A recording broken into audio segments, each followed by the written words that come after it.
Chapter 1. The Beautiful Service System. Chen Sheng. We truly are not suited for one another, Gu Jiejie exclaimed, her chest heaving with indignation as she stood before the young man at the entrance of the girls' dormitory. Jiejie, have I done something to upset you? Chen Sheng's heart sank, and a flicker of remorse glimmered in his eyes. You are not at fault, it's simply that I no longer harbor any affection for you.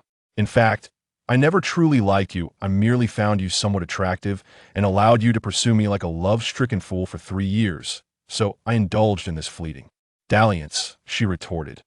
Upon hearing this, Chen Sheng felt as though the very heavens had collapsed upon him. The pain was excruciating. Gritting his teeth, he stubbornly replied, Jiejie, surely you jest? Crossing her arms, Gu Jiejie glared at him with disdain. Who is jesting?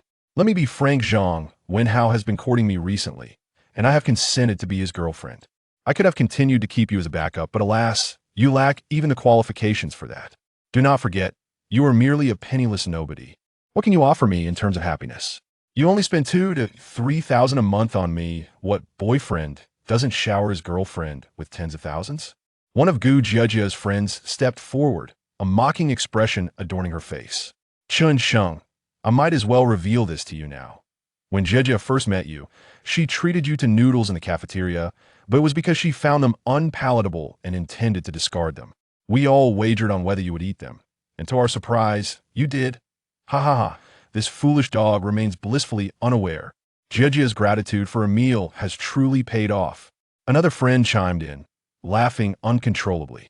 Chen Sheng gazed at the 3 girls before him, his eyes brimming with hatred.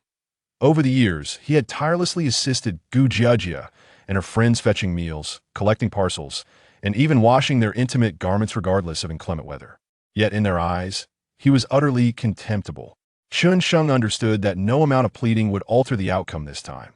Grains of sand slip through one's fingers like urine through mud. With a resigned sneer, he prepared to turn away when unexpectedly, a youthful voice rang out. Ding! The system has detected the host's moment of realization and has successfully activated the beautiful service system. A system? Chen Sheng stood dumbfounded, his mind racing. As an avid reader with over 1,000 hours spent on the platform, he was well aware that most protagonists possessed a remarkable system. Had he, too, been struck by such fortune? Just then, the voice echoed again. As long as a suitable goddess provides exclusive services to the host, the system account will accrue 10,000 Huaxia coins for every second of the service period. What the hell? Earning 10,000 per second. That's 600,000 in a minute, 36 million in an hour, and a staggering 864 million in a day. Haha, I'm going to be rich. Chen Sheng rolled his eyes, silently calculating his potential earnings, unable to suppress a gleeful snort. Goodness, has Chen Sheng lost his mind? One friend remarked. Perhaps he's in shock for being rejected by Jiejie. His brain must be fried. The other friend suggested as they took a cautious step back from the grinning Chen Sheng. Gu Jiejie, a hint of fear in her voice, added, You two bear witness, I have done nothing. If he truly becomes insane, it is of no concern to me. Let's depart quickly. With that, she grasped her friend's hand and dashed towards the dormitory without a backward glance. Chen Sheng, oblivious to the 3 young ladies, silently pondered. System, is it sufficient if there are females to serve me? The female serving the host must meet the system's criteria, with an appearance score of over 80 barefaced rating out of 100. Then, is this service proper? For the sake of the host's safety, the services provided by females may contravene public morals, but must not be illegal. Please, host, maintain your integrity and conquer. Females with your charm and financial prowess, indulging in a life of unrestrained pleasure. Damn, there are restrictions after all. However, it makes sense. What if, after earning a few tens of thousands, I am whisked away by an uncle with a hat? That would be a significant loss. I can seek a legitimate service first, and once I earn enough. Warm reminder. The funds deposited into the system account can only be used for consumption involving goddesses. Once the goddess has been fully conquered, the money spent during this period can be refunded to the host's personal account, doubling the joy from a single expenditure. Goodness, this is, in fact, a simping system. Chen Sheng was somewhat speechless. Does this mean he must continue to be a simp? This system belongs to the semi-simp category. If unsatisfactory, it can be gifted to another. After a moment of contemplation, Chen Sheng gritted his teeth. Fine, if I must be a simp, then so be it. As long as I lick enough, I will no longer be a simp, but a king of dogs. His mouth twisted into a 45-degree angle as he began to contemplate how to earn his first pot of gold. For a penniless student like him, spending was also a dilemma. When in doubt, one can visit Spring Breeze. Chen Sheng hopped onto his little electric scooter, donned his helmet, and sped towards the outskirts of the school. Half an hour later, he finally arrived at the Spring Breeze Bathing Center. Previously, he had heard the wealthy second-generation students in his class mention that Spring Breeze was the most upscale bathing center in Tianhai. Here, the young ladies stood in a row, available for patrons to choose from, selecting whichever caught their fancy. This was a stark contrast to the rotating schedule of some small establishments. Additionally, it was rumored that the young ladies were all breathtakingly beautiful and exuberantly passionate. Despite their tragic backgrounds, they were incredibly inspirational, breaking free from poverty with their delicate hands. Should a patron find a mutual connection with a particular lady, they could lead her into a private room. Those ladies would use their slender hands to wash away the worldly burdens and complexities from the patron. They asked for neither houses nor cars nor betrothal gifts, engaging in lively conversation and always placing the patrons in the highest regard. Damn it, had I known it would lead to this outcome, I should have spent my money on these empathetic ladies. Chen Sheng snorted coldly as he stepped into the lobby. Welcome to Spring Breeze Bathing Center. The receptionist greeted him warmly, assisting him in purchasing a ticket and receiving his wristband. Chen Sheng took a brief shower and then changed into slippers and a bathrobe, making his way to the massage area. Hello, I'm the supervisor here. May I ask if you have a reserve technician? The supervisor approached with a beaming smile. Chen Sheng assessed the headmistress, who appeared to be in her 30s, clad in a fitted white cheapao that accentuated her exaggerated curves from the side. Her long, smooth legs were unmistakably visible, evoking an alluring sensation. How should one put it? She exuded a certain provocative charm. I do not have an appointment with a technician, Chen Sheng replied. Then, sir, please follow me, the headmistress instructed, leading Chen Sheng to the technician's rest area. Upon seeing the headmistress, a dozen technicians immediately rose and formed a line. Sir, all the technicians who are not currently engaged are here, she said, clasping her hands and nodding slightly. Taking a deep breath, Chen Sheng's gaze swept across the exquisite faces before him. System detection and progress target score, 74 points. System detection and progress target score, 76 points. What the heck, system? Is this a bit excessive? Such beautiful women scoring below 80? Chen Sheng couldn't help but grumble internally. The system's requirements seemed rather demanding. When his eyes landed on technician number 8, who had been looking down, he suddenly froze. Wasn't this the campus beauty Bai Luoyan from his school? Chapter 2. The Black Stocking Campus Beauty by Luoyan. Detected eligible female target score, 92 points. Would you like to bind her as goddess number 1? Oh my, 92 points? This is impressive. Bind her immediately. Chen Sheng couldn't suppress his astonishment that he was aware that the aloof beauty by Luoyan would likely score high, but he never anticipated it would be this elevated. Truly, she was one of the 4 campus beauties of Tianhai University. I choose number 8, Chen Sheng stated calmly. Bai Luoyan was visibly taken aback and gently bit her lip. Upon recognizing who had arrived, her expression shifted to one of surprise. Wasn't this the infamous infatuated admirer, Chen Sheng? What was he doing here? Sir, may I inquire whether you prefer the main hall or a private room? Our private rooms offer an excellent atmosphere and privacy, along with specially prepared fruit platters and teas for our guests, the headmistress said, her large, expressive eyes filled with anticipation. Chen Sheng hesitated momentarily, secretly inquiring, System, will you reimburse me for the cost of the private room? Rest assured, host. All expenses incurred while the goddess serves you, equivalent to expenditures for the goddess, can be deducted from the system account and returned along with the funds spent on the goddess. Upon hearing this, Chen Sheng felt reassured and, without hesitation, declared, of course, it'll take a private room, give me the most luxurious one. Certainly, sir, we just happened to have a diamond suite become available just as the headmistress was about to provide a brief introduction to the diamond suite. Bai Luoyan suddenly interjected. Tong Jie, could we allow the guest to choose another technician? The headmistress, Tong Jie, was taken aback and replied with a displeased expression, Yuyo, what nonsense are you speaking? Are you refusing to work? Dare to say another word, and I will have you pack your things and leave immediately. Of course, her words were directed not only at Bai Luoyan but also at Chen Sheng. After all, it was customary for guests to choose technicians, not the other way around. Bai Luoyan, hearing this, lowered her head, gripping the hem of her short skirt tightly.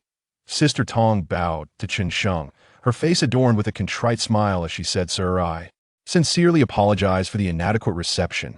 Would you prefer to have a more obedient girl? She presumed Chen Sheng would take the opportunity to request a different technician. After all, clients typically favor compliant attendants. In "Oh need, I want number 8, Chen Sheng replied calmly. It was not that he was averse to changing, rather, Bai Luoyan was the only one who met the system's requirements. The other attractive girls had long been chosen by others, leaving none available now. Moreover, he was currently harboring a surge of indignation and wished to confront Bai Luoyan.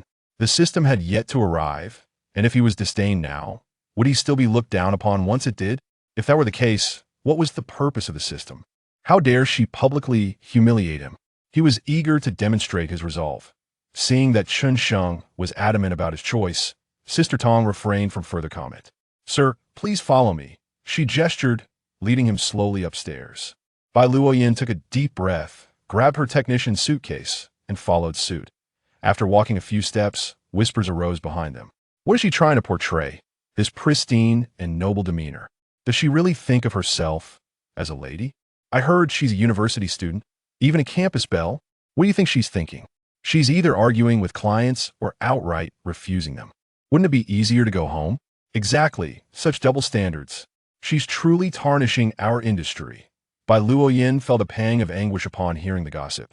Yet at that moment, she had no choice but to steel herself and continue onward. Soon enough, Chen Sheng was escorted into the Diamond Suite 888. A faint scent of incense wafted through the air, complemented by soothing music that played softly in the background, with ambient lighting set just right. It was no wonder it was dubbed the Diamond Suite. Sir, the wall displays the prices for various services. Which one would you like? Sister Tong inquired as she pointed towards the listings. Room fee, 198.60 yuan minutes. Chinese foot therapy, 198.60 yuan minutes.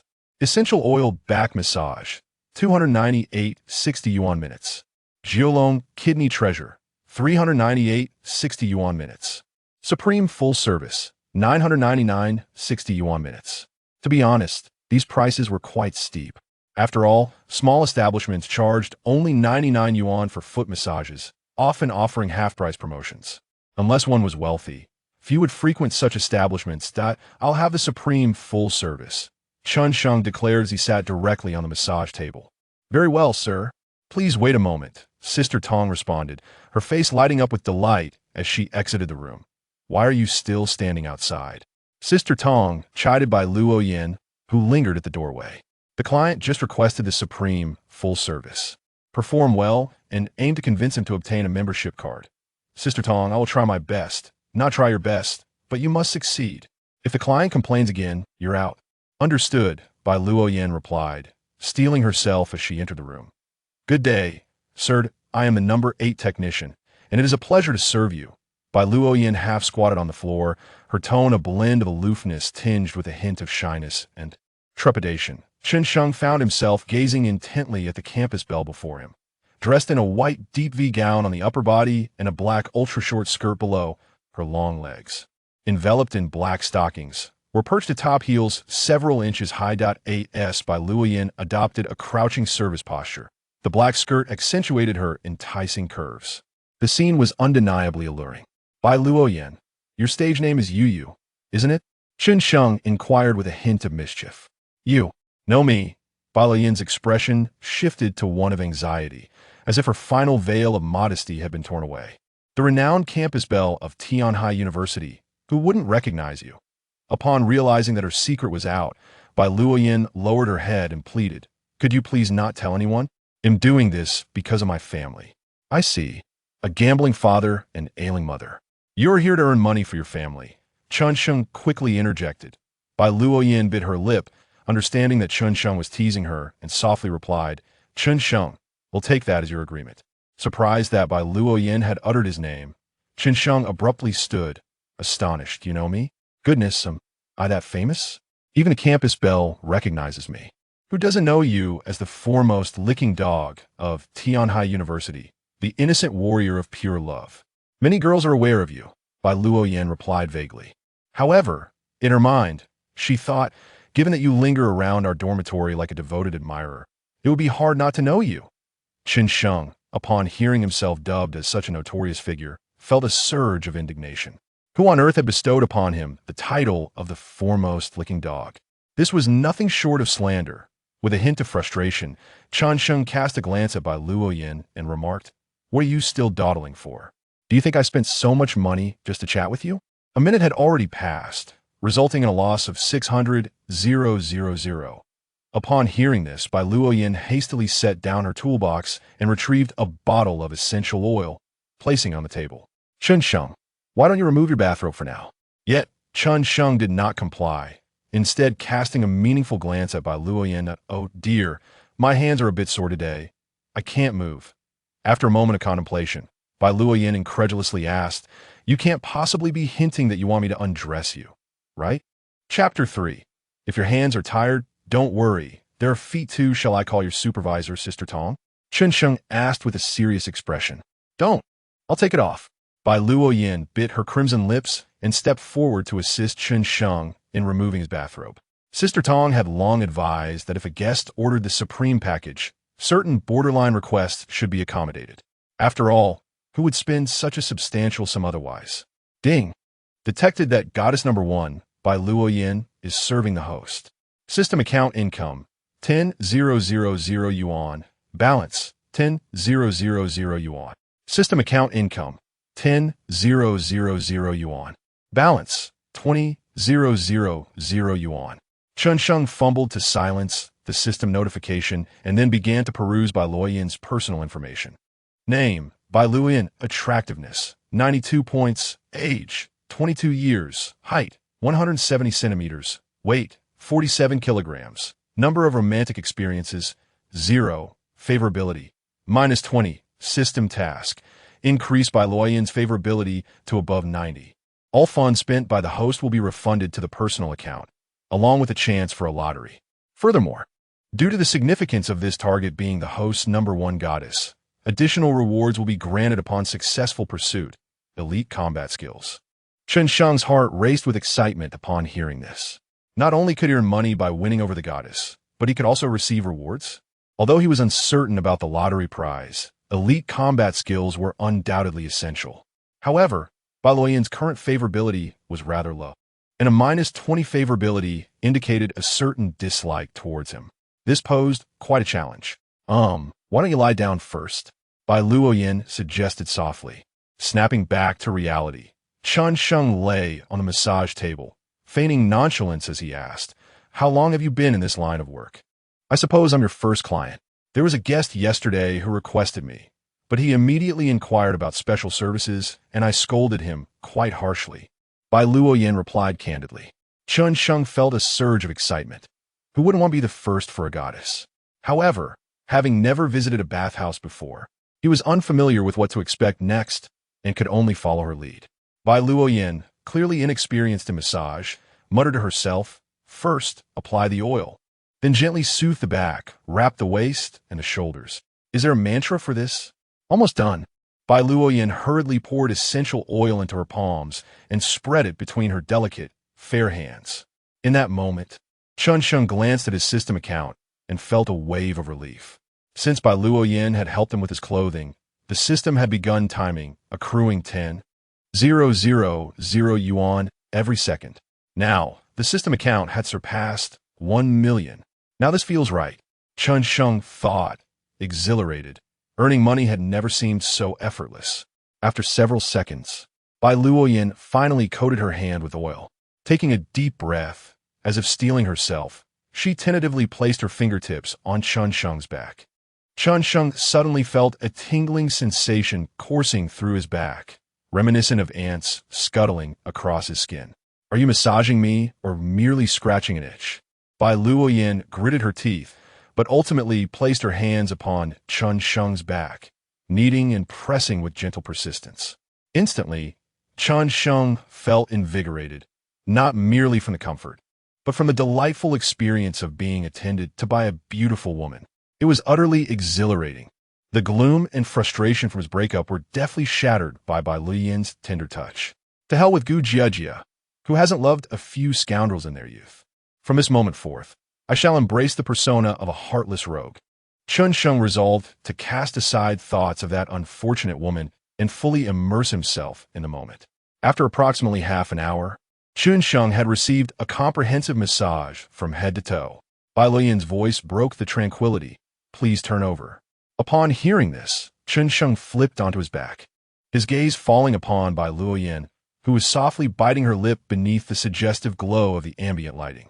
The warm yellow light illuminated her frosty visage, imbuing her with a touch of allure that softened her previously chilly demeanor. For a fleeting moment, Chen Sheng found himself entranced, even feeling a pang of sympathy for Bai Luoyan. Damn it, the nature of a lovesick fool runs deep. Even with a system, I cannot change.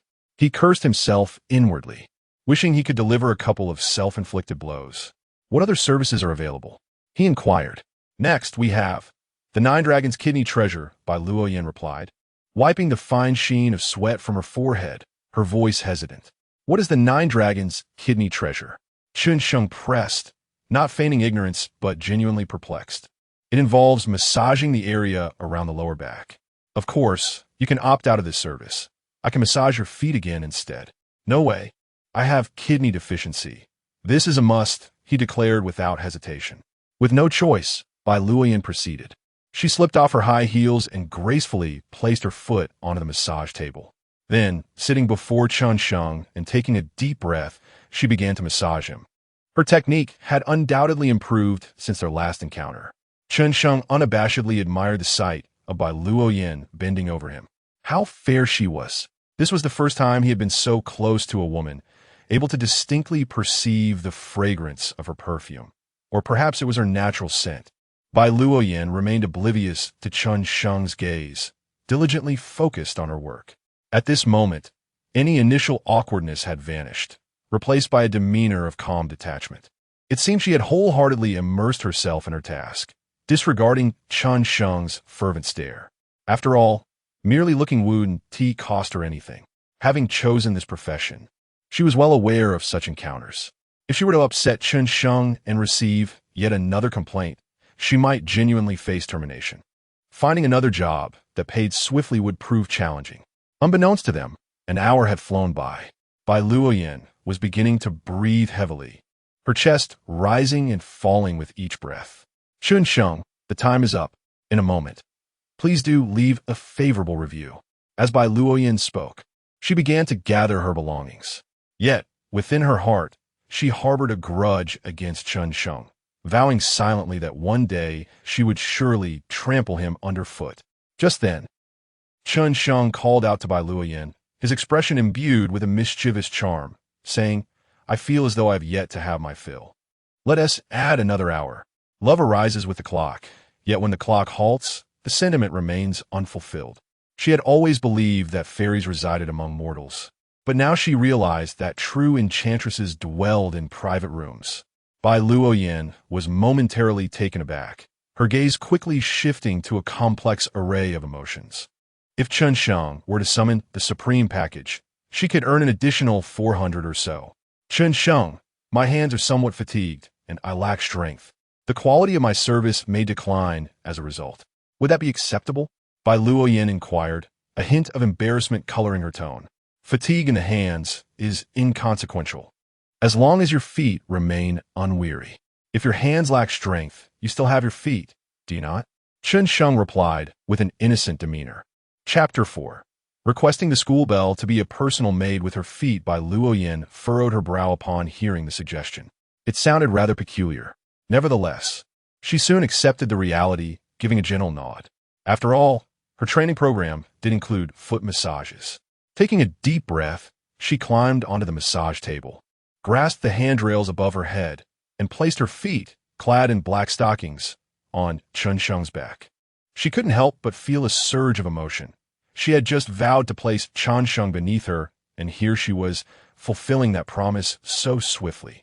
Life truly has a whimsical way of unfolding. At that moment, Chen Sheng was lying on the table, utterly relaxed. Strangely enough, the sensation of being trodden upon was rather pleasant. No wonder some say that fools fall in love while the wise indulge in foot massages. Bai Luoyan, could you pass me the fruit? Oh, certainly. Bai Luoyan picked up a lychee from the bedside and placed it beside Chen Sheng's pillow. Noticing that Chen Sheng remained still, she frowned slightly. Surely, doesn't he expect me to feed him? Biting her lip, she ultimately speared a lychee with a toothpick and offered it to Chen Sheng's lips. The fruit fed to him by such a beautiful woman was undeniably sweet. After finishing the lychee, Chen Sheng suddenly tensed. Bai Luoyan, did you wash your hands after giving me that foot massage? I didn't wash them. Do you still want the fruit? Forget it. Just focus on the massage. After a while, Chen Sheng casually inquired, Bai Luoyan, do you intend to do this forever? I once tried tutoring, but I was too dim-witted to teach elementary students. Are you not concerned that our classmates might discover you here? Of course I am. Bai Luoyan replied with a hint of exasperation. If there were other lucrative opportunities, who would opt for this? I have a quick-paying job for you. Are you interested? Chen Sheng asked tentatively. What kind of job? Bai Luoyan pondered for a moment before adding, I must clarify in advance. I won't do anything overly excessive. It's not excessive. It's merely to be my personal maid. Dream on. 10,000 a day. Is that for real? Bai Luoyan was visibly taken aback, losing her balance and inadvertently stepping hard on Chen Sheng's waist. Are you trying to crush me? Chen Sheng exclaimed in pain. I'm sorry. Bai Luoyan quickly removed her foot from Chen Sheng's body. Her expression one of disbelief as she asked, Chen Sheng, you can't be serious, can you? Of course I am. I never lie, Chen Sheng declared with conviction. Bai Luoyan fell into deep contemplation. 10,000 a day amounts to approximately 300,000 a month. An impressive sum indeed. Even a mid-level executive might not earn that much. However, wasn't Chen Sheng known as the school's infamous sycophant and a financially struggling individual? Could he truly possess such wealth? Nowadays, it was not uncommon for young men to embellish their worth and deceive others for gain. Bai Luoyan made an effort to compose herself. Her tone slightly irritated as she said, Chen Sheng, stop trying to amuse yourself at my expense. I advise you to be more earnest. Certainly. Here is the refined and improved translation. Surely, you wouldn't want your girlfriend to uncover this matter, would you? Upon uttering these words, Bai Luoyan suddenly felt as though she had seized the reins of control. How foolish of her to have not employed this tactic sooner. I have already parted ways with her. Your threats hold no sway over me. Chen Sheng refrained from further persuading Bai Luoyan to assume the role of his caretaker. After all, with the system at his disposal, he was not short of alternatives.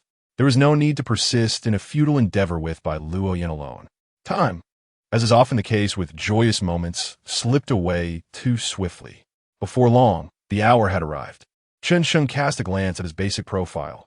Name, Chen Sheng, age, 23, height, 183 meters, weight, 72 kilograms, basic attributes, 85, average male value, 80, system account, 70, 880, 000, personal account, 1, 250, 38, with a resigned shake of his head. Chen Sheng noted the considerable sum in his system account. Alas, it was not yet his to claim. Soon, he would seize the opportunity to invite a lovely lady on a shopping spree. Surely, such an endeavor would significantly enhance her affection towards him. With this thought in mind, Chen Sheng donned his bathrobe and exited the private room. After changing into his own attire, he made his way to the front desk to settle the bill. System, how shall I proceed with the payment?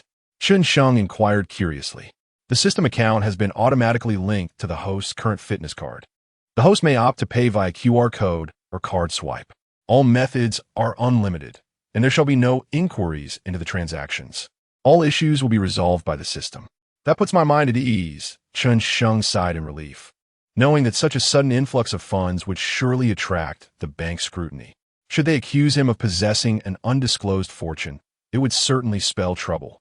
Fortunately, all of this was managed by the esteemed system. Hail the great system brother. After completing the payment, Chen Sheng eagerly glanced at his account. Indeed, the system account reflected a deduction of 2 394 yuan, while his personal account had also been charged 199. Just as he was about to question the system, he recalled that today was the date when Huabei automatically deducts payments. Exactly 199. Ah, how delightful. This is akin to a free service, a veritable exploit of the system's bug. With a beautiful lady involved in the expenditure, it certainly counts as her providing a service, doesn't it? After settling the bill, Chen Sheng lingered in the lobby for a brief respite before departing the bathing center. Upon mounting his electric scooter, he intended to return home when he suddenly spotted Bai Luoyan emerging in tears. As she descended a step, her foot slipped, and she tumbled to the ground. Upon noticing Chen Sheng, she hastily wiped her tears, turned her face away, and began to sob softly.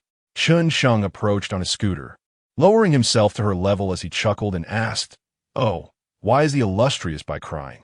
Have you been expelled? Why should you care?" Bai Luoyan retorted, rising to dry her tears and casting a fierce glare at Chen Sheng. He was taken aback. It appeared that Bai Luoyan might indeed have been dismissed. What on earth had transpired? Hadn't she just placed a substantial order with him? Chen Sheng rested his chin on his hand, pondering for a moment before inquiring. "It seems you are in dire need of money. The offer to be my personal maid still stands. This is your final opportunity." "Chen Sheng, are you truly not deceiving me?" Bai Luoyan asked, her voice tinged with skepticism. "Of course, I am not lying. I have recently gone through a breakup and am in urgent need of someone to soothe my fragile heart. If you doubt my sincerity, I can advance you 10 days' salary." He replied nonchalantly, pulling out his phone. "Let us add each other on WeChat first." After a brief moment of contemplation, Bai Luoyan ultimately opened her WeChat QR code. Once Chen Sheng added her, he proceeded to initiate a transfer. Bai Luoyan gazed at the long string of numbers and quietly articulated 1, 10, 100,000, 10,000, 100,000. She found herself momentarily stunned. Did he truly just transfer her 100,000? Had he lost his senses to be so extravagant? Could it be that he wished to spend this sum to entice her back to his home? And then, but she was still AC. "Chen Sheng, are you certain this is the salary for 10 days? Bai Luoyan asked cautiously. "Indeed." "Very well. I accept your offer to be your personal maid starting today." Bai Luoyan's tone softened. This was significantly more than she could earn at a spa. Moreover, jobs offering 10,000 a month were hard to come by. If she could maintain this position for a month, it would be equivalent to what others earn in 2 or 3 years. Bai Luoyan's favorability 25, current favorability 5. Chapter 5. Seeking the school bell on an electric bike. Upon hearing the system's notification sound, Chen Sheng couldn't help but smirk. Indeed, when the funds are sufficient, even the school bell must yield. "Do you know how to ride an electric bike?" Chen Sheng inquired. "Yes, I can ride," came the hesitant reply. Observing her soiled attire, he added, "Let me assist you in procuring a new outfit nearby. As my attendant, you must not bring me shame." Bai Luoyan glanced at Chen Sheng's dilapidated electric bike, her skepticism evident. "Chen Sheng, do you usually ride this?" Riding an electric bike to seek the school bell. "One must be frugal yet extravagant," he remarked, scrutinizing her with a mischievous grin. "What did you just call me?" "I called you Chen Sheng," Bai Luoyan whispered. "That sounds rather stiff. Try calling me brother instead." She hesitated for a moment before softly uttering, "Chen Sheng, brother. Not bad. Later, I shall reward you with several new outfits. Come, you ride the bike." "Understood," Bai Luoyan replied, regaining her composure. As she mounted the small electric bike, she steadied herself, expressing concern, "I'm not very skilled." Chen Sheng effortlessly stepped onto the rear seat, his right arm instinctively encircling Bai Luoyan's delicate waist. No wonder some describe a woman's slender waist as akin to a water snake. It was indeed quite fitting. Bai Luoyan involuntarily shivered, but ultimately surrendered to the moment. Ding! Goddess number 1 has commenced serving the host. Simultaneously, the system account funds began to swell at an astonishing rate of 10,000 per second. Chen Sheng felt a surge of joy, confirming his suspicions. Any form of service from a beauty could be monetized. He casually glanced down at the rear seat of the electric bike, only to discover that the pressure of her seat had sculpted a remarkably perfect waist-to-hip ratio. This sight nearly compelled him to pay homage. As Bai Luoyan rode, her mind swirling with thoughts, she finally voiced her curiosity. "Chen Sheng, You seem rather affluent now. Why did you previously pretend to be poor? I wasn't pretending. I was genuinely impoverished. However, a long-lost grandfather recently contacted me, offering to bequeath his inheritance. Chen Sheng casually fabricated an excuse. Upon hearing this, Bai Luoyan's understanding dawned. No wonder Chen Sheng exuded an air of nouveau riche. Yet, this revelation provided her some comfort, as it indicated that his wealth was acquired through legitimate means. And what about you? How did you get dismissed right after starting? Chen Sheng inquired. This topic irked her. It's infuriating, Bai Luoyan fumed. As soon as you left, I encountered that greasy old man who caused me trouble yesterday. He attempted to take advantage of me, and we ended up arguing again. Isn't this a legitimate bathing center? Generally, customers wouldn't dare to overstep their bounds. Chen Sheng questioned, perplexed. That's the case for ordinary customers. I've heard that the old man has some connections, and the owner surely wouldn't risk his relationship with a big client over a newcomer like me. So after settling my wages for today, they dismissed me. Chen Sheng scanned the surroundings and noticed several clothing stores nearby. Park here. Upon hearing this, Bai Luoyan hastily pressed the brakes. In a moment of distraction, Chen Sheng inadvertently brushed against the delicate, flowing ends of Bai Luoyan's hair. A subtle fragrance of roses enveloped him, momentarily intoxicating his senses. It appeared she had used a fragrant shampoo. Chen Sheng touched his nose and gestured towards the Chanel boutique, suggesting, "Let us venture inside." Bai Luoyan paused and cautioned, "Chen Sheng, you may not be aware, but the items from this brand are rather expensive. Perhaps we should explore the neighboring store instead." "Do you underestimate me so greatly, Bai Luoyan? I am certainly familiar with brands like Chanel and LV, Chen Sheng retorted, somewhat exasperated. One need not have dined on pork to have seen Peppa Pig run. After all, do not misconstrue my words. I merely wish to spare you from spending too much, Bai Luoyan replied softly, defending her stance. You go ahead. I will park the electric scooter for a moment. Meanwhile, not far away, Gu Jiejie turned to her close friend, Yin Miaodong, saying, Tong Tong, since Cyan's birthday is approaching, I plan to gift her a lipstick. Why not you gift her a cushion foundation? I find your suggestion rather appealing. Let us purchase the most affordable option at the Chanel boutique. It will be presentable without straining our finances, Yin Miaodong responded. Yin Miaodong, Gu Jiejie's confidant, weighed a hefty 180 pounds, yet she often claimed to be merely slightly plump. True plumpness would imply curves in the right places, unlike her spherical figure. There was no need to buy her anything extravagant.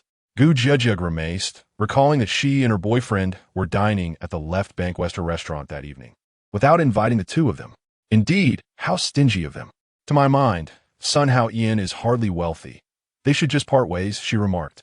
Just as Yin Miaodong was about to continue voicing her thoughts, she suddenly pointed at a figure outside the Chanel store, exclaiming, Look, that boy resembles Chen Sheng. That pathetic loser. Could it be? Gu Jiejie glanced in the direction Yin Miaodong indicated, only to find the figure had vanished. She chuckled, with his impoverished appearance. How could he possibly afford to shop at Chanel? Perhaps he seeks to buy you a gift in hopes of rekindling your affection. Yin Miaodong replied with a hint of sarcasm. Humph, what could he possibly buy for me? A lipstick would be the extent of it. Besides, we have parted ways. Even if he were to gift me a lipstick, I would decline. It seems you have indeed gained some insight, Yin Miaodong remarked, taking Gu Jiejie's hand. Gulme, let's venture inside. On the other side, as Chen Sheng and Bai Luoyan entered the boutique, a curvaceous young lady in uniform approached them. Welcome to Chanel. I am Tian Tian, and it is my pleasure to assist you.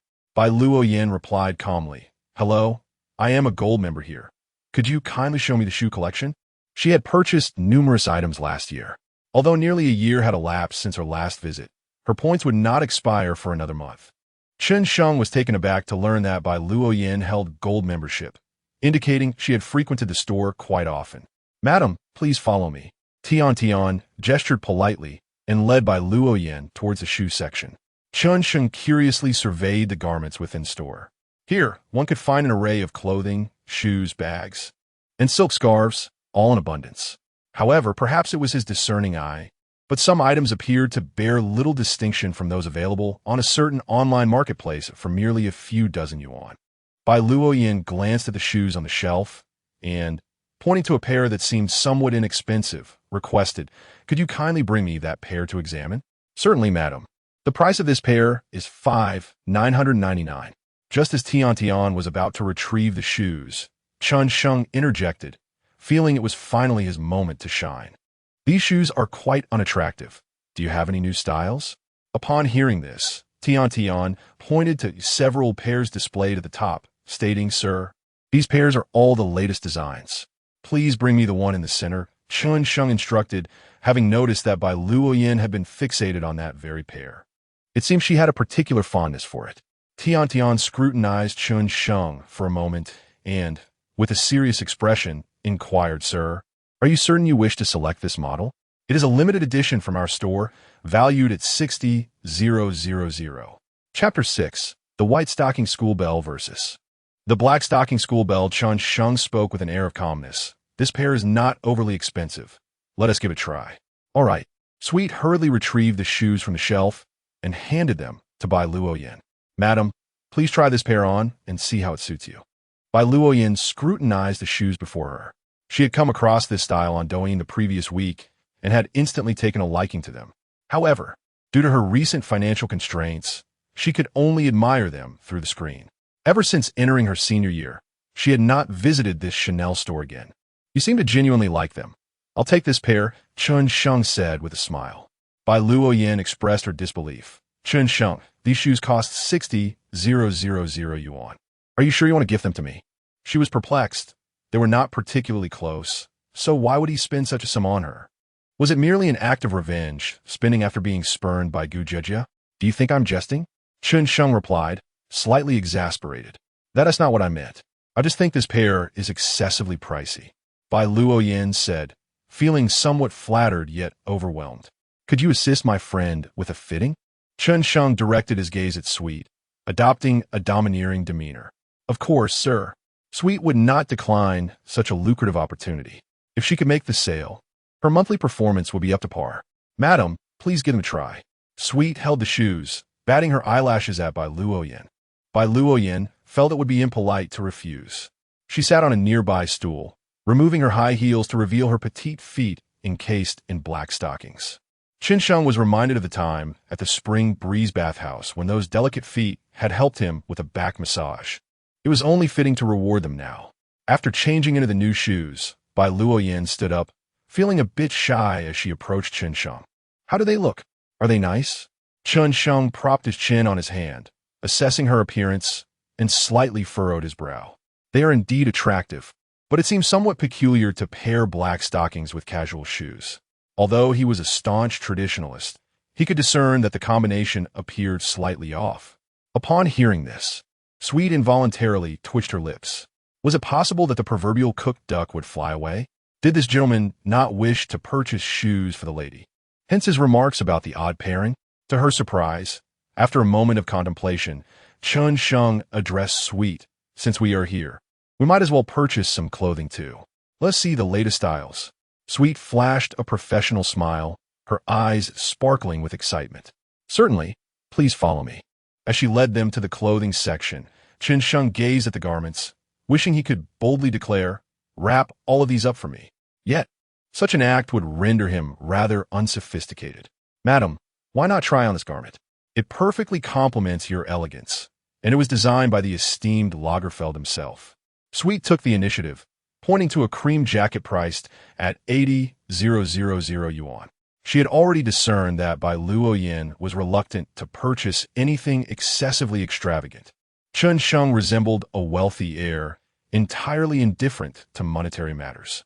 "This seems rather expensive," Bai Luoyan stated with a hint of uncertainty. "As long as you like it. The cost is of no consequence. We might as well pick up some trousers and skirts too," Chen Sheng replied nonchalantly. After all, the more he spent on Bai Luoyan, the greater the cash back will be later. "Then I shan't hold back," Bai Luoyan murmured, a blush creeping onto her cheeks. Bai Luoyan's affection level 25, current affection level 30. Hearing this, Chen Sheng nearly broke into a grin. The system was indeed correct. The power of wealth could truly captivate a woman. After a round of trying on outfits, Bai Luoyan finally selected a complete ensemble, which included a jacket, a short skirt, and white stockings. "How does this look?" she asked, blinking her eyes as she approached Chen Sheng. Since he was the one purchasing these items for her, it was only natural to seek his opinion. Moreover, in a strict sense, she was akin to Chen Sheng's caretaker and should dress according to his preferences. Chen Sheng scrutinized Bai Luoyan closely, momentarily lost in thought. At that moment, she wore a creamy white jacket paired with a khaki short skirt, complemented by white stockings and the limited edition shoes, exuding an aura of innocence and allure that starkly contrasted her previous look in black stockings. "Is it not attractive?" Bai Luoyan inquired, noticing Chen Sheng's silence as she glanced down at her outfit in confusion. "It's beautiful, truly beautiful." Chen Sheng's gaze lingered on her for a few moments longer, a grin spreading across his face. If you added a bag, it would be absolutely perfect, as he beheld Bai Luoyan, who resembled an exquisite goddess. A thought flickered through Chen Sheng's mind. The best way to forget a woman is to find another who surpasses her. If that fails, then one should seek several. "Sir, shall I wrap the clothes for you?" The sales assistant, Sweet, gently prompted as she noticed Chen Sheng's momentary distraction. "Just wrap the old clothes. I'll wear the new ones." "Certainly, sir," Sweet replied cheerfully. "Now let us look at some bags. Right this way, please." As they spoke, the group arrived at the handbag counter. To minimize unnecessary complications, Chen Sheng directly stated, "Bai Luoyan, choose whichever bag you fancy. Do not concern yourself with the price." Bai Luoyan's gaze swept across the array of bags until she finally pointed to a brown one, saying, "Let us take a look at this one first." Sweet was momentarily taken aback, pondering for a moment before retrieving the bag. Internally, she marveled at Bai Luoyan's discerning taste. This bag was a prized possession of the store, typically reserved for select clientele. Nevertheless, she presented the bag to Bai Luoyan, just as Chen Sheng was about to appreciate this exquisite bag. A familiar voice suddenly called from behind. "Chen Sheng, what are you doing here?" He turned to see Gu Jiejia, the woman he had recently parted ways with. Furrowing her brow, she spoke with a hint of displeasure. "Gu Jiejia, what connection do I have with you?" Startled by Chen Sheng's audacity, Gu Jiejia found herself momentarily at a loss for words. However, she swiftly regained the upper hand, her expression dripping with sarcasm as she remarked, "Chen Sheng, we have already parted ways. Why do you persist in clinging to me?" "Excuse me, when did I ever cling to you?" Chen Sheng replied, somewhat exasperated. "Oomph. Are you hoping to buy me a gift to win back my affection? Let me assure you, the possibility of us rekindling our relationship is utterly non-existent. Perhaps you are suffering from delusions? There's a mirror right here. Would you like to take a look? If that doesn't suffice, I could lend you 10 yuan to see a doctor." Chen Sheng was nearly amused by his own irritation. How could this woman be so foolish? He had truly been blind in the past. "Chen Sheng, how dare you insult me like this?" Gu Jiejia's expression darkened, realizing it was the first time she had been subjected to such humiliation by him. The two salesgirls standing nearby were rendered speechless, wondering if they were about to witness a spectacle. They were so engrossed in the unfolding drama that they momentarily forgot their duties. Not wishing to prolong the confrontation with Gu Jiejia, Chen Sheng turned to Bai Luoyan and inquired, "What do you think of this bag? If it suits, let us purchase it and hasten our departure from this troublesome place." "It looks nice. I just wonder about the price," Bai Luoyan replied softly. "Sir, this bag is our store's pride, valued at 288,000 yuan. Although it is somewhat pricey, it is the only one of its kind in Tianhai City. A true limited edition," Tyan added quickly. "Is that all it costs?" "Then I'll take it," Chen Sheng said slowly. Chapter 7. The Black Old Car. "Good sir, please come with me to settle the payment," Sweetly smiled as she spoke. At that moment, Gu Jiejia finally noticed Bai Luoyan. Initially, Bai Luoyan had been obscured by Sweet, and Gu Jiejia had assumed she was just another customer shopping. To her surprise, it was none other than the belle of their school, Bai Luoyan. Furthermore, it appeared that this luxurious bag was intended as a gift for Bai Luoyan from Chen Sheng. "Chen Sheng, with your means, do you truly think you can afford this bag?" Gu Jiejia scoffed disdainfully at Chen Sheng, having just overheard that the bag was priced over 280,000. "If you can buy this bag, I shall take your surname from now on." Yin Yaodong laughed heartily, her grin almost reaching the back of her head. "I am utterly bewildered. What does this have to do with you two?" Chen Sheng retorted angrily, feeling that past affections should not warrant such biting ridicule. "Huh, this is the most delightful joke I've heard all year." Gu Jia laughed uncontrollably. "You, a penniless loser, would be unable to afford this bag, even if you sold yourself." She then turned to Sweet, cautioning, "Do not let him deceive you. He is indeed a destitute fool. When it comes time to pay, he will surely claim he has a spending limit on his phone or that he forgot his card." Upon hearing this, Sweet became somewhat uncertain. She had a knack for judging people accurately. Bai Luoyan seemed to come from a well-off family, whilst Chen Sheng appeared to be an ordinary individual. Moreover, their relationship seemed entirely aloof, as if they had only just met that day. Who would lavish such expensive gifts on someone they barely knew? The sum involved could easily sustain a beautiful mistress for a year or two. "Let us proceed to check out," Chen Sheng urged Sweet. "Oh, very well," Sweet replied, snapping back to reality, and with a forced smile, led Chen Sheng to the register. Yet, inwardly, she thought, "If I discover you are merely toying with me, I shall not hesitate to berate you soundly." Meanwhile, Gu Jia wore a triumphant grin as she turned to Yun Yaodong, saying, "I never anticipated that the ice-cold beauty in everyone's eyes would end up with a penniless loser. Moreover, he is someone I rejected. Jia, doesn't this mean that Bai Luoyan is beneath you?" Yun Yaodong chimed in. "I had my doubts before, but it appears she truly is inferior to me." Gu Jia mused, feeling an unprecedented sense of superiority over Bai Luoyan. Her vanity swelled with immense satisfaction. Bai Luoyan, overhearing their conversation, felt a pang of anxiety. Had Chen Sheng failed to make the payment, she would not have voiced her displeasure. At worst, she would feel a sense of being played. Who would casually spend hundreds of thousands on clothes and bags for someone they hardly knew? She had assumed it was merely part of the service. After all, Chen Sheng had given her 100,000, and playing along with his charade seemed a minor inconvenience. At most, she might endure a few jests from the staff. However, now with Gu Jia and Yun Yaodong's incessant chatter, she feared that if news of this were to leak, she would become the subject of ridicule. Gu Jia seemed to have noticed Bai Luoyan's embarrassment, repeatedly exclaiming, "Bai Luoyan, who would have thought you would be taken advantage of by such a loser? I'm curious to see how you will handle this." Upon hearing this, Bai Luoyan lowered her head, feeling a twinge of shame. At that moment, Chen Sheng had arrived at the counter. He glanced back at Bai Luoyan and said, "Bai Luoyan, why are you still dawdling? Don't you have a membership card?" "Oh, right." Bai Luoyan finally snapped back to reality and walked over to input her membership card number. "Sir, your total expenditure is 458,000, Tian said with a wink, her smile not quite reaching her eyes. Chen Sheng began rummaging through his wallet for a bank card. "Chen Sheng, there's no need to search. I know you well enough. You probably don't even have 2,000 on you, right?" Gu Jia crossed her arms and remarked to Tian, "Honestly, people like him should be shown the door. He should consider where he is trying to flaunt his wealth." Unfazed, Chen Sheng calmly produced a sleek black bank card. The card shared the same number as his fitness card, but was now transformed into a black card adorned with platinum text and designs. Of course, all of this was the system's doing. "Swipe it," Chen Sheng instructed, handing the black card to Tian. Tian froze momentarily as she realized she was holding the highest-tier black card. Were there even a few of these in the entirety of Tianhai City? Could it be that she had encountered a genuine tycoon? She swallowed hard, her hands trembling as she swiped the card at the POS machine. A second later, the Bluetooth speaker announced loudly, "Ding.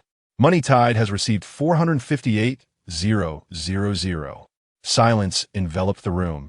It was a deathly quiet. Everyone, except for Chen Sheng, stood frozen in disbelief, gazing at him in astonishment.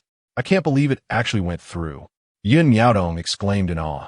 Subsequently, the expressions on everyone's faces grew intricate. Tian's face radiated joy and respect. Had she just completed 2 months' worth of sales? "Thank you for your generosity, esteemed patron."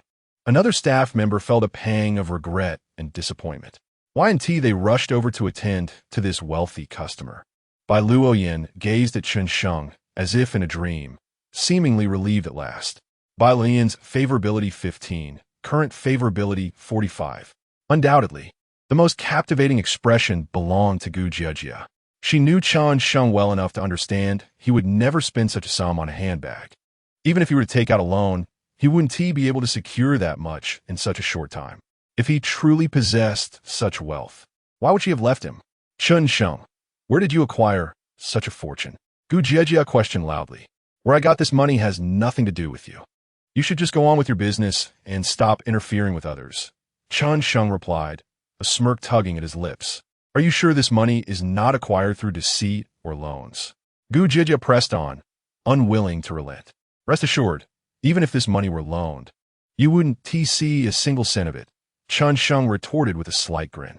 Yin Miaodong crossed her arms, her face a mask of jealousy as she exclaimed, what are you so proud of? Taking out loans to impress girls. Let's see how you manage to repay them. Yin Miaodong, am I mistaken in thinking you hold me in high regard? Do not forget, you will bear my surname from now on. Chen Miaodong, Chen Sheng retorted loudly. Chen Sheng you? Yin Miaodong was rendered speechless by his rebuke, angrily turning her head away. Instantly, Chen Sheng felt a sense of exhilaration. He turned to Bai Luoyan and said, Yin Yin, let us not waste any more time with these two fools. The car dealership will close soon. My dear, are you truly planning to buy me a car? I am at a loss as to how I could ever repay you, Bai Luoyan said playfully, feigning shyness as she linked her arm with Chen Sheng's. Chapter 8 Bai Luoyan. Do you have your ID? Chen Sheng nodded, of course, I always keep my word. At that moment, Tian approached, carrying a bag. It contained the clothes she had just changed out of, neatly folded. Chen Sheng casually accepted the bag and wrapped his arm around Bai Luoyan's delicate waist as they made their way outside, leaving Gu Jiejie and Yin Miaodong, who were left in a state of disarray in the wind. Could it be that Chen Sheng is actually wealthy and has been deceiving me all along? Gu Jiejie said, incredulous. Impossible, absolutely impossible. Yin Miaodong clutched Gu Jiejie's hand tightly. Jiejie, don't be fooled by him. Who knows where his money comes from? Once outside, Chen Sheng smirked. Bai Luoyan, I didn't expect your acting skills to be quite impressive. Bai Luoyan remained unfazed, responding calmly. To accept payment for services rendered is my duty. You did well. I'll increase your pay. Bai Luoyan looked at Chen Sheng earnestly. Thank you, Chen Sheng. You have truly helped me immensely today. I helped you immensely? Chen Sheng replied, somewhat taken aback. Truth be told, my part-time job is merely to save up for opening a studio. That 100,000 you provided has alleviated my urgent needs. Moreover, if I wish to attract investors, I need to present myself well. The clothes and bags you bought for me have indeed assisted me in that regard. I see. Chen Sheng pondered for a moment, then asked with curiosity, I've heard the boys in our class mention you. Was your family quite wealthy? That was in the past. My family has fallen on hard times now. Bai Luoyan sighed sadly, continuing, 6 months ago, my father's last company went bankrupt, leaving us with a mountain of debt. I haven't asked my family for money in over 6 months, and have even sent back my designer bags and watches to help settle our debts. So that's how it is. Has your family's situation improved? Somewhat, but I can no longer rely on them. I must depend on myself. Chen Sheng opened his mouth to offer some advice, but ultimately held his tongue. In today's world, finding a job as a university student is challenging, and entrepreneurship is fraught with peril. Yet, he considered Bai Luoyan's family background and extensive connections, concluding it was better not to meddle in her affairs. After all, it was none of his business. His focus was simply to enjoy life. Bai Luoyan contemplated for a moment before speaking. Chen Sheng, I will remember your kindness. Once I earn money, I will repay you. She felt that accepting such generosity implied a certain obligation towards the giver. It was an unspoken understanding among them. Otherwise, to receive benefits without acknowledgement would be akin to being a gold digger. All right, let us wait until you've earned some money. However, you could opt for a shortcut. Chen Sheng remarked ambiguously. Bai Luoyan was well aware of the shortcut he referred to, yet she didn't perceive anything wrong with his suggestion. A considerable sum of money was spent, and how many young women are eager to take shortcuts? She recalls a beauty from her school, seemingly kept for half a year for a sum of 10,000 yuan. In contrast, she feels as though she has received an extraordinary bargain. Perhaps she should just yield to him? Chen Sheng, oblivious to the subtle shift in Bai Luoyan's expression, retrieved the car keys from his pocket and inserted them. To his dismay, The electric scooter's dashboard remained unlit. After a thorough inspection, he muttered in exasperation, "Damn it! Where's my battery? Who the hell did this?" Bai Luoyan glanced at the empty frame and couldn't help but exclaim, "Seriously? Someone dares to steal a battery in broad daylight?" Chen Sheng cursed the ancestor of the battery thief in his mind. Being robbed of takeout was one thing, but now even his battery was stolen. Forget it. Out with the old, in with the new. "Let's go," he remarked with a double entendre. Yes, a new one is indeed in order. Riding a new one is much more comfortable, Bai Luoyan echoed. Chen Sheng paused, thinking to himself that she'd better be referring to the electric scooter. "Bai Luoyan, do you have your ID with you?" he inquired. Bai Luoyan shivered, realizing that her earlier suspicions were indeed correct. Chen Sheng must have intentions towards her. After all, why would he spend so much money and give her 10,000 yuan? It was certainly borrowed from some platform, and he was deliberately flaunting wealth in front of her, aiming to lure her to a hotel. "Oomph." Bai Luoyan scoffed. "Chen Sheng, I knew you were lusting after me. I have already told you that I would never engage in such activities with you." Chen Sheng, bewildered, scratched the back of his head. Truly, a woman's heart is as unfathomable as the ocean. "What do you mean by such activities?" he asked. "I merely meant that if you have your ID, we could go buy a vehicle together." "Oh." Bai Luoyan struggled to comprehend Chen Sheng's words, finally grasping the meaning. I do have my ID with me." She carried it for her job at the bathing center, as it was needed, and due to the occasional inspections by the authorities, she always kept it close. "That's good," Chen Sheng said, opening the map application. "Hold on while I search for a dealership." Bai Luoyan nodded, but internally scoffed, wondering if one needed an ID to purchase an electric scooter these days. Such a fuss for a simple purchase. One might think they were buying a car.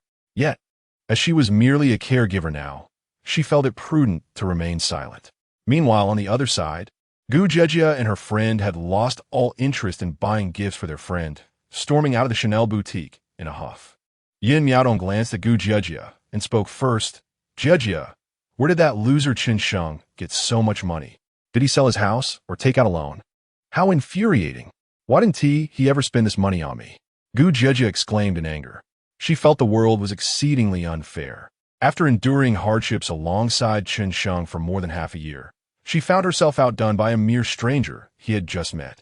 "Though I had not rendered any tangible service to him during those 6 months, I had devoted my youth, a most precious asset in the world." Yin Miaodong gazed at the trembling Gu Jejia and cautiously inquired, "Jejia, where shall we go next?" "Tong Tong, you should head back first.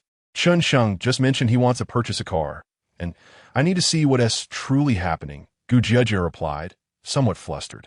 The more she pondered, the more irate she became. How could Chen Sheng lavish such substantial sums on other girls, when she had previously requested 5,000 yuan from him for a handbag? He had to save for 2 months to comply, yet he could effortlessly spend over 400,000 on another girl without a flicker of hesitation. Even if he had indeed taken a loan, that money ought to have been spent on her. Before long, Chen Sheng and Gu Jejia arrived at the entrance of the Rolls-Royce dealership. "We've arrived," Chen Sheng remarked, looking towards the showroom. Bai Luoyan halted in surprise, exclaiming, "You meant a car purchase, not an electric bicycle?" Chapter 9. Purchasing a phantom? Perhaps indulging a bit too much, Chen Sheng spoke with an air of calm. "Of course, now that I have wealth, it is only fitting that I indulge a little. Regrettably, there are no Bentley or Mercedes dealerships nearby, so I shall have to make do with a Rolls-Royce for the time being, and perhaps trade it in for another vehicle in a few days." Although this car is undeniably expensive, Chen Sheng believed that young people ought to drive something more youthful. Bai Luoyan's expression darkened upon hearing this. "Is that so? When did one ever consider a Rolls-Royce as merely making do?" "Chen Sheng, you may not fully comprehend that a Rolls-Royce is a pinnacle of luxury, with even the most affordable models costing several million. Why don't we take a look at the nearby Geely dealership instead?" Bai Luoyan was aware that Chen Sheng might possess some money. Otherwise, he would not be so extravagant. However, the notion of acquiring a Rolls-Royce, which typically starts at 6 or 7 million and can soar into the tens of millions, seemed rather presumptuous. "Bai Luoyan, I'm not so naive as to have never heard a Rolls-Royce. Let us not dawdle. Come along," Chen Sheng insisted, taking hold of Bai Luoyan's arm and leading her into the dealership. A slightly plump young woman approached them. "Hello, welcome to the Rolls-Royce dealership. I'm Xiao Jia, and it is my pleasure to assist you." With her hands clasped in front of her and a warm smile, she greeted them. Chen Sheng glanced around the showroom, noting that most cars were adorned with a small golden figurine at the front, creating an awe-inspiring atmosphere. Having previously heard of the Rolls-Royce Phantom online, he addressed Xiao Jia. "I see you are about to close. Please take me directly to view the Phantom." Xiao Jia hesitated, a flicker of disbelief crossing her features. "Sir, are you certain you wish to see this model?" "Certainly, while I do not seek the best, I do desire the most expensive," Chen Sheng replied in a flat tone that nevertheless conveyed an undeniable sense of authority. "Right this way, sir," Xiao Jia responded, nearly stifling a laugh. She understood the importance of customer service. Not only Xiao Jia, but even Chen Sheng felt an aura of confidence emanating from himself. With newfound wealth comes a robust self-assurance. He was no longer the man who had once spent an eternity selecting a 30 yuan shirt on an online marketplace. As they arrived in front of the Phantom, Chen Sheng found himself momentarily entranced. Having only seen the vehicle on television, he had always thought it to embody grandeur, with its flowing lines and majestic design. However, he was taken aback by its sheer size, significantly larger than typical vehicles. "Bai Luoyan, I recall that you can drive. Why not take it for a test drive?" Chen Sheng suggested, turning to her. Bai Luoyan looked bewildered. "Chen Sheng, are you truly considering purchasing this vehicle? This is one of the most expensive models by Rolls-Royce, with a price tag exceeding 10 million. Just get in and take it for a spin. If you find it suitable, we can drive it home today." Though Bai Luoyan felt incredulous, she steeled herself and climbed into the driver's seat. Xiao Jia slid into the passenger seat, beginning to outline the car's numerous advantages. After a brief while, Bai Luoyan returned with the car. "How does it feel?" Chen Sheng inquired eagerly. "Having driven it for such a short time, I can't discern much yet. However, the driving experience is indeed far superior to my previous Porsche," Bai Luoyan replied candidly. "Given the circumstances, let us proceed with the purchase of this vehicle today. We shall explore other options at a more opportune time." Chen Sheng retrieved a black gold card from his wallet and handed it to Xiao Jia. "Please proceed with the necessary formalities." "Sir, are you not reconsidering your decision?" Xiao Jia exclaimed, her eyes wide with surprise. "It is customary for sales representatives to encourage customers to purchase, yet you seem to be dissuading me from making a purchase." Chen Sheng teased. Xiao Jia quickly clarified, "Sir, that was not my intention. I merely wish to convey that buying a car is a significant life decision, and as long as you are certain, that is what truly matters." With that, she eagerly accepted the black gold card. Although she felt a twinge of skepticism, she maintained her professional smile. If Chen Sheng were merely here for amusement, she would regard it as just an extension of her duties, nothing more. After all, she had grown accustomed to the numerous influencers and customers who frequented this place. However, if this transaction were to succeed, it would ensure that her performance targets for both this month and the next would be met ahead of schedule. Moreover, the black gold card was not something just anyone could possess. As Xiao Jia prepared to process the paperwork, Chen Sheng turned to Bai Luoyan and remarked, "Bai Luoyan, I forgot my ID. Perhaps we could register the vehicle in your name for now, and I can transfer it to my name at a later date." "What? In my name?" Bai Luoyan responded, taken aback. Such an expensive car, so casually registered under her name? The sudden fortune felt overwhelming. Just then, Gu Jiajia, who had been trailing behind, could not suppress her laughter. "Haha, I knew it. Chen Sheng, you must be wealthy because you're involved in some name-lending car purchase scam." Name-lending car purchase? Bai Luoyan was momentarily bewildered. Gu Jiajia crossed her arms, wearing a knowing expression. "Bai Luoyan, think carefully. If Chen Sheng merely pays the down payment and then sells the car, wouldn't you be left with nearly 10 million in debt?" Bai Luoyan frowned, unable to refute her point. However, she did not allow Gu Jiajia's one-sided interpretation to provoke her anger towards Chen Sheng.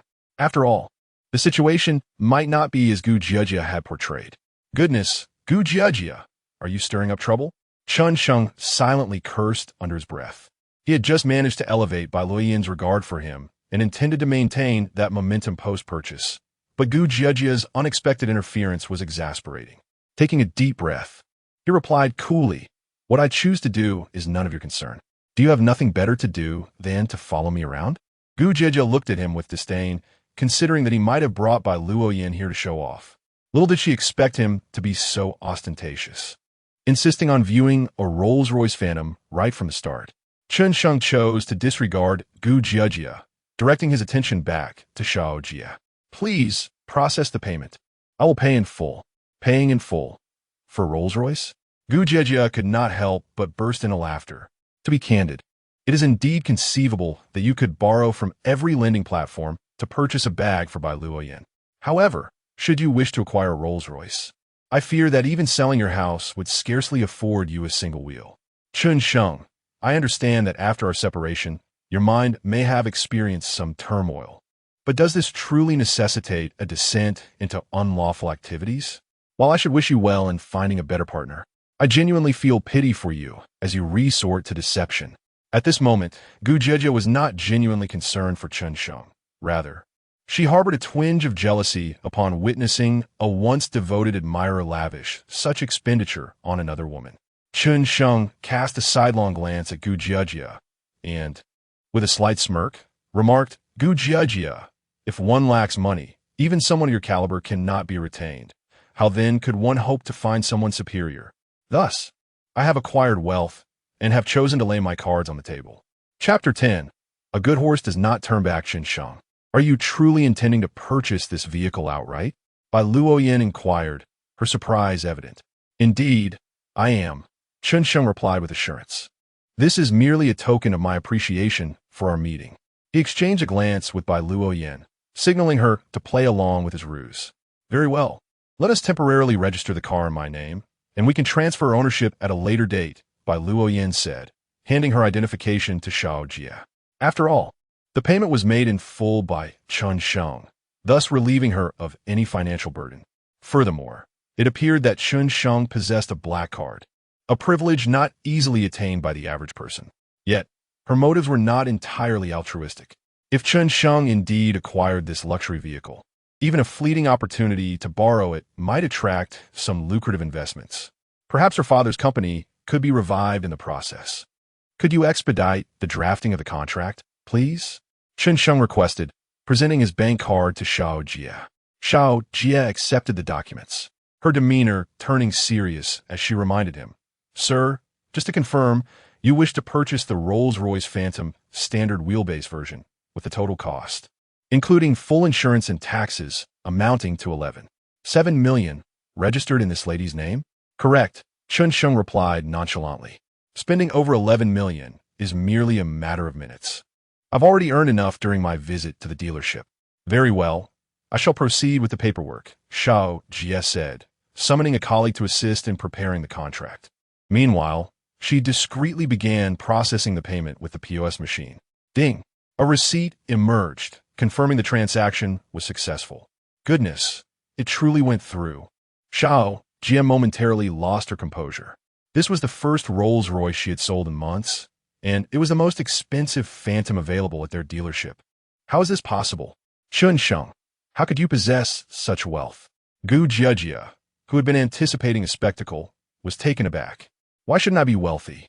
Chen Sheng retorted with a cold smile, sighing, originally, this car was meant for you. Unfortunately, you are not worthy of it. Gu Jieji rushed to stand before Chen Sheng, her voice trembling. Chen Sheng, where did you acquire this money? Did you win the lottery or receive compensation from a relocation? She had come to the conclusion that this money was certainly not a loan. Who would extend such a substantial loan to a seemingly impoverished individual? Moreover, his willingness to spend so lavishly on a vehicle indicated that he must possess even greater reserves of wealth. You guessed correctly. I won the lottery just yesterday. However, most of the money has already been spent, so your persistence is futile, Chen Sheng stated, wishing to sever ties and avoid her incessant pursuit. Ding! Gu Jieji's favorability 40. Current favorability 30. Would you like to bind her as the second goddess?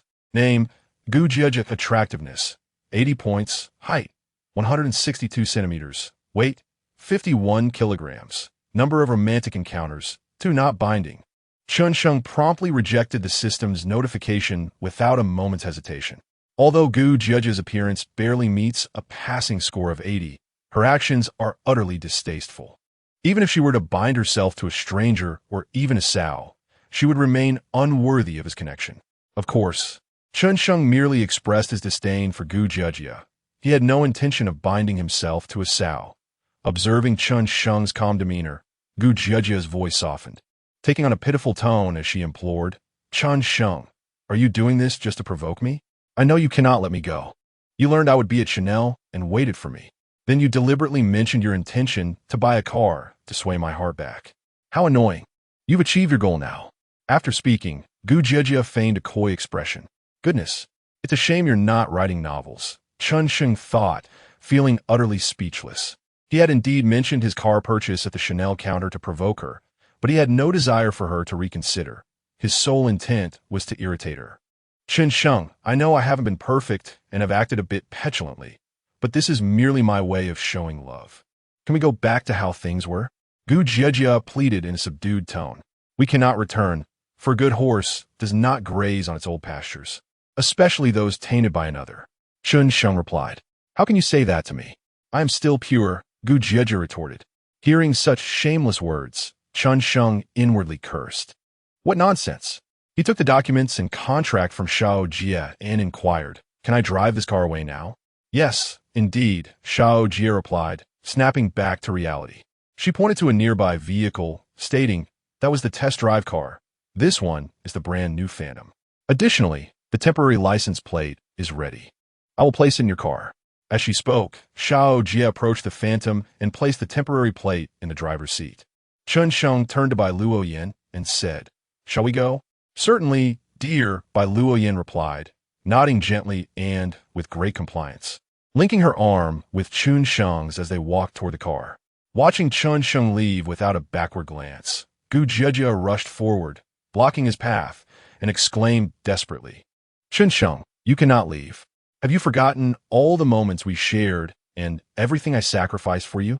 At her words, Chen Sheng's anger flared. "How dare you claim you gave everything for me? Was it your contribution when you took my part-time earnings each month? Was it your contribution when you ordered me around and had me brave storms to fetch food for you and your friends? You were the one who initiated the breakup. Please do not disturb me. Your presence is utterly repulsive," Chen Sheng said, his eyes ablaze with fury as he fixed his gaze upon Gu Jiajia, delivering each word with deliberate precision. He wished to no longer entangle himself with Gu Jiajia and subtly signaled to Xiao Jia. Understanding his cue, Xiao Jia, along with her colleagues, pulled Gu Jiajia aside. "Let me go. I am his girlfriend. That car should be registered in my name," Gu Jiajia exclaimed, behaving like a shrew, utterly disregarding her own image.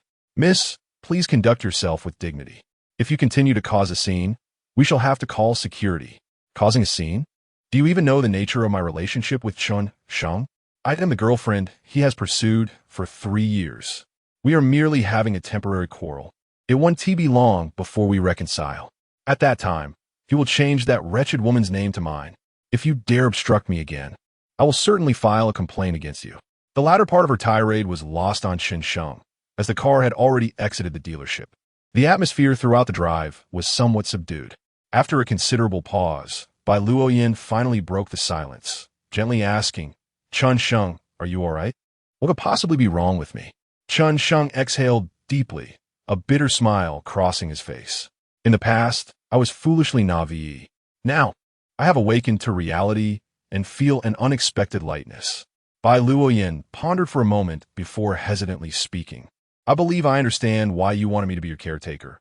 It was to regain your dignity in front of Gu Jiajia, wasn't it?" Chapter 11. A good horse deserves a good saddle. A fawning dog pairs with a fool. Chen Sheng feigned astonishment as he exclaimed, "I can't believe you guessed that. You must cooperate splendidly with me in this charade, or else I shall have to dock your pay." Yet, internally he was mocking Bai Luoyan. "How do you possess such an imaginative mind, akin to Gu Jiajia? Am I to inform you that this is all dictated by the system? This infuriatingly simple-minded system could have just handed the money to itself. Why make it so convoluted?" Reminder to the host: a good horse deserves a good saddle. A fawning dog pairs with a fool. This simplistic system is tailored specifically for you. The dogged system dared to retort. Chen Sheng's lips twitched involuntarily upon hearing its reply. I knew it would turn out this way. Bai Luoyan glanced at Chen Sheng and whispered, if I weren't somewhat acquainted with you, I might have thought you were considering sponsoring me. Sponsoring you? That is not entirely out of the question. Chen Sheng said thoughtfully, resting his chin on his hand. Chen Sheng, I was merely jesting. Bai Luoyan blushed, turning her head away. If he truly intended to support her, it would not be unwelcome.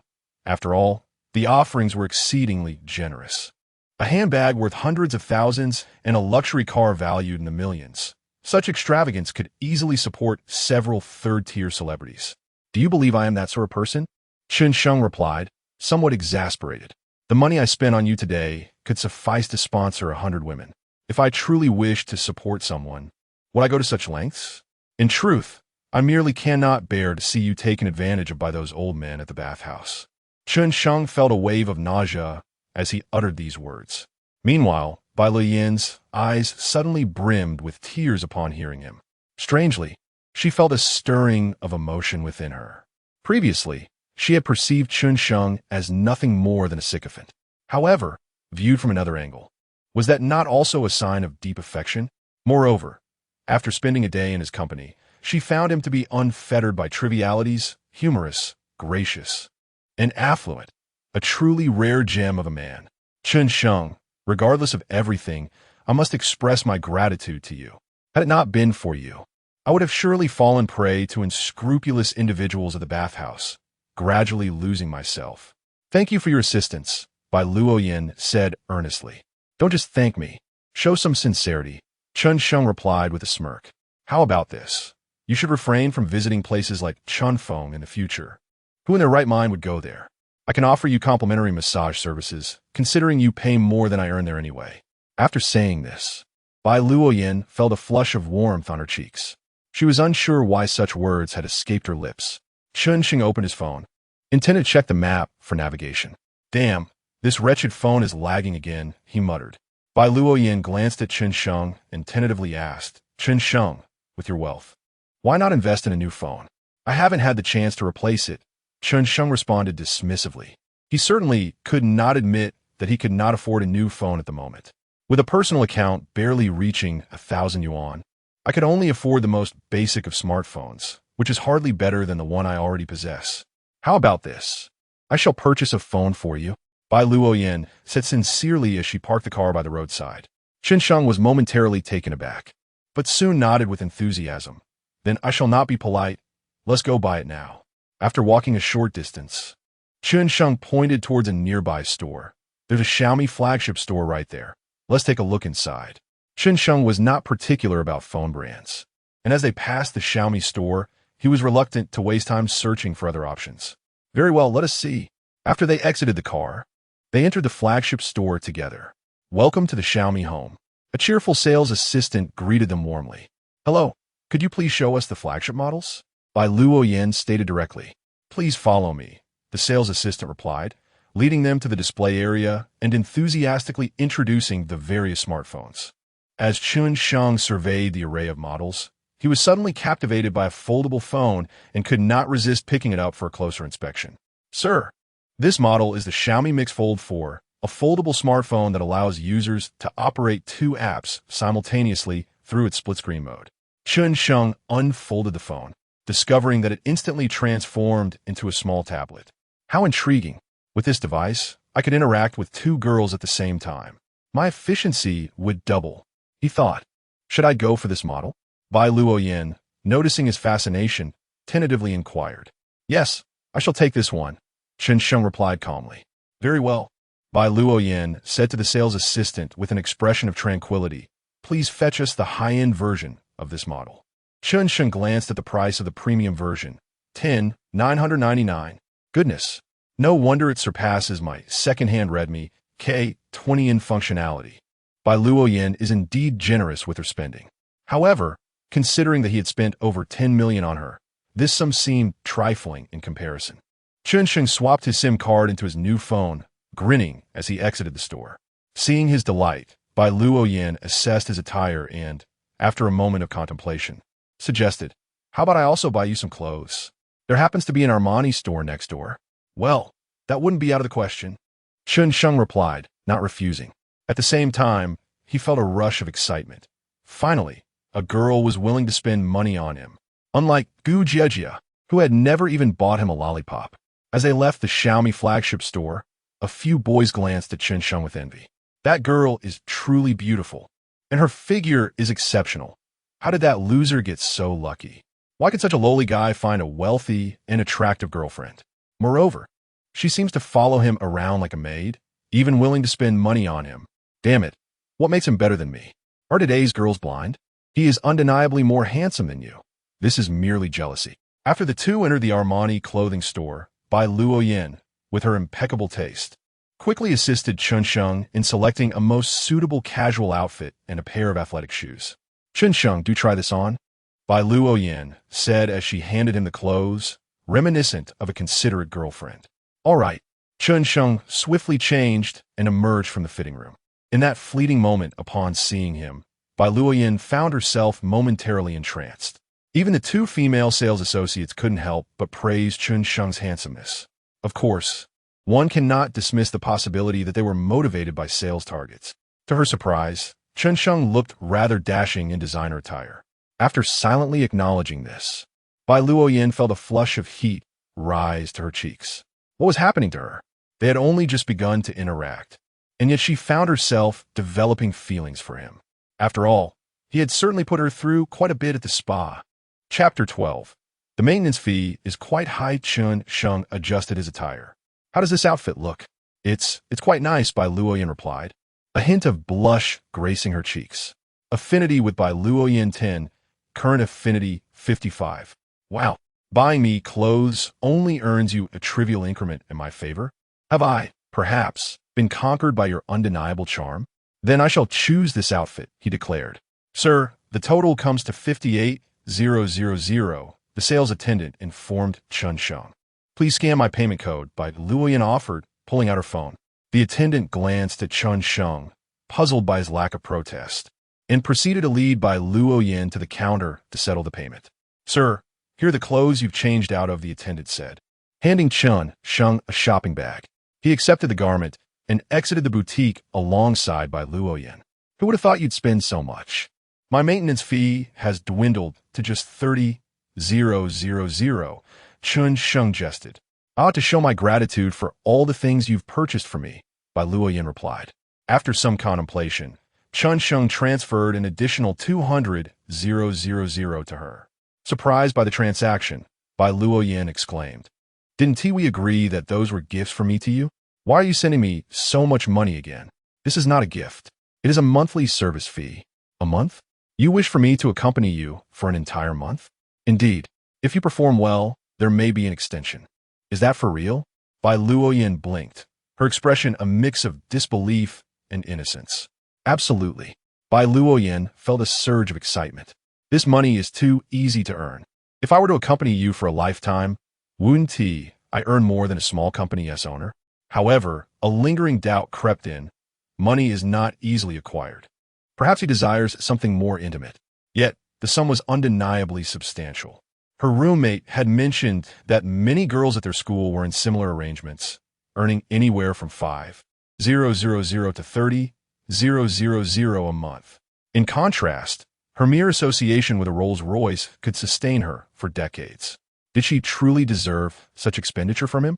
Bai Luoyan, what are you pondering? Chen Sheng inquired, noticing her lost in thought. Nothing much, she replied playfully, bending slightly to mimic a bow. Thank you, esteemed sir.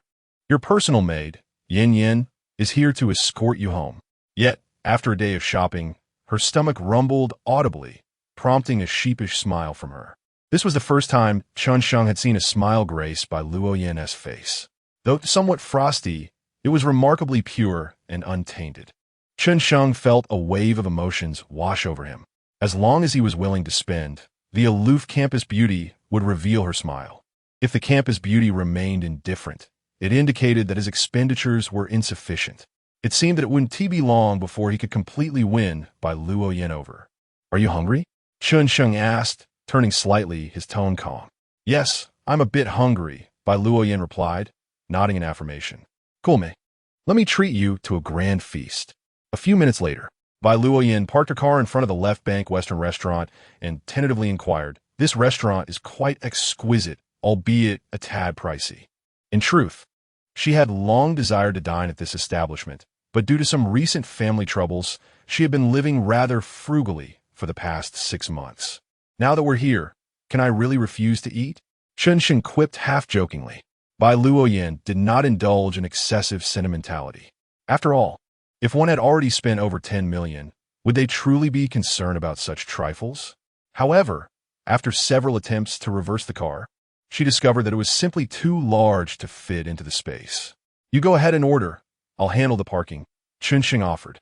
Although he had never driven this vehicle before, he had learned the basic maneuvers while sitting in the passenger seat.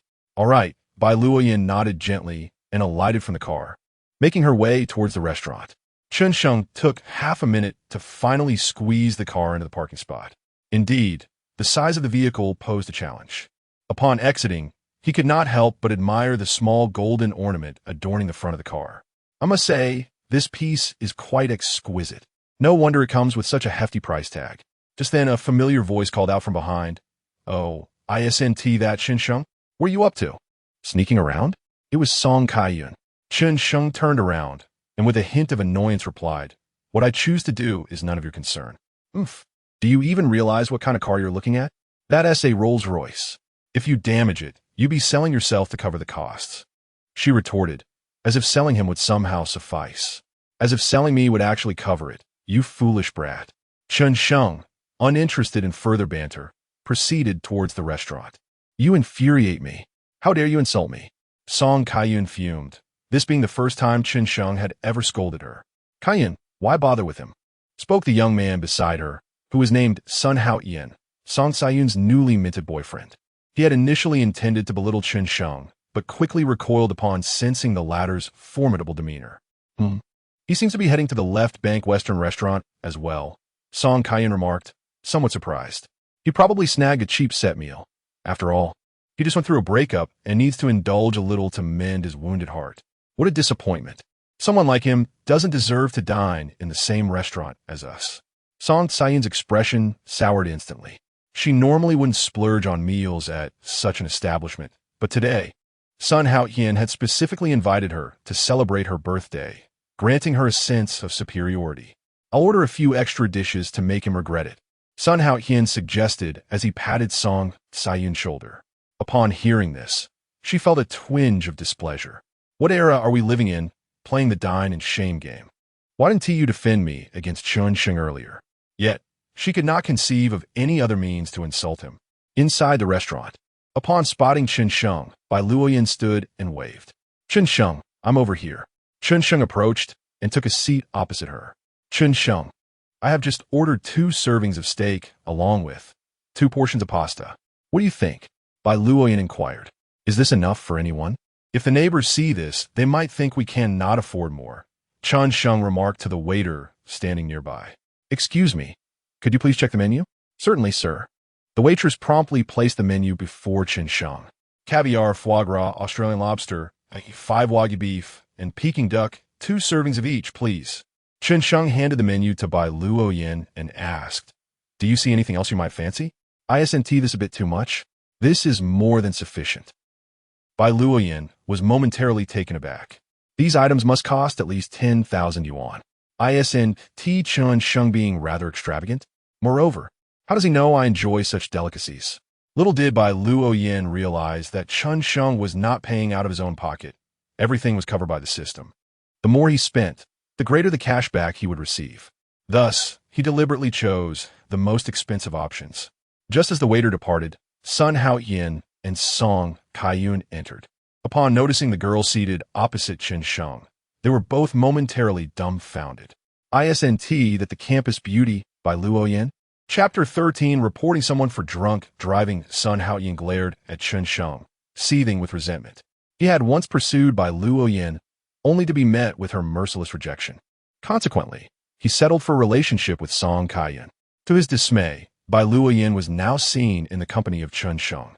Even though he was aware that their bond might merely be platonic, he could not help but feel a pang of envy and jealousy. After all, Bai Luoyan did not even grant him the opportunity to share a meal. "Hao Yin, what are you pondering?"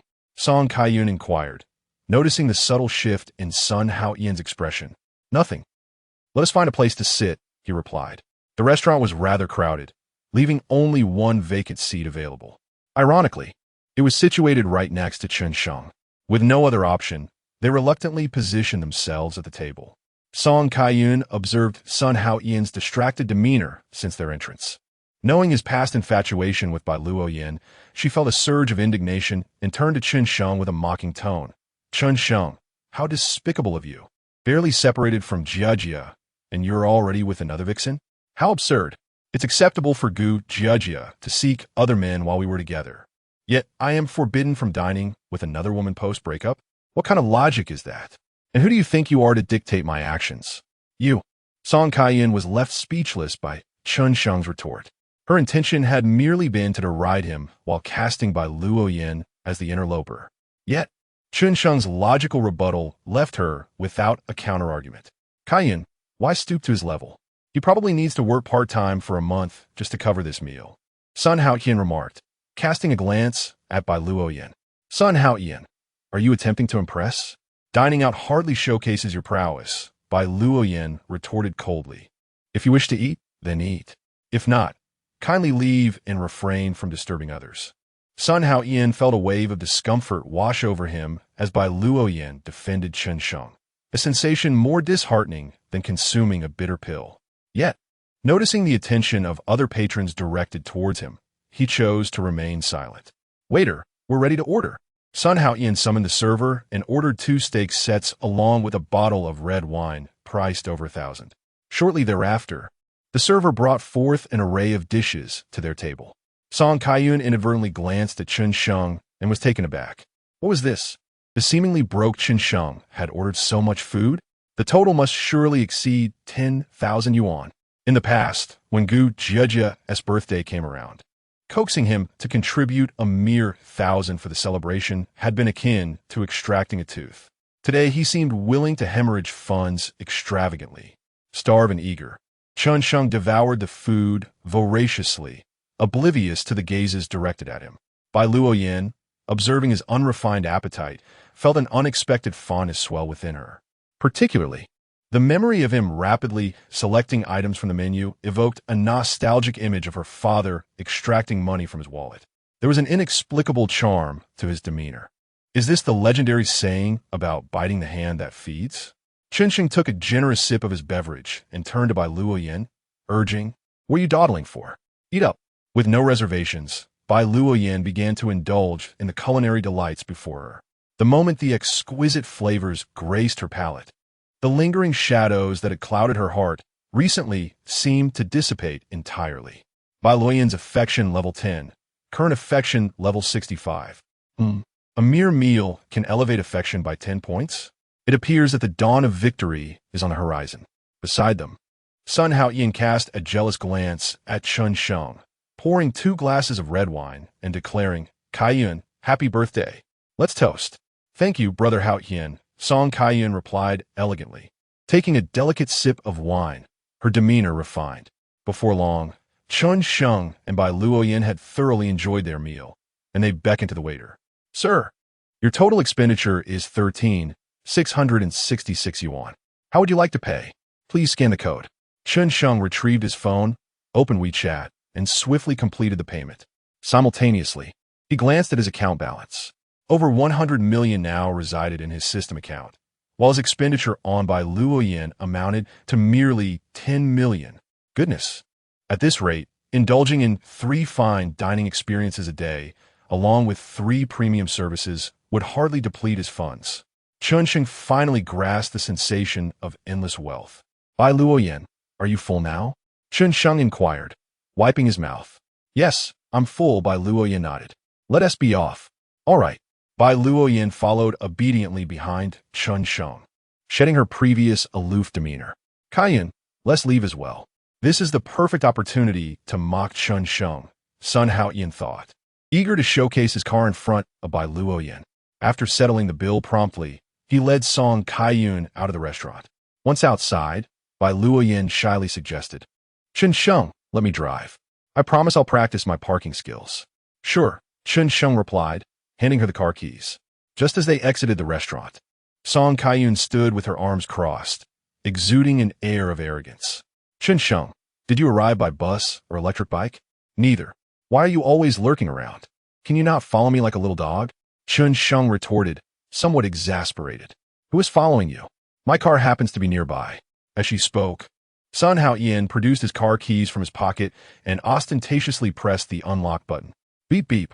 A nearby vehicle illuminated. Kid, do you know what car this is? This is a genuine B-class vehicle, with a price tag close to 200,000. Chen Sheng scoffed, choosing to ignore him. A 200,000 yuan car is indeed impressive for an undergraduate, but flaunting it before him was rather laughable. After all, he was now someone with a system. Chen Sheng, we'll be on our way, Sun Hao-yin said, rolling down the window with a smug expression. As the words were spoken, a brand new Rolls-Royce came to a halt before Chen Sheng. Bai Luoyan gracefully alighted from the vehicle and opened the door to the passenger seat, subsequently standing respectfully to the side. Given that Chen Sheng was her employer, it was only fitting to accord him the utmost respect. A Rolls-Royce? How could this be possible? Sun Hao-yin was utterly astonished. How could you possibly afford a Rolls-Royce? Why is it impossible? I purchased it just today, Chen Sheng replied nonchalantly. Song Tsayun's eyes widened in disbelief as she gazed at the Rolls-Royce, her astonishment nearly causing her eyes to fall from their sockets. Surely, this car belonged to Bai Luoyan. How could Chen Sheng afford such a luxury? You are mistaken. This vehicle is indeed Chen Sheng's, Bai Luoyan remarked coldly. Infuriatingly, Sun Hao-yin felt humiliated and, with a swift press of the accelerator, sped away. Once Sun Hao-yin had departed, Chen Sheng retrieved his phone and dialed a series of numbers. Hello. I wish to report someone for driving under the influence. The license plate number is TN82B438, and the route taken is Changhua Avenue. A soft laugh escaped by Luoyan as she covered her mouth. Chen Sheng, I didn't expect you to hold a grudge. I, Chen Sheng, despise evil and harbor grudges. I may overlook a kindness, but enmities are often settled on the spot. Chen Sheng's lips curled into a smirk. Although that bottle of red wine was not particularly potent, it could still ensure he faced a few days of administrative detention. Chapter 14. The neighboring sister, unbeknownst to him, the car had arrived at Chen Sheng's rented apartment. Chen Sheng, too wearied to stay in a hotel, decided to make do with this place for the night and planned to move once he purchased a home. You could drive the car back to the dormitory for now. Remember to pick me up here tomorrow morning. I have a class with Zhou Meili, he instructed. Although Zhou Meili was renowned as the most beautiful teacher in the school, she was far from gentle. Anyone daring to skip her class would find themselves facing failure. All right. Coincidentally, I have also enrolled in Teacher Zhou's course. See you tomorrow, Bai Luoyan replied with a nod. See you tomorrow, Chen Sheng said, casually taking 2 tote bags as he headed towards his rented apartment. Bai Luoyan felt a surge of excitement as she walked. The events of the day had been extraordinarily dramatic, akin to a plot twist in a novel that would seem implausible. Chen Sheng's various behaviors resembled that of Wang Duyu from The Richest Man in Shihong City, who must spend a significant sum of money in a short time. It also reminded her of an illegitimate child raised in an ordinary household, unexpectedly discovered by his family one day, who then gifted him an unlimited bank card as compensation. Bai Luoyan shook her head in resignation, feeling as though her imagination had run wild. After driving for several hundred meters, she suddenly remembered something and slammed on the brakes, nearly startling the driver behind her. A glance at the empty passenger seat made her face flush deeply. Oh my goodness! Did Chen Sheng take my short skirt, shirt, and stockings? And the modesty patch too? How utterly embarrassing. Chen Sheng soon arrived at his rented abode, a place he had chosen for the convenience of his part-time job. The front door was ajar. Upon entering, he found the landlady, Yi Zhiqiu, tidying up in the living room. A few years his senior and still unmarried, she was bent over, dusting the corners of table. Her slight forward lean revealed a slender, fair waist, and her curvaceous figure was strikingly accentuated. Chen Sheng found himself momentarily entranced, stealing glances at her. Unlike Bai Luoyan, Yi Zhiqiu had the ideal physique, slim where it mattered and voluptuous where it counted. Moreover, She exuded a unique charm and grace characteristic of mature women, a quality absent in girls in their early 20s. Taking a deep breath, Chen Sheng pulled his thoughts back to the present. "Xiao Jie," he called out. "Ah, you're back, Xiao Sheng?" Yi Zhiqiu turned, her face lighting up with a motherly smile. "Xiao Jie, I'm sorry to trouble you again." Chen Sheng scratched the back of his head, feeling a bit sheepish. Having lived here for over 2 years, Yi Zhiqiu was aware of his circumstances, having lost both parents, and had taken great care of him. Not only had she never pressured him for rent, but she also brought him dumplings, mooncakes, and zongzi during festivals. Chen Sheng was deeply grateful to her, even considering her a family member in his heart.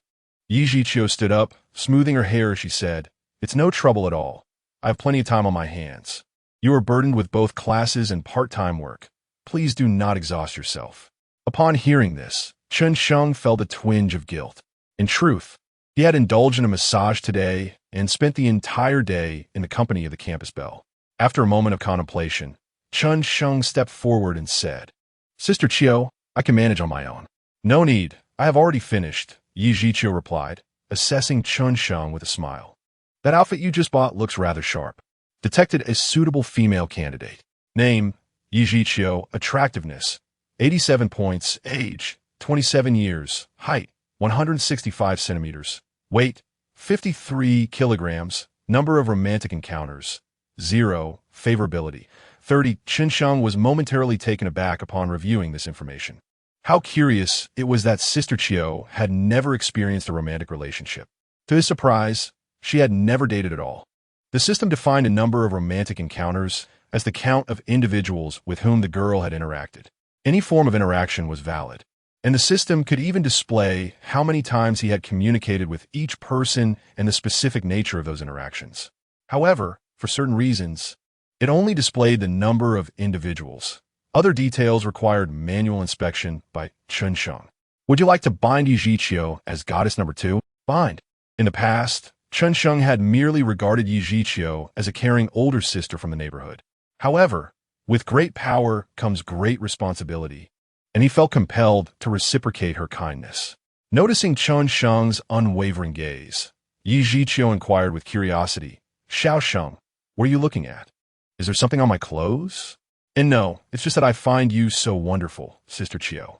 I am at a loss for how to repay you," Chen Sheng replied, somewhat embarrassed. "Repay? I merely assist you because I see you here studying alone and without support," Sister Qiu said gently, glancing at the bag of clothes in Chen Sheng's hand. "Those must be your dirty garments. The washing machine here is broken. I can wash them for you using the one upstairs." Chen Sheng initially wished to decline, but he recognized her good intentions. He resolved to return this favor at a later time. "I appreciate your help, Sister Qiu," he said, smiling as he handed her the bag, only to realize he was holding 2 bags. "Oh no, how did I accidentally bring Bai Luoyan's clothes along? It seems her stockings are in there too. If Sister Qiu sees this, she might think I have peculiar inclinations." In a flurry, Chen Sheng hastily transferred Bai Luoyan's garments to his other hand and presented his own to Yi Zhiqiu. In his nervousness, he inadvertently brushed against Yi Zhiqiu's smooth, delicate fingers. The moment their fingers touched, Yi Zhiqiu felt a jolt, her face flushing crimson to her neck as she quickly withdrew her hand. "Xiao Sheng, once your clothes are washed, I will hang them on the balcony for you." "Thank you, Sister Qiu. I will treat you to a meal another day." Chen Sheng grinned, showing his teeth. "Sound good." Yi Zhiqiu chuckled, not overly concerned, taking it as a mere pleasantry from Chen Sheng. Just as Yi Zhiqiu was about to leave, an elderly woman, nearly in her 60s, suddenly appeared at the doorway. "Yi Zhiqiu, why have you come down again? I've been searching everywhere for you," the woman said, somewhat irked. This woman was Yi Zhiqiu's adoptive mother. In the past, she had struggled to conceive and thus adopted a child, who is now Yi Zhiqiu. However, later on, her adoptive mother gave birth to another child, causing Yi Zhiqiu's status to plummet. Her parents' attitude towards her became rather harsh. "Mom, I'm just here to help them with the cleaning," Yi Zhiqiu replied with a smile. "I think you're just idle. What is the point of assisting these poor students with their cleaning? It doesn't even reduce the rent." Yi Zhiqiu cast an awkward glance at Chen Sheng and then approached the door. "Mom, please don't say that. They have their struggles too. Besides, This way we save on hiring a cleaner, right? How dare you talk back? The elderly woman exclaimed, pointing at Yijiqiu. Hurry back and run the bathwater for me. Understood, Mom, Yijiqiu said resignedly as she followed her mother upstairs. Chen Sheng wanted to interject, but realized that speaking up would only exacerbate the situation. So he swallowed his words. He decided to address it later over WeChat. Chen Sheng opened the door to his bedroom, sat on the narrow wooden bed, and began to review his gains from the day. Chapter 15. Bai Luoyan silicone eye mask. At this moment, the system account had accumulated a staggering 250 million. This figure does not even include the over 10 million spent on purchasing a car. Today has indeed been fruitful. It appears that merely having a female companion by one's side, without engaging in any labor, can still yield profits. Soon, I shall seek out some online female streamers to perform dances and songs for me, in hopes of augmenting my income. Chen Sheng retrieved his new phone, preparing to open Douyin. Just then, a notification chimed from WeChat. Upon checking, he discovered a message from Bai Luoyan. Chen Sheng, did you take my clothes? Casting a glance at the tote bag, he replied, Yes, I inadvertently took your clothes while leaving in haste. I shall return them to you tomorrow. Then you must not open the tote bag. What is the matter? Is there a secret inside? Just don't ask why. You simply must not open it. All right, I want to open it. Chen Sheng set his phone aside, suddenly recalling that his old phone might have been carelessly tossed into the tote bag. He shook his head helplessly. My apologies, Bai Luoyan. I did not intend to pry into your belongings. I merely seek my phone. He first locked the bedroom door, then emptied the contents of the tote bag onto the floor. Aside from the phone, there was a white fitted garment, still faintly scented. A dark blue JK skirt, made of fine material and smooth to the touch. These items were of little interest to him, so he casually cast them aside, his gaze falling upon a pair of black stockings. Today Bai Luoyan wore these very stockings while giving me a back massage. The thought alone was quite thrilling. Just as he was about to return the clothing to the bag, he suddenly noticed two brown oval objects connected together on the bed. What are these? Chen Sheng picked them up for closer inspection, realizing they were made of silicone. They resembled suction cups, slightly sticky to the touch, and emitted a refreshing fragrance. Could this be an eye mask? Lying back on the bed, he placed it over his eyes. However, this contraption offered little light-blocking capability and was somewhat adhesive against his eyelashes. Nevertheless, it was quite fragrant. Chen Sheng was baffled as to who would utilize such an eye mask. He shook his head and placed it along with the clothing back into the bag. At that moment, Bai Luoyan sent another message. Chen Sheng, are you certain you haven't opened the tote bag? My apologies. I accidentally spilled out the clothing while searching for my phone. Besides, I have seen your clothes before. What is there to conceal? Chen Sheng replied candidly. What did you see? Bai Luoyan replied instantaneously. The top, the skirt, and the stockings. And what else? Additionally, an eye mask. I tried it on, but it was ineffective in blocking light. I'll buy you a new one another day. Bai Luoyan set her phone down, puzzled. An eye mask? When did I place an eye mask inside? Suddenly, she realized something. Those two pieces lacked straps and were merely connected by buttons. Did they not resemble an eye mask? Moreover, Chen Sheng remarked on the poor light-blocking quality. How could he? How infuriating! How could he behave in such a manner? It is utterly shameful. Yet, could it be that this fellow Chen Sheng has never engaged in any intimate actions with girls throughout his life? Bai Luoyan's favorability 2, current favorability 67. Upon hearing the notification in his mind, Chen Sheng's face lit up with joy, exclaiming, Oh, so merely suggesting to Bai Luoyan an eye mask can increase her favorability? It seems Bai Luoyan is not as materialistic as I thought. Nevertheless, she remains rather conservative. It was just a few pieces of clothing that were changed, and there were no intimate undergarments involved. As for the frequent messages, Chen Sheng could only shake his head in resignation and open Xiao Jia's WeChat, just as he was about to inquire if she had faced any difficulties. A sudden system notification echoed in his ears. Detected Goddess number 2, Yi Zhiqiu, providing service to the host, system account income of 10,000 yuan. The previously stagnant balance began to grow once more. Without a doubt, it was Xiao Jie who had washed his clothes. A warm sensation surged within Chen Sheng, and he quickly typed a few lines of text. Xiao Jie, I apologize for today. You were scolded because of me. After a while, Xiao Jie responded, I'm fine. As for you, don't take the old lady's words too much to heart. You university students are educated and will surely achieve great things in the future. Chen Sheng felt a pang of helplessness upon hearing this. Times have changed. It is not as easy for university graduates to find employment, and even when they do, the income is often meager. Were it not for the system he possessed, he would likely be troubled by job hunting. After pondering for a moment, he transferred 10,000 yuan, explaining, Xiao Jie, I found a good job last month, and today I received my salary. You have taken care of your younger brother over the years, and I have kept that in mind. I wanted to give you a gift, but feared it might cause misunderstandings. Thus, I decided to send you a red envelope instead. He had initially intended to transfer a larger sum, but worried that Xiao Jie might refuse, so he settled on a modest amount. Xiao Sheng, I cannot accept this money. You should keep it for yourself. There will be plenty of opportunities to spend in the future. I must go now. I have things to attend to. Ultimately, Xiao Jie did not accept Chen Sheng's transfer. He let out a wry smile, murmuring to himself, I knew Xiao Jie wouldn't accept the money. It seems I must find a proper opportunity in the future to repay this kindness. Not wishing to dwell any longer, Chen Sheng opened Douyin and began watching live streams. The female hosts on his phone were vying for attention, creating quite a lively atmosphere. Brother, send me a gift, I'm about to lose this PK. Family, keep pushing. Be careful not to get ambushed by the opponent. Brother, the new host seeks your protection. Love you. After watching several live streams, Chen Sheng realized that none of the female hosts met an attractiveness rating of 80.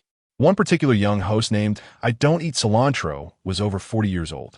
This was utterly ridiculous. It was clearly a case of not eating coriander. There were even a few who were men disguised as women, which was truly infuriating. The beauty enhancement feature has indeed become remarkably powerful. It is no wonder that Bai Luoyan has risen to fame as a beauty influencer. Chen Sheng shook his head in dismay, feeling a sense of injustice for the fans who had been deceived. As he casually scrolled down the screen, he was captivated by a newcomer's live stream titled 4 Little Wildcats. The 4 young ladies in the dance troupe, all around the age of 20, possessed looks that exceeded an impressive score of 80. However, being newcomers without the backing of substantial capital, their live stream attracted only a modest audience of just over 100 viewers. Upon entering the live stream, Chen Sheng perused the introduction displayed above. Popularity vote 10, host Chen Sheng, Grand Swing. Rose 10, host Xiaoro, Drop Tower. Little Hearts 10, host Yao Mei. Little Wildcat, Beer 10, host Susu, Gatling. Other gifts of equivalent value, random host, random dance. After reading this, Chen Sheng couldn't help but be astonished. Is it truly possible to have the host dance for a mere $1 for several seconds? Chapter 16. What about the most fundamental trust when wearing leggings? Although he seldom watched female streamers, he was aware that some of them received extravagant gifts like sports cars and still refrained from dancing for their audience, let alone smaller tokens of appreciation. Yet, these few novice streamers only needed to accumulate a mere $1 or $2 to obediently perform a dance. What more could one desire? Moreover, these petite streamers were not necessarily less attractive than the renowned ones, offering remarkable value for the experience. Without a moment's hesitation, Chen Sheng navigated to the recharge page. He thought it prudent not to deposit too little, for the last thing he wanted was for money to be deducted from his personal account. Thus, he decided to deposit a substantial sum of 500,000. And, just as he anticipated, the transaction was successful.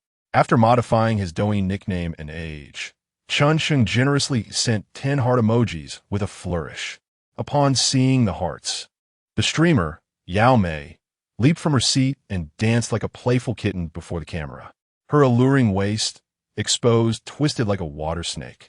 Every movement was utterly captivating and enchanting. Detected a qualified female candidate. Target score, 86. Would you like to bind her as goddess number 3? Bind. Goddess no. 3. Xia Yio, attractiveness, 86. Height, 169 centimeters. Weight, 53 kilograms. Affinity, a number of romantic encounters. 0. Goodness, I shower you with gifts, and your affinity is merely 1. Chen Sheng chuckled at his own absurdity. Did he truly expect a beautiful woman to grant him intimacy for just $1? He had confirmed that merely watching a streamer dance in any random live room did not constitute a service rendered by the streamer. However, having just gifted, he could indeed claim that the streamer was performing a service for him. On the screen, Yao may don a white tank top and an ultra-short skirt, her fair thighs on full display. Adorned with fluffy cat ears, she appeared utterly adorable. Yet, she wore white leggings, indicating a lack of even the most basic trust in her audience. Moments later, after completing her dance, Yao Mei blew a kiss to the camera and returned to her seat. Not bad at all. A mere dollar spent on the streamer could potentially earn me hundreds of thousands. Chen Sheng wore a capitalist grin, his face illuminated with a gleeful smile. Since that was the case, he thought, why hold back? Under normal circumstances, he would merely indulge without spending. But now, apologies, but I shall go all out. With a cold snort, Chen Sheng waved his hand generously, sending a pair of sunglasses worth 10 yuan. Thanks to Mr. Wang for the sunglasses, Su Su casually remarked. Soon after, the four girls joined hands and danced together before the screen. Detected that goddess number 3 Xia Yuyo, number 4 Mi Su, number 5 Song Chanqian, and no. 6 Yu Xiaoro are serving the host. The system account earns 40,000 yuan every second. After performing 2 rounds, the four girls returned to their positions. Observing their dance, Chen Sheng thought to himself, no wonder the performance by streamer Su Su cost twice as much. Her dance was the most challenging and undeniably the most sensual. Of course, it also skirted the edge of propriety. Were it not for her slight modifications, the livestream room would likely have been shut down by the Douyin officials. Chen Sheng observed the four girls come to a halt and thought to himself, please don't stop. If you cease, how can I profit from your performances? Contemplating for a moment, he typed a few words in the comment section. What can you do to keep dancing continuously? Su Su, upon seeing the barrage of comments on her phone, jokingly replied, as long as my dear brother send the Douyin number 1, the four of us can dance for an entire hour. Chen Sheng glanced and noted that a Douyin no. 1 costs 1,000 yuan, though it was not the most expensive gift. The priciest was the carnival, valued at 3,000 yuan. Then I shall directly send the carnival. You may dance a little longer, Chen Sheng declared. Before the host could respond, the fans in the live stream became restless. Who do you think you are? Boasting so boldly? One commented. A mere secondary account dares to speak so grandly. If you can afford the carnival, I'll eat it. Ignoring the barrage, Chen Sheng swiftly dispatched 2 carnivals. AAA Building Material CEO sent a carnival 1. AAA Building Material CEO sent a carnival 2.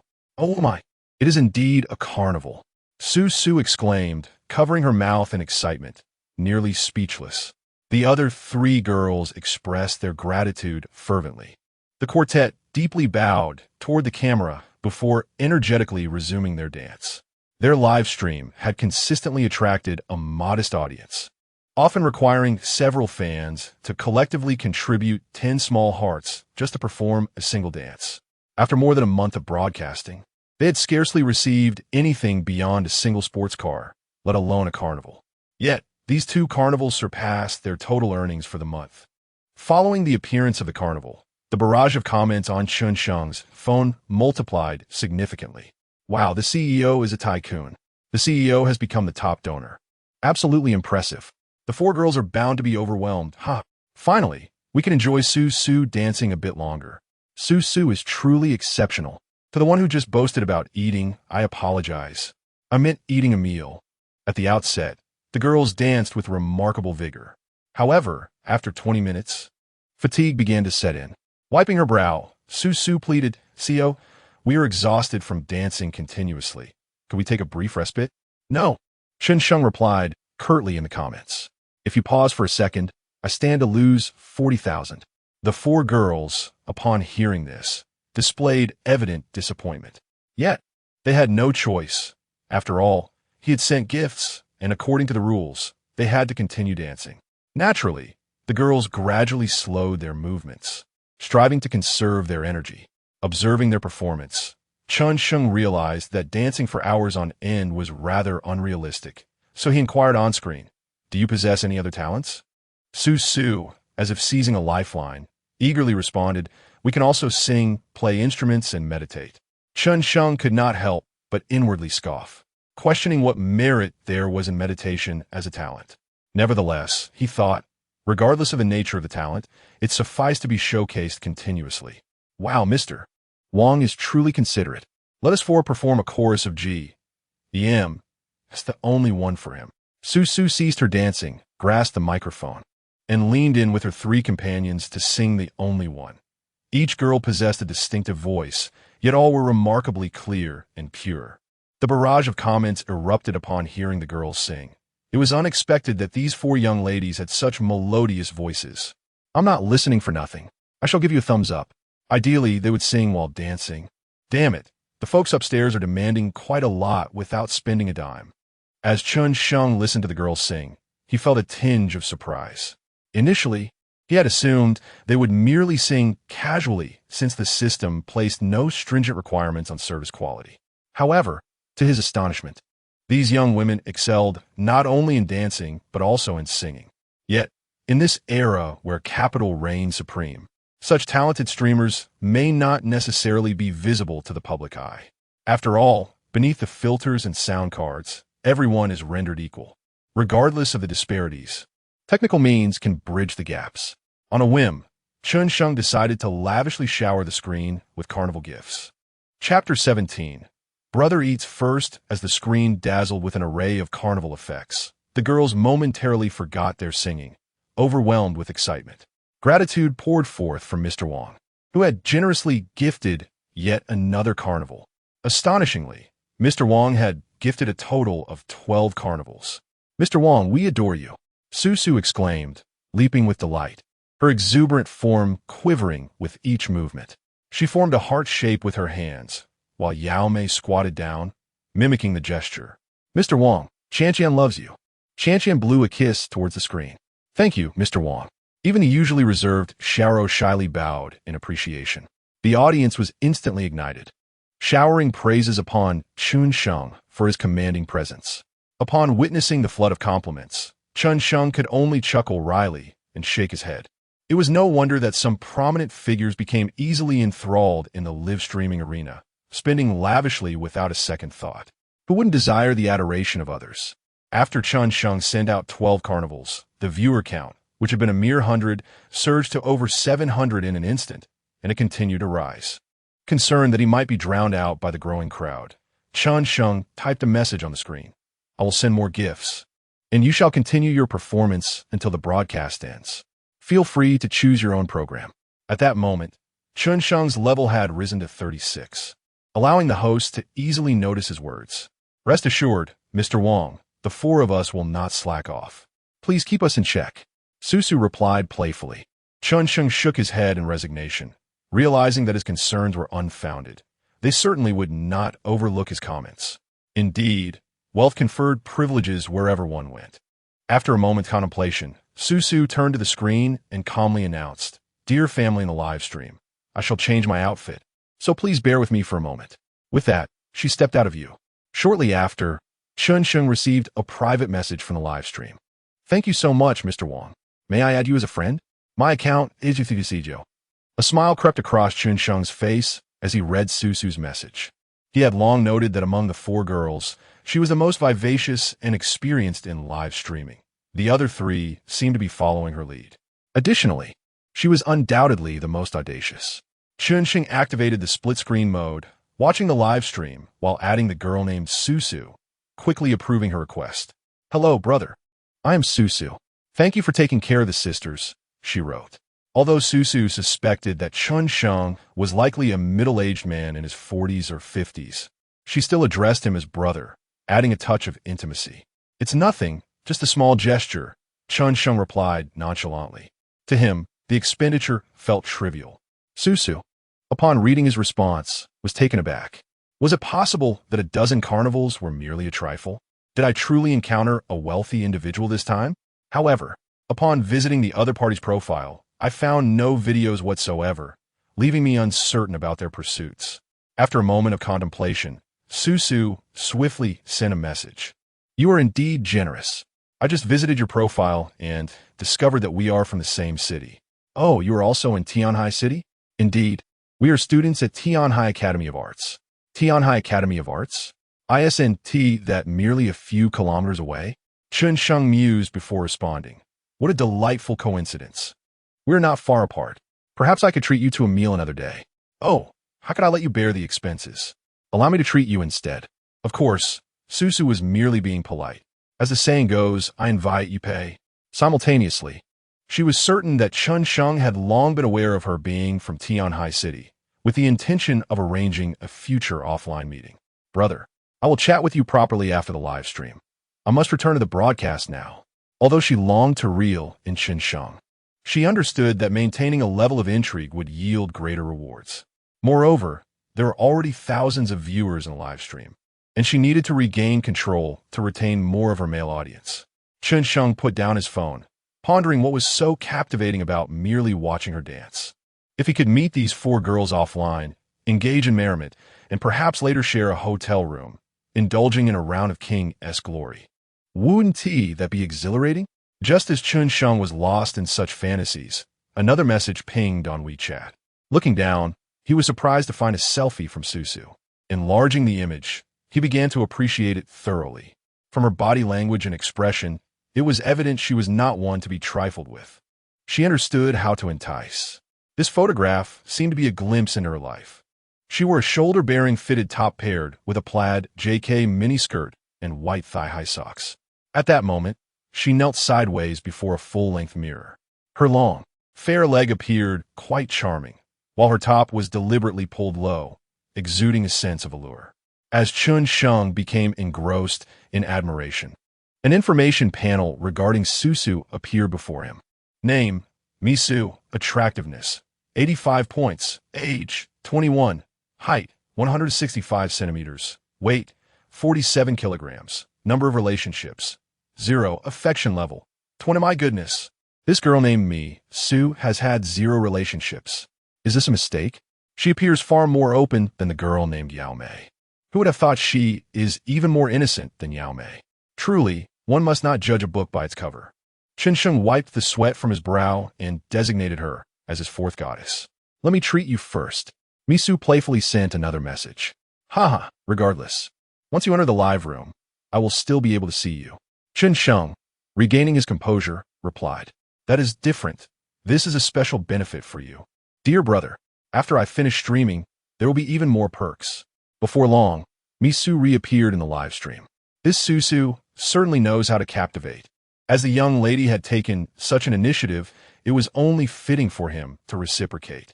Chen Sheng recharged his account with 1 million, and then generously bestowed another carnival in the live broadcast room. My goodness, President Wang, I cannot express my gratitude sufficiently, Misu exclaimed, bowing gracefully towards the screen. The other 3 young women shared her exuberance, their delight evident in their expressions. After over a month of effort, they had finally encountered a benefactor. It is worth noting that Chen Sheng had already contributed to 13 carnivals, amounting to an impressive 39,000 yuan. After deducting the platform's share and taxes, he would still receive around 15,000. The 4 young women, overwhelmed with excitement, embraced one another. Little did they know, Chen Sheng had no intention of ceasing his generosity. AAA Building Materials President sends out Carnival 14. AAA Building Materials President sends out Carnival 15. Chapter 18. The host's dazzling dance. The carnival of live broadcasts filled the screen one after another, creating an atmosphere of vibrant excitement. Even Chen Sheng found it somewhat peculiar. He, who once considered liking posts in the live room exhausting, now indulged in the carnival as if it were utterly free. The 4 young women, witnessing the continuous stream of festivities, were left somewhat flustered with exhilaration. Chen Sheng paused momentarily, typing out a message. Why the days? Let the music play and dance commence. Many thanks to General Manager Wang for the carnival. What type of dance would you like to see? Misu blinked her eyes and asked. Before Chen Sheng could respond, the audience became restless.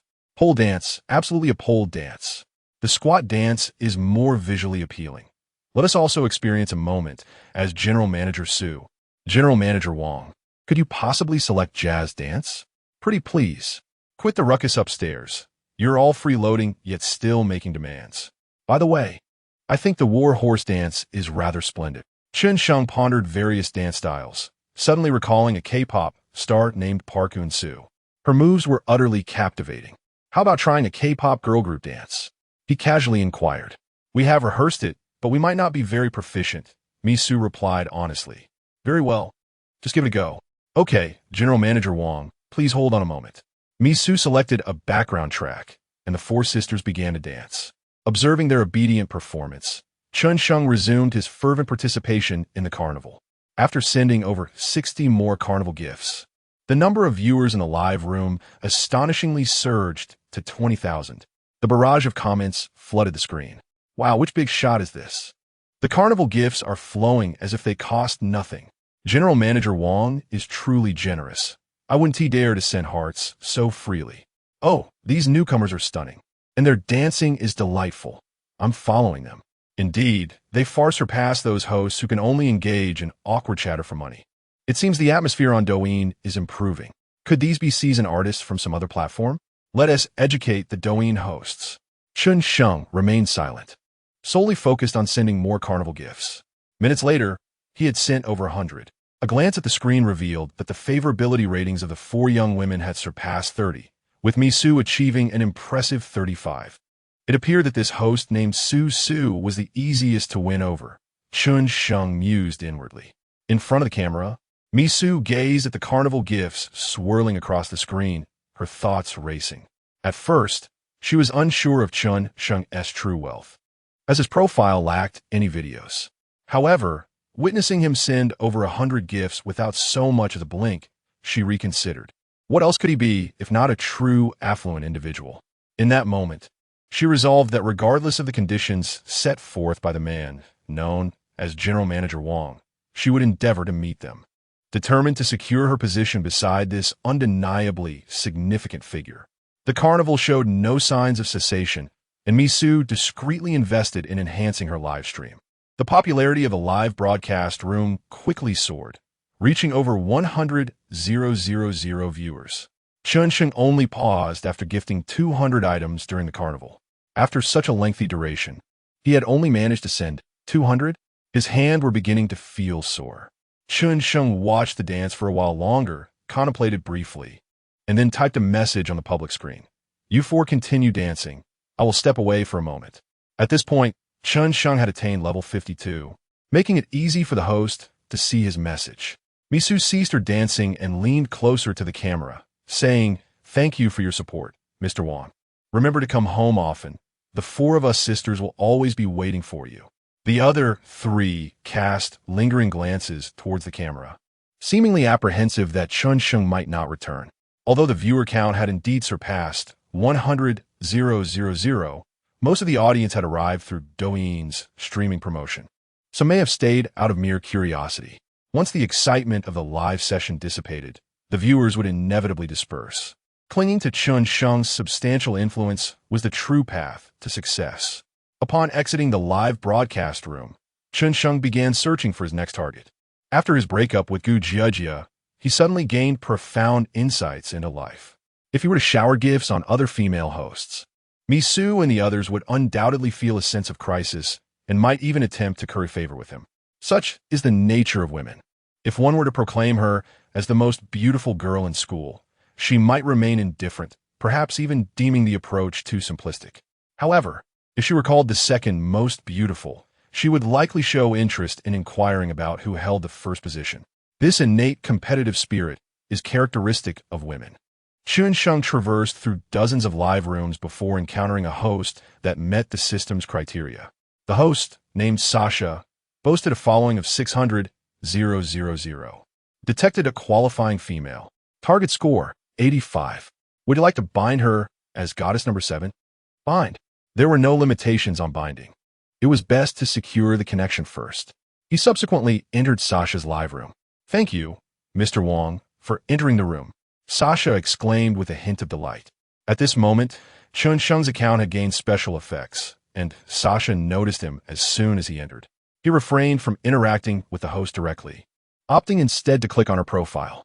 Her profile featured over 100 videos, most of which showcased fitness routines. Chen Sheng selected the pinned video.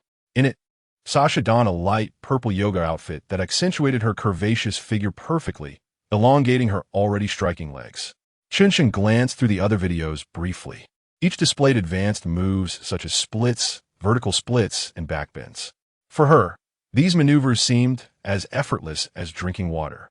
Indeed, purple possessed an alluring charm. Chen Sheng couldn't help but express his admiration and opened Sasha's information panel. Name, Li Sha.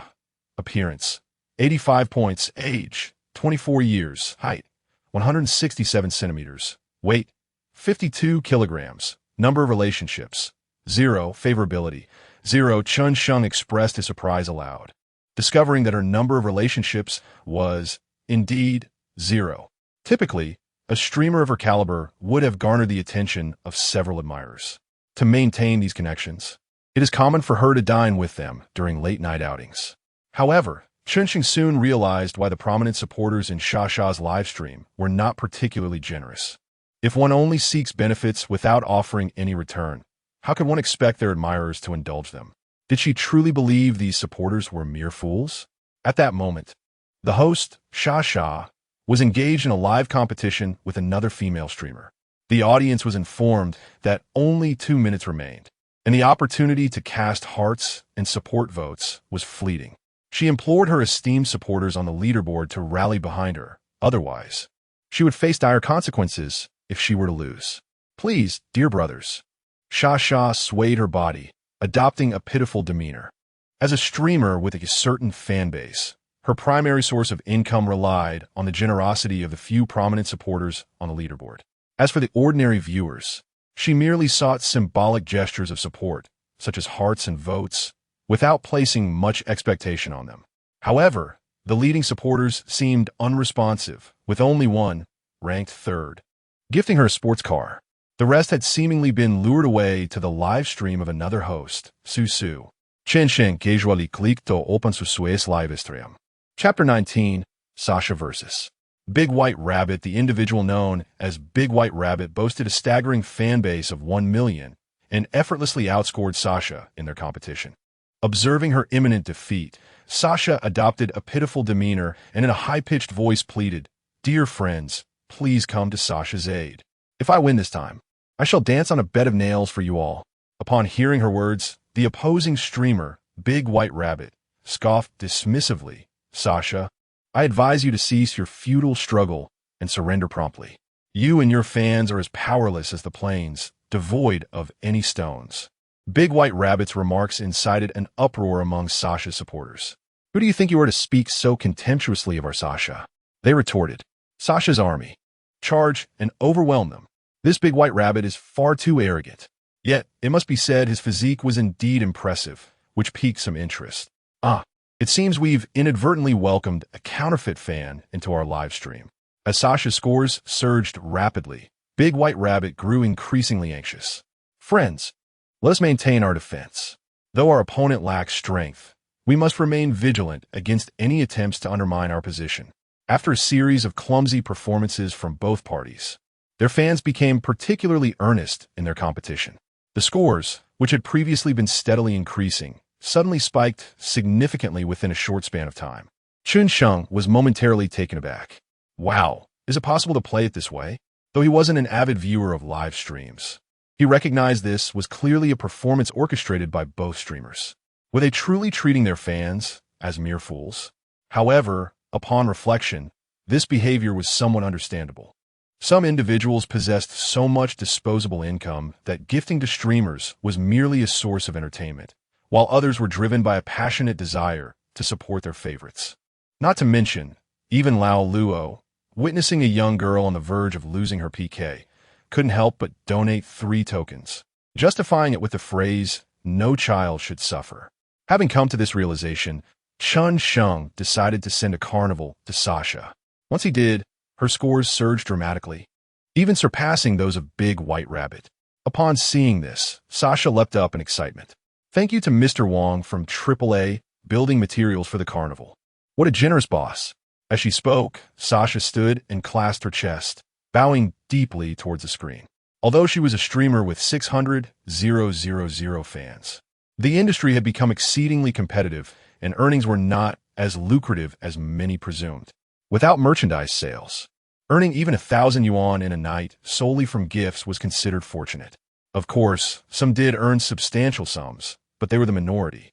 Chen Sheng's single carnival donation exceeded her entire evening's earnings. Sasha's affection 5, current affection level 5.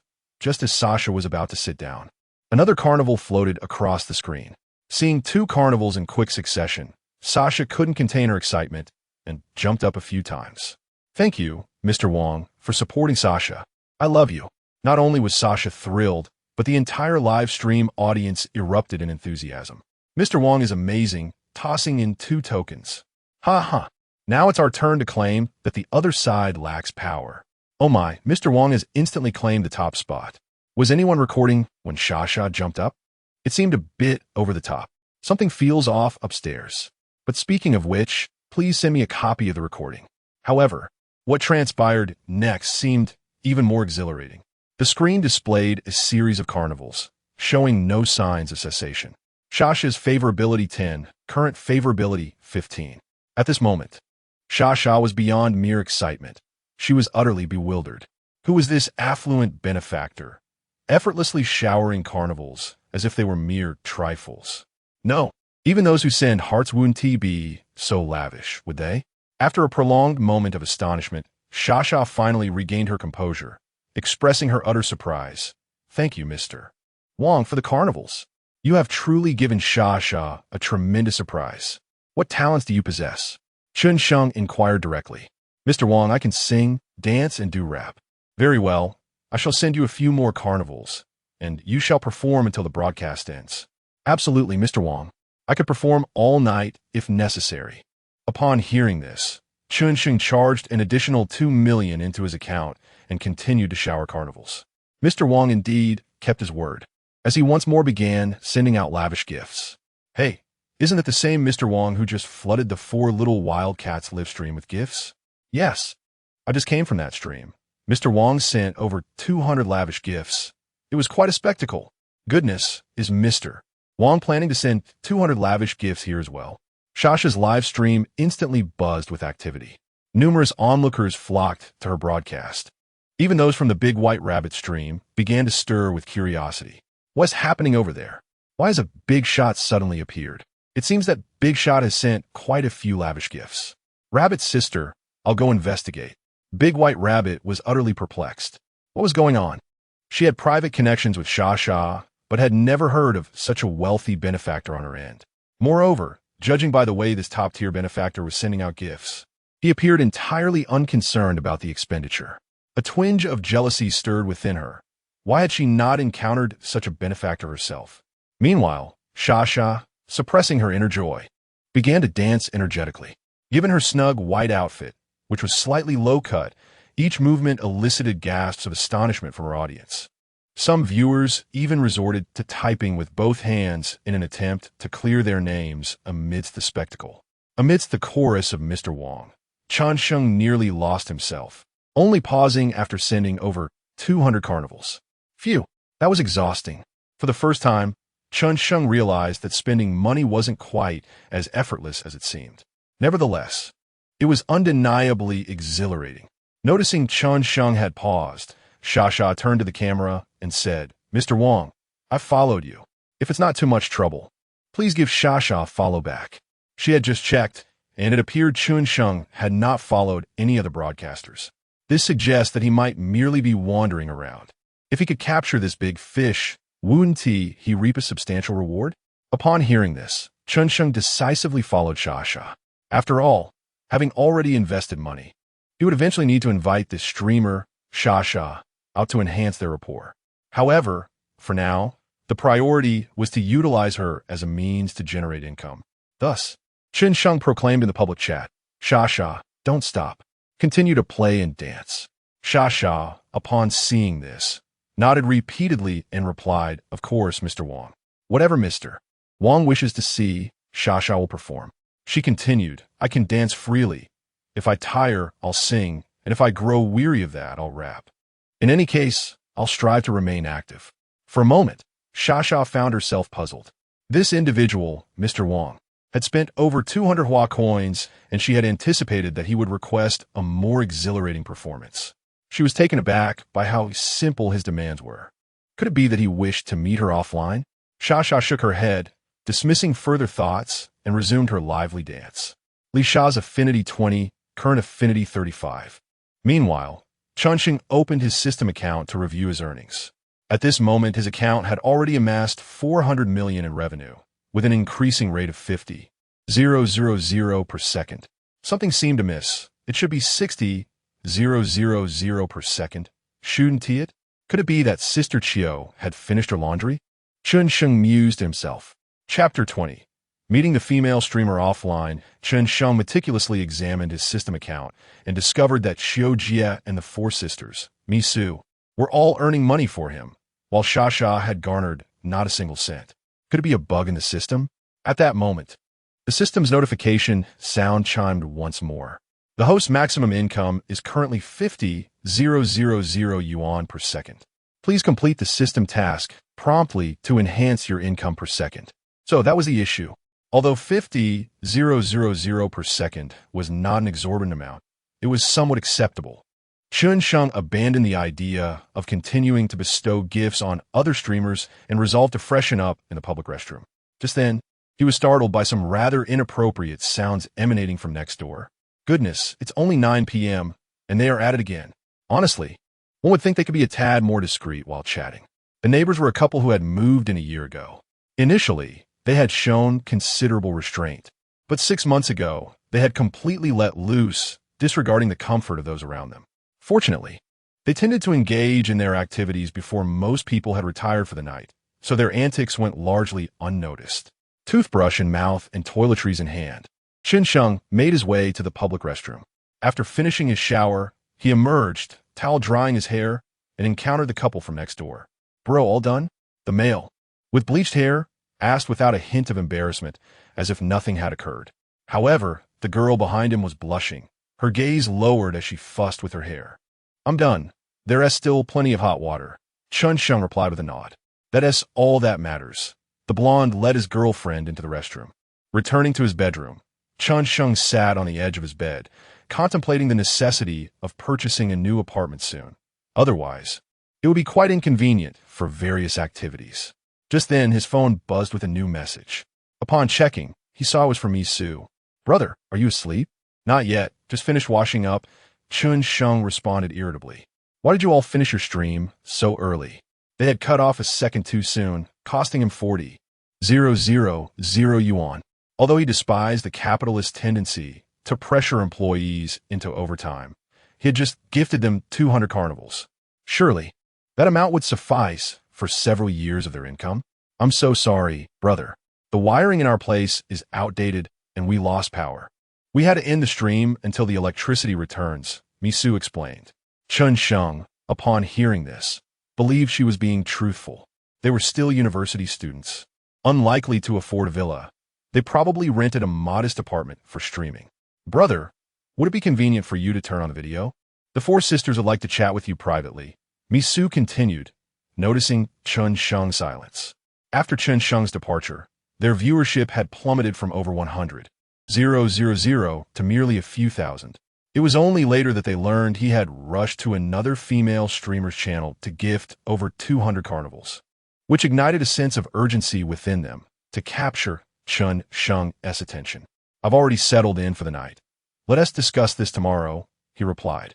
At present, Chen Sheng is clad only in a pair of shorts, making it rather inconvenient for him to initiate a video call. Furthermore, his living conditions are rather modest, which could lead to unnecessary misunderstandings. Upon hearing this, Mi Su momentarily paused, then continued, Brother, today you gifted us over 200 carnivals, allowing us to gain 300,000 followers overnight. We are at a loss as to how to express our gratitude. How about we treat you to a meal tomorrow? I have classes during the day. Let us discuss it in the evening, he replied. Hearing this, Mi Su became visibly unsettled, her beautifully arched brows knitting together in concern. Noticing her distress, the other three girls quickly gathered around. Xia Yao was the first to speak, asking Su, what did he say? He mentioned he has classes tomorrow. Classes? But he's over 40. What sort of classes could he possibly be attending? Xia Yuyao questioned, having just checked Chen Sheng's profile, which stated he was 46 years old. I have no idea what classes he is taking. Misu shook her head in confusion. Why would this wealthy individual, who is neither part of a guild nor has made any unreasonable demands, shower us newcomers with such extravagant gifts? Xia Yuyao remarked, a blend of joy and apprehension in her tone. Does that mean he is just a child using his father's phone to send gifts? Yu Xiaoro expressed her surprise after reading the chat logs. No way, right? Song Qianqian was also unsettled. The group exchanged glances, their spirits plummeting.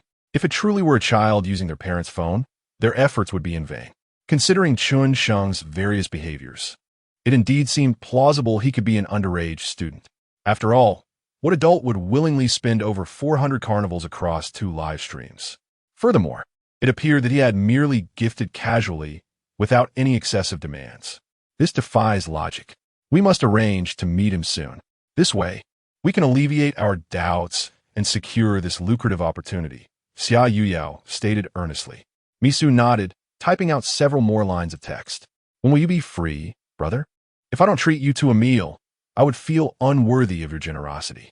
After sending this message, Misu shared a series of provocative photos of herself in her nightgown, each one undeniably alluring. Chen Sheng couldn't help but scoff. Is this really a test for someone in a leadership position? Who could withstand such a challenge? Just next door, a couple had just performed a captivating scene, and now he was being subjected to this distraction. Wasn't it evident that they were trying to keep him awake? I'll try to carve out some time tomorrow afternoon. I'll send you my location then, Chen Sheng replied. All right, brother. See you tomorrow. Good night, brother. Mwami Su sent a delightfully sweet voice message, leaving Chen Sheng feeling utterly disarmed. Yet, a flicker of doubt crept into his mind. Typically, female streamers would dangle the top supporter along for a while, only to meet in person after securing a substantial sum of money. Why is this person named Susu so eager to see me? Could it be that I have given too much? Chen Sheng did not dwell on it for long, surmising that the other party was merely anxious about losing such a significant catch. He sought out several late-night female streamers for conversation, showering them with a few carnival gifts before assigning them specific tasks.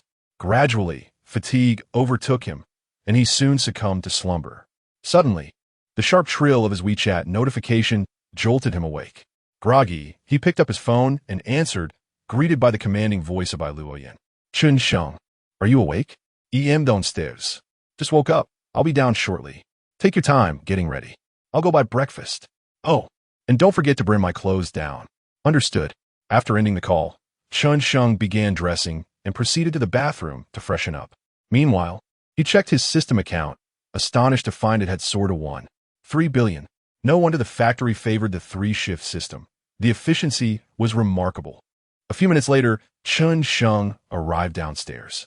Chapter 21. The school bell attends class at this moment. Bai Luoyan stood beside a Rolls-Royce, holding several oil sticks and a cup of soy milk.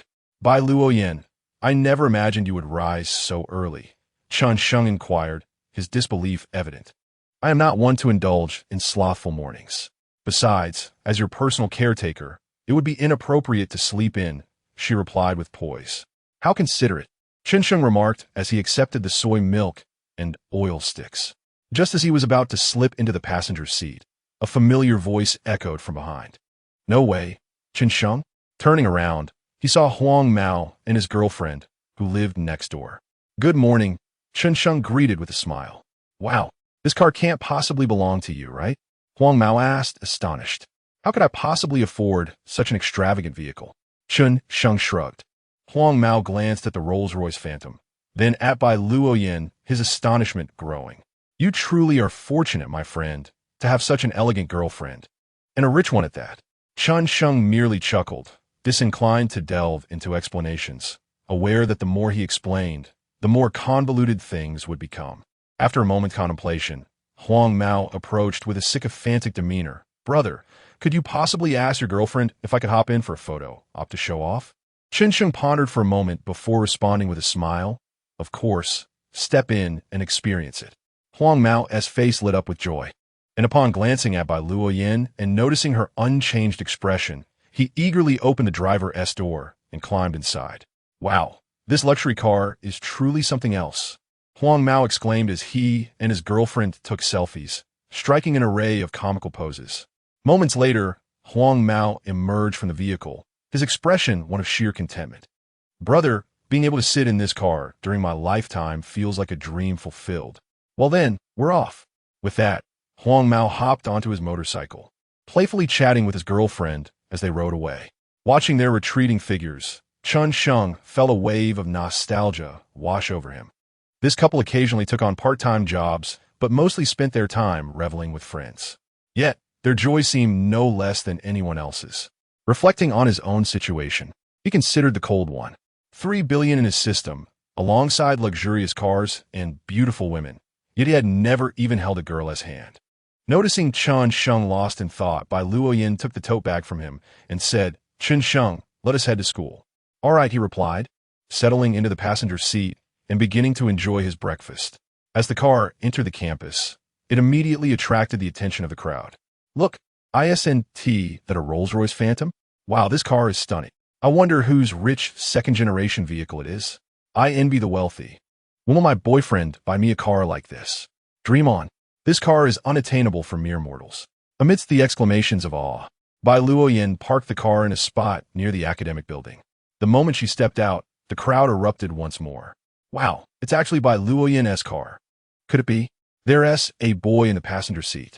Who is this fellow daring to steal my goddess? I've never heard of Bai Luoyan having a boyfriend before." Amidst the complex gazes of those around, Chen Sheng walked into the classroom beside Bai Luoyan. For the first time, he relished the presence of a beautiful woman by his side. At that moment, the lecture hall was already populated with numerous students. Chen Sheng and Bai Luoyan chose a seat towards the back. Not long after Chen Sheng settled down, Gu Jejia and her 2 close friends entered the classroom as well. At that time, Chen Sheng had chosen this course simply because he saw Gu Jejia was enrolled. "Isn't that the pathetic Chen Sheng?" Song Kaiyun remarked disdainfully, pointing at him. "Chen Sheng?" Gu Jejia followed Song Kaiyun's and indeed spotted him. However, he was engrossed in his phone and failed to notice her. Upon seeing Bai Luoyan seated next to Chen Sheng, Gu Jejia couldn't help but frown and quickly approached them. "Chen Sheng, why have you blocked me on WeChat?" Gu Jejia questioned, struggling to suppress her inner fury. "Weren't you always like this with me before?" Chen Sheng continued without turning around. "Besides, we've broken up, so there's no need for further contact. Is there? Who broke up with you? I merely wanted to test you," Gu Jejia pouted. At that moment, Gu Jejia's friend, Yin Miaodong, expressed her disbelief, saying, "Jejia, what's wrong with you today? Why are you speaking so politely to this loser?" "Yes, Jejia. Did he apologize and beg you for forgiveness again?" "You mustn't fall for his deceitful words. Zhang Wenhao is 100 times better than him. Both of you be quiet." Gu Jejia quickly interrupted her friends. She then slightly bent down to Chen Sheng's level, shaking his arm and saying, "Chen Sheng, dear brother, please don't be angry with me. I realize my mistake." Upon hearing this, Song Kaiyun and Yun Miaodong exchanged incredulous glances, hardly believing their ears. Last night, Gu Jejia returned to the dormitory in a daze. When they asked her what was wrong, she remained silent. To think that today she would seek Chen Sheng's forgiveness was utterly astonishing. "Jejia, why are you even acknowledging this sycophant?" Song Kaiyun glared at Chen Sheng. "This sycophant is not only a poor loser, but also filled with malice. Yesterday, when we returned to school, we were stopped by the traffic police. The moment they arrived, they insisted on testing Hao Yan for alcohol without any consideration. At first, I wondered why they only targeted US among so many people. Now, I realize it must have been that Chen Sheng who reported us." Chen Sheng shrugged. "Reporting illegal activities is the duty of every citizen. The principle of not drinking and driving is something you should understand, right? Who do you think you are? Just because we hit someone, does it concern you in any way?" "Fortunately, I only had red wine with Hao Yan. It was merely a case of drinking and driving, not drunk driving. Otherwise, we would have left a criminal record." Song Kaiyun glared at Chen Sheng, her frustration palpable, wishing fervently to deliver a couple of slaps to him. Gradually, a gathering of onlookers formed, their puzzled gazes directed towards Chen Sheng. "Isn't that the notorious first puppy of our school? Why are there so many girls surrounding him? Just today, I saw Bai Luoyan driving him onto campus. When did they become friends? Moreover, I just heard the girl he has been pursuing for so long actually apologizing to him. What on earth is happening here? Amidst the murmurs of the crowd, Gu Jiejie remained unfazed, still crouching before Chen Sheng with an expression of eager supplication. However, Chen Sheng began to grow restless. He abruptly shook off Gu Jiejie's arm and exclaimed loudly, "Could you please stop bothering me? We have already broken up, and I would appreciate it if you do not entangle yourself with me any further." Chapter 22. The formal meeting with the streamer at that moment. Teacher Zhou Meili entered the classroom, cradling a book in her arms. She adjusted her glasses and cast a sharp gaze in this direction. Gu Jiejie wished to say something further, but upon noticing that Zhou Meili had arrived, she found a seat and settled down. Finally, she was here. Chen Sheng exhaled a long sigh of relief as Gu Jiejie moved away. A few minutes later, the class bell rang, and Zhou Meili commenced taking attendance. Chen Sheng glanced helplessly at the most beautiful teacher in the school. Now in their senior year, everyone was either preparing for graduate school or seeking employment. Most teachers turned a blind eye to students skipping class, but Zhou Meili was particularly strict. She took attendance every session and, notably, could remember each student's face, rendering it utterly unrealistic for anyone to have another answer on their behalf. Finding the elective class somewhat tedious, Chen Sheng discreetly began browsing Douyin, searching for a suitable streamer. As the class neared its end, while Chen Sheng was engrossed in watching a dancing streamer, a WeChat message from Bai Luoyan arrived. "Chen Sheng, may I take the afternoon off? There's an urgent matter at home." Chen Sheng replied, "What? It's only your first day at work, and you're already asking for leave? Half a day's pay will be deducted." "Let be deducted. I'll give you the car keys later." Chen Sheng pondered for a moment and responded, "Your home is in Tianhai City, right? Just drive back. It will be more convenient." Bai Luoyan was taken aback and looked at Chen Sheng, who was admiring the dancer, and quietly replied, "Thank you." Bai Luoyan's affection too, current affection 69. Chen Sheng did not reply further, merely waving his hand. However, he was contemplating the matter of meeting Mi Su. The school bell rang. Bai Luoyan stood up, glancing at Chen Sheng, and urgently said, "Chen Sheng, I'm leaving now." "Go ahead," Chen Sheng replied as he packed his books and walked out of the classroom. It was 9:40 now. Chen Sheng opened WeChat and messaged Mi Su. "I'll send you a location. Let's meet up shortly." Mi Su almost instantly replied, "Okay, brother. I'm heading out now." "All right. See you soon." Chen Sheng then sent her the location of Yida Plaza near the school. Having already applied her makeup, Mi Su shouted to her 3 companions behind her, "Sisters, President Wang has agreed to meet me."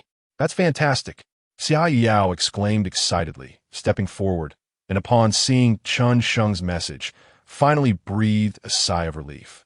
Yu Xiao, after a brief moment of excitement, expressed her concerns. "Sister Su, what if President Wang tries to take advantage of you?" Mi Su, momentarily taken aback, then smiled wryly. "In our line of work, if we don't let the top supporter enjoy some benefits, how can we keep them interested? Don't worry, I know how to handle it." "Oh, poor Sister Su," Song Qianqian said, looking at Mi Su with a hint of sympathy. The 4 of them were all third-year students residing in the same dormitory, initially brought together by Mi Su, who formed the 4 Little Wildcat Girl group. She busily scurried about, purchasing equipment and the like. However, after a month of live streaming, despite the arduous efforts, the income remained meager. Xia Yao and Yu Xiao contemplated withdrawing from the girl group multiple times, yet they were ultimately persuaded by Mi Su. Even Song Qianqian entertained thoughts of exiting. To their astonishment, last night, the live stream garnered over 200 carnival gifts and attracted more than 300,000 new followers. It felt utterly surreal. To secure the top supporter, Mi Su was willing to sacrifice herself by meeting with a rather greasy older gentleman, which deeply moved her 3 roommates. Sensing their concerns, Mi Su smiled and reassured them. "Don't worry, sisters. I know what I must do. Even if I take that step, I will ensure my own safety." In this era where wealth reigns supreme, money renders everything else inconsequential. Having said that, she grabbed her bag and departed. Half an hour later, Chen Sheng arrived at Yida Plaza. He opened WeChat and sent Mi Su a message. "I'm here at Gate 1. Sorry, brother. There was some traffic. I'll be there in 10 minutes. All right. Chen Sheng glanced around and settled onto a nearby bench to play a game. After a few minutes, Misu finally reached Yida Plaza. Hesitating briefly, she entered a convenience store to purchase a small item, just to be prepared. Following her phone's navigation, she made her way to the vicinity of Gate 1. After applying some lipstick and touching up her makeup, she took a deep breath and approached the entrance. At that moment, a middle-aged man wearing a hard hat was scanning the area. Misu scrutinized him closely. He stood about 1.6 meters tall and sported a noticeable beer belly. Additionally, his shirt bore the name of Tianhai Building Materials Company. No way, Misu shivered involuntarily. Could this man possibly be Mr. Wang? Misu's affection level -40. Current affection level 10. Chen Sheng, engrossed in his game, suddenly shuddered. Wait, we haven't even met yet, and I've lost 40 points of affection? He felt utterly speechless. Last night, he had spent over 200 carnival gifts merely to raise Misu's affection to 50. Now, it plummeted by 40. Had he inadvertently blown up her ancestral grave? Once they met, he certainly needed to clarify the situation. Despite his annoyance, he continued to play, as he couldn't let his teammates down. Reluctantly, Misu approached the middle-aged man and smiled. Hello, are you Mr. Wang? At that moment, she could barely bring herself to call him brother. The man looked at her in astonishment, scratching his hard hat, and replied, I'm not surnamed Wang. I'm Zhao. You must have mistaken me, young lady. Misu was instantly petrified, beginning to question her life choices. Was it possible that Mr. Wang had no interest in her? Though I may not be regarded as the belle of the school, I certainly hold the title of the flower of the academy. Today, I rose early to adorn myself with makeup and donned a rather alluring outfit. Am I truly that unremarkable? Misu managed to muster a sweet smile as she said, Mr. Wang, please, do not jest. I am the streamer Misu whom you generously rewarded last night. I have heard of tiramisu, but never of a streamer named Misu. A middle-aged man, with a serious expression, responded. Mr. Wang possesses quite a sense of humor. Just then, a middle-aged woman approached, her voice raised in reproach. Zhao Daba, what on earth are you doing? Flirting with beautiful girls again? Just wait until we get home. I shall give you a thorough scolding. The man named Zhao Daba jumped slightly at her words. Turning to the woman, he quickly offered a sheepish smile. My dear, this young lady must have mistaken me. I was merely explaining things to her. Chapter 23. Do not pretend if you are broke, as Zhao Dabo hurriedly approached his wife. The middle-aged woman cast a glance at Misu, realizing that she had indeed mistaken the identity of the person before her. With a cold snort, she led Zhao Dabo away. Misu stood there in a state of bewilderment. Could it be that she truly had misidentified someone? She took out her phone and sent a message to Chen Sheng. Brother, where are you? I cannot seem to find you. Upon receiving the message, Chen Sheng rose to survey his surroundings and quickly recognized Misu. I'm over here. He waved, walking toward her, his gaze inadvertently wandering over her figure. At that moment, Misu was adorned in a light beige lace top that subtly revealed her fair skin, while her lower half was clad in a form-fitting black skirt that accentuated her alluring silhouette. Misu, too, examined Chen Sheng and was taken aback. Oh my, the esteemed Mr. Wang is actually a young and handsome fellow? This is quite unexpected. She had assumed Mr. Wang to be a middle-aged man, possibly even a rather unkempt uncle. However, she never anticipated that he would be around her age and possess such a tall and striking presence. On the other side, as Chen Sheng caught sight of Misu, the system's notification chimed in his mind. System task: elevate Misu's favorability to above 90. All funds expended by the host on her behalf will be refunded to the personal account, along with a chance for a lottery draw. After digesting the system's introduction, Chen Sheng composed himself and smiled gently. Hello, Misu. It was only then that Misu snapped back to reality, hastily replying, Hello, Mr. Wang. I am not Mr. Wang. My name is Chen Sheng. The name on Douyin is just something I randomly chose. Misu took a closer look at Chen Sheng, astonished and delighted. This was entirely different from what she had envisioned. Misu's favorability 50, current favorability 60. Chen Sheng, upon hearing the system's prompt, was momentarily taken aback. He hadn't even spent any money on Misu yet. He had merely exchanged a few words with her, and her favorability had skyrocketed by 50? Could it be she had been captivated by his undeniable charm? Suppressing his joy, Chen Sheng glanced at his phone and suggested, "It's not even 11 o'clock yet. Shall we take a stroll?" Su will follow Brother S lead. Misu nodded understandingly. "Let us go to Yida for a look." The two walked side by side toward Yida Plaza. Misu naturally linked her arm with Chen Sheng's, behaving as though she were his girlfriend. As they passed by an Hermes boutique, Chen Sheng suddenly halted and said, Su, how about we step inside to take a look at some bags?" Misu's eyes lit up with surprise. An Hermes bag was the pinnacle of luxury and not easily obtained. Could it be that he was indeed a wealthy gentleman? It seemed she had made the right bet this time. Since there was still ample time before lunch, she casually replied, "Sure, let us go inside and have a look." As they entered, a sales associate immediately approached them. The sales associate cast a discreet glance at the two, calmly stating, "Welcome to Hermes. I am Anna." Chen surveyed the surroundings before making his way to the ladies' handbag section. Su, do you see any bags you fancy?" Chen inquired, looking at Misu. After a meticulous selection, her gaze settled on a brown handbag. "Brother, I believe this one is splendid. It complements my attire beautifully." "Then let us purchase this one," Chen replied to Anna, the sales associate, with an air of indifference. "I'm afraid that bag is a limited edition and currently out of stock. Perhaps you might consider exploring our lifestyle products instead," Anna said with a forced smile. Chen furrowed his brow, feeling displeased.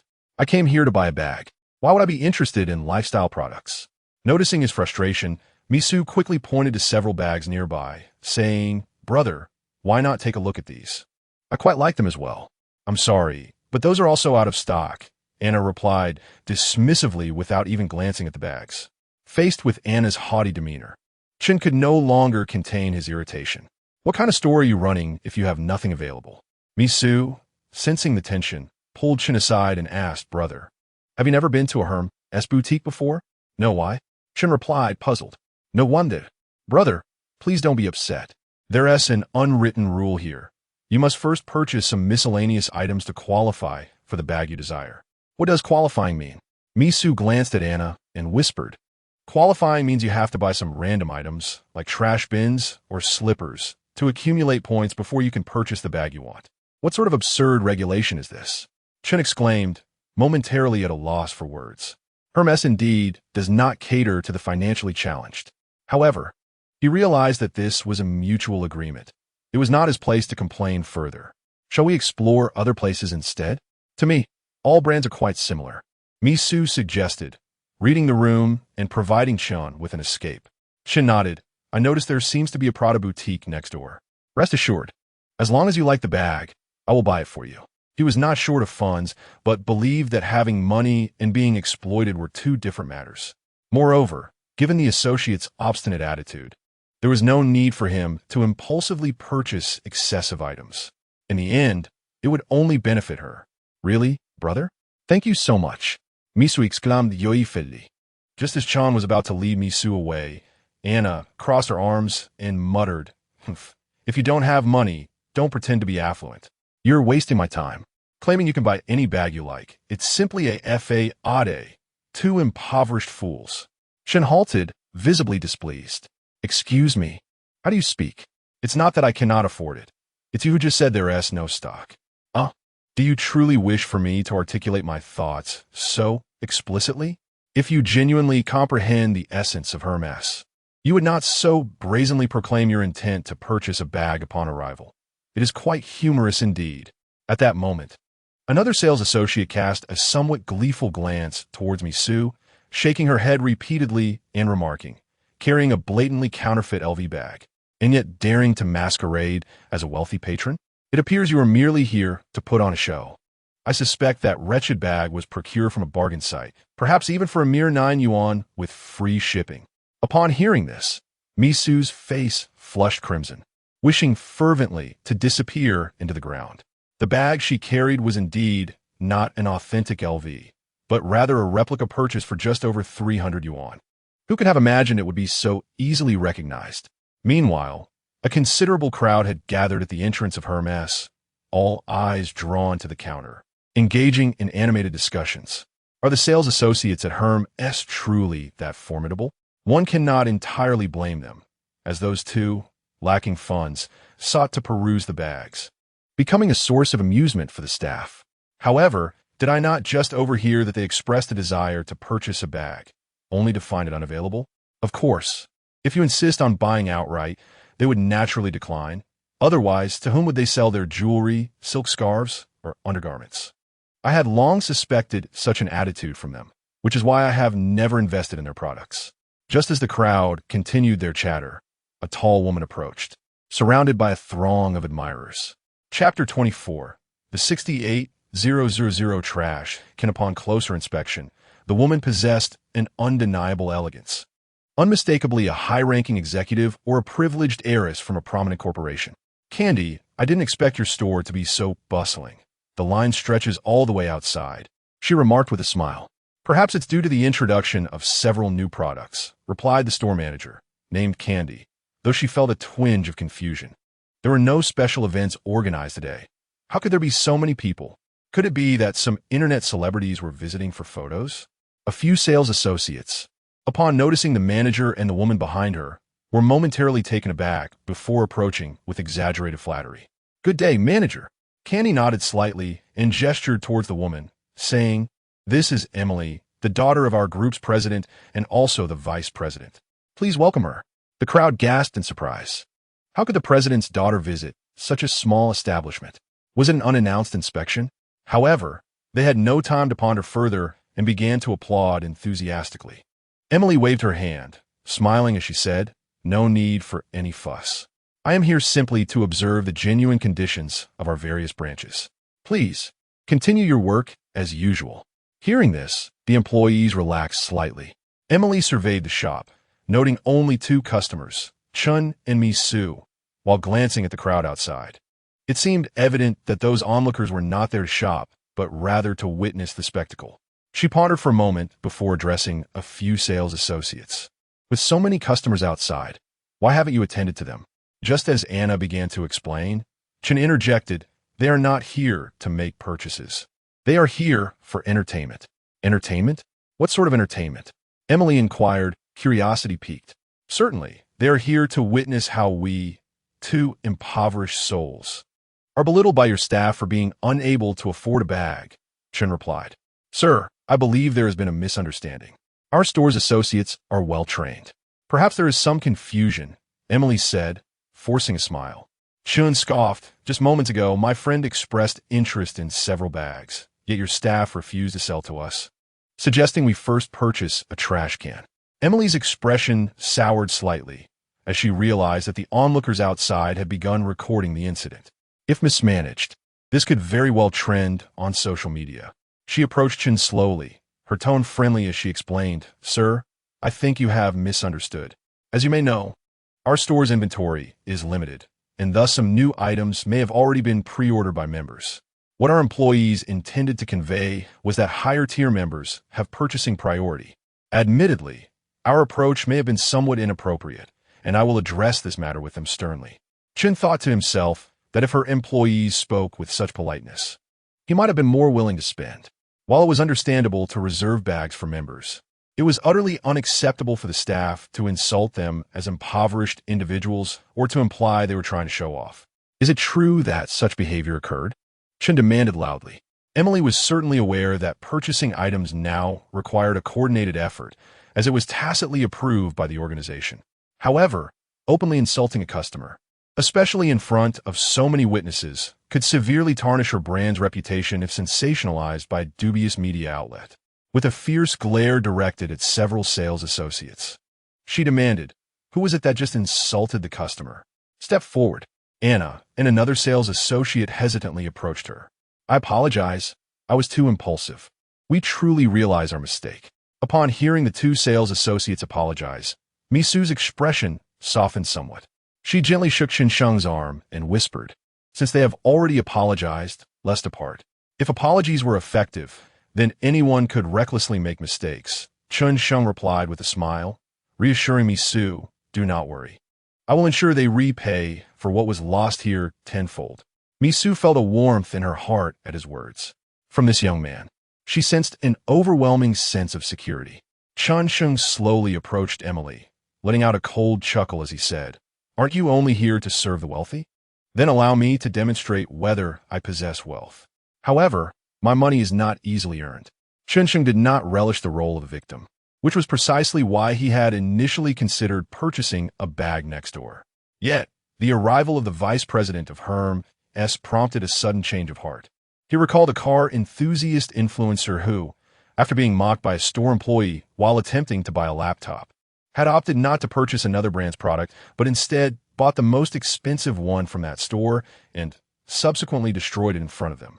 The backlash led to a significant drop in the company's stock price, and their official account was inundated with vitriol from netizens.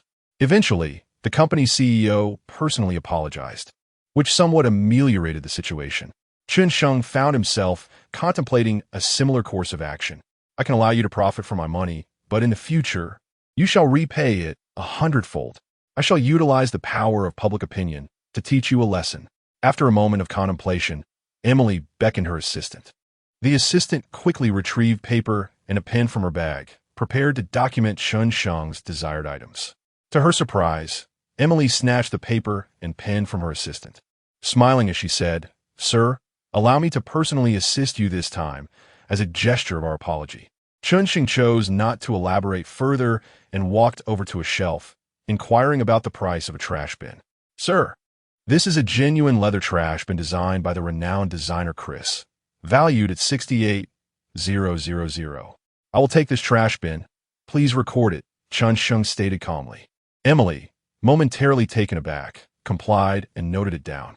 Chen Sheng surveyed his surroundings and continued, "I will take 2 sets of the cosmetics over there, along with the slippers beside them, a rocking horse, a mug, and a plate." In the end, Chen Sheng grew indifferent to selection and simply opted to purchase items in bulk. He bought whatever seemed useless, deliberately making his purchases under the gaze of social media influencers.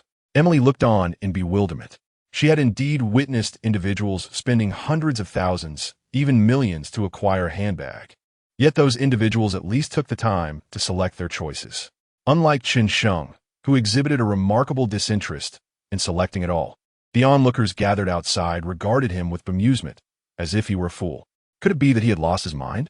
Did he mistakenly believe he was shopping at a street market? It seemed that the dilapidated items he purchased could easily amount to 1 or 2 million. Are wealthy individuals truly so foolish? What do you know? If you don't purchase these, you aren't even qualified to buy a handbag. Damn it. It seems Hermes truly does not cater to us impoverished souls. After purchasing a substantial array of items, Chen Sheng turned to the side and innocently asked Emily, "Now, can I buy one of your handbags?" Emily, finally snapping back to reality, responded with a series of forced smiles. "Sir, you jest. Even if you hadn't bought these items, you are still free to purchase anything from our store." Chen Sheng merely smiled in response, choosing not to speak further. It is indeed possible to purchase freely, but if your points aren't sufficient, I'm afraid we're out of stock. However, if you accumulate enough points, suddenly we have stock again. Isn't that a coincidence? Chen Sheng, uninterested in further debate, let me shoo once more towards the luggage section, retrieving the previously admired brown handbag. Chapter 25, a total expenditure of 238 million was noted. The sales assistant hurriedly brought the bag in front of Miss Su, who was momentarily taken aback. Although she had never visited a luxury goods store, she possessed a modicum of understanding regarding Hermes. The items recently purchased by Chen Sheng amounted to no less than 2 million. If he failed to present such a sum shortly, she would undoubtedly suffer considerable embarrassment. The crucial point was that they had just left the store, which might have provoked mere gossip among the staff. However, now there were over a dozen onlookers outside, capturing the scene on their phones. Should this incident find its way online, not only would she be humiliated, but it could also jeopardize her streaming career.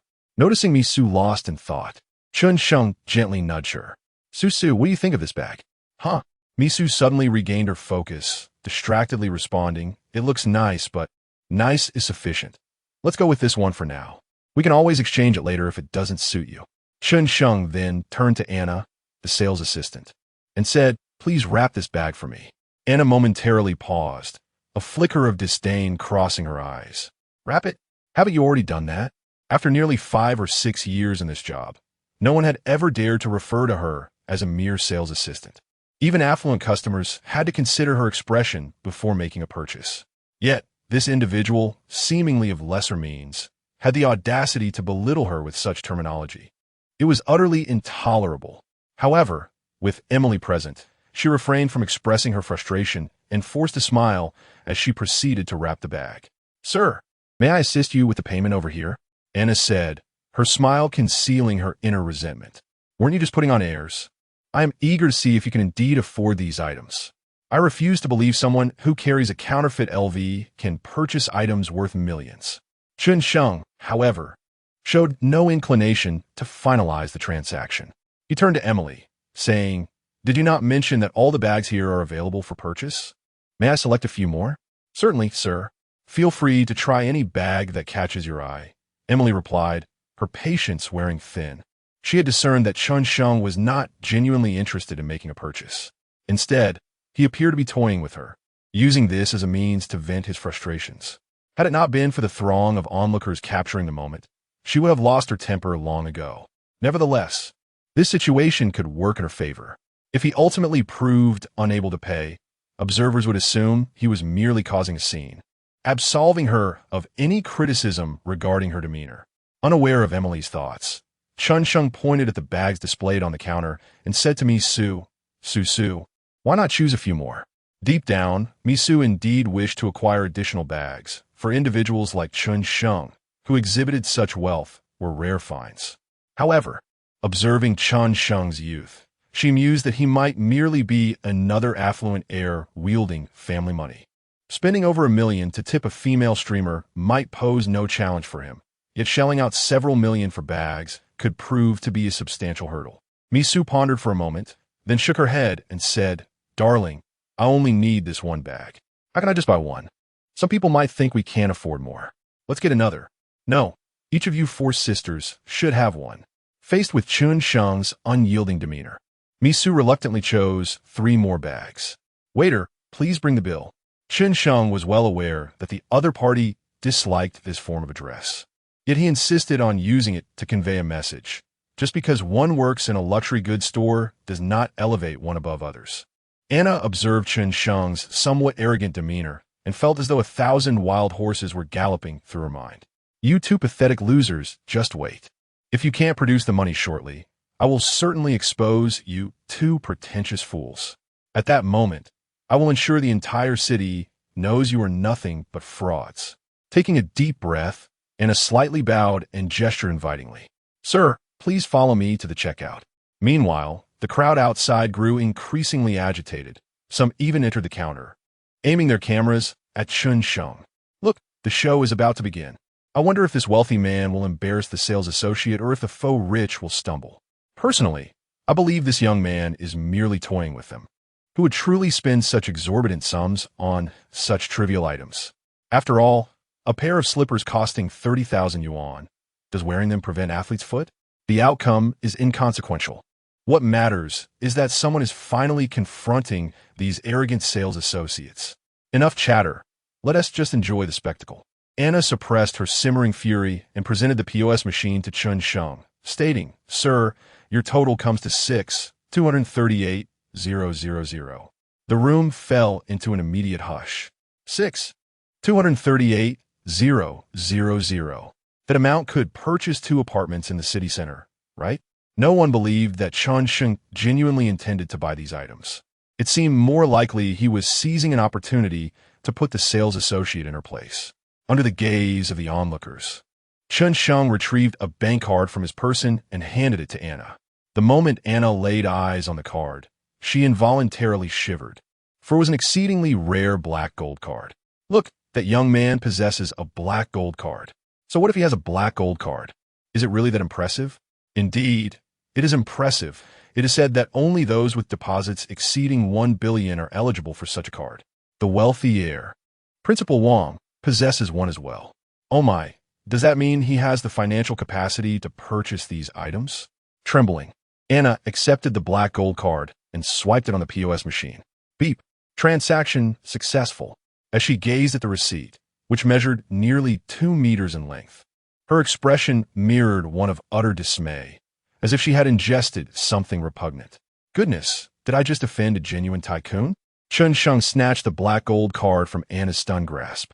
Pointing at several superfluous items, he turned to Emily and said, "Please dispose of these worthless items in the trash. Garbage is garbage. Do not assume that a veneer of prestige elevates you above others."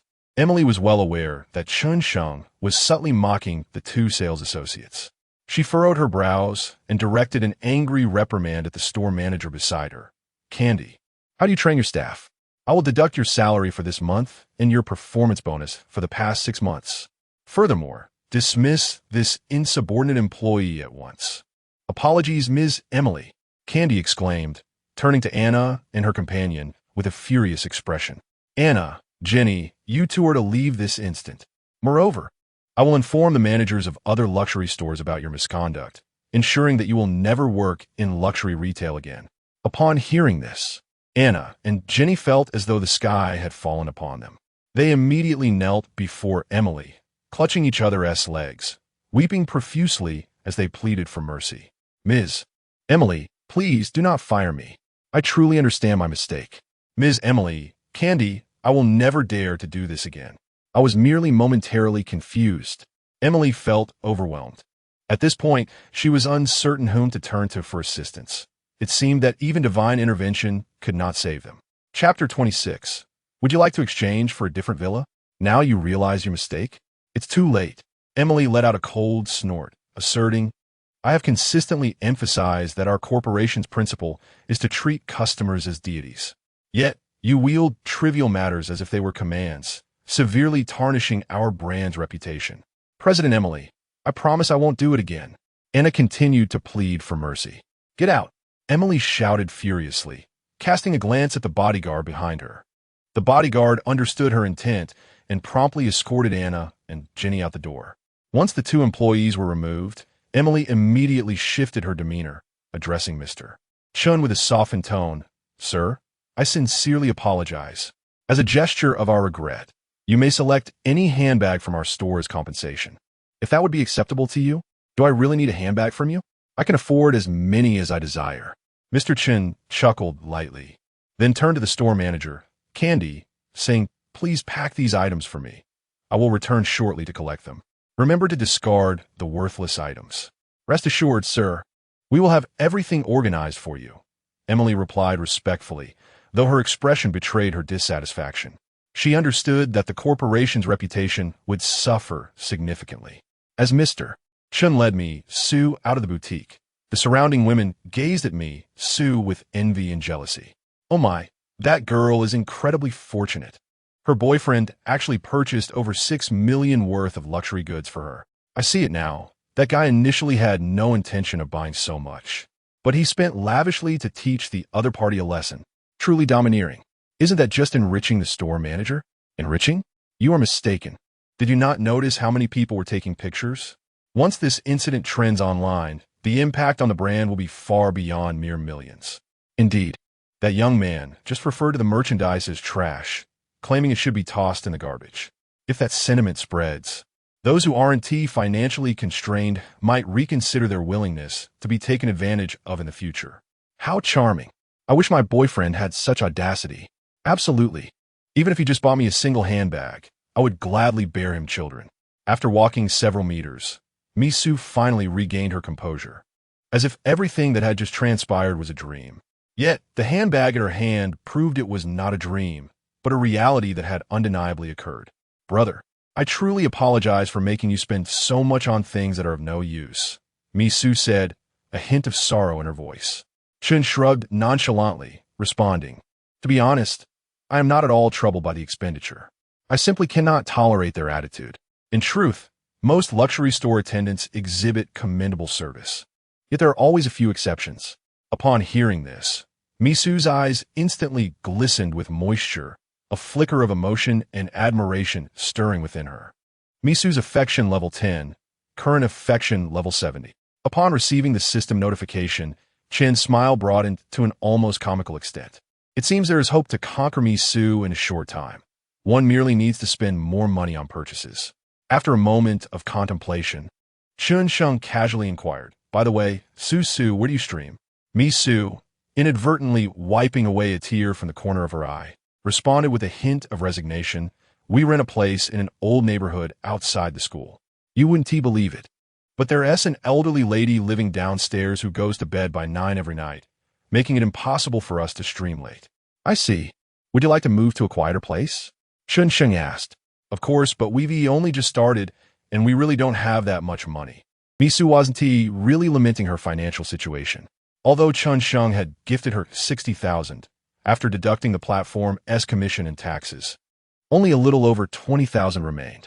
Furthermore, with expenses for equipment, rent, costumes, and traffic, they had incurred debts of over 100,000 on credit cards, leaving them unable to spend frivolously. Chen Sheng halted, a serious expression on his face as he asked, Do you have your ID with you? I do. Su replied, her cheeks flushing as she lowered her head and murmured, But please don't be in such a hurry. It's still broad daylight. What being daylight? Chen Sheng scratched his head. I think you misunderstand. I meant to help you find a larger apartment. It would make streaming more convenient. Huh? Is that so? I thought. Su stammered, unable to finish her thought. Thought what? Chen Sheng prodded with a mischievous grin. Oh, brother, please don't tease me. You know very well. Su said, her face reddening further. Chen Sheng decided not to continue teasing her and pointed to a nearby Western restaurant, saying it's already noon. Let us go in and grab something to eat. All right. Brother, it's on me. How can I let you pay? I'm not short of this little money. As they spoke, they had already arrived at the restaurant and found a quiet spot to sit. After placing their orders, Chen Sheng began searching for nearby housing options. Just as he opened the property viewing app, a call from Bai Luoyan suddenly came through. Hasn't she just returned home? Why is she calling at this hour? Chen Sheng pondered briefly before answering the call. Upon connecting, Bai Luoyan's anxious voice resonated from the other end. Hello, Chen Sheng. I've run into trouble since returning home. What's got you so flustered? Chen Sheng asked, intrigued. Here's the situation. After my father's company went under, he borrowed a considerable amount of high-interest loans to pay the employees. Today, the debt collector showed up and seized your car, stating that if the money isn't repaid today, they will take the car's payment. Chen Sheng frowned upon hearing this. It seemed far too coincidental. Bai Luoyan had just returned home and was already facing debt collectors. Had she been set up? Noticing Chen Sheng's silence, Bai Luoyan continued, Chen Sheng, why don't you provide the payment records and come over with Uncle Mao? Perhaps we can retrieve the car. The main issue is that they've taken my vehicle registration and insist the car belongs to me. They want to believe anything I say. Chen Sheng felt a slight relief. It seemed Bai Luoyan still had some standards. Chen Sheng steadied his mind and calmly inquired, How much does your family owe? 8 million. Bai Luoyan replied, her voice tinged with despair. Send me your car number. Car number? What card number? Bai Luoyan momentarily faltered. Your bank car number. After a brief silence on the other end of the line, Bai Luoyan expressed her gratitude. Chen Sheng, thank you. I will surely repay this kindness. Once the call ended, Chen Sheng promptly received a car number via WeChat. Without a moment's hesitation, he transferred the 8 million. Bai Luoyan's favorability 6, current favorability 75. Upon hearing the system notification, Chen Sheng felt a wave of emotions wash over him. Sometimes, a few cold digits can yield far greater results than heartfelt offerings. Brother, if you have matters to attend to, feel free to go ahead. We can reschedule for another day. Su tentatively suggested as she observed Chen Sheng hanging up the phone. I'm free now. A friend encountered some trouble. Chen Sheng casually replied. Su nodded, refraining from further inquiries. However, her regard for Chen Sheng grew. She had not anticipated his willingness to transfer such a substantial amount so readily, without any hesitation.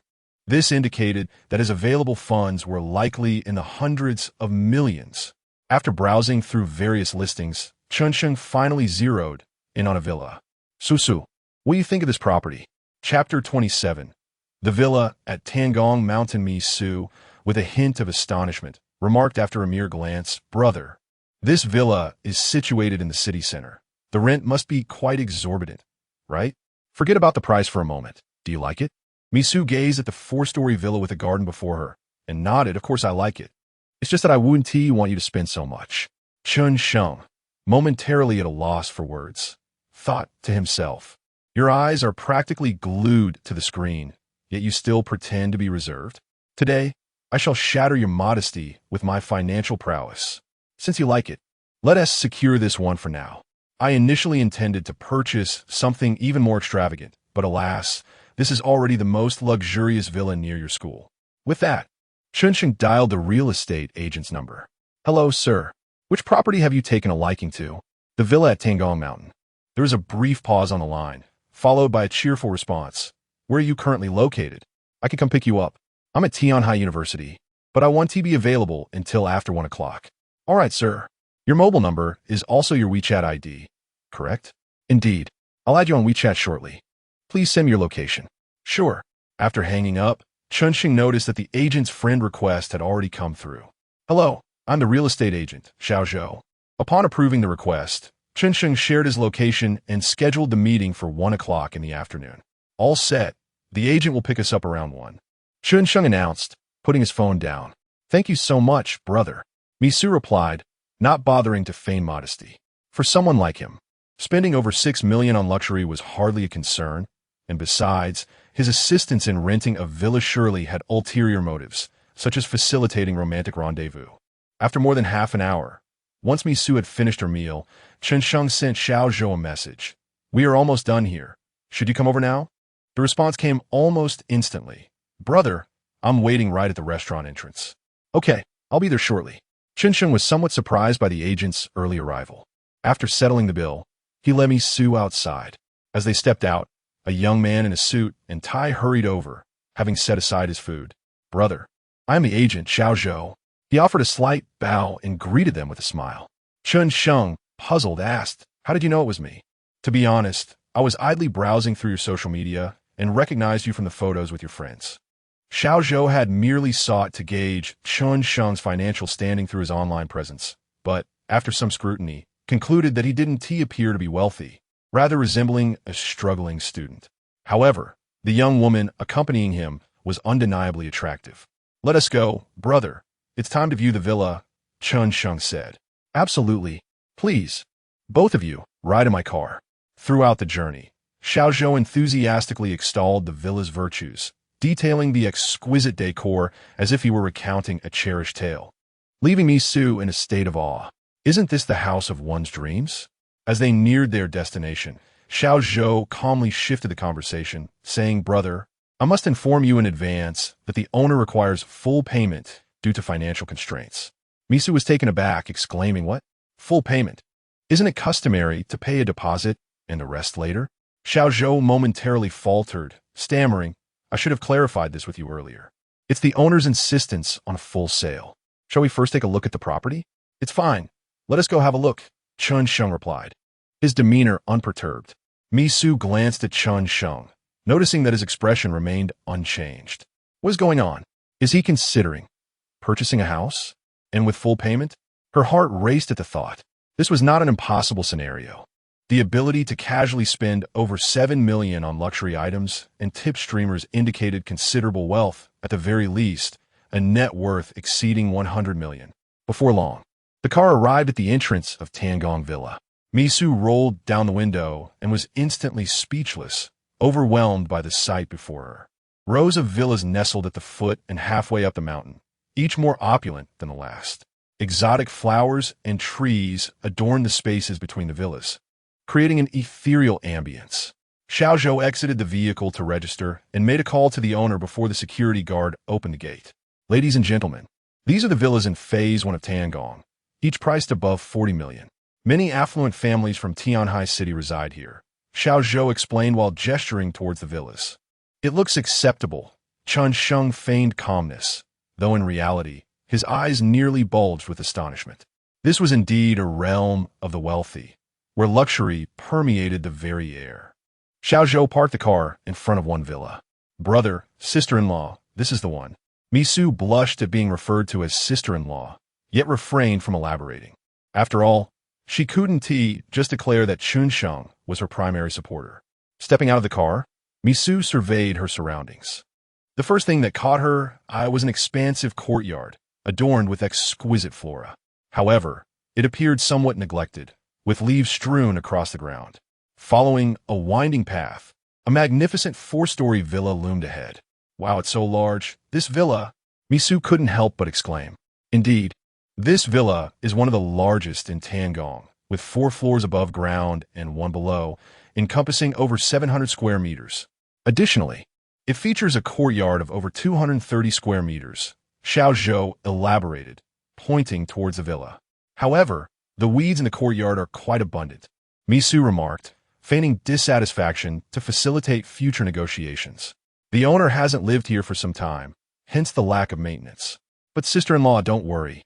If you genuinely wish to purchase it, I can arrange for a professional to tend to it. Let's first examine the interior decoration, shall we? Brother, sister-in-law, please follow me. The homeowner is inside. Chen Sheng nodded, trailing closely behind Xiao Zhou as they entered the villa. Just as they reached the doorway, a middle-aged lady, elegantly adorned, emerged. Please put on shoe covers first, she said, her tone neither warm nor cold. Xiao Zhou appeared to be well prepared. He retrieved disposable shoe covers from his pocket and said, Brother, please lift your foot, and I will assist you. Chen Sheng shook his head, responding, No need for formality. I can manage on my own. With that, he took 2 shoe covers, handing one to Misu. Upon entering the living room, Chen Sheng and Misu casually surveyed their surroundings. The villa's living room featured a soaring ceiling, reaching heights of 6 or 7 meters, providing a remarkably spacious view. Xiao Zhou, please introduce the villa to them, the lady said, crossing her arms and speaking in a measured tone. Chapter 28. The enthusiastic Misu. All right, Sister Zhang, Xiao Zhou exclaimed, gesturing towards the living room as he began to elaborate enthusiastically. He provided a detailed tour of the entire residence, traversing from the living room to the kitchen, bedroom, tea room, gym, and finally to the private cinema. Ultimately, Xiao Zhou led the two to the rooftop, where one of the villa's highlights awaited, a spacious outdoor swimming pool exceeding 100 square meters. During the summer, one could indulge in swimming without ever leaving home. Indeed, it was quite splendid. Chen Sheng turned to Misu, who stood beside him, and inquired, Su, what do you think? Misu had long been enchanted, utterly captivated by the surroundings. This abode surpassed her wildest dreams by countless measures. If she could reside in such a villa, she would gladly forfeit a year of her life. My dear, I find this villa rather acceptable, though it pales in comparison to the one we viewed yesterday. Let's see what the price is later, Misu replied, masking her excitement with a hint of disdain. This villa was purchased by my husband and me for over 48 million, and we later invested more than 4 million in renovations, with all the furniture being imported. If you're genuinely interested in buying, I can offer it for a firm price of 42 million, the aunt remarked absently. Isn't that a bit exorbitant? Chen Sheng shook his head repeatedly. The real estate market is currently sluggish, and property prices have dropped significantly. What you mentioned pertains to the suburbs. Properties in the city have not depreciated much, especially not such a rare villa, the aunt replied, visibly displeased. How about this? A firm price of 40 million. And you'll cover all transfer fees, the aunt proposed. Upon hearing this, the aunt paused, scrutinizing Chen Sheng once more. The young man appeared to be in his 20s, likely still a student. Initially, she had harbored little hope and maintained a rather indifferent demeanor. However, she was taken aback to discover that Chen Sheng had merely countered symbolically. Although she had indeed invested over 52 million in the property, given the current market slump, selling it for 38 million would be considered fortunate. The offer made by the other party exceeded her expectations by a full 2 million. Young man, are you certain you're not jesting with me? The aunt inquired earnestly. Of course not. If it is suitable, we can sign the contract right now, Chen Sheng affirmed. All right, young man, please wait a moment while I fetch the contract. The aunt's face lit up with joy as she retrieved 2 copies of the contract from her bag. After inscribing her name, she extended the document to Chen Sheng. However, Chen Sheng did not seem inclined to accept it. He turned to Misu and said, I own several properties already, and purchasing another would exceed the limit. Let us temporarily register this villa in your name. Misu was instantly astounded, unable to believe her ears. She could scarcely fathom that after just one meeting, he was bestowing upon her over 6 million worth of luxury, along with a villa valued at 40 million. Surely, there could not be a hidden scheme at play. Yet, she had meticulously examined the contract and found no traps. Moreover, who would invest nearly 7 million to deceive a college student with nothing to their name? Misu excitedly took the contract and inscribed her name upon it. Very well, let us proceed with the transfer formalities, Chen Sheng declared. The group departed the villa and made their way to the property registration center. At the moment the procedures were completed, Misu finally felt a sense of relief wash over her. Nevertheless, she still perceived everything as if it were a dream. "Oh dear young man, I did not expect you to be so straightforward," the aunt exclaimed, her smile stretching from ear to ear as she beheld the fresh deposit of 40 million in her account. "I am in urgent need of a villa, so I shall not be picky," Chen Sheng replied dismissively. "Goodness, this is remarkable. Young people certainly possess courage." The aunt presented a set of keys to Chen Sheng, saying, "These are the keys to the villa. Henceforth, this house is yours." She then turned to Misu, confidently asserting, "My dear, I have a keen eye for character. This young man is exceptional, worthy of your lifelong trust." "I am aware, Auntie. I also hold great affection for my boyfriend," Misu replied, as she affectionately linked her arm through Chen Sheng's, her face aglow with happiness. Misu's affection level 10, current affection level 80. Upon hearing the system's notification, Chen Sheng was overwhelmed with joy. Raising Misu's affection level to 90 was merely a matter of time. At that point, not only would he receive a cashback, but he would also be eligible for a lottery. After the aunt departed, Xiaozhou tightly grasped Chen Sheng's hand, his face alight with excitement. "Brother, thank you for your and sister-in-law's support. This is my first deal in over a month." Chen Sheng held a favorable impression of the young man named Xiaozhou, as he seemed to reflect a part of himself. "You need not call me brother anymore. I may be younger than you. In the future, should you wish to buy a house, I will seek your assistance." "Thank you, brother. I truly do not know how to express my gratitude. Where are you headed?" "I shall escort you." After a brief moment of contemplation, Chen Sheng responded, "Please take us to Yida Square. We have some belongings there." "Certainly, brother." Over an hour later, Xiaozhou assisted Chen Sheng in moving all the items purchased from Hermes into the villa. "Brother, thank you." Chen Sheng transferred 400 yuan to Xiaozhou, stating, "This is but a modest sum. Consider it a token of gratitude for your efforts." Xiaozhou repeatedly waved his hands in refusal. "Brother, this is too much. You have already rendered me a great service today. Otherwise, I would be unable to pay my mortgage next month. Accept it, otherwise I shall not seek your assistance when purchasing a house in the future." "Very well, I shall accept it." Unable to resist Chen Sheng's insistence, Xiaozhou took the money, though in his heart, he thought of using it to hire someone to tend to the garden. As soon as Xiaozhou departed, Misu stood on her tiptoes, wrapping her arms around Chen Sheng's neck. "Susu, what is the matter?" Chen Sheng was taken aback by Misu's sudden closeness. With a gaze full of emotion, Misu looked into Chen Sheng's eyes, her own red-rimmed, and said, "Brother, thank you for all you have done for me. How can I repay you? And how do you believe you should express your gratitude?" Chen Sheng inquired with a playful smirk. Misu smiled gently, then slowly closed her eyes. "Moments latte." She took Chen Sheng by the hand and led him toward the bedroom. After kicking off her 2 high-heeled shoes, Misu threw herself onto the bed and effortlessly pulled Chen Sheng closer to her. With her large, expressive eyes sparkling with anticipation, she gazed at him expectantly. Chen Sheng was momentarily taken aback, as if a thought had struck him, and he rose to his feet, saying, Could you wait a moment? I need to step out for a bit." He hurriedly made his way toward the door. "Brother Chen Sheng." Misu's tears instantly began to flow. "What is wrong?" Chen Sheng halted in his tracks, turning to look at Misu. She sat up, arms wrapped around herself, her voice quivering with emotion as she said, "Brother Chen Sheng, am I truly so unworthy? As a girl who has yet to experience the world, I am already this proactive. What reason do you have to refuse me? If you do not wish to be with me, then why have you spent so much money on me?" Chapter 29. Just wanted to be my brother's lover, Su. "The situation is not as you perceive it," Chen Sheng said, somewhat at a loss for words. "If it's not as I think, then what is it like?" Misu replied with a bitter smile, continuing, "I'd already guessed in my heart that you must have a girlfriend, right? The girl who called you at the restaurant today is your girlfriend, isn't she? You are afraid to put your name on the house for fear of being discovered by her. Huh? She's not my girlfriend, Chen Sheng responded, exasperated. What does that even mean? Are you implying that she is, like me, also your lover? Misu sat up, wiping her tears as she spoke.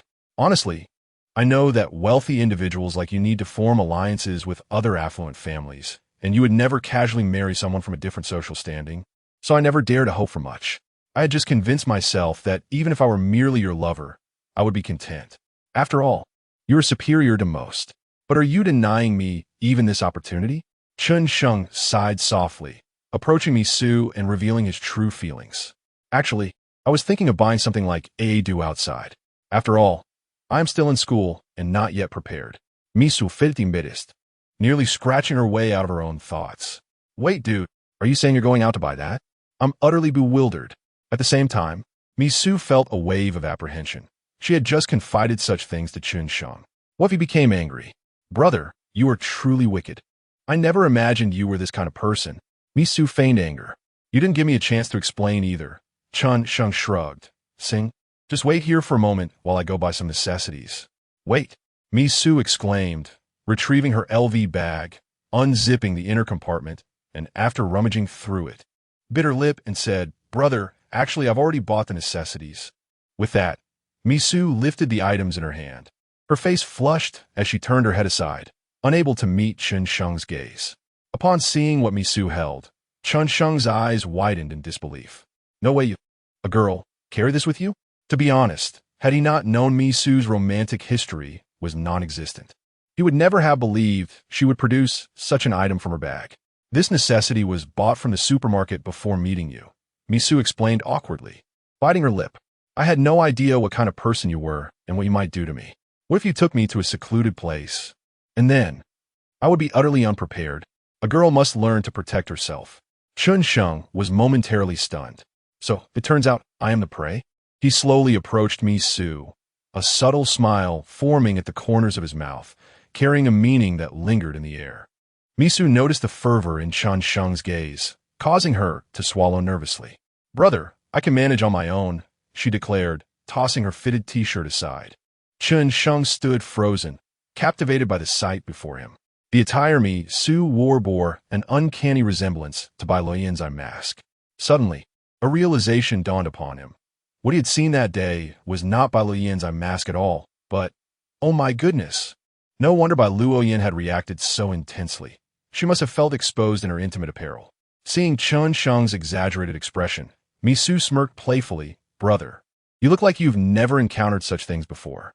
Surely, you aren't still a naive boy? Who said that?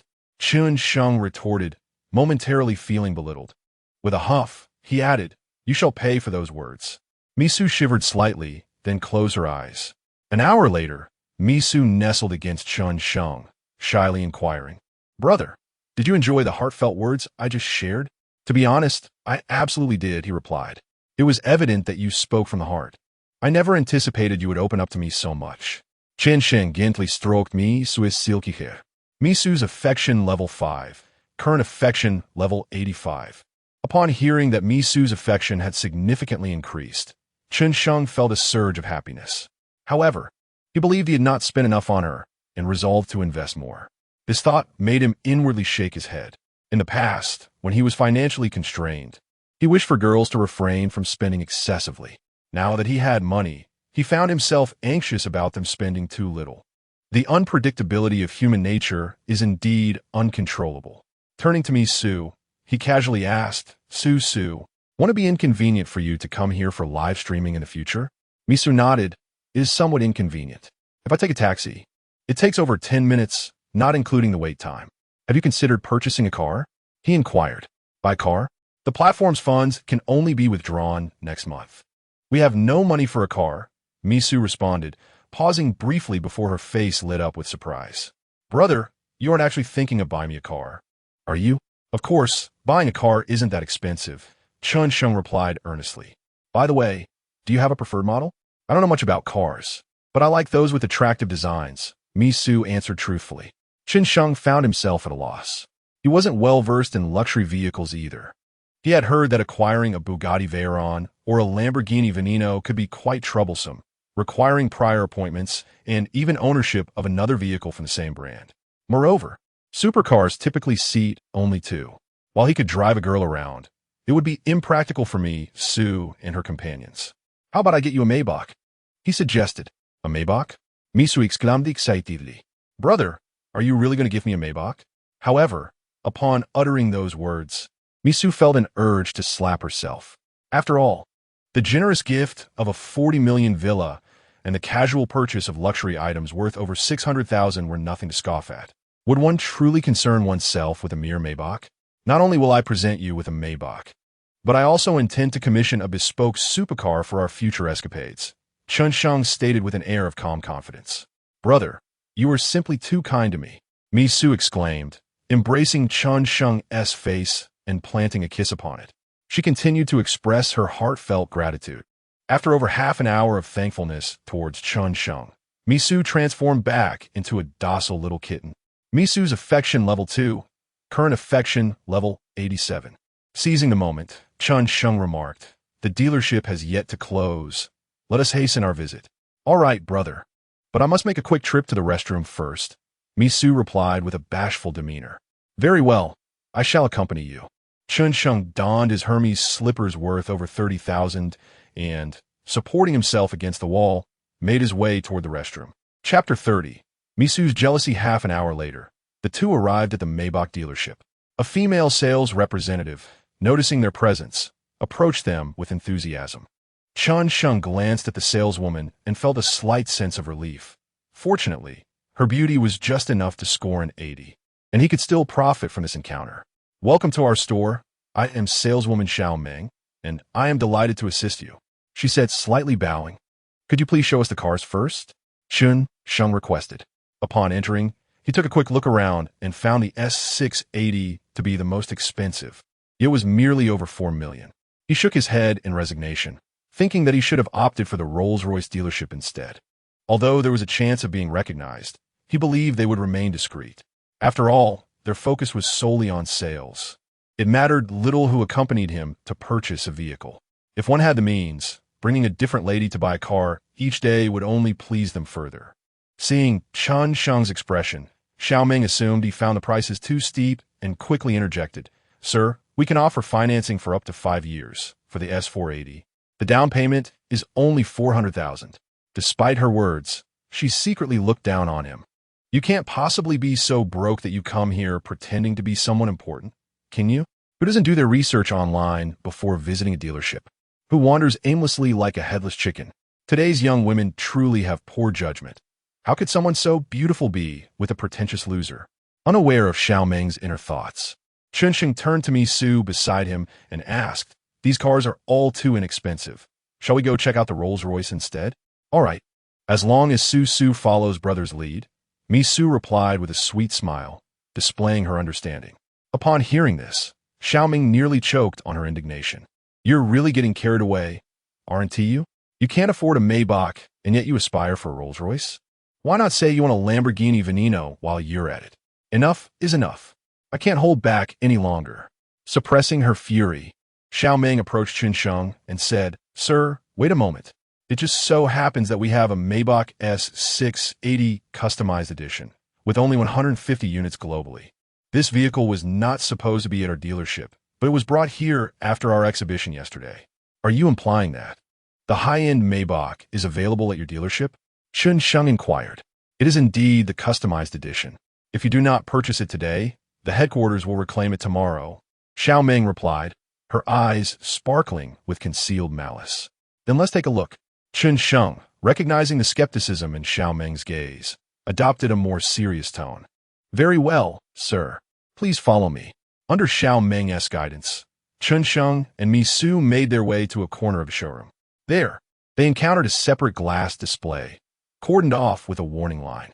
Misu gazed at the limited high-end Maybach S680, her eyes shimmering with excitement. Before me stands a stunning two-tone Maybach, adorned in a celestial blue above and a delicate rose gold below. The metallic trim of the vehicle glistens brilliantly, its streamlined body reminiscent of a graceful swan in flight, exuding luxury and elegance while maintaining an air of restraint. This is undeniably more exquisite than my dream car. Misu could not help but clutch Chen Sheng's hand tightly. If only Chen Sheng could purchase this car for her. She would willingly share her innermost thoughts with him every day. Out of professional courtesy, Xiaoming began to elaborate. This limited edition Maybach is equipped with a V12 engine, offering unparalleled smoothness and power. Furthermore, there's no need for an introduction. Let us draft the contract. Chen Sheng interjected calmly. What? Draft? A contract? Xiaoming was utterly bewildered. Aren't you going to inquire about the car's specifications? Just bring me the contract to review. Chen Sheng replied with nonchalance. Ridiculous. Women generally only care about the brand and exterior. Who pays attention to the specifications? Xiaoming thought to herself. Even if you installed a J80 engine in a cheap car, a woman would still admire it. With lingering doubt, Xiaoming called a colleague to fetch the contract, feeling that the situation was somewhat absurd. Who buys a car without meticulous consideration? Even the wealthy typically examine the interior and take it for a test drive. Who would act so casually without even inquiring about the price and simply request a contract? A few minutes later, Xiaoming presented the contract to Chen Sheng. Sir, could you please check if there are any issues with the contract? Chen Sheng casually glanced at the price and remarked, 35 million? This price seems a bit steep. How about this? Include some gifts and maintenance services, and if that is agreeable, I will purchase it now. Chen Sheng had just searched the price on a car website, discovering it to be lower than what was quoted. After hearing this, Xiaoming added numerous gifts and maintenance services to the contract, amounting to several $100,000 in value. Only then did Chen Sheng nod in satisfaction. Misu, let us put this car in your name, Chen Sheng said with a smile directed at her. In my name? Isn't that inappropriate? Misu responded, a mix of reluctance and intrigue in her tone. Who says it's inappropriate? That would be absolutely splendid. She thought, having already witnessed Chen Sheng's extravagant nature, and was no longer as astonished as before. Moreover, she sensed that Chen Sheng harbored some unspoken reasons. It appeared that he could not register items in his own name. Nevertheless, Misu was disinclined to pry. Some affluent individuals, fearing scrutiny of their assets, purposely register purchases in others' names. Others, in a frenzy to transfer their wealth, indulge in lavish spending for their mistresses. Regardless of the motive, she felt no apprehension. After all, one must risk something to gain something. Coming to this realization, Misu took the contract from Chen Sheng and signed her name. Let's proceed with the payment. Chen Sheng said, elegantly lifting a black gold card with his fingers, showcasing it with flair. Xiaoming, upon receiving the black gold card, was momentarily taken aback. This young man possessed a black gold card? This is indeed a symbol of wealth and status.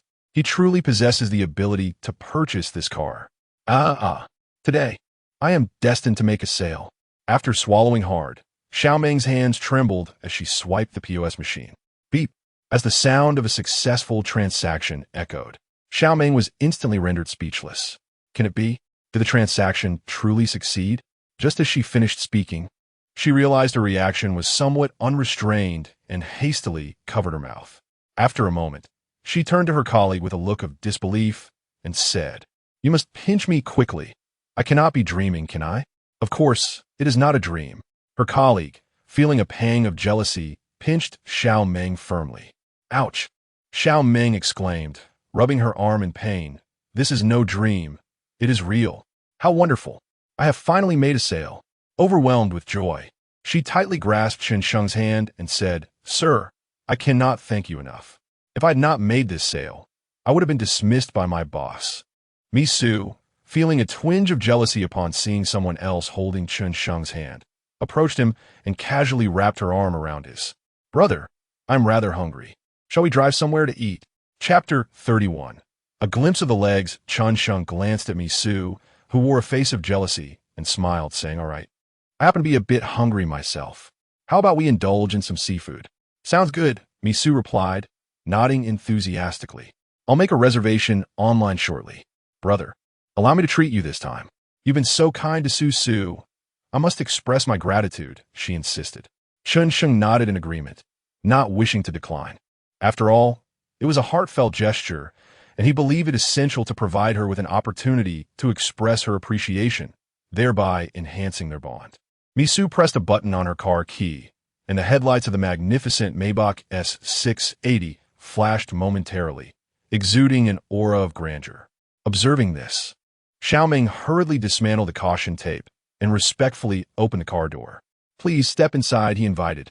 With her handbag in tow, Misu sauntered into the driver's seat, her vanity momentarily satiated. "O Misu's favorability jeden, current favorability, 88. Upon hearing the system's notification, Chen Sheng felt a surge of delight. It appeared that he would soon win Misu's heart entirely. However, it seemed that the rate of favorability increase had slowed down. After gifting her a Maybach worth over 8 million, he had only gained a single point in favorability. As Misu drove the Maybach toward a nearby seafood restaurant, they soon arrived. Chen Sheng ordered Australian lobster, king crab, salmon, golden abalone, and oysters. To be honest, throughout his life, aside from kelp, he had scarcely tasted seafood. Now that he had the means, he felt compelled to indulge. The meal was sumptuous, leaving him utterly satisfied, while Misu, mindful of her figure, restrained herself from overindulging. Resting her chin on her hand, she gazed adoringly at Chen Sheng as he savored his food, appearing utterly smitten. "What are you staring at?" Chen Sheng inquired. Swallowing the last morsel of his meal, curiosity piqued. "I simply adore watching you eat. You look so manly and cute," Misu replied tenderly. Chen Sheng was taken aback. Previously, when dining with Gu Jieji at a buffet, she had remarked that he ate like a pig. Was it possible that his newfound wealth had rendered him more appealing even in his dining habits?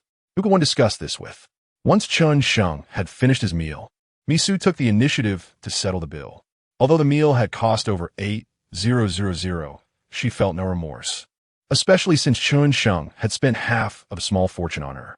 "Brother, where shall we go next?" Misu asked, her eyes sparkling. "Susu, just drop me off at the entrance of Tianhai University," Chen Sheng replied. "All right then. Brother, I must inform you of something in advance. I will be moving in the next 2 days, and I won't have much time to accompany you. I hope you won't misunderstand," she explained. In the coming days, Misu had not only classes to attend, but also needed to arrange for her live streaming equipment to be moved to her new villa.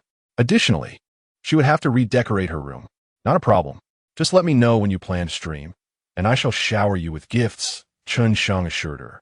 "Thank you, brother," Misu exclaimed. "Brother, you have been exceedingly kind to me, moi." The car swiftly arrived at the entrance of Tianhai University. Chen Sheng initially contemplated asking Misu to drive him back to his rental apartment, but hesitated, fearing it might lead to unnecessary misunderstandings. Therefore, he opted to have her drive him back to school instead. Numerous students, upon spotting the majestic Maybach parked at the school gate, were instantly captivated. "Wow, look at that Maybach, it's stunning," one exclaimed. "I've seen this model online. It's a limited edition S680, valued at over 8 million. That's nothing. Compared to the Rolls-Royce Phantom I saw today, it pales in comparison." Another chimed in. "Do you think it could belong to some wealthy patron who is picking up a girl from our school for the night?" Someone speculated with a chuckle. "I think that's quite plausible. Let us focus on the gossip and see if they bring out any drinks." "What do you mean by drinks?" a child asked, puzzled. "Never mind, dear, just don't ask too many questions." As the crowd buzzed with chatter, Chen Sheng opened the car door and stepped out. Misu emerged from the vehicle, wrapping her slender arms around Chen Sheng's neck, gazing up at him with a reluctant expression. "Brother, I really don't want to part with you." "Not wanting to part? Shall we find a place to linger a little longer?" Chen Sheng teased with a mischievous grin. "How annoying. I'm being sincere," she retorted playfully. "Don't worry, once your live stream stabilizes in a few days, I will seek you out. I intend to thoroughly assess whether your dancing skills have improved." "Really?" Misu's eyes sparkled with excitement. "Absolutely," Chen Sheng replied truthfully. "Then, Susu will await your visit. Okay? All right, you head back now, and take care on the road." "Understood, goodbye, brother." Misu stood on her tiptoes to plant a kiss on Chen Sheng's cheek, flashing a bright smile before darting away.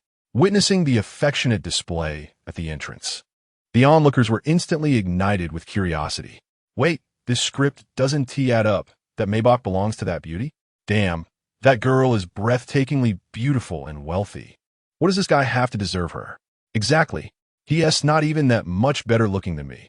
Why hasn't a wealthy beauty taken me under her wing? Have you noticed?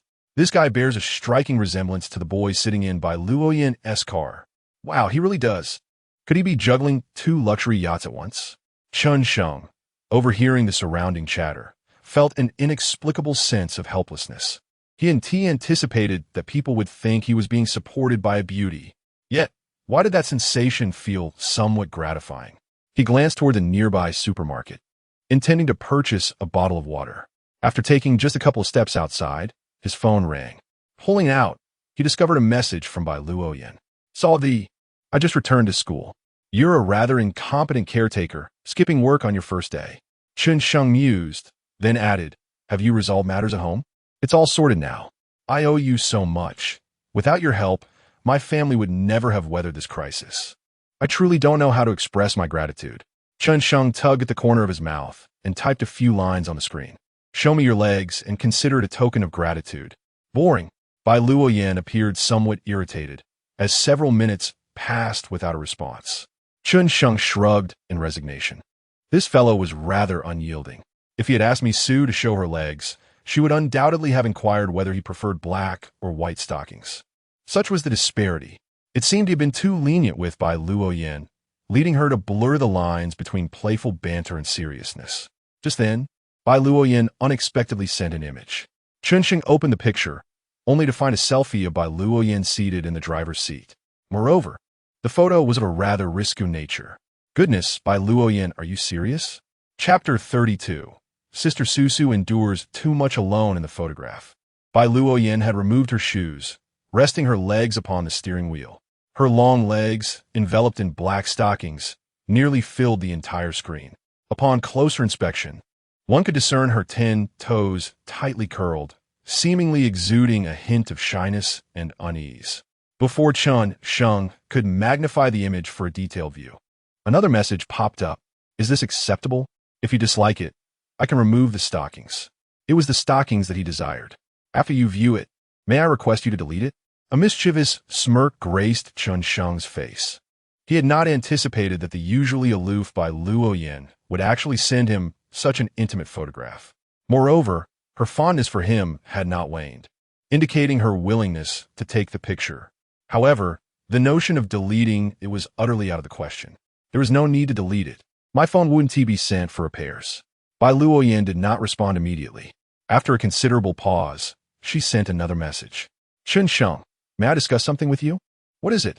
Could you come to my house this weekend to help me stage a little act? What kind of act? My parents are inquiring about the 8 million. I deceived them into believing that I recently started dating a wealthy heir. They are skeptical and wish to meet you. Isn't it the case that I am your employer? Why must I assist you in a charade? Chen Sheng replied, somewhat speechless. Upon successful completion, I promise you a premium experience. 10 times. No, a maximum of 3. 9 times. 8 times, that's my final offer. Fine, it's a deal. Chen Sheng hung up the phone, increasingly feeling that something was amiss. Why did it seem as though he was the one at a disadvantage? Hadn't they previously agreed that it would be free? Meanwhile, upon returning to the dormitory, Misu was immediately surrounded by her friends, Xia Yuyao and the others. Sister Susu, you're finally back, exclaimed Xia Yuyao, her face alight with excitement. Misu deliberately placed her bag in a conspicuous spot, crossing her arms with an air of triumph. Ladies, I have wonderful news. That President Wang is a bona fide tycoon. We now have our own top benefactor. Is that true? How marvelous. Xia Yuyao clenched her fists, her joy palpable. Quick, take a picture of me. This can't be a dream, can it? Wait, Xia Yuyao, where are you aiming? Song Qianqian pouted in response. When have I ever deceived you? Look, President Wang even gifted me a handbag. Misu proudly displayed the bag before her friends. What brand is that handbag? I've never seen it before, Yu Xiaoro inquired, scrutinizing the bag with intrigue. Oh my, this is actually an Hermes bag. Xia Yuyao instantly recognized the logo, her gaze igniting with fervor. Hermes? Isn't that a top luxury brand? Song Qianqian could scarcely believe her ears, looking towards Misu and asking. That bag must have cost a fortune, right? Not at all. Misu adjusted Hermes' frog-shaped sunglasses and pretentiously declared, this bag is merely 660,000. although it is indeed pricier than my own Hermes glasses worth 200,000. What? This bag costs 660,000? And is that eyewear crafted from gold? Commanding such a price of 200,000? Song Qianqian was momentarily taken aback. The glasses may be overpriced, yet this bag is undoubtedly a remarkable value. Typically, one must possess a significant number of points just to purchase a bag from Hermes, Xia Yuyo added. Is this bag truly that exquisite? Please, let me see. Don't rush, I want to see first. Hand over the glasses and the bag. I wish to share on social media. The ladies eagerly scrutinized the Hermes bag in Mi Su's possession. After several dozen photos were taken, Song Qianqian seemed to recall something and leaned closer to Mi Su, whispering, Sister Su, that Mr. Wang. He hasn't imposed anything upon you, has he? The other two girls ceased their playful banter, now focused intently on Mi Su. Mi Su let out a heavy sigh, reluctantly nodding her head. Song Qianqian gazed at Mi Su in disbelief. Did he truly? It's not as you think, Mi Su said despairingly. Otherwise, how could he afford such an extravagant bag for me? Is he your type? Mi Su was about to introduce Chen Sheng, but suddenly realized that revealing his wealth, charm, and youth would only serve to create three rivals for her affection. As the saying goes, guard against fire, theft, and best friends. She resolutely decided not to divulge the truth. Forgive my selfishness, dear sisters. With a sudden change of demeanor, Mi Su donned a mask of anguish and indignation, exclaiming, Let us not even mention that old man. He is nearly 50, stands at a mere 1.60 meters, with a face full of acne and a belly larger than that of a woman in her 9th month of pregnancy. The worst part is, his mouth smells as if stuffed with dirty socks, and he is so greasy he could fry 2 dishes. Wow. He is the epitome of a middle-aged, greasy uncle. And a prime example at that. Xia Yuyo could not refrain from commenting. Who could argue with that? Mi Su replied, her expression one of melancholy. The moment I laid eyes on him, I wanted to flee. Yet, thinking of how I had brought you into this business for a month without earning a dime, and even accruing debt, I felt a sense of responsibility towards you. Thus, I gritted my teeth and approached him with my eyes closed. Later, to keep him interested, I went to great lengths. Sister Su, please, no more. Sob. Xia Yuyo was already in tears. Sister Su, you have suffered for us. I never expected that Mr. Wang, at his age, would still be so full of tricks. Yu Xiaoro looked at me, Su, with concern, her face already glistening with tears. I see Mr. Wang as a toad chasing after a frog, ugly and frivolous. After saying this, Song Qianqian hurriedly added, Sister Su, I was merely making a comparison. Dear sisters, for your sake, I am willing to bear all of this silently. With a resolute expression, Mi Su declared, at this point, I have nothing left to lose. However, you must not wade into these murky waters. If President Wang invites you for a meeting in the future, you must absolutely decline. This bitter fruit I shall bear alone. As they beheld Mi Su's determined demeanor, the other girls wept inconsolably. They had not anticipated such selflessness from Mi Su. Wiping her tears away, she managed to force a smile and added, By the way, my dear sisters, President Wang has gifted us a villa and a car. We can now drive to the villa for our live broadcasts without fearing any interruptions from below. Moreover, he has also purchased a Hermes handbag for each of you three, along with an abundance of cosmetics, all stored within the villa. Sister Su, you have been incredibly kind to us, exclaimed Song Qianqian, nearly bowing in gratitude. Xia Yueying threw herself into Mi Su's embrace, her face streaked with tears as she said, To have such generosity from President Wang shows just how much you have endured, Sister Su. Alas, for the sake of the three of you, I would do anything. Chapter 33. The bar at midnight on the other side. As Chen Sheng was admiring some photographs, he suddenly sneezed several times. Who is thinking of me? As he pondered this, a system notification chimed in. Song Qianqian's affinity -10, current affinity 20. Why Xiao'er use affinity -10, current affinity 15. Xia Yuo's affinity -10, current affinity 25. What on earth? Have I offended you all? Chen Sheng couldn't help but curse under his breath. Apart from gifting the three girls, he believed he had little interaction with them. Moreover, he had even purchased bags for them, which Mi Su had delivered. Why then had their affection for him diminished rather than increased? Could it be that they were envious of one another? With a resigned shake of his head, he sought a nearby bench to sit and peruse his account. To his astonishment, the balance stood at a staggering 2.8 billion. It was an amount he could hardly spend. Nevertheless, Chen Sheng was unwilling to relinquish the opportunity to earn more, so he reopened the Douyin app. He was aware that Misu would not be online that night, so he sent gifts to other female streamers and assigned them various tasks. After a while of watching the streamers dance, he found it rather tedious. Why not venture out for a bit? After some contemplation, he sent a message to Bai Luoyan. Bai Luoyan, are you asleep? Just finished washing up. What's up? Come accompany me for a drink at the bar. Wait a moment, I'll change my clothes. All right, I'll wait for you at the west gate of the school. Bai Luoyan set her phone down and began rummaging through her wardrobe. At that moment, her roommate Chen Xiaoyu, who was applying a facial mask, curiously inquired, Yin Yin, are you going out so late? Yes, my best friend asked me to join her for a late-night snack. Bai Luoyan casually offered an excuse. Really? I thought you never ate at night. I suddenly felt like it tonight. I bet you were going on a date with some man. Come on, confess, who is it? Chen Xiaoyu teased, a mischievous smile on her face. Xiaoyu, stop talking nonsense. I'm not joking. You suddenly bought so many Chanel luxury items and even a Rolls Royce. Did your boyfriend buy those for you? Chen Xiaoyu pressed on, her curiosity piqued. He is. Bai Luoyan struggled to find words.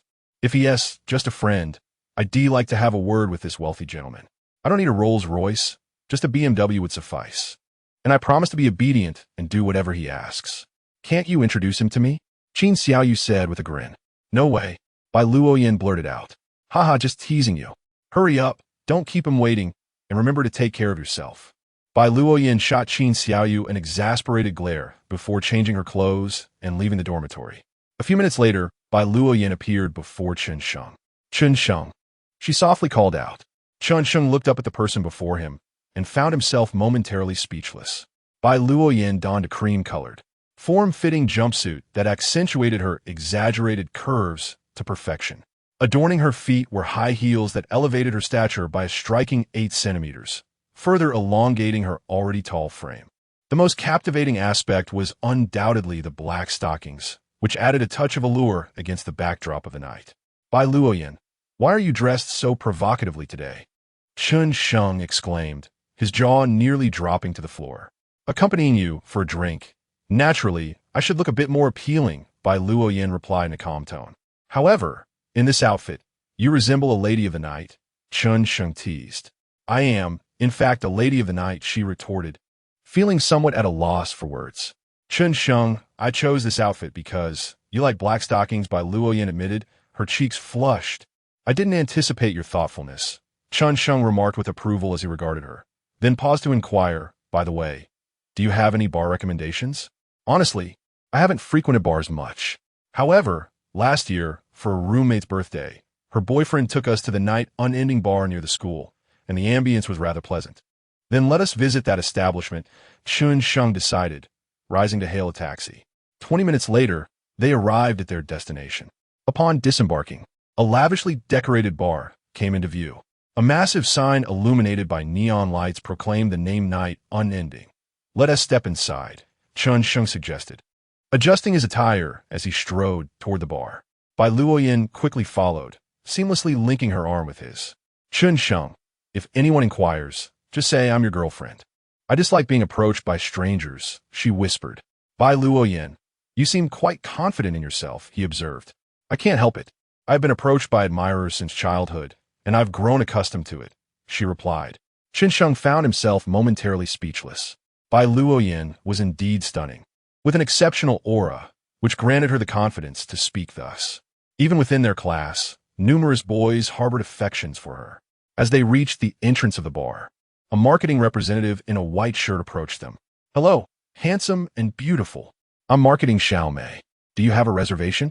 We don't have a reservation. Please find us a decent booth, Chen Sheng replied, having done some research on the comfort and privacy of booths during the taxi ride. How many are in your party? Just the 2 of us. We have just cleared a V-Zone booth, but the minimum spend is 8,000 yuan. Additionally, there are several ordinary booths in A and B zones. What would you prefer? Xiao Mei hesitated, sensing that Chen Sheng might not opt for the V booth, which accommodated 7 or 8 people and seemed extravagant for just the 2 of them. "Let us book the V booth," Chen Sheng stated nonchalantly. Xiao Mei's demeanor shifted to one of increased respect, and she nodded slightly, saying, "Please follow me." Under her guidance, the pair swiftly arrived at the front desk. Xiao Mei handed Chen Sheng a drink menu from the counter. "Sir, which type of beverage would you prefer?" Chen Sheng gazed at the exorbitant prices on the menu, feeling a wave of introspection wash over him. Even selecting a few of the more prominent packages would set one back tens of thousands, if not more. Even when ordering a single bottle, a decent selection would easily exceed 10,000. The lifestyle of the affluent was something he had never imagined in his previous existence. "Bai Luoyan, what kind of wine do you enjoy?" Chen Sheng inquired as he handed the menu to Bai Luoyan. "How about a bottle of Ace of Spades? We can order more once we finish it," Bai Luoyan responded slowly. A bottle of Ace of Spades priced at 888 was just sufficient to meet the minimum spending requirement. Moreover, the wine was somewhat renowned. Though its flavor was mediocre, it would not cause Chen Sheng to lose face. Aware of Bai Luoyan's intention to save him money, Chen Sheng smiled and suggested, "What you've chosen is insufficient.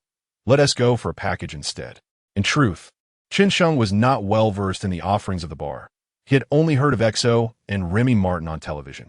He was uncertain about their specific tastes. Feeling indifferent to the selection process, he pointed to a package priced at 888, and declared, "Let us start with a set of the Grand Triad." Chapter 34. A fortuitous encounter at the bar. Upon hearing this, Xiao Mei felt a surge of delight within her. The prestigious de San Yuan ordered by Chen Sheng comprised 3 exquisite spirits: Armand Martin Louis XIII, Martel Cordon Bleu, and Hennessy Richard, valued an impressive 888. Additionally, 10 bottles of Evian mineral water and several snacks were complimentary. "Excuse me, sir, may I kindly ask you to settle the bill first? Also, given the substantial amount of your consumption, I would recommend applying for a VIP card, which offers some attractive recharge benefits." Xiao Mei explained with a gentle bow and a warm smile. Chen Sheng was well aware that bars typically required prepayment. "Then let us recharge with 1 million. And please register it under this lady's name," he said with an air of calm confidence. Bai Luoyan was momentarily taken aback, gently nudging Chen Sheng. "Are you out of your mind? Why would you recharge so much?" "Not to worry. It's my first time bringing you here, and of course we must indulge ourselves," Chen Sheng replied. Bai Luoyan chose not to press further. After all, Chen Sheng was there to enjoy himself. Her role was simply to provide emotional support. An excessive commentary might breed annoyance. Chen Sheng produced his bank card and waved it toward Xiao Mei, who hurriedly accepted it with trembling hands. "Sir, do you really wish to recharge 1 million? "Absolutely," he affirmed. "What a coincidence. Our bar is currently running a promotion. Recharge 1 million and receive a complimentary set of de San Yuan valued at 888. Xiao Mei announced before handing the card to the front desk attendant to initiate the recharge. With a crisp sound, the transaction was confirmed, nearly causing Xiao Mei to drop the card in her excitement. "I can't believe it actually went through. That's 1 million. He didn't even blink. May I inquire your surname, sir?" Xiao Mei managed to contain her excitement. "One is free to call me Wang," he replied. "Thank you, Mr. Wang, for your generous support. Please follow me." Xiao Mei handed Chen Sheng his bank card along with a VIP card, gesturing for them to proceed. As they walked to VIP booth number 1, many young men cast glances at Bai Luoyan, seemingly captivated by her allure. However, upon noticing her arm linked with Chen Sheng's, their hopes quickly deflated. She was already taken, and approaching her might lead to unnecessary conflict. All they could do was harbor envy. Once Chen Sheng and Bai Luoyan were seated, Xiao Mei cheerfully remarked, "Seeing as you two are only a few years my senior, I hope you won't mind if I call you brother and sister. If you ever wish to visit the bar, feel free to contact me in advance, and I'll ensure your booth is reserved." "That sounds fine," Chen Sheng replied without hesitation, opening his WeChat QR code. After a successful addition, Xiao Mei leaned in closer, her demeanor warm as she said, "Brother, sister, I'll fetch some snacks for you and call a few bartenders over. Just wait a moment." "Xiao Mei, hold on," Chen Sheng said, shaking his phone. "I just tipped you a little something. Please accept it." Thank you, brother. Thank you, sister. Xiao Mei exclaimed joyfully. Chen Sheng was not concerned that Bai Luoyan might feel jealous, for it was she who had suggested tipping for marketing services. She mentioned that a gratuity of 1 or 200 yuan was not excessive and could yield considerable convenience. After walking a few meters, Xiao Mei casually opened her phone and murmured to herself, I wonder how much tip he gave. Was it 100 or 2? Upon seeing the transfer amount, she nearly stumbled in disbelief. Goodness, President Wang actually tipped me 20,000 yuan. Xiao Mei held Chen Sheng in high esteem, nearly wanting to bow before him. This sum surpassed her monthly salary. Yet, what brought her the most joy that evening was the fact that Chen Sheng had made a single deposit of 1 million yuan. Calculating her commission at 10, she stood to earn a direct profit of 100,000 yuan, equivalent to more than half a year's income.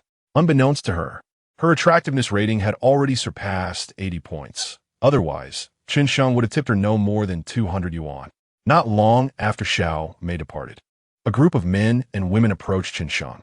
A male marketer, noticing that the booth was occupied, sheepishly explained to the others, Ladies and gentlemen, it's quite unfortunate, but the recently vacated booth 1 in the V zone is now taken. Shall I guide you to a booth in the A zone instead? The marketer lamented internally, regretting his earlier oversight in not locking the table, which resulted in it being claimed by other guests. The leader of the group, a bespectacled young man, suddenly appeared displeased. Didn't you just say there was availability? Zhang Xiao, there was indeed a spot moments ago, but someone got to it first. I hope you can understand. The marketer replied. The young man adjusted his glasses and glanced in Chen Sheng's direction, raising an eyebrow. There are only 2 of them. They're wasting such a large booth. Go tell them that if they vacate it, I am willing to compensate them 2,000 yuan. Zhang Xiao. This puts me in a difficult position, the marketer feigned politeness. Yet inwardly he cursed the bespectacled young man. You bunch of Navi college students have clearly never faced the harsh realities of society. If you encounter a reasonable guest, it may be manageable. But if you run into someone tough, you'll be in for a rude awakening. Guests in the V-zone wouldn't care about a mere few thousand yuan. I'll go speak to them myself. The bespectacled young man swaggered over to Chen Sheng. Hey, could you vacate your booth? I can offer you 2,000 yuan. Chen Sheng looked up at the young man, somewhat exasperated, and replied, I'm sorry, but we quite like this booth. Perhaps you should ask someone else. Just as the young man was about to respond, a girl standing behind him suddenly exclaimed, Chen Sheng, what are you doing here? The young man turned to her and asked, Jia, do you know this person? The bespectacled young man was Zhang Wenhao, the current boyfriend of Gu Jia. She glanced at Zhang Wenhao and softly said, He is my ex-boyfriend, Chen Sheng. Upon hearing this, Zhang Wenhao adjusted his glasses and scrutinized Chen Sheng carefully under the dim light. How curious it is that the impoverished wretch has found himself in such an establishment. Before Gu Jia could utter a word, Song Kaiyun stepped forward, her impatience palpable. Chen Sheng, why do you follow us like a shadow? From whom did you learn that we would be celebrating Jiajia's birthday at this bar tonight? Honestly, are you out of your mind? How could I possibly know you would be here? Chen Sheng's anger ignited in an instant. Still attempting to deny it, Song Kaiyun crossed her arms, adopting a haughty demeanor. You must have inquired with someone about our plans for the evening, arriving ahead of time with the sole intention of feigning a chance encounter with us. Chapter 35. The grand trio and the minor trio Gu Jiajia's other close friend, Yin Miaodong, regarded Chen Sheng with disdain, as though he were a repugnant insect. Chen Sheng, I advise you to abandon this foolish notion. What does Zhang Xiao lack compared to you? You should cease your delusions, you pathetic loser. Upon hearing this, Bai Luoyan leaned closer to Chen Sheng, her tone icy as she retorted, Are you all here to drink, or to stir up trouble? Since Gu Jia has already broken up with Chen Sheng, it would be best not to disturb one another. Now, Chen Sheng is my boyfriend, and I will not tolerate such slander against him. The crowd, recognizing the speaker's voice, turned their attention towards her. It was none other than Bai Luoyan, the belle of their school. Bai Luoyan, what are you doing here? Zhang Wenhao asked, bewildered. What I do is of no concern to you. Zhang Wenhao, focus on your own girlfriend. Bai Luoyan replied mercilessly. Zhang Wenhao felt a surge of anger. He had once fervently pursued Bai Luoyan, laying out candles beneath the dormitory, setting off fireworks on the playground, and presenting her with 999 roses while serenading her with a guitar. Yet she had never even spared him a glance. Now, however, she was drinking with another man, one he deemed far beneath himself, Chen Sheng. This significantly bruised Zhang Wenhao's pride. Unable to voice his frustrations, he redirected his ire towards Chen Sheng. Chen Sheng, if you know what's good for you, vacate this booth promptly. The minimum consumption here is 8,000 yuan, which is certainly beyond your means as a loser. Unbeknownst to Zhang Wenhao, he was unaware of Chen Sheng's recent purchase of a Rolls-Royce, still perceiving him as a mere impoverished student. Whether I can afford it or not is none of your concern. Why are you barking like a dog? Chen Sheng retorted defiantly. How dare you insult Zhang Xiao? You worthless cur. Sun Hao Yin stepped forward, seething with rage. I haven't settled the score with you for reporting my drunk driving, you mutt. And if I did? Civility in travel is everyone's responsibility, Chen Sheng replied, maintaining his composure. Civility my foot. I'll make you pay. Sun Hao Yin threatened, advancing on Chen Sheng with clenched fists. Enough, Bai Luoyan shouted, rising to her feet and addressing the manager sharply. Are you just going to stand by while they create chaos?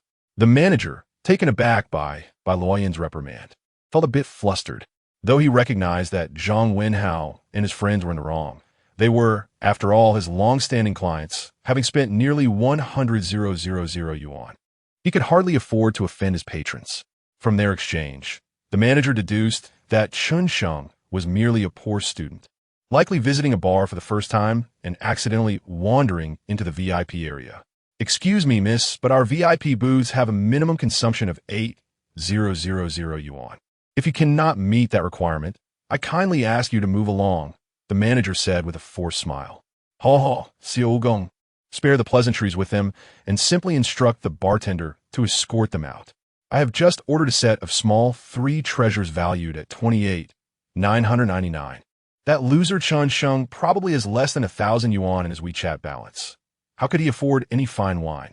Zhang Wenhao cast a scornful glance at Chen Sheng. Chen Sheng couldn't help but frown. Indeed, that brat had hit the nail on the head. His WeChat balance was barely over 600 yuan. However, as long as he was surrounded by beautiful women, he felt invincible, perhaps even overshadowing Principal Wang. Chen Sheng rubbed his temples and asked the marketing staff, "May I inquire if ordering a set of large 3 treasures qualifies me for a table?" You? Large 3 treasures? Ha ha, Zhang Wenhao laughed heartily, nearly doubling over. He was well aware of Chen Sheng's circumstances. Working 3 jobs, how could he possibly afford nearly 200,000 for a set of large 3 treasures? Furthermore, Bai Luoyan's family had gone bankrupt, selling their car and bags to repay debts, leaving her with no funds to indulge here. Not just Zhang Wenhao, but Yun Miaodong, Sun Hao Yin, and Song Kaiyun also laughed uncontrollably, as if they had heard an international joke. It became clear to them why Bai Luoyan was with Chen Sheng. She must have been deceived. In the crowd, only Gu Jiejia could not muster a smile. She had witnessed Chen Sheng purchasing a complete Chanel outfit for Bai Luoyan and buying her a Rolls-Royce Phantom outright. This indicated that Chen Sheng possessed assets in the tens of millions. Spending on a set of large 3 treasures was trivial for him. Gu Jiejia pondered for a moment, then approached, saying, "Wenhao, why don't we change venues?" Actually, Chen Sheng. Gu Jiejia, what do you mean? Zhang Wenhao's expression darkened instantly as he snapped. Are you trying to speak up for your pathetic ex-boyfriend? Gu Jiejia hurriedly clarified. Wenhao, I didn't mean it that way. I just... Shut your mouth. Zhang Wenhao bellowed. Gu Jiejia bit her lip, tears welling in her eyes. She regretted breaking up with Chen Sheng. He had never scolded her, never raised his voice. He always indulged her, cared for her, and protected her. He had even tried to meet her excessive demands. She had once thought of him as a simp, but now she realized she had merely wished for someone who would wholeheartedly cherish her. In hindsight, aside from lacking money, Chen Sheng had been perfect. In contrast, Zhang Wenhao had never treated her as a girlfriend. He merely regarded her as a trophy. Most importantly, it seemed that Chen Sheng was now wealthier than Zhang Wenhao, who had only spent a little over 20,000 on her. Meanwhile, Chen Sheng had casually gifted a Rolls-Royce Phantom to Bai Luoyan. Had she not broken up with him, that Phantom might very well have been hers. However, at this moment, Chen Sheng is offering himself no opportunities whatsoever. He cannot afford to lose the splendid Zhang Wenhao because of Chen Sheng. Thus, Gu Jiejia has no choice but to swallow her grievances. After reprimanding Gu Jiejia, Zhang Wenhao snorted coldly and approached Chen Sheng, lowering his voice to say, "Chen Sheng, do you see this? The goddess in your eyes behaves like a submissive dog before me. Huh, isn't that infuriating? Zhang Wenhao, do you truly believe yourself to be remarkable?" Bai Luoyan deliberately spoke loudly. "I recall how someone pursued me with great effort, making it the talk of the school. Unfortunately, I have no affection for someone as tasteless as you. Even a mere toe of my brother Chen Sheng is worth 1,000 times more than you." Upon hearing this, Chen Sheng immediately gave Bai Luoyan a mental thumbs up. Damn, this money was well spent. Chapter 36. The wager in the past. During my time with Gu Jiejia, I had often endured the mockery of her friends and their boyfriends. Yet, Gu Jiejia never once defended me. In fact, she seemed to think I was the one bringing shame to her. In contrast, Bai Luoyan, though often indifferent towards me, would unhesitatingly stand up for me whenever I was subjected to ridicule. She would even play along with me in a performance, ensuring that I retained my dignity. Where could one find such a beautiful and formidable woman? I have finally grasped the psyche of certain women. When I confide in you about a conflict with someone, I do not seek your analysis of right or wrong. Rather, I desire your camaraderie in venting frustration. I must admit, the sensation of having someone join me in denouncing another is truly exhilarating. Bai Luoyan, do not take advantage of me. My pursuit of you was merely a jest. Do you truly believe yourself to be remarkable? You are merely the daughter of a fallen family, reduced to associating with someone like Chen Sheng, a mere nobody. Indeed, my family may have fallen from grace, yet I still look down upon you." Bai Luoyan replied with a sardonic smile. Zhang Wenhao glared furiously, as if he had just received a crushing blow.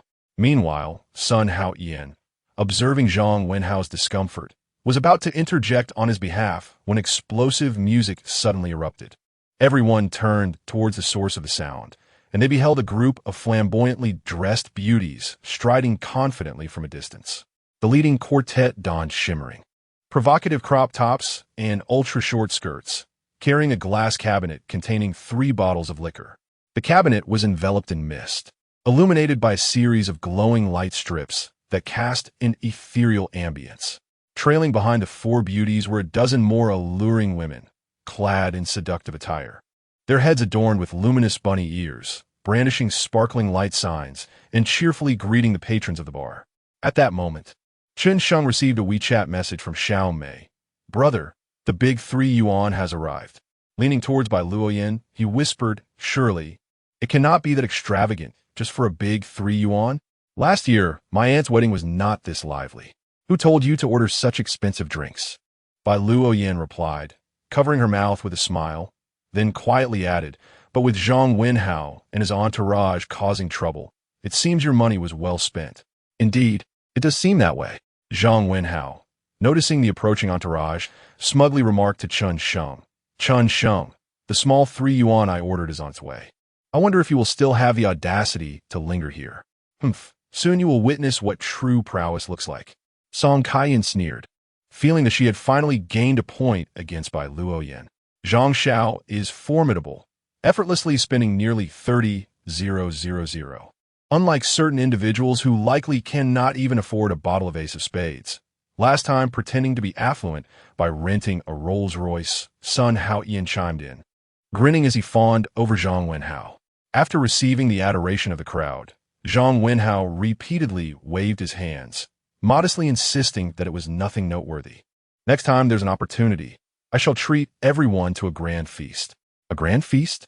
Wow, you mean the one worth 188,888? Song Kaiyun exclaimed in astonishment. "Indeed, that one." Zhang Wenhao nodded in affirmation. "Goodness, Zhang is truly impressive. I am in awe." Sun Haoyan couldn't help but give a thumbs up. A full set of such a feast could rival the value of his own car. Ordinary people could hardly afford it. Only affluent individuals like Zhang Wenhao could indulge. Zhang Wenhao smirked, casting a somewhat arrogant glance at Chen Sheng. Pathetic loser. Just wait to be thrown out. I shall relish the spectacle of your downfall. Very well. Let us wait and see. Chen Sheng languidly reclined on the sofa. Do you dare to wager with me? If you are indeed expelled, you will kneel and call me daddy, Zhang Wenhao declared, brimming with bravado. All right, but what if I remain? Chen Sheng countered. If you do not get thrown out, I too shall kneel and call you daddy. Zhang Wenhao was aware that this was a VIP area with a minimum consumption requirement. Although they wouldn't directly expel patrons who fell short, they would encourage them to relocate. How else would the wealthy indulge? Wait, Song Caiyun's lips curled into a sly smile. Chen Sheng, shall we add another stipulation to our wager? If you lose, you will let me slap you. If I lose, the same applies. Do you dare? Absolutely. Chen Sheng replied calmly. Let us make this interesting. Zhang Wenhao joined in with enthusiasm. The four of us will bet against you. So you'll have to endure the slaps of all four. Of course, you can have Bai Luoyan take your place. Hearing the terms of the wager, Gu Jijia quickly tugged at Zhang Wenhao, imploring, Wenhao, don't gamble with him. The truth is Chen Sheng. Shut your mouth, you filthy wench.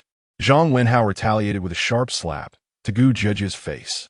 Are you afraid that your broke ex-boyfriend will lose? Damn it, dare to utter another word, and I shall silence you for good.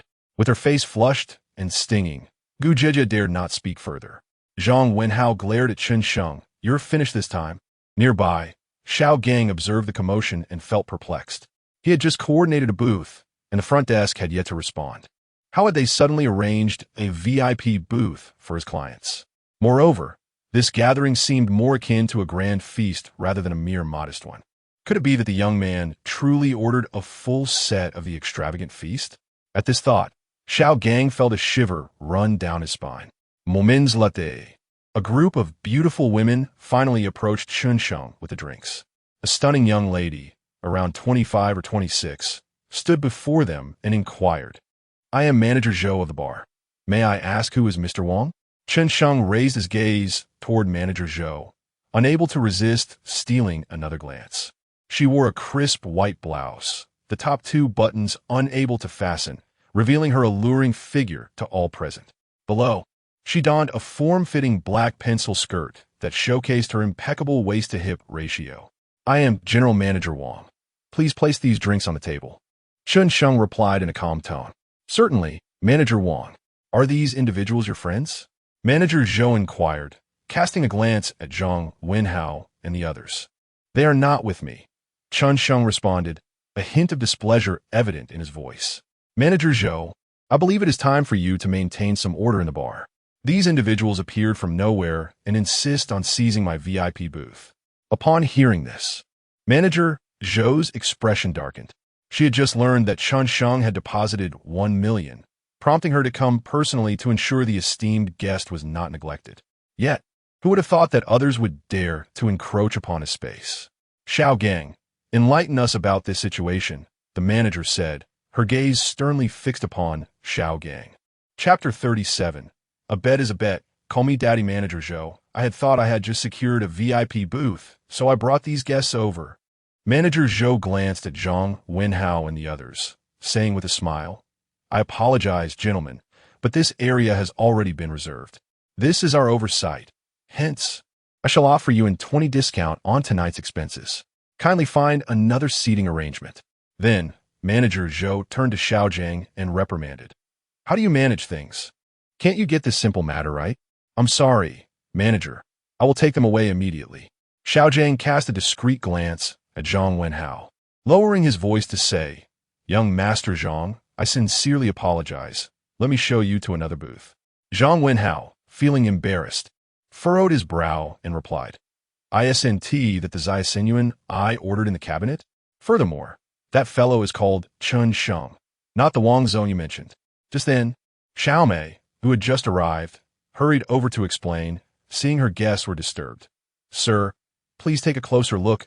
The bottles in the glass cabinet are indeed Daisenyuan, not the Zaisenyuan you referred to. I personally assisted Wang Zone with the recharge order. There is no way it could be incorrect. Besides, how a guest chooses to address themselves is none of your concern, is it? Upon hearing this, Zhang Wenhao turned to the glass cabinet, momentarily taken aback. Inside were 3 bottles of exquisite liquor, my Martin Louis XIII, Martel Cordon Bleu, and Hennessy Richard. If not Dason Yuan, then what else could it be? Could this truly be the legendary Dason Yuan? Song Kaiyan couldn't help but exclaim. However, she quickly realized her mistake and covered her mouth. It seemed that the previous Rolls-Royce indeed might have been purchased by Chen Sheng. Yin Miaodong was equally astonished. She never imagined that the Chen Sheng, who once rode an electric bike, would order nearly 200,000 worth of drinks at a bar. This was utterly unbelievable. Zhang Wenhao scoffed, turning to leave. Young Master Zhang, don't rush off. Have you forgotten the bet we just made? Chen Sheng called out loudly to Zhang Wenhao. Xiao Mei, noticing the commotion, quietly whispered to several nearby bartenders. A group of bartenders, donning sunglasses, positioned themselves in front of Zhang Wenhao and his companions, standing tall with arms crossed, causing Zhang Wenhao and his group to retreat in fear. In such establishments, sometimes spending 2,000 to 3,000 could entitle you to a bartender who would pour drinks and light cigarettes, offering protection throughout. They would even assist guests to the restroom, ensuring those who had indulged did not stumble. Of course, that was for helping inebriated patrons to avoid falling. However, these bartenders were not inclined to engage in fights. They merely blocked the path of Zhang Wenhao and the others. Zhang Wenhao glared menacingly at Chen Sheng, saying, Chen Sheng, what do you intend to do? I have no intentions at all, Chen Sheng replied, shaking his head helplessly. Was it not you who insisted on making a wager in front of so many people? Why, now that you have lost, do you refuse to acknowledge it? Alas, I never expected the illustrious young Master Zhang to be someone who cannot bear to lose. Zhang Wenhao's lips twitched involuntarily. Gritting his teeth, he knelt before Chen Sheng, bowing his head and softly uttering, Daddy. There, that should suffice, right?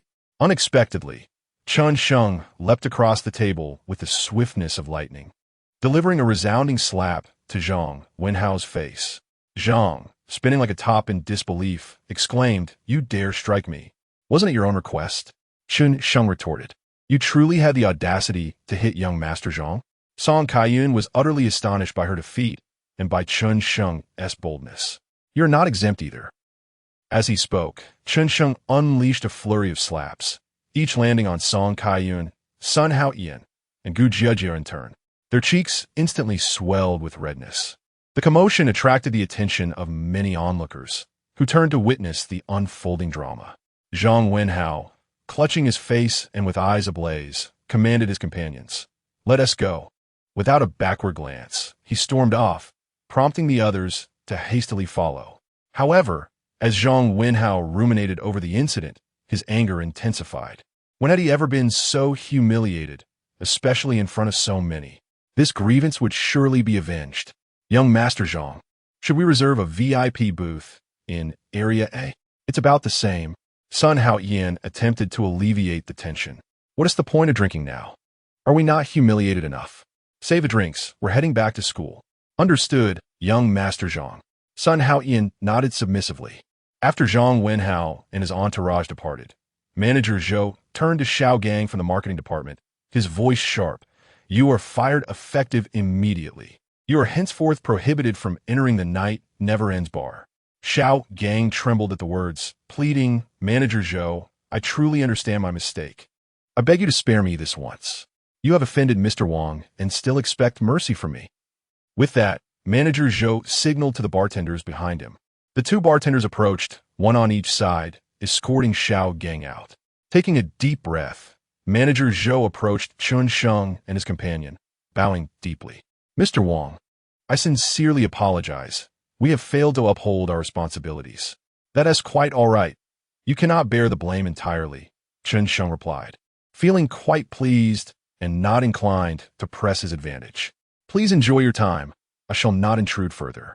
Should you require anything, simply inform Xiao Mei.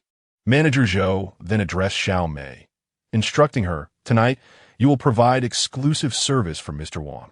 Rest assured, Manager Zhou, I will take care of it. Xiao Mei responded with an affirmative gesture. Manager Zhou offered a few more instructions to the bartenders before making his way to the center stage of the bar, seemingly confiding a few words to the host. The host paused in his duties, seizing the microphone to announce, "Esteemed friends, welcome to the Night Never Ends Bar. On behalf of the establishment, I extend our respects to Mr. Wong at Table 1 in Area V, thanking him for initiating a splendid round of drinks. This includes a bottle of our Martin Louis XIII, a bottle of Martel Cordon Bleu, and a bottle of Hennessy Richard. May Mr. Wong's business prosper across the seas and his wealth flow abundantly. May gold and silver pile high and his endeavors yield boundless blessings." As the host concluded, the atmosphere erupted in jubilant cheers. Numerous patrons cast envious and yearning glances towards Chen Sheng. Among them, several women, eager to attract wealthy companions at the bar, were particularly restless. Chen Sheng found himself momentarily bewildered, realizing why the prices of drinks here were several times higher than elsewhere, drawing in a plethora of affluent clientele. The level of service alone was enough to elevate one's spirits to a euphoric state, making it difficult to resist. To ensure Chen Sheng's enjoyment remained undisturbed, a few bartenders positioned themselves a meter behind him, while Xiao Mei wisely settled onto a nearby sofa.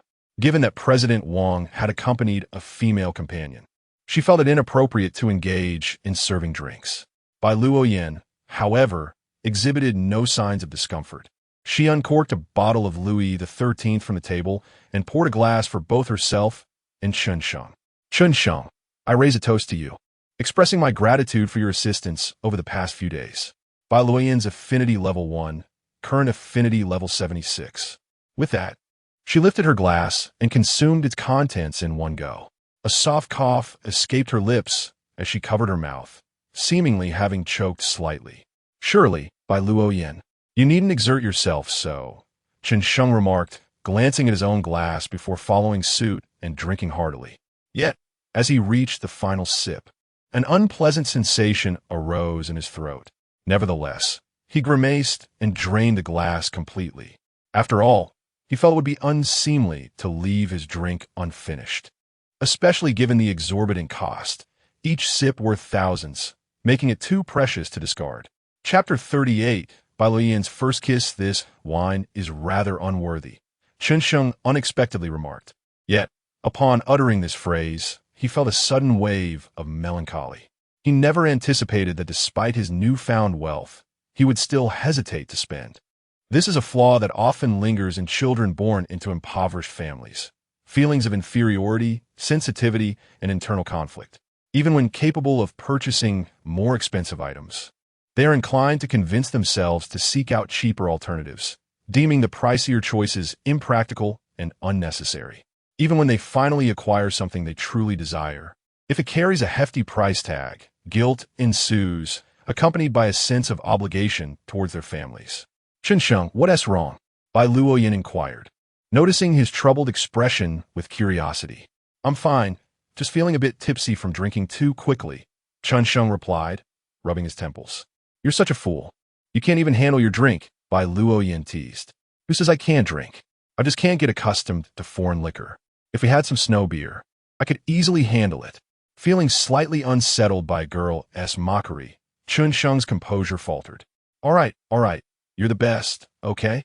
Bai Luoyan giggled, finding him childlike. Yet, truth be told, Chen Sheng felt a twinge of insecurity. He doubted his ability to drink more than Bai Luoyan. After all, he had never consumed much alcohol throughout his life and had a notoriously low tolerance. Once, during a dormitory gathering, he succumbed after just 2 bottles of beer, crawling under the table, much to his roommate's amusement. Xiao Mei, noticing that it was Chen Sheng's first experience with foreign wine, suggested thoughtfully, "How about we try some other drinks? We can save this wine for later." Just as Chen Sheng was about to agree, Bai Luoyan gestured to her. "No need. Xiao Mei, could you please fetch us 2 bottles of cola instead?" "Sure thing, sis. Just a moment," Xiao Mei said, dialing a number on her phone. Before long, a waiter arrived, delivering several bottles of cola, along with a fruit platter. "Brother, sister, these are gifts for you. I hope you don't mind," Xiao Mei said as she placed the fruit platter before them. "A gift? Thank you so much." Chen Sheng feigned surprise, yet he felt no significant obligation towards her. "You ordered over 180,000 worth of wine and left a 20,000 tip. If you were to charge for these few bottles of water, That would be quite inconsiderate, Bai Luoyan remarked, pouring a small amount of wine into both of their glasses and then opening a bottle of cola to fill them. Give it a try, she offered, presenting the glass to Chen Sheng. What kind of drinking method is this? Are you trying to trick me? Chen Sheng accepted the glass with skepticism, taking a cautious sip. Hey, this is much better, he exclaimed after a few hearty gulps, realizing the wine was far more palatable than before. This method is perfect for a novice like you. Bai Luoyan covered her mouth, striving to suppress her laughter.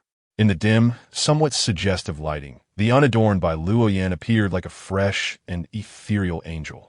Under the influence of alcohol, Chen Sheng released his desires, gradually leaning towards Bai Luoyan. Her heart raced like a startled fawn. Yet, she did not resist. Instead, she obediently closed her eyes, tilting her neck slightly back, her cherry-like lips parting ever so slightly. The onlookers remained unfazed, their hearts undisturbed, having witnessed far more audacious scenes before. After a considerable time, Chen Sheng finally withdrew from Bai Luoyan. Blushing, she gently rubbed her temples and said, "Brother Chen Sheng, I need to use the restroom. Can I accompany you?" Chen Sheng rose to his feet, extending a hand to steady the somewhat unsteady Bai Luoyan. After taking a few steps, he noticed that Xiaomei and 5 bartenders were trailing behind him, while another bartender stood by the table, seemingly guarding the seats. Chen Sheng couldn't help but reflect on the undeniable truth that wealth begets privilege.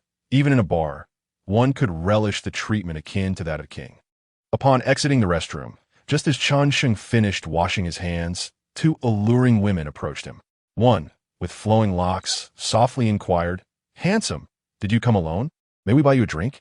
The other, sporting a short hairstyle, blinked her eyes expectantly and echoed, "Yes, handsome. It's so dull for us to drink alone. Could you keep us company for a while?" Chen Sheng was taken aback. Was he being flirted with? However, he did not perceive these 2 women as innocuous. They must have noticed his substantial order of drinks and sought to befriend him, perhaps hoping he would foot the bill. "Apologies, but I'm here with my girlfriend." Chen Sheng politely declined. "What a pity. However, we could exchange WeChat. When your girlfriend isn't around, you could invite us to drink with you. We promise to be available at your beck and call," the long-haired woman unabashedly suggested. Chen Sheng found himself at a loss for words. These 2 were certainly relentless. Yet, he had no intention of adding them on WeChat, as their beauty did not surpass an 80 on his scale. Spending money on them would be a burden. Most importantly, both women had experienced over 200 romantic encounters, undoubtedly seasoned veterans in the game of love. He felt it unwise to engage with them. In desperation, Chen Sheng cast a pleading glance towards the bartenders behind him. The leading bartender, understanding the unspoken signal, swiftly stepped forward to shield Chen Sheng. "Apologies, ladies, but our Mr. Wang has business to discuss shortly. We hope you won't disturb him," he stated firmly. "If you don't want to drink, then don't." "What is so impressive about that?" one of the women retorted, and with a huff, they turned on their heels and left in a flurry. Chen Sheng couldn't help but give the bartender a thumbs up. He certainly knew how to handle the situation. Initially, they refrained from intervening because they were unsure of Chen Sheng's intentions regarding the women. If Chen intended to invite a lady for a drink, your abrupt intervention would certainly have driven her away. Isn't that akin to courting disaster? However, upon observing that Chen had no intention of flirting with other women, they wisely chose to act. Just as the 2 enchanting ladies departed, Bai Luoyan emerged from the restroom, having discreetly witnessed the entire scene unfold from the entrance. "How could you dismiss those 2 lovely women who sought your company for drinks?" Chen, slightly taken aback, jested, "With a stunning beauty like you around, other women pale in comparison." Such flattery. Bai Luoyan's cheeks flushed crimson as she lowered her gaze and gracefully linked her arm with Chen's. Bai Luoyan's affection level 2. Current affection level 78. Goodness, can such corny lines truly be effective? My skills in charming women have certainly soared. Chapter 39. Accompanying Bai Luoyan to a 5-star hotel, however, Chen Sheng found himself somewhat dissatisfied with the current progress. After 2 days of interaction, he realized that Bai Luoyan was indeed a challenging woman to win over. Perhaps it was due to her affluent upbringing that money held little allure for her. Or perhaps it was simply because their encounters had been too few. He pondered, that had he spent such a sum on another woman, she would have likely surrendered herself to him long ago. Nevertheless, Chen Sheng remained unperturbed. After an open-hearted conversation with Mi Su, he had temporarily adopted a sage-like demeanor. Now, he merely wished to let things unfold naturally with Bai Luoyan and savor the present moment. Upon returning to their booth, the two finished the remaining half-bottle of wine. Chen Sheng felt a slight dizziness begin to cloud his vision. "Shall we stop here for now?" Bai Luoyan inquired, her voice tinged with a hint of inebriation. "I can still drink, but since you've had enough, let us call it a night," Chen Sheng replied, rubbing his eyes. Xiao Mei, perceptive and attentive, approached with earnestness. "Brother, may I help you store the remaining 2 bottles of wine for next time?" "Sure," he nodded. Xiao Mei summoned a server and instructed him to take the leftover bottles away. "Brother, would you like me to arrange a designated driver for you?" Xiao Mei asked. "No need, we came by taxi," Chen Sheng replied. "Then allow me to drive you home," Xiao Mei insisted with genuine sincerity. Typically, she would not offer to drive guests home, but the generosity Chen Sheng had shown was too substantial to ignore. She would gladly engage in conversation with him throughout the night. "Thank you, Xiao Mei." Chen Sheng accepted the offer without hesitation. He then took out his phone and transferred an additional 20,000 yuan to her. "Please accept this as a token of appreciation." When Xiao Mei glanced at her phone and saw the amount, she was momentarily taken aback. Initially, she had not anticipated anything significant, as the largest WeChat red envelope she had encountered was merely 200 yuan. However, the unexpected transfer of 20,000 yuan was beyond her wildest expectations. "Brother, why'd you send me such a generous red envelope again?" Chen Sheng gestured towards the bartenders behind him. "These brothers have worked hard. Please convey my gratitude on my behalf." "Rest assured, brother, I understand," Xiao Mei responded knowingly. Chen Sheng was cautious not to elaborate too much, fearing that the system might perceive his actions as spending excessively on women and deem it a violation of regulations. He simply implied his intentions without being overtly explicit. Under Xiao Mei's guidance, the trio made their way to the parking lot. The 2 bartenders opened the car doors, assisting the slightly unsteady Chen Sheng into the vehicle. Once inside, he closed his eyes, feeling a wave of dizziness wash over him. Bai Luoyan managed to compose herself a bit better and entered the car on her own. "Damn, did I drink fake liquor today?" Chen Sheng silently cursed. "Brother, sister, where shall we go?" Xiao Mei asked, fastening her seatbelt and turning to them. Without waiting for Chen Sheng to respond, Bai Luoyan calmly said, "Xiao Mei, please find a nearby hotel for us." "Certainly, sister," she replied. Xiao Mei started the car, heading toward a nearby 5-star hotel. Chen Sheng, upon hearing this, felt half awake from his drunken stupor. Was Bai Luoyan intending to seize this opportunity to lead him astray? My goodness, are young women so forward nowadays? A boy must learn to safeguard himself when venturing out into the world. A mere 10 minutes later, the car came to a halt at the luxurious hotel. "Brother, sister, we've arrived. Would you like me to assist you inside?" Xiao Mei inquired tentatively. "No need.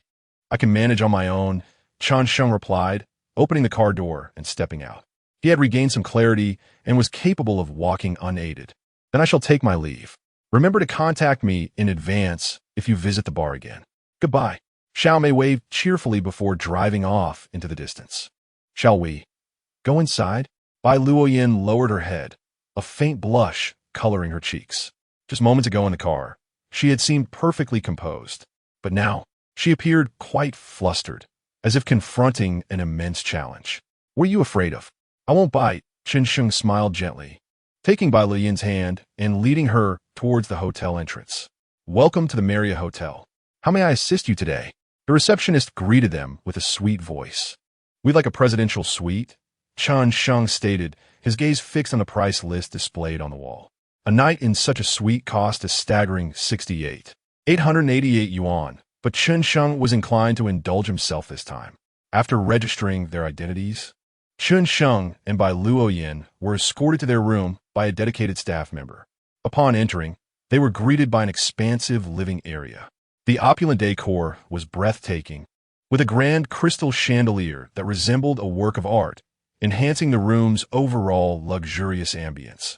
Chen Sheng, I'm going to take a shower, Bai Luoyan said shyly. Go ahead, Chen Sheng replied, plopping down onto the sofa in the living room. Curiosity bubbled within him. Why did it seem that Bai Luoyan was more eager than he was? This behavior seemed incongruent with her usual persona. If she truly held such affection for him, her feelings should reflect a higher score than 78, at least comparable to me, Su 85 or above. With a resigned shake of his head, Chen Sheng opened his WeChat. Misu had sent him several messages. Upon opening them, he discovered a series of alluring photos, each one tempting yet not vulgar. Wow, isn't this leading me to temptation? He thought. Imagine a young man alone with an exquisite beauty who had indulged in drink and was now taking the initiative to shower. Meanwhile, another enchanting woman was sending him enticing images. If nothing were to happen next, it would be hard to believe. I can't take this anymore, Chen Sheng exclaimed, shutting off his phone and reaching for a bottle of mineral water on the table. Beside it lay several boxes of toiletries, causing his lips to twitch involuntarily. He took several large gulps of water before setting the bottle down, just in time to hear the sound of running water from the bathroom. Through the glass of the bathroom, a shadowy figure could be discerned. Despite its indistinctness, the perfect contours of the body were unmistakable. Damn, is this person truly intent on driving me to madness? Chen Sheng gritted his teeth and turned towards the master bedroom. After a refreshing cold shower, he felt somewhat revitalized. With a heavy sigh, he slipped into bed clad in oversized shorts and engaged in a game of PUBG. Generally not an avid gamer, his skills were rather lacking, often leading him to meet an untimely demise upon landing, which greatly frustrated him. Damn it, even gaming is not enjoyable. In a fit of irritation, Chen Sheng tossed his phone aside, at a loss for what to do next. As he inadvertently glanced towards the door, Bai Luoyan suddenly appeared in the doorway. Chen Sheng, I've finished my shower, Bai Luoyan stammered, lowering her head, her demeanor betraying her hesitance. Chen Sheng looked up to see that she was merely wrapped in a towel. Her long, damp hair cascaded down, clinging to her swan-like neck. Her long legs, adorned with droplets of water, stood straight and alluringly. Come here, I have something to discuss with you, Chen Sheng said with a smile. Chapter 40. You only desire my body. Bai Luoyan nodded slightly upon hearing this, her bare feet gently treading on the carpet as she slowly approached Chen Sheng. Chen Sheng, Bai Luoyan lowered her head, her next words seemingly difficult to articulate. Chen Sheng smirked, pulling her into his embrace. Bai Luoyan's body suddenly lost control, letting out a startled cry. However, she did not struggle. Instead, she obediently closed her eyes. Chen Sheng looked down, noticing that Bai Luoyan had already succumbed to a slight intoxication.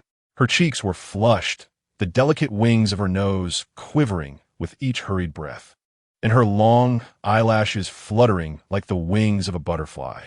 In that moment, she resembled an angel emerging from a fairy tale. Bai Luoyan, what do you mean by this? Chen Sheng feigned confusion. Chen Sheng, you are deliberately asking. Bai Luoyan turned her head away, speaking softly. You spent 300,000 on me for no apparent reason. Made me your personal maid, bought me Chanel clothing and handbags, and even without hesitation helped my family pay off 8 million in debts. To claim that you have no ulterior motive, that you simply wish to spend money on me, is something I cannot believe, even if I were to die. Chen Sheng was a loss for words. To assert that he had no purpose would indeed be unrealistic. However, he could not reveal the secret of his system to her. Noticing his silence, Bai Luoyan continued, somewhat helplessly, Chen Sheng, I understand that in this world, there is no love or hatred without reason. Everything you have done for me, is it not merely a desire for my body? Desire for your body? That cannot be right. Did you not bring me to this hotel? Chen Sheng retorted. You invited me out for drinks tonight, intending to intoxicate me, did you not? Unfortunately, I can hold my liquor better than you, so you did not succeed. Then why did you come here willingly? Bai Luoyan bit her lip, letting out a wry smile. On the way here, I thought carefully. The money you gave me not only helped me, but also saved my family. The amount is immense. Even if I struggled for a decade, or even two, I might not be able to repay it. Thus, I can only repay you with my body. Moreover, this is something I am willing to do." Having said this, Bai Luoyan felt a tinge of embarrassment as she lowered her head. In truth, she did not harbor any disdain for Chen Sheng. In fact, she felt some affection for him. Yet, she was a rather conservative person, believing that a relationship should be founded on love rather than financial transactions. Nevertheless, reality had delivered her a heavy blow. In just 2 days, Chen Sheng had already spent over 20 million on her. If she were to treat him as merely an ordinary friend, what justified such extravagant expenditure on her behalf? Merely for her looks? Beauty alone could not sustain one's life. Having accepted his money, she felt compelled to act according to his wishes. Both were adults. Discussing these unspoken truths seemed pointless. Observing Bai Luoyan before him, Chen Sheng wore an expression of innocence. To speak candidly, his invitation to Bai Luoyan for drinks this evening stemmed purely from a sense of ennui. There were no ulterior motives at play. However, at this moment, if one were to suggest desire, it indeed flickered unexpectedly by Luoyan. "Do you genuinely believe I am merely enticed by your physical allure? Initially, my intentions were rather innocent, but now since you have presented yourself so readily, would it not be beastly of me to refuse?" Chen Sheng articulated with earnestness. Bai Luoyan, being the system's designated #1 goddess, promised unique rewards upon successful conquest, including mastery of elite combat skills. Thus, Chen Sheng was willing to invest considerable effort into her. "Is that truly how you feel?" Bai Luoyan felt as though the ground had crumbled beneath her. Had she unwittingly walked into a predator's lair? And the beast had no initial intention of devouring the lamb. "Would it still be possible for me to leave now?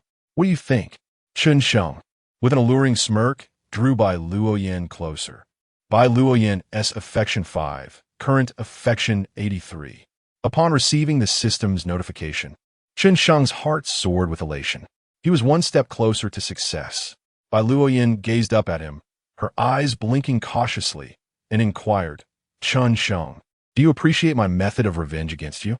"Indeed, I do.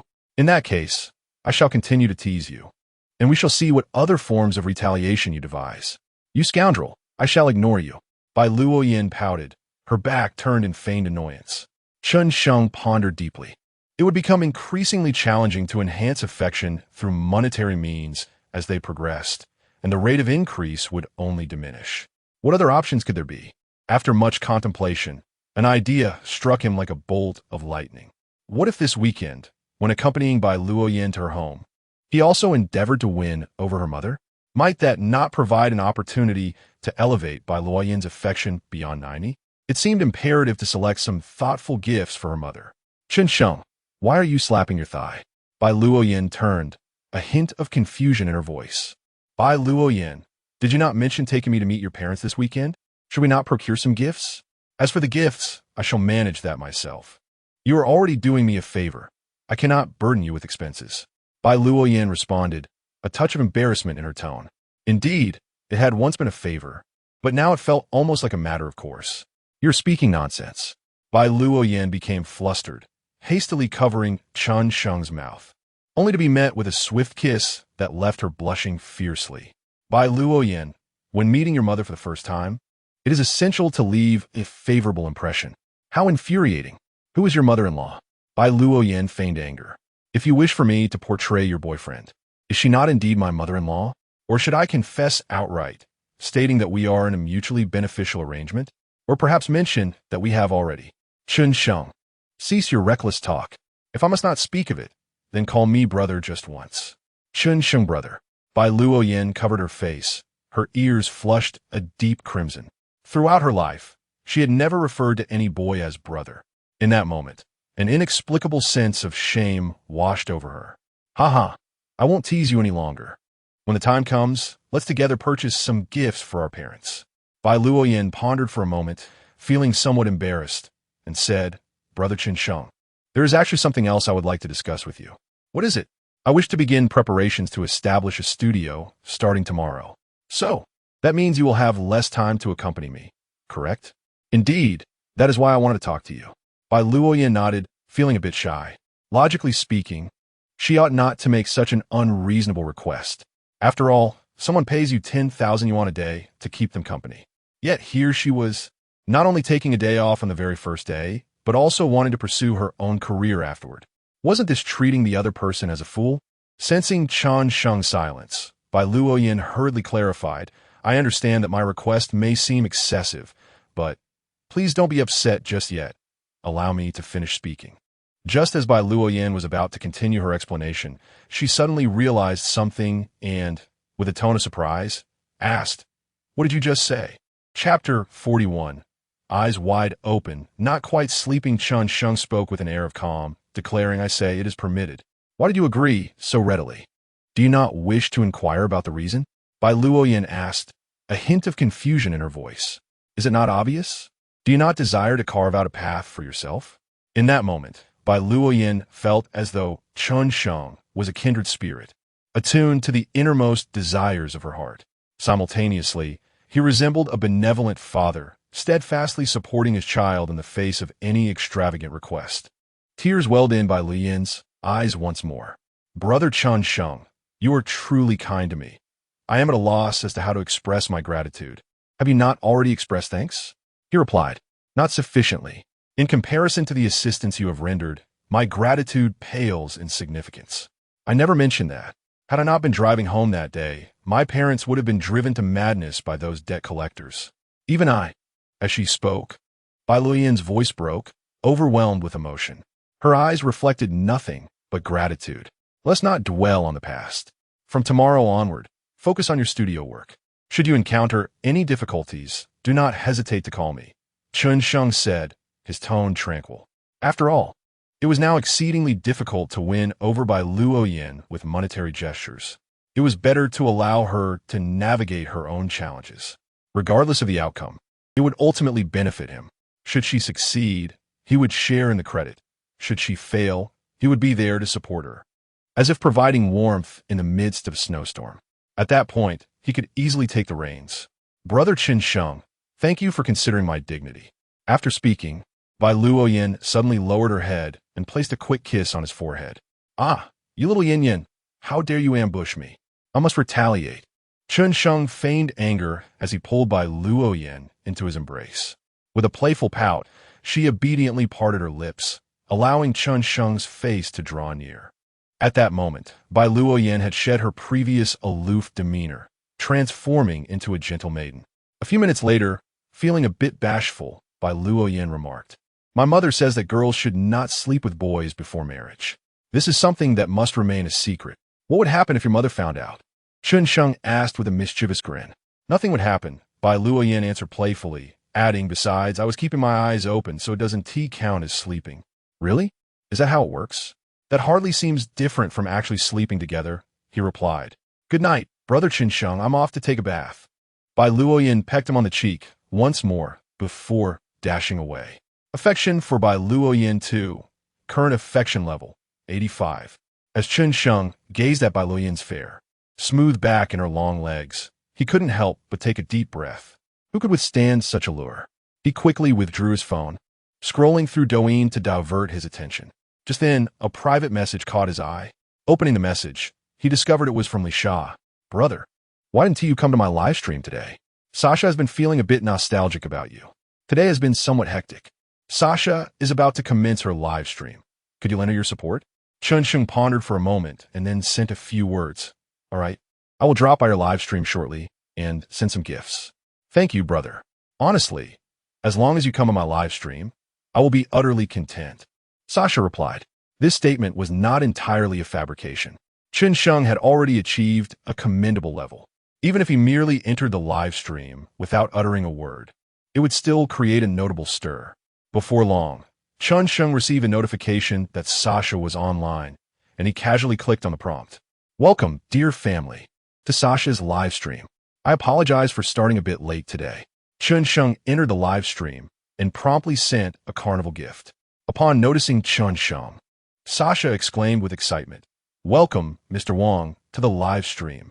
May I ask what you would like to see Sasha perform? Chen Sheng suddenly recalled hearing a delightful song titled Dissolving Sorrow at a bar, and thus inquired in the comment section, Sasha, can you sing Dissolving Sorrow? Sasha nodded vigorously upon seeing his message. Mao Jiuxing's Dissolving Sorrow is my forte. I will sing it for you right now, Mr. Wang. Just as Sasha was adjusting her equipment to begin the accompaniment, another streamer unexpectedly connected with her. The fans in Sasha's live stream erupted with excitement. Oh my, it's the renowned streamer Coco with over 70 million followers. What? The top 10 streamer Coco is here to visit us? This Coco had indeed risen to prominence, even joining our beloved Sasha's stream. Chen Sheng was somewhat familiar with this streamer named Coco. She was the most followed female streamer on Douyin, surpassing even numerous A-list celebrities in follower count. Additionally, she was not only beautiful but also exceptionally talented, albeit with a slightly flamboyant personality. Upon seeing Coco, Sasha was somewhat taken aback and exclaimed, "Sister Coco, I never expected you to connect with me. I'm absolutely thrilled." Coco, appearing to have indulged in some drinks, nodded slightly and then said, "I saw on your profile that you can dance. Why not show everyone a little dance?" Sasha hesitated and replied, "I apologize, Sister Coco, but Mr. Wang just requested that I sing a song for him. How about I dance after I finish singing?" The moment Sasha declined Coco's request, the latter's fans became restless. "What? Are you taking it for granted? What a nerve. Seriously, a minuscule streamer with under 1 million followers. And Coco is offering you a chance to showcase your talent." However, Coco seemed unfazed, responding calmly, "All right, we shall wait until you finish singing." Sasha nodded and began to sing. Yet, during her performance, the comments were predominantly filled with scathing remarks. "It sounds like a pig being slaughtered. It's truly dreadful. That old fellow Mr. Wang has no taste whatsoever for requesting this song. He must be a colossal, deadweight pig, haha." Chen Sheng felt a surge of unease as he read the comments.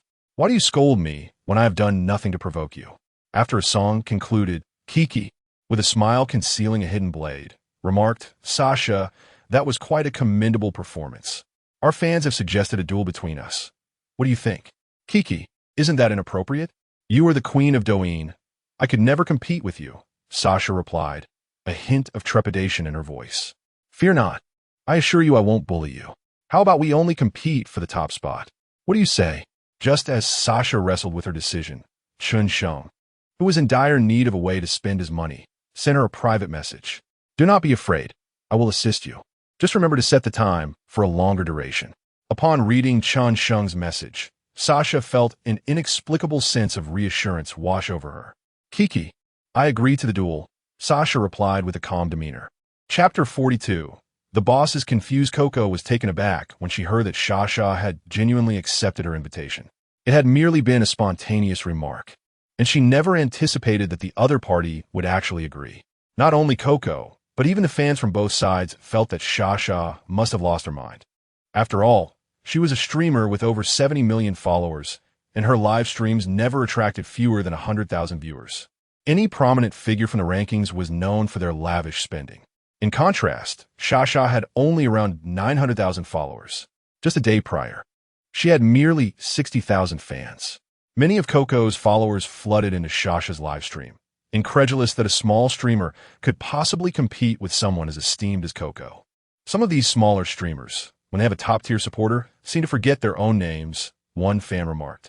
"That Wang, for instance. I had never heard of him before. He probably lacks any real strength. Wang, just watch your streamer get defeated." Chen Sheng noticed a number of provocative comments directed at him in the chat and chuckled softly. Why not? This was a legitimate opportunity for him to showcase his prowess. He opened a recharge interface and deposited 300 million into his account.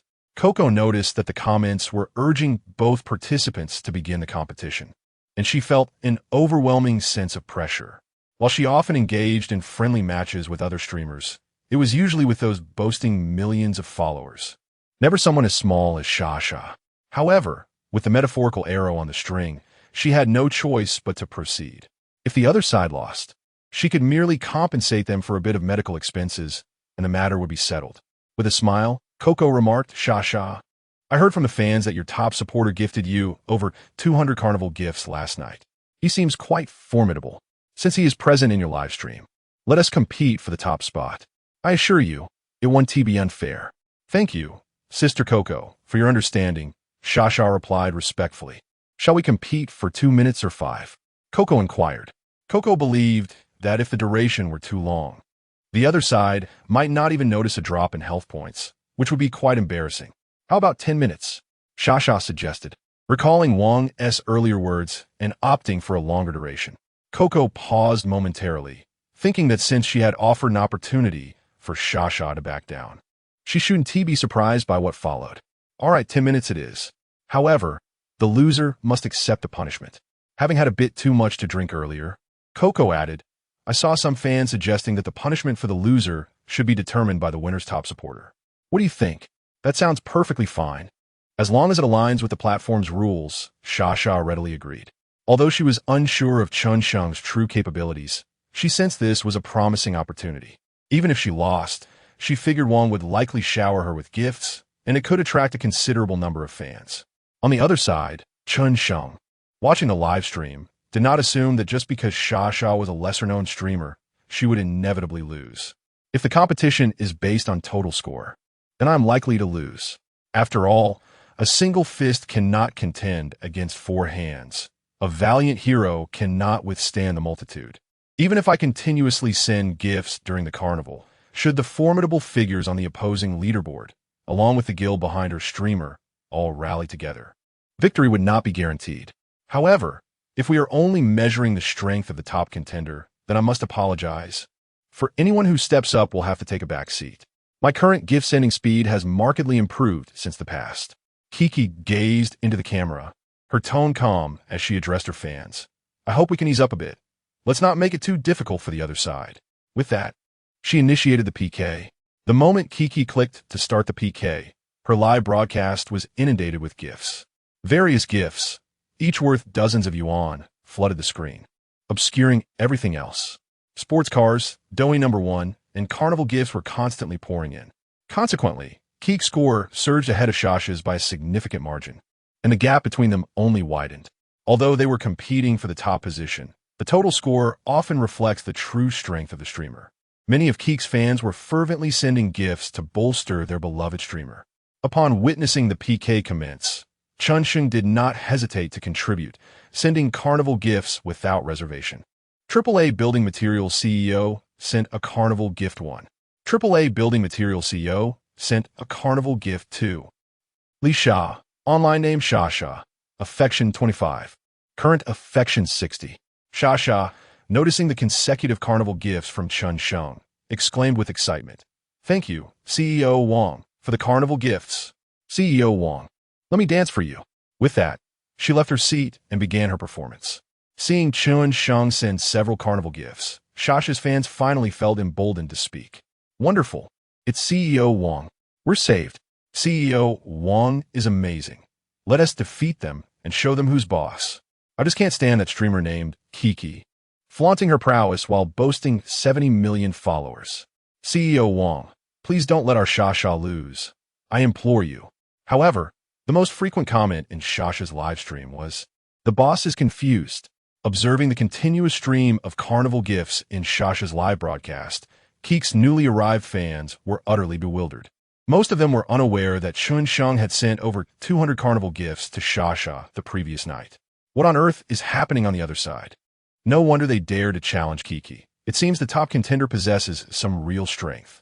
Sending a few carnival gifts is one thing, but sustaining that momentum is key. Indeed, have they not noticed the multitude of top-tier supporters in our live stream? Haha, the other side is doomed now. Thus, the fans from both sides began to clash fiercely, escalating to a point where they were hurling insults at each other. Chen Sheng, indifferent to the barrage of comments, continued to send carnival gifts with fervor. AAA Building Materials CEO sent a carnival gift 59. When Chen Sheng dispatched the 60th carnival gift, astonishingly, Shasha's score caught up. The fans in Keek's live stream were left in utter astonishment. Who is this Wang? And how does he possess such formidable strength? It seems that he showered 200 carnival gifts in both Sasa's live stream and another stream yesterday. What is going on? He is undoubtedly a prominent figure. Not only the fans, but even Kiki appears somewhat flustered. If things continue this way, she might genuinely face defeat. Kiki lowered her head and discreetly typed a few words in a VIP fan group and a host group. Hurry to my live stream. I'm being overwhelmed. In Keek's VIP fan group, Most members are fans above level 70, consisting of wealthy individuals or second-generation affluent who have collaborated with her. The host group comprises some of her apprentices, most of whom are streamers with millions of followers. Several of these streamers have even surpassed 10 million fans. Before long, Keek's livestream began to fill with higher-level fans and prominent streamers. Chapter 43. A desire to touch Chen Sheng's muscles upon witnessing the arrival of numerous esteemed figures and prominent streamers in Keek's livestream. The fans finally felt a sense of relief. The strongest fan club had arrived. We are saved. A single arrow piercing through the clouds. Thousands of troops converge. It's not fat until you're truly fat. Let the bullets fly for a while. The big brother has come. This is a sure win. Those who had just entered Keek's livestream quickly grasped the situation through the barrage of comments. They were somewhat astonished that the opposing streamer, seemingly not well known, possessed such formidable support, surpassing even their own streamer score. Consequently, they eagerly joined the fray, showering Kiki with a flurry of carnival gifts. Soon, the gap between Kiki and Shasha began to diminish. Fans in Keek's livestream were exhilarated by the vibrant display of carnival gifts and trending accolades, shouting in triumph. Do you understand what true power is? This is power. The crowd echoed similar sentiments, flooding the screen with their excitement.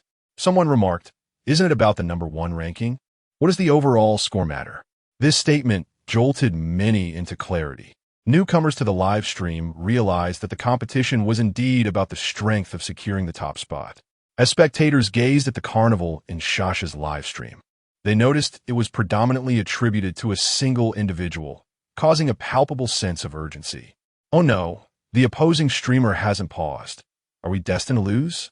Indeed, that individual had not ceased since entering the stream, amassing over 300 carnival gifts. How many do we have? Only 50. This is disastrous. It wasn't just the fans. Even the esteemed figures who entered Keek's livestream subsequently ceased their gifting. They felt there was no longer any point in continuing. Even Mr. Wong, who had been generous, recognized he could not possibly match over 300 gifts on his own. Moreover, the opposing team showed no signs of relenting. Gradually, Shasha's stream began to catch up in score. My goodness, is Mr. Wong single-handedly challenging an entire live stream? You all should join in. Mr. Wong is pressed for time. Mr. Wong is incredible. Voice breaking. After a prolonged battle, the PK finally concluded. Chen Sheng had contributed over 1,000 carnival gifts. Not only did the top score obliterate the opposition, but his total score also surpassed theirs by a margin. At this moment, Shasha found herself at a loss for words to express her overwhelming emotions. She covered her face as tears streamed down, unsure whether they were born of excitement or gratitude. Li Sha, online name Shasha. Affection increased by 15, current affection level 75. Both sides of the barrage erupted in disbelief. Fans could hardly trust their eyes. A streamer with 900,000 followers had, astonishingly, triumphed over the Queen of Douyin with 70 million fans.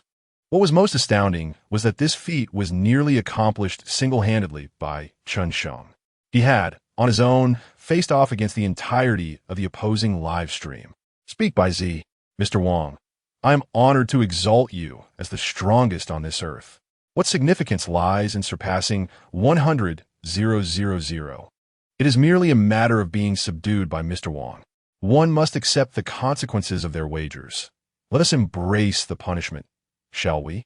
Mr. Wong, deliver a fittingly severe consequence to the opposing side. Let them disable their beauty filters and enhancements. Chen Sheng observed the conclusion of the PK and paused to glance at the barrage of comments. The prevailing sentiment in the comments urged Kiki to turn off her beauty filters and enhancements. Chen Sheng shook his aching fingers and typed a few lines on the screen. A dance on the pressure board shall suffice as a punishment. Dancing on the pressure board is a relatively common form of reprimand. For a prominent streamer like Kiki, it carries a tinge of humiliation, yet it is preferable to the alternative of removing her beauty enhancements. Chen Sheng had already perused Kiki's basic information, noting her attractiveness score at 88, which was slightly lower than that of Bai Luoyan. While this score is not low among the general populace, It pales in comparison to the standards of a top-tier beauty streamer. Imagine, if you will, encountering a beloved celebrity whose allure relies on their looks, only to find that their natural appearance does not measure up to the beauty surrounding you. Wouldn't that evoke a sense of disappointment? To compel a streamer to disable their beauty filters is akin to an affront to one as parents. Upon reading Chen Sheng's comment, the crowd erupted in admiration for Mr. Wang's generosity.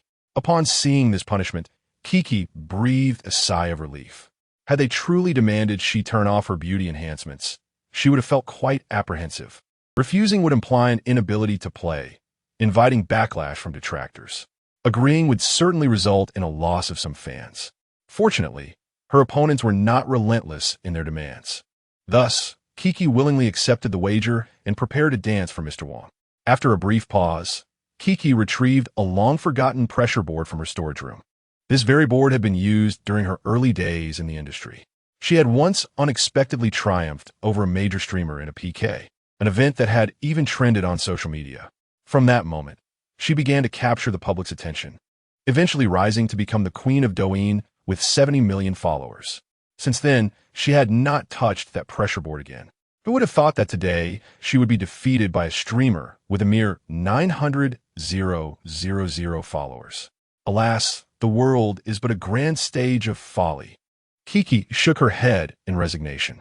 It seems that at some point, she had lost sight of her origins, becoming somewhat haughty and oblivious to her surroundings. Now, she comprehended a vital truth. The higher one ascends, the more devastating the fall. Over the years, how many prominent streamers with millions, even tens of millions of followers, have crumbled due to their arrogance? Kiki suddenly felt enlightened. Taking a deep breath, she began to dance on the pressure board with unwavering focus, reminiscent of her earnestness when she had only a few thousand followers. A few minutes later, Kiki completed her dance. Interestingly, she did not appear disheartened by her loss. Instead, she engaged in lively conversation with the opposing streamer, Sha, even rallying her fans to show support for Sha. Chen Sheng listened to their banter, a wave of drowsiness overtaking him, and he promptly shut off his phone, succumbing to slumber. The following day, Chen Sheng merely felt a slight itch in his ear and couldn't help but rub it with his hand. As he gradually opened his eyes, he discovered Bai Luoyan squatting by the foot of his bed.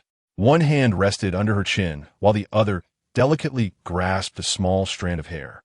It appeared that she had just been scratching his ear with the tip of her hair.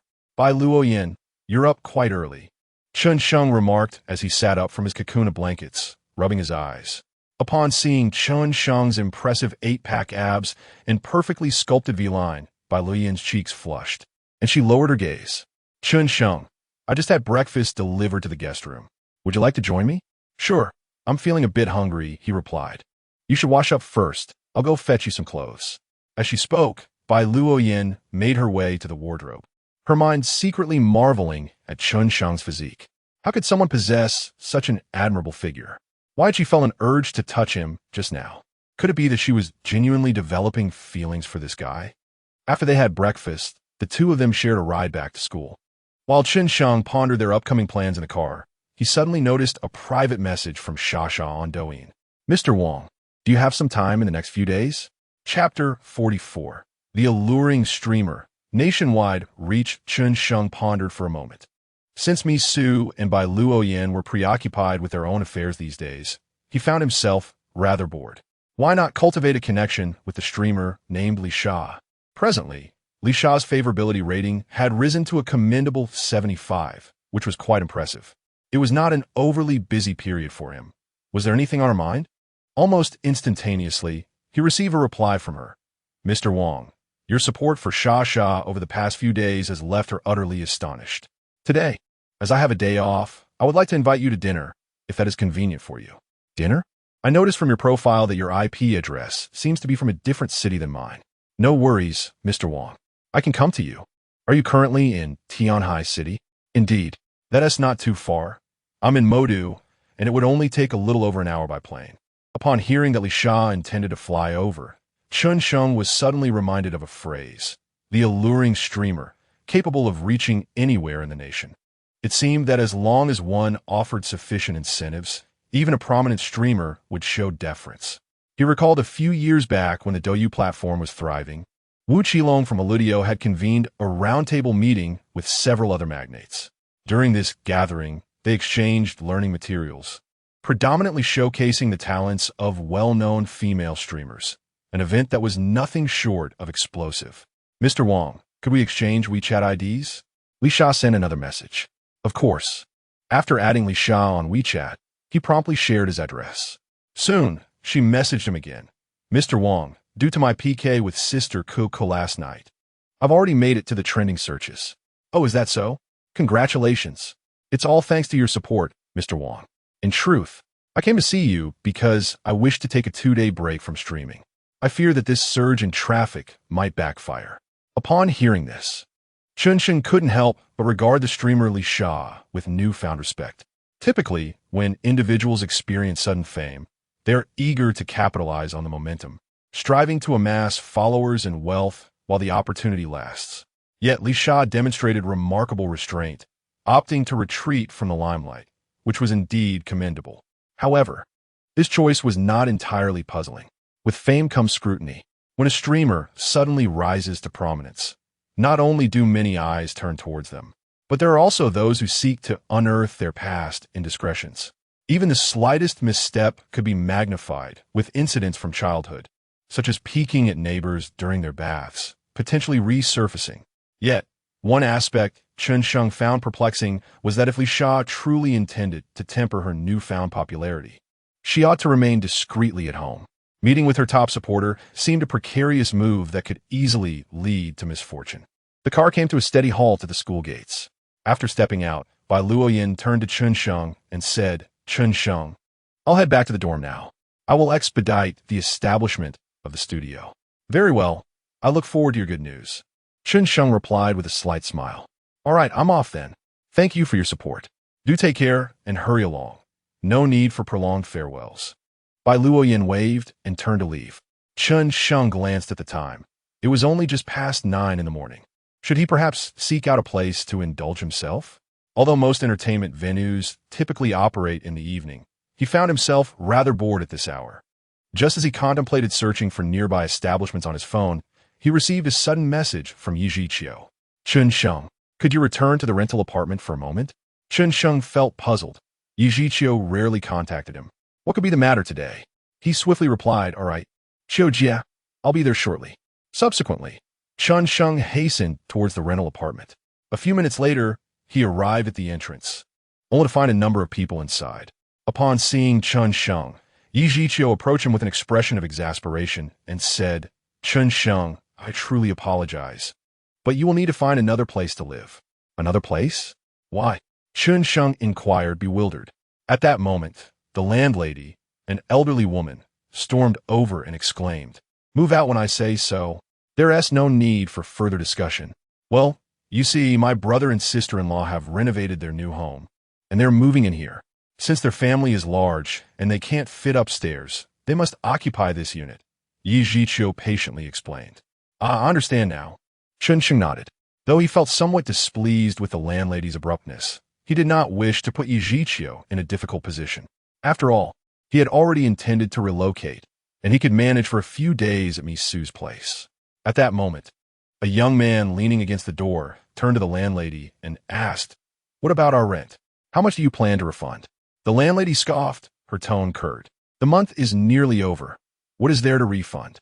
Furthermore, the deposit will not be returned. Consider it compensation for wear and tear on the property. Look at the scratches you've left everywhere. She wielded a flashlight, incessantly searching for marks. Damn it, you old hag. Try saying that one more time. The young man retorted angrily, spitting on the ground.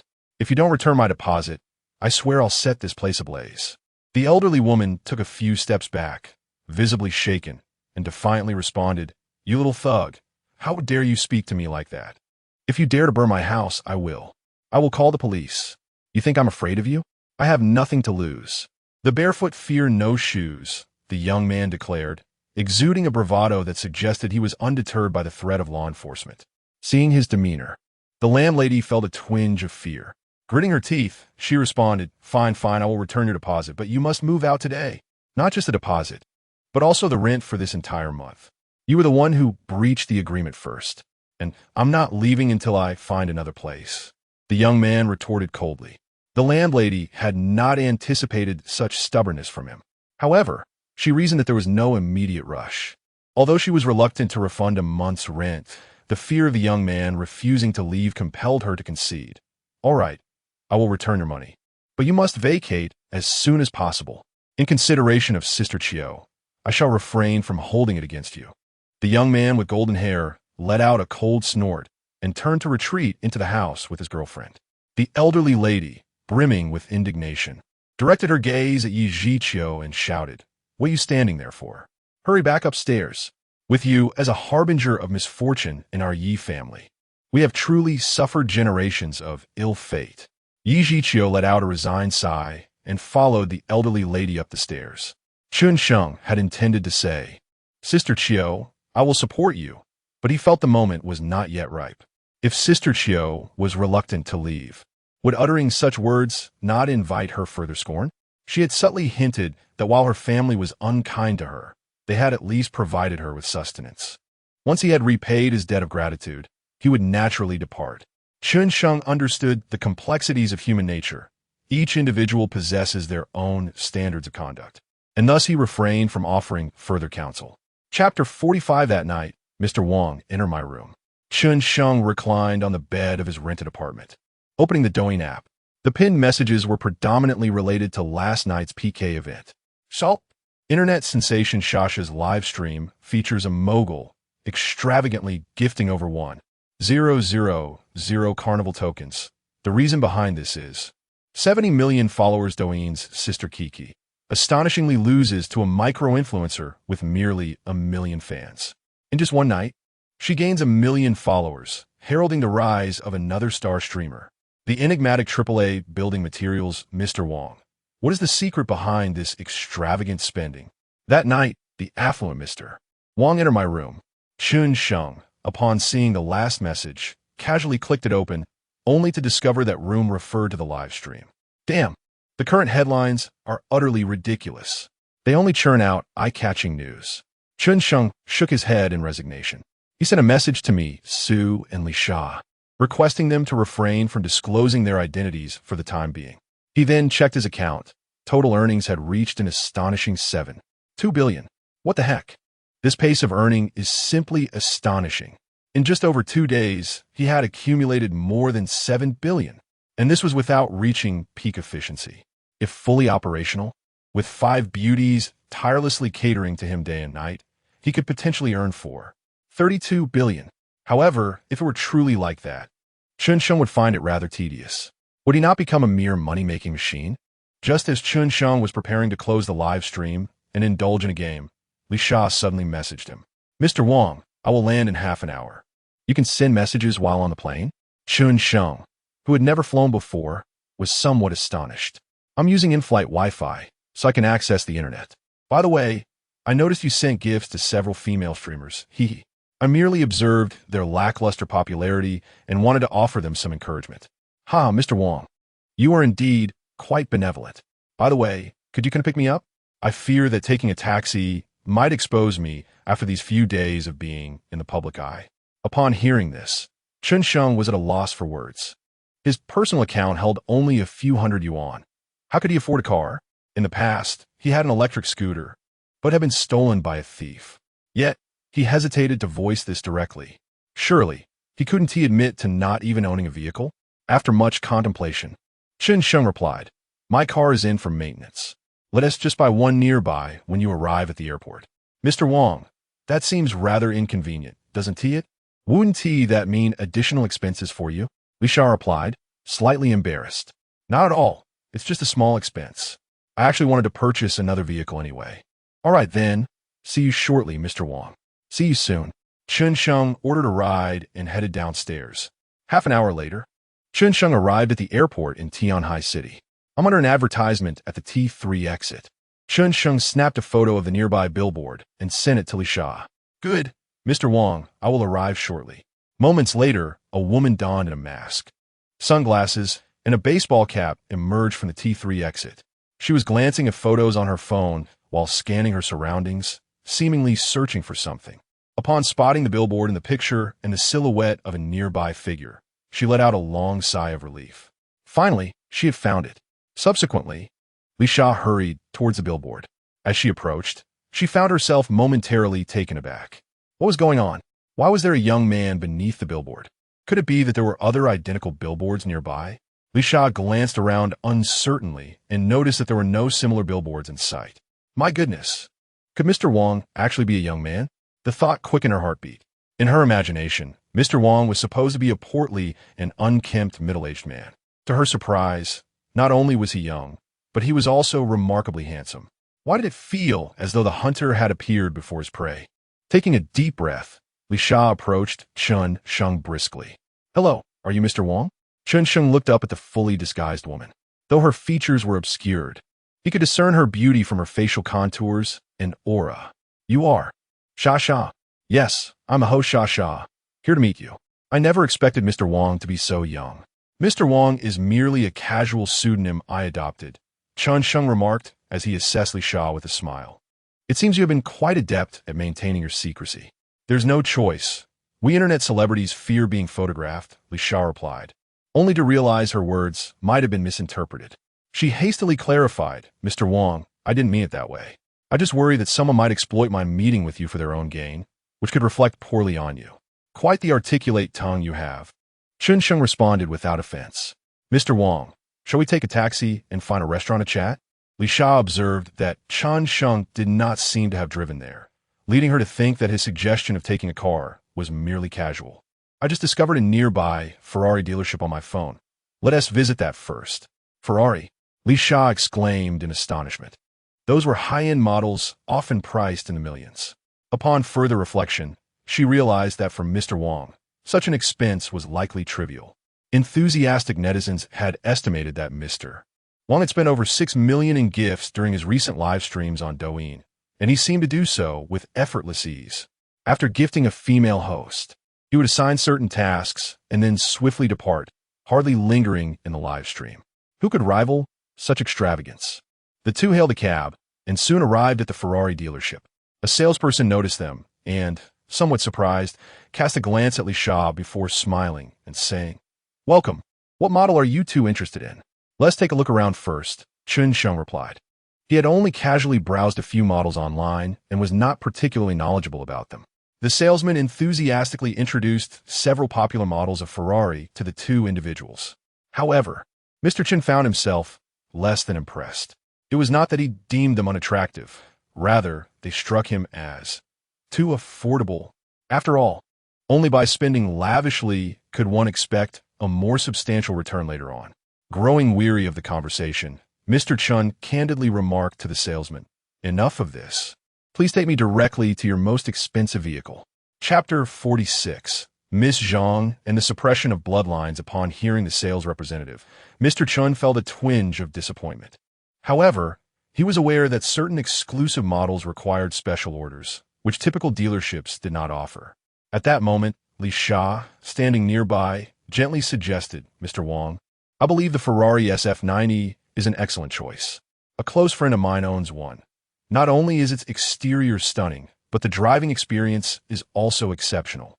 Very well, I shall purchase this model, Mr. Chen declared, just as he was about to finalize the acquisition of a Ferrari SF90. Suddenly, a group of young men in their 20s stormed into the lobby, radiating agitation.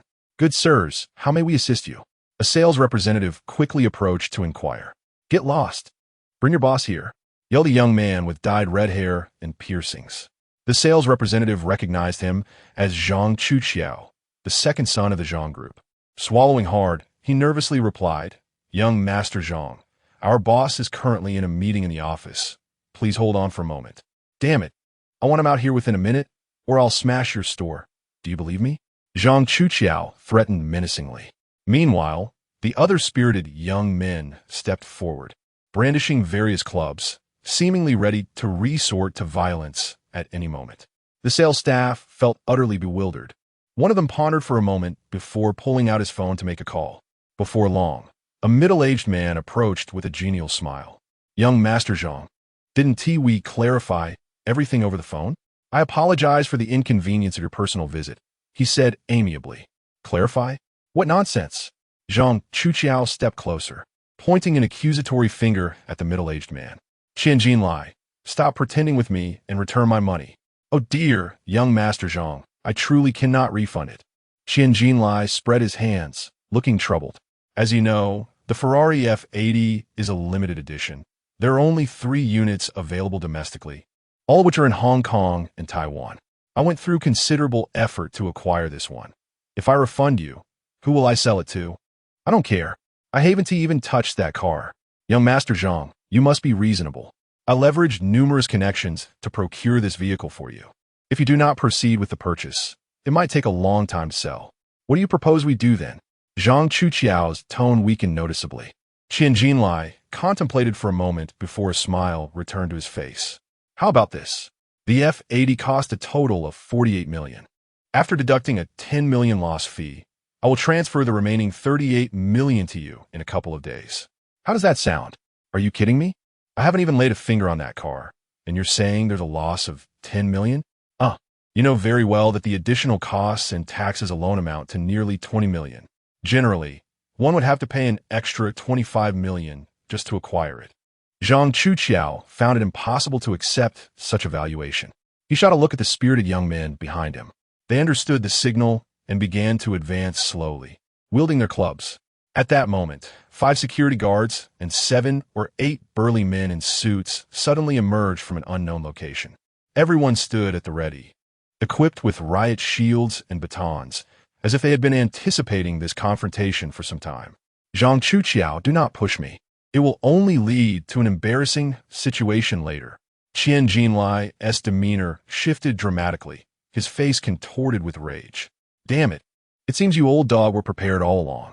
Brothers, let us teach him a lesson.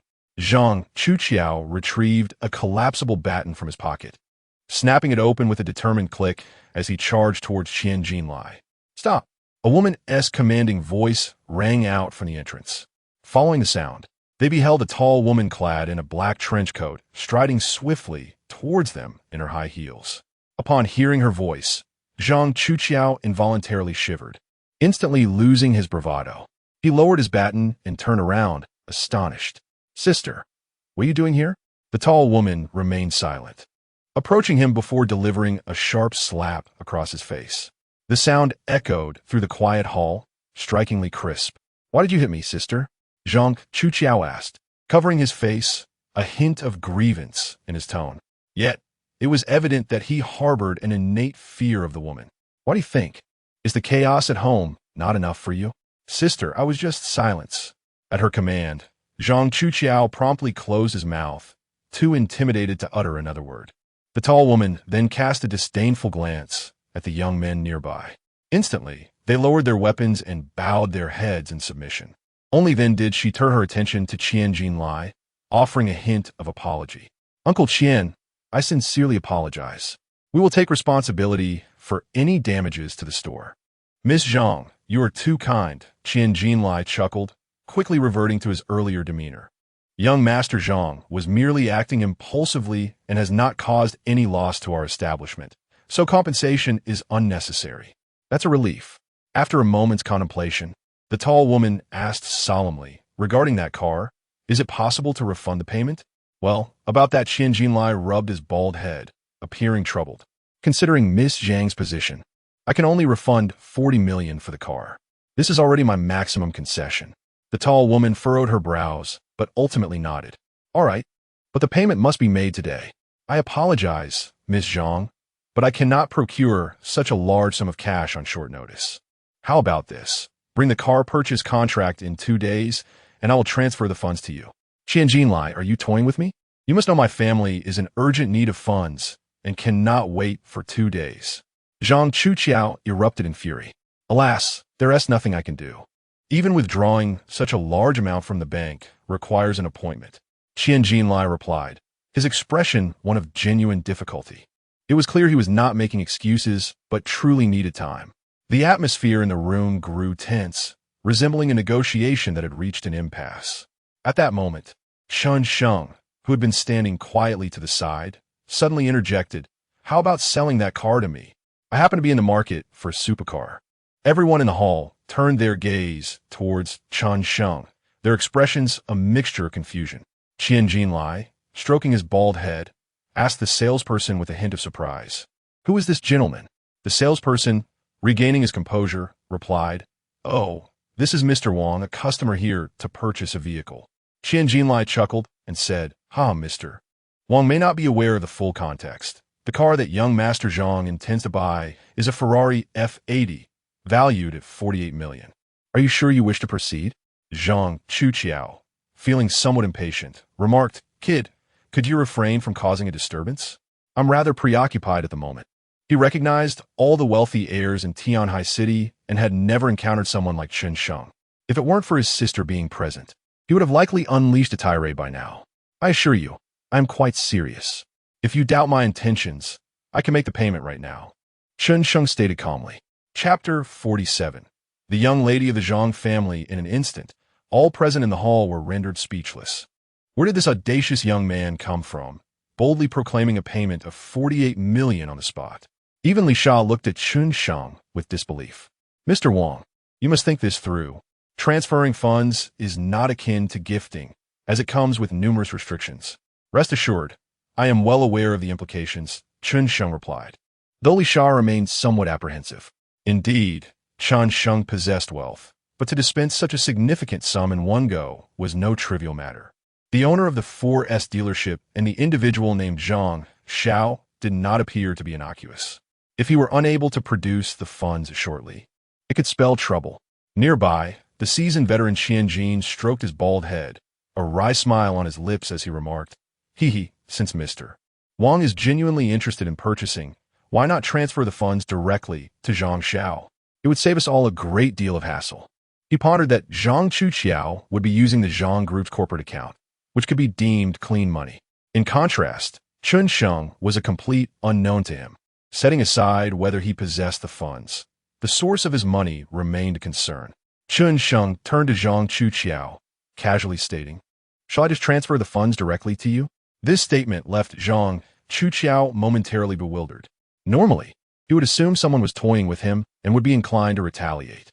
In Tianhai City, how many young individuals could casually produce half a small fortune to purchase a vehicle? Even if a few could, they were certainly acquaintances of his. Yet now he hesitated.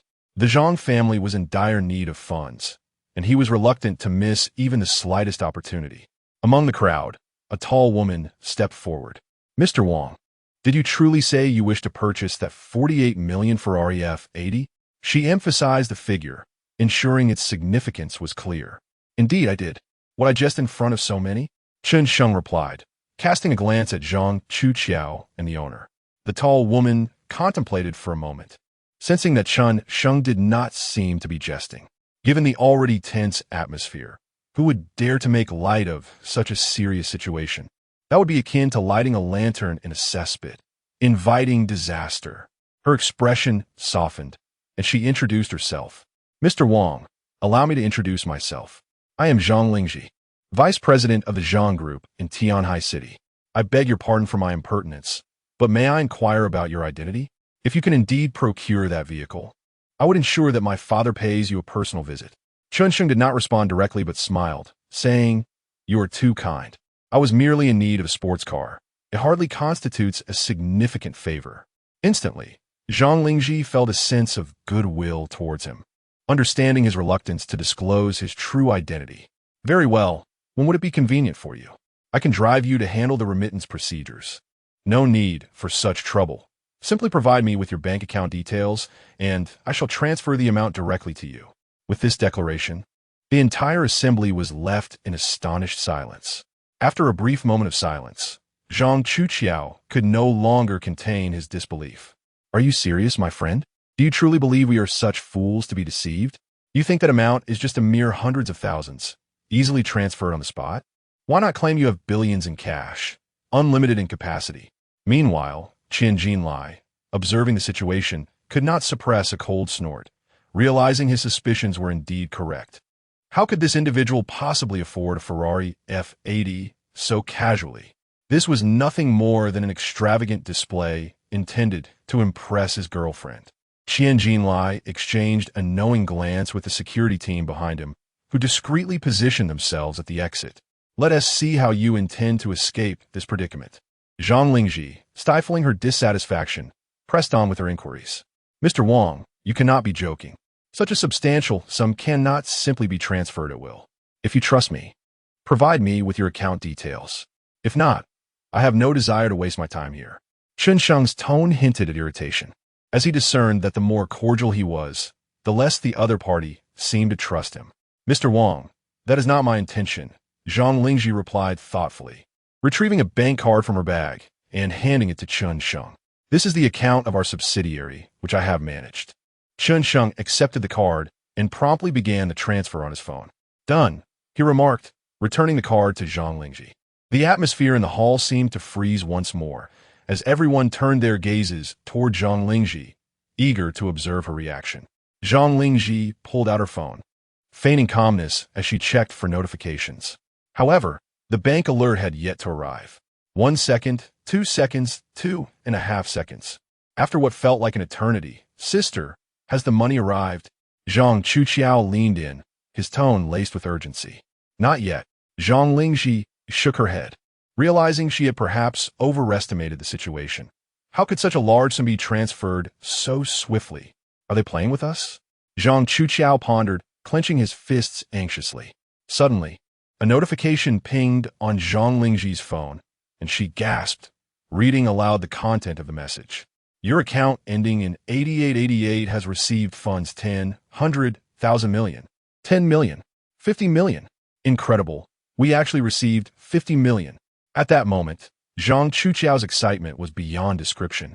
He grasped Chen Sheng's hand, exclaiming, "Brother, no, my benefactor. You are truly my benefactor." Zhang Lingji felt a wave of difficulty in her breathing. She had not anticipated such a direct transfer of 50 million. Confirming the message multiple times, she took a deep breath and asked, "Mr. Wang, why did you transfer an additional 2 million? Oh, I have a particular fondness for that car, so I thought I would round it up for you," Chen Sheng replied with calm composure. "Such generosity, my benefactor," Zhang Chuqiao exclaimed, giving a thumbs up in admiration. "Young Master Zhang, were you not just planning to beat me up moments ago?" Chen Sheng inquired with a narrowed gaze.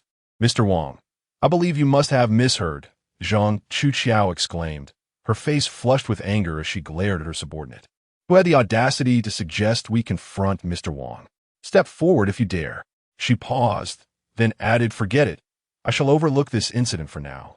Chen Sheng turned towards Qian Jinlai, who stood nearby, and calmly inquired, "Boss Qian, will the vehicle be ready for departure today?" "Indeed it shall," Qian Jinlai replied, pivoting to address a group of security personnel. "You lot, go fetch the transport vehicle immediately. Be mindful." "Yes, boss," the guards responded, hastily sprinting towards the corner of the hall. Subsequently, Qian Jinlai directed several sales staff. "What are you dawdling for? Prepare the contract for Mr. Wang at once." "Understood, boss." Within a minute, a transport vehicle gradually approached, bearing a resplendent crimson supercar, the illustrious Ferrari F80. All eyes were captivated by the vehicle, akin to a blazing flame. Its flawless contours and robust rear wheel arches evoking a sense of untamed exhilaration.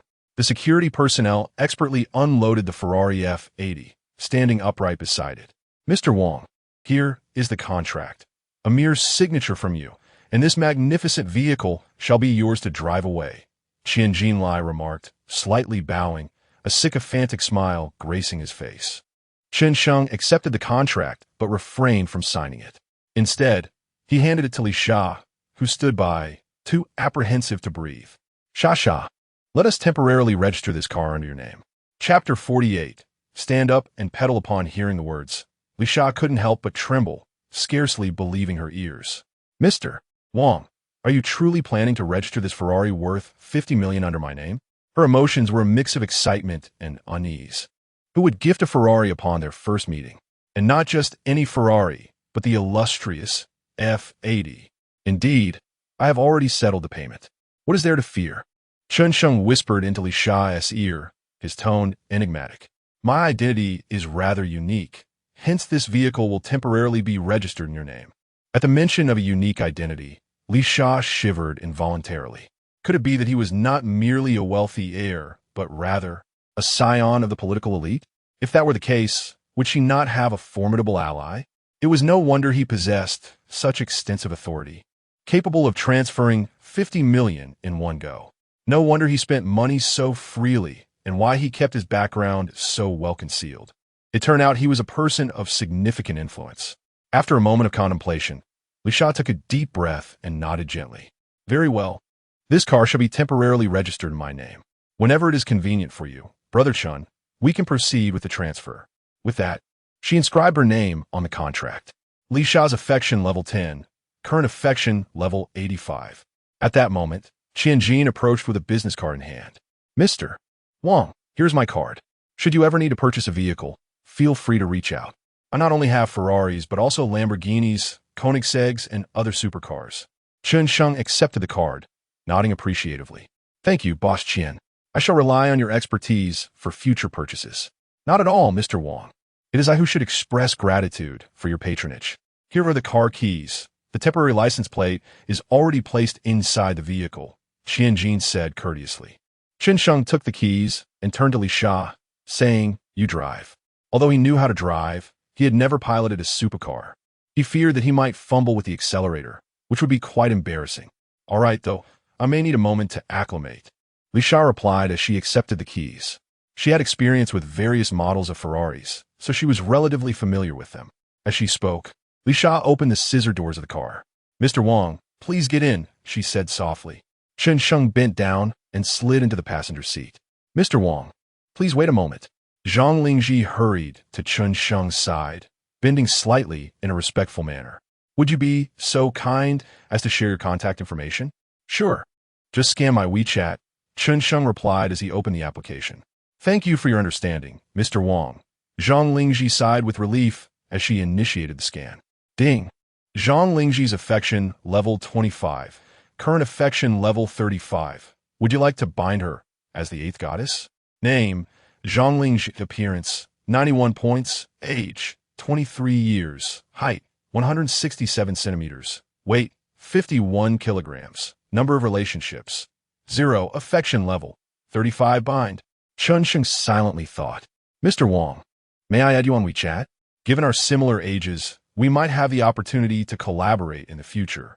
Before Chen Sheng could respond, Zhang Chuqiao had already sent the request successfully. What a bold move. Zhang Lingji shot Zhang Chuqiao an exasperated look, but seeing that Chen Sheng appeared unfazed, she refrained from commenting further. Zhang Chuqiao glanced at the notification and, with a playful grin, said, Mr. Wang, once I finish my current commitments, I shall certainly treat you to a drink. All right, we shall discuss it then, Chen Sheng replied with a nod. Embracing the philosophy that a multitude of friendships opens many paths, he was eager to meet the next generation of Tianhai City through Zhang Chuqiao. After all, their extravagant lifestyle could introduce him to numerous delightful venues. Suddenly, the roar of the engine erupted, delivering an exhilarating sensation. Once Li Sha became familiar with the cockpit's layout, she started the vehicle, swiftly accelerating forward. Sister-in-law, ease up on the gas.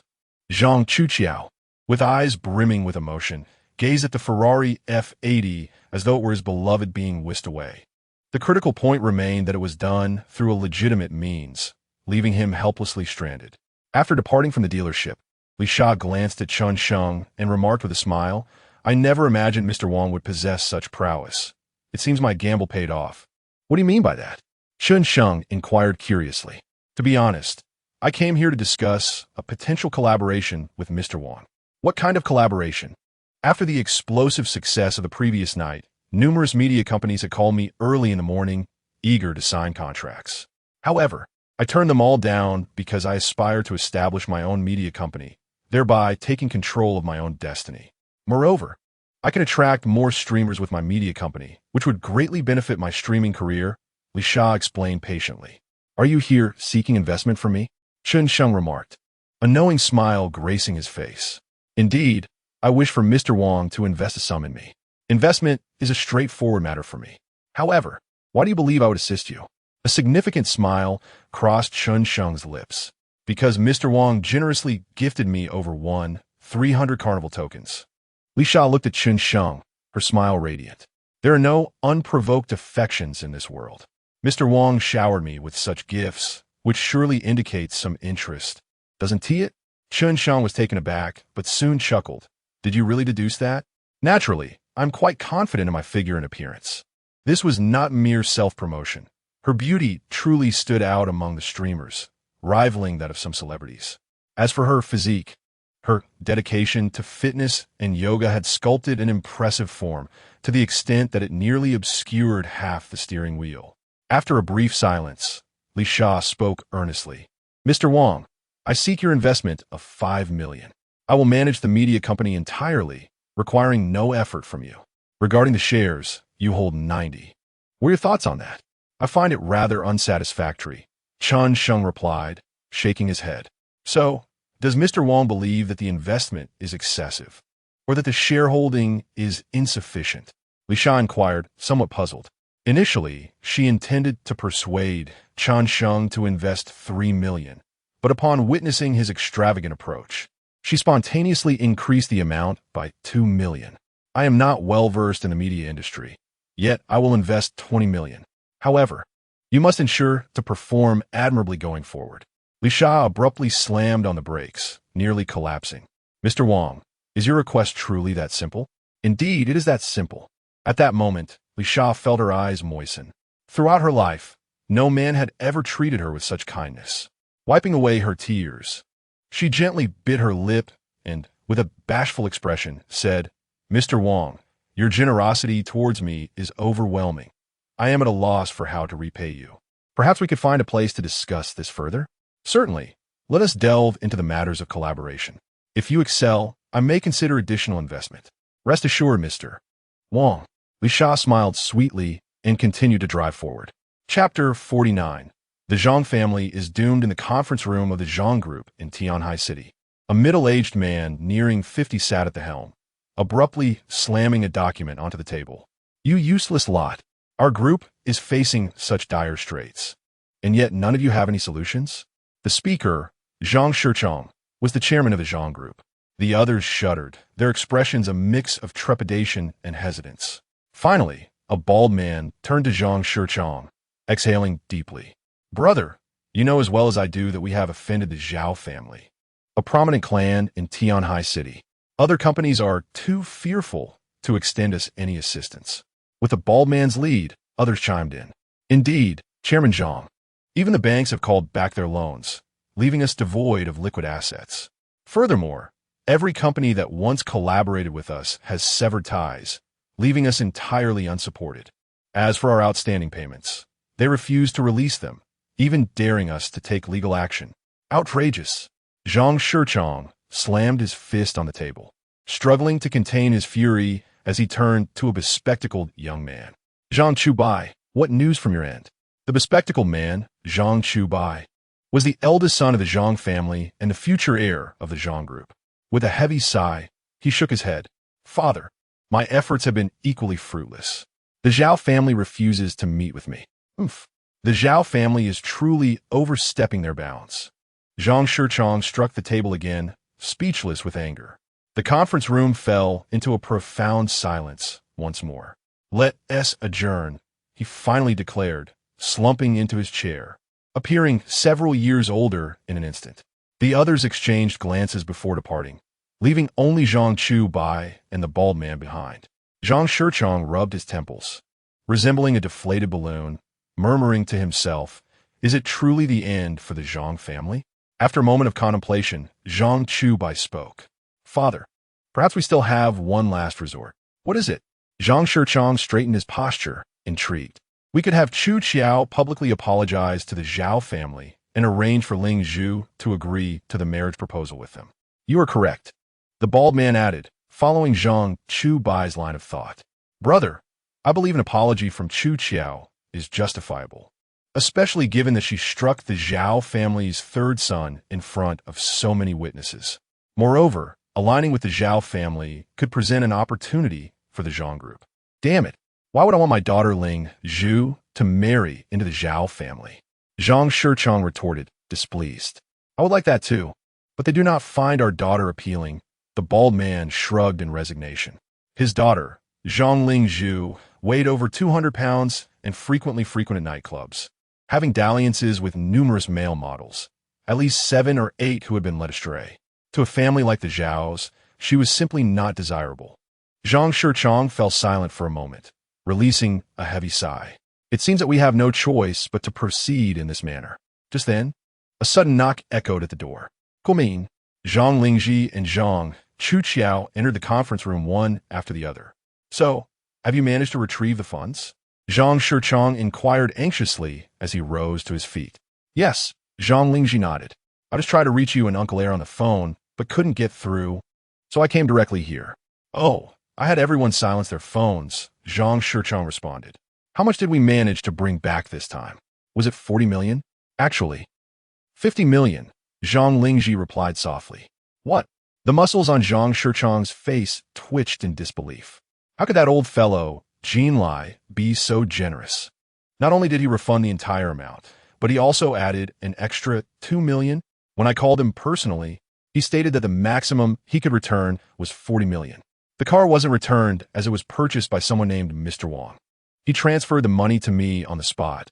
A single transaction of 50 million.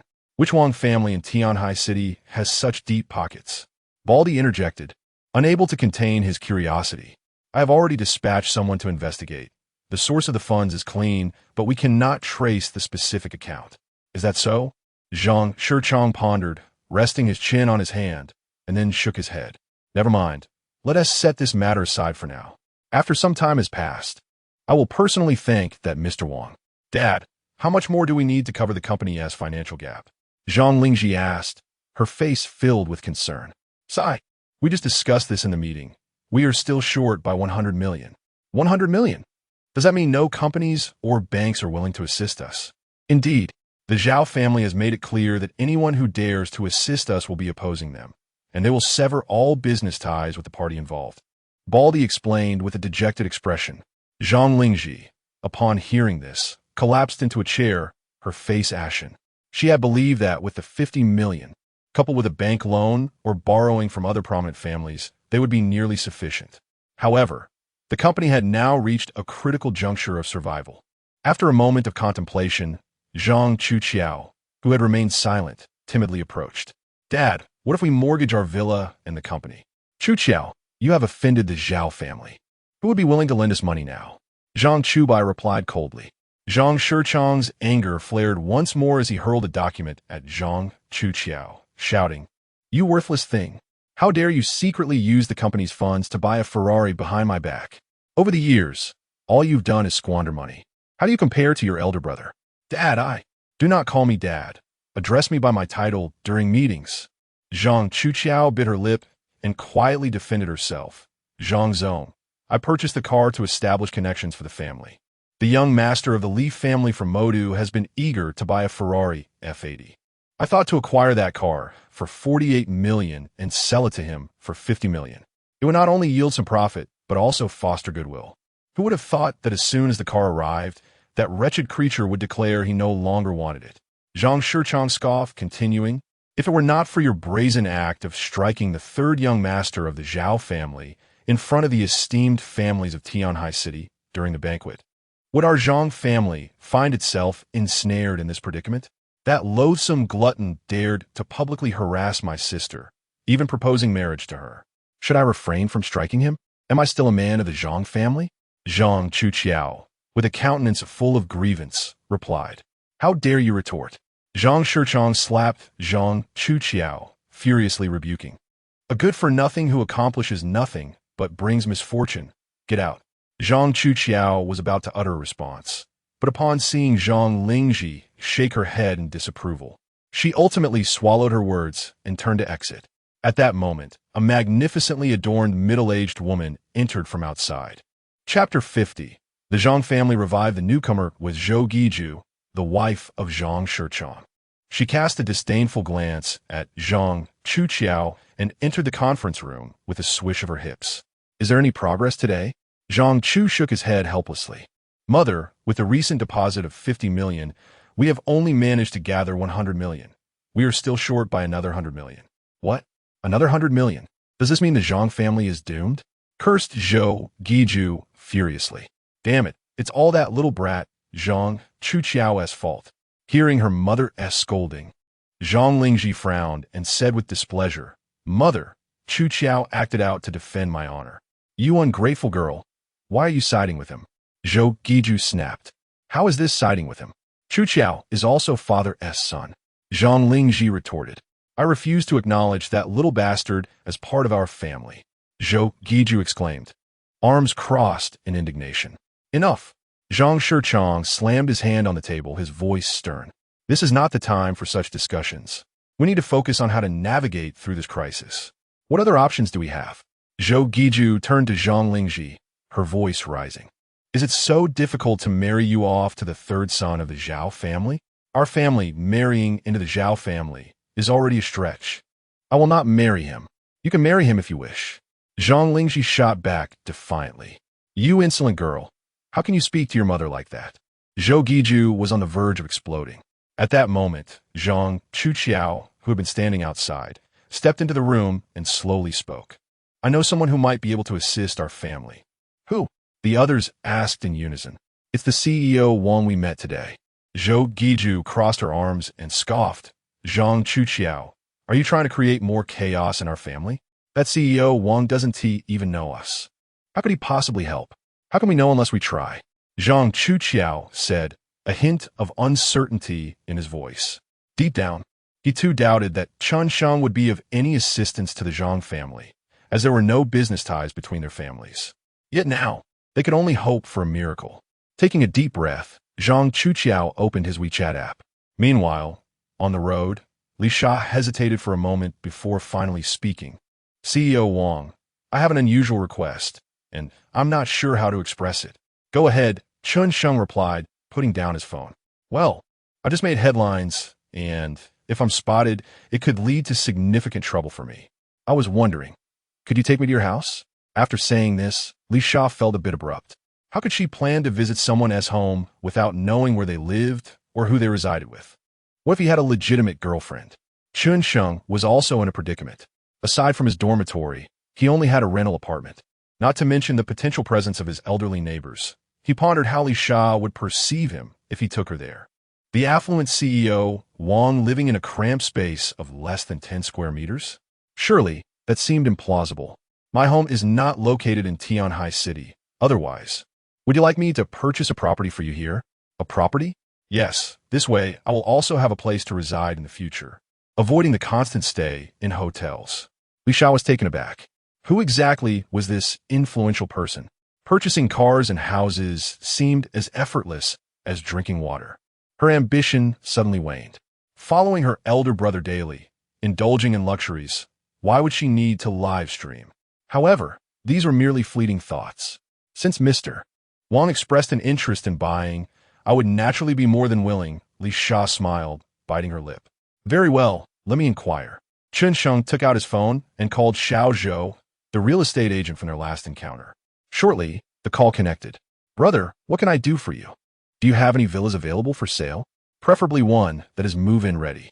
Regrettably, I only have a few unfinished houses at the moment. However, there is one villa that can be moved into, but we must wait until next month for the owner to vacate before viewing it. I see. Then we shall leave it at that for now. You carry on with your work. Chen Sheng hung up and prepared to search through his phone applications. Just then, an unfamiliar WeChat call came through, displaying the nickname Xiao Sage. Who is Xiao Sage? I have no recollection of him. Chen Sheng pondered briefly before accepting the call. Hello, good day. The voice on the other end was evidently excited and spoke respectfully. Mr. Wang, greetings.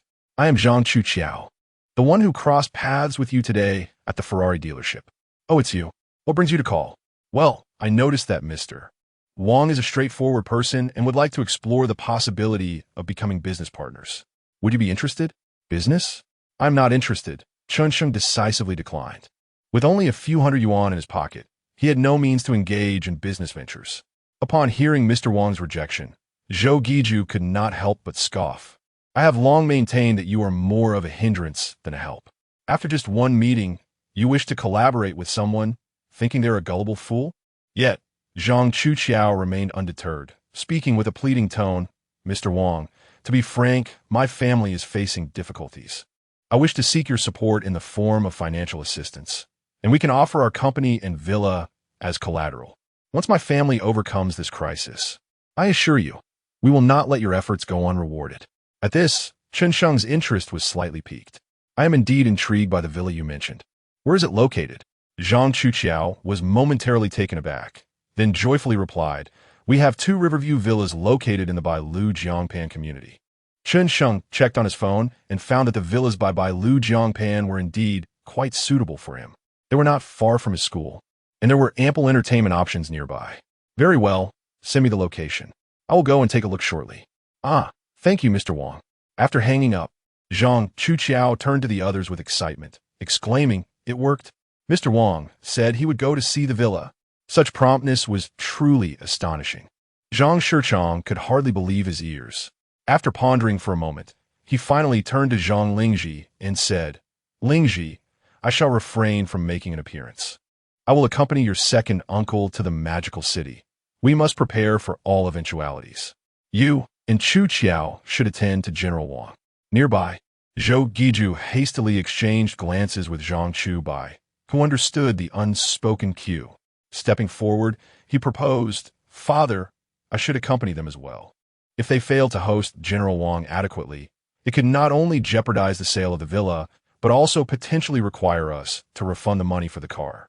It is imperative that we handle this matter with utmost care, even if it means reducing the villa's price by several million. Rest assured, Father, I will take full responsibility." Zhang Chubai patted Zhang Chuqiao on the shoulder and cheerfully added, "Let us proceed, Chu Qiao. I am eager to meet General Wang." Chapter 51. The experts at the Bai Luoyan residential complex. A striking crimson Ferrari F80 approached from a distance, its tires screeching to a halt at the entrance. The young security guard stationed at the gate was momentarily taken aback, then hastily made his way over, a flurry of thoughts racing through his mind. This car seemed unfamiliar. Could it be a newly purchased vehicle by a resident? Or perhaps a friend of one of the homeowners? Just as he was about to inquire, 3 individuals who had been lingering at the entrance stepped forward eagerly. "Mr. Wang, you have arrived," Zhang Chubai exclaimed, moving to the passenger seat and bending slightly in a sycophantic manner. "You are?" Chen Sheng asked, lowering the car window, his expression one of confusion. "I am Zhang Chubai, the president of the Zhang Group," he replied. "Mr. Wang, this is my brother." Zhang Chuqiao, noticing Chen Sheng's bewilderment, bent down with a smile and added, "Mr. Wang, shall we show you the villa?" "Very well," Chen Sheng agreed, guided by Zhang Chuqiao and his companions. He entered the courtyard of a villa that appeared to surpass the grandeur of the Tan Palace Villa.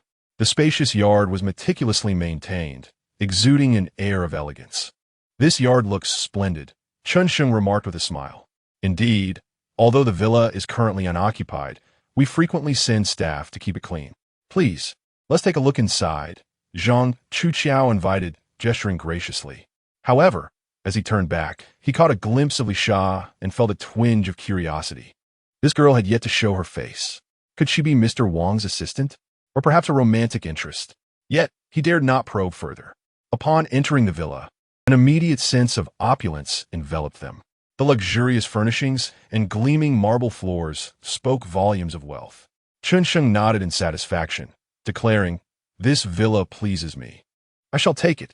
Zhang Chuqiao and Zhang Lingji exchanged astonished glances. "But, Mr. Wang, aren't you going to take a closer look?" Zhang Chuqiao asked, his face a mask of disbelief. "There is no need for further inspection. Some things are simply love at first sight. The more one seeks flaws, the more one finds," Chen Sheng replied. It was unexpected to hear such profound words from someone so young.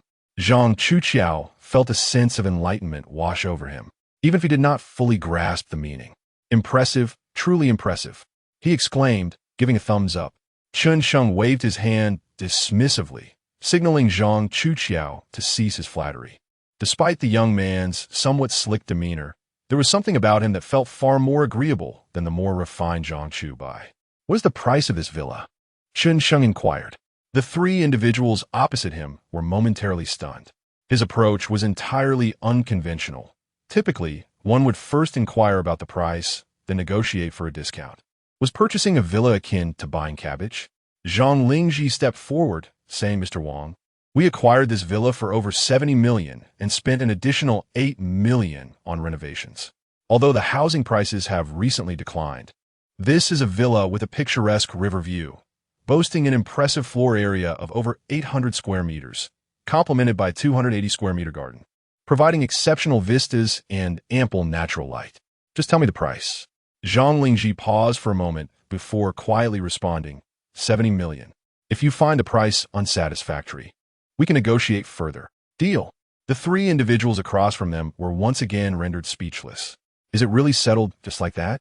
I almost feel embarrassed for not haggling. Little did they know, Chen Sheng's intentions extended beyond mere acquisition of the villa. He aimed to extend a favor to Zhang Lingji, who now held the esteemed position of his eighth goddess. Haha, President Wang is indeed a magnanimous man. Zhang Chubai turned to his entourage and instructed, bring over the property deed and the company account S bank card. No need for such formality. Chen Sheng retrieved his phone and executed a few commands. Ding! Zhang Lingji's phone received another notification. Zhang Chuqiao leaned in, reading aloud.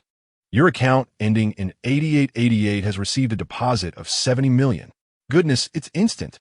The room fell silent once more. Zhang Chuqiao regarded Chen Sheng with admiration. He had previously spent tens of thousands without batting an eye, thinking that was extravagant enough, only to discover a true master of wealth. In just a few hours, over 100 million had been expended. Zhang Chubai hadn't anticipated Chen Sheng would utilize such a straightforward and blunt method for the transaction. He adjusted his glasses and approached with a smile, saying, President Wang, here are the property deed and keys. You may handle the transfer at your convenience. Chen Sheng accepted the deed and casually handed it to Li Sha. Li Sha, this property will be registered in your name. Li Sha was momentarily taken aback, then astonished. She inquired, President Wang, such a valuable house, I cannot accept it. As preparations for the new company continue, I will rely on you greatly.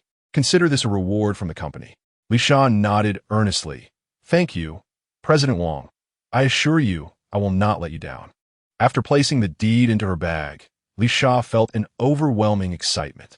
With this arrangement, even if the Zhang Group were to discover her true identity, there would be no cause for concern. They would merely assume President Wang was her benefactor, explaining their close association. As for any other potential relationship between them, that would depend on the evidence.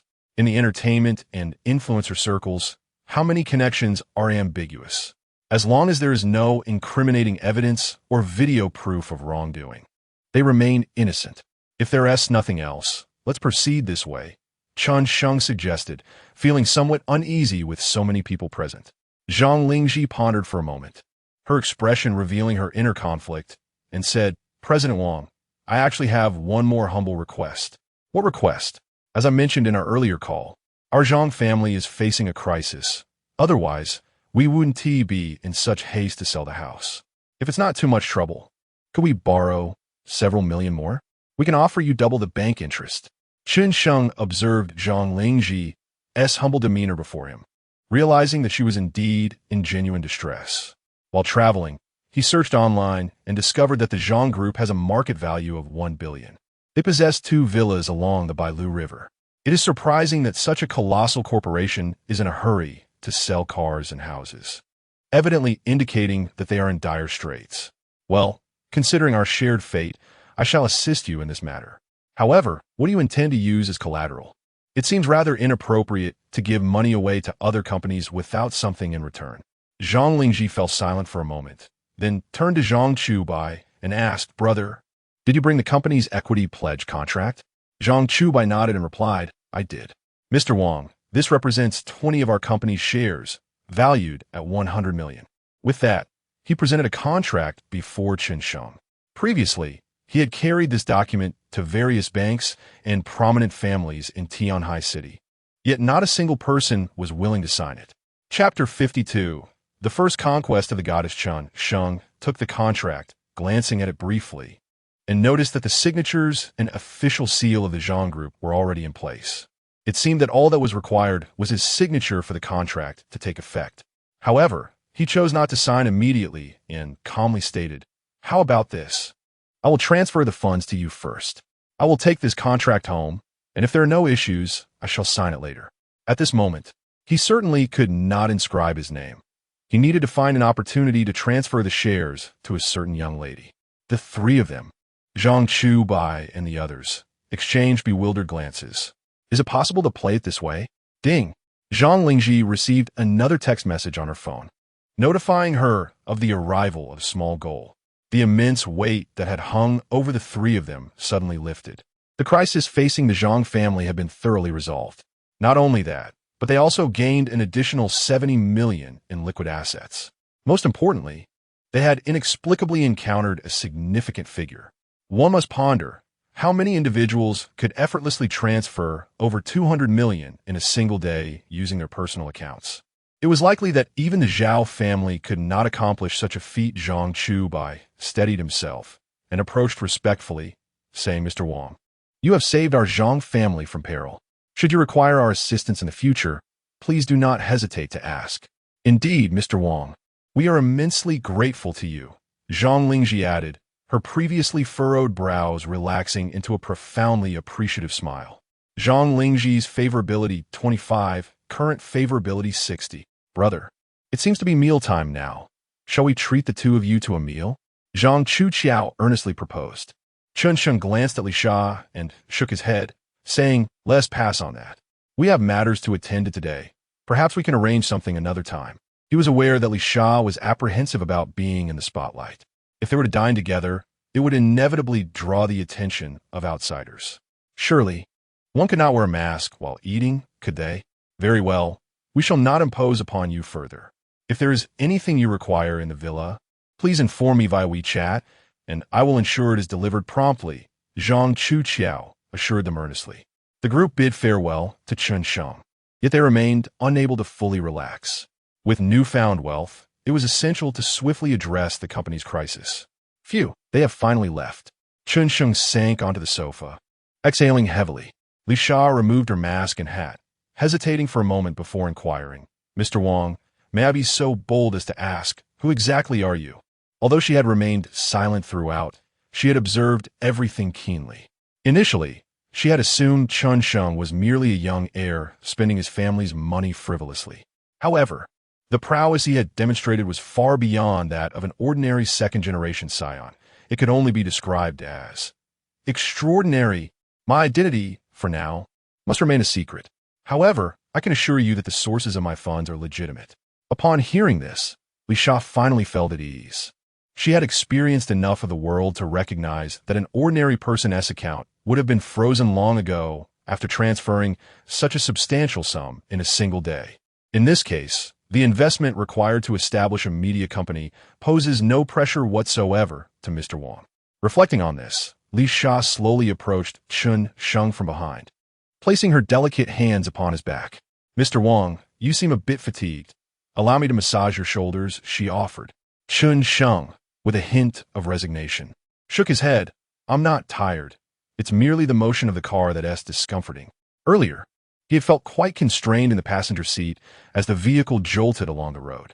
I apologize, Mr. Wang. It's my lack of driving skills, he said. You cannot be blamed.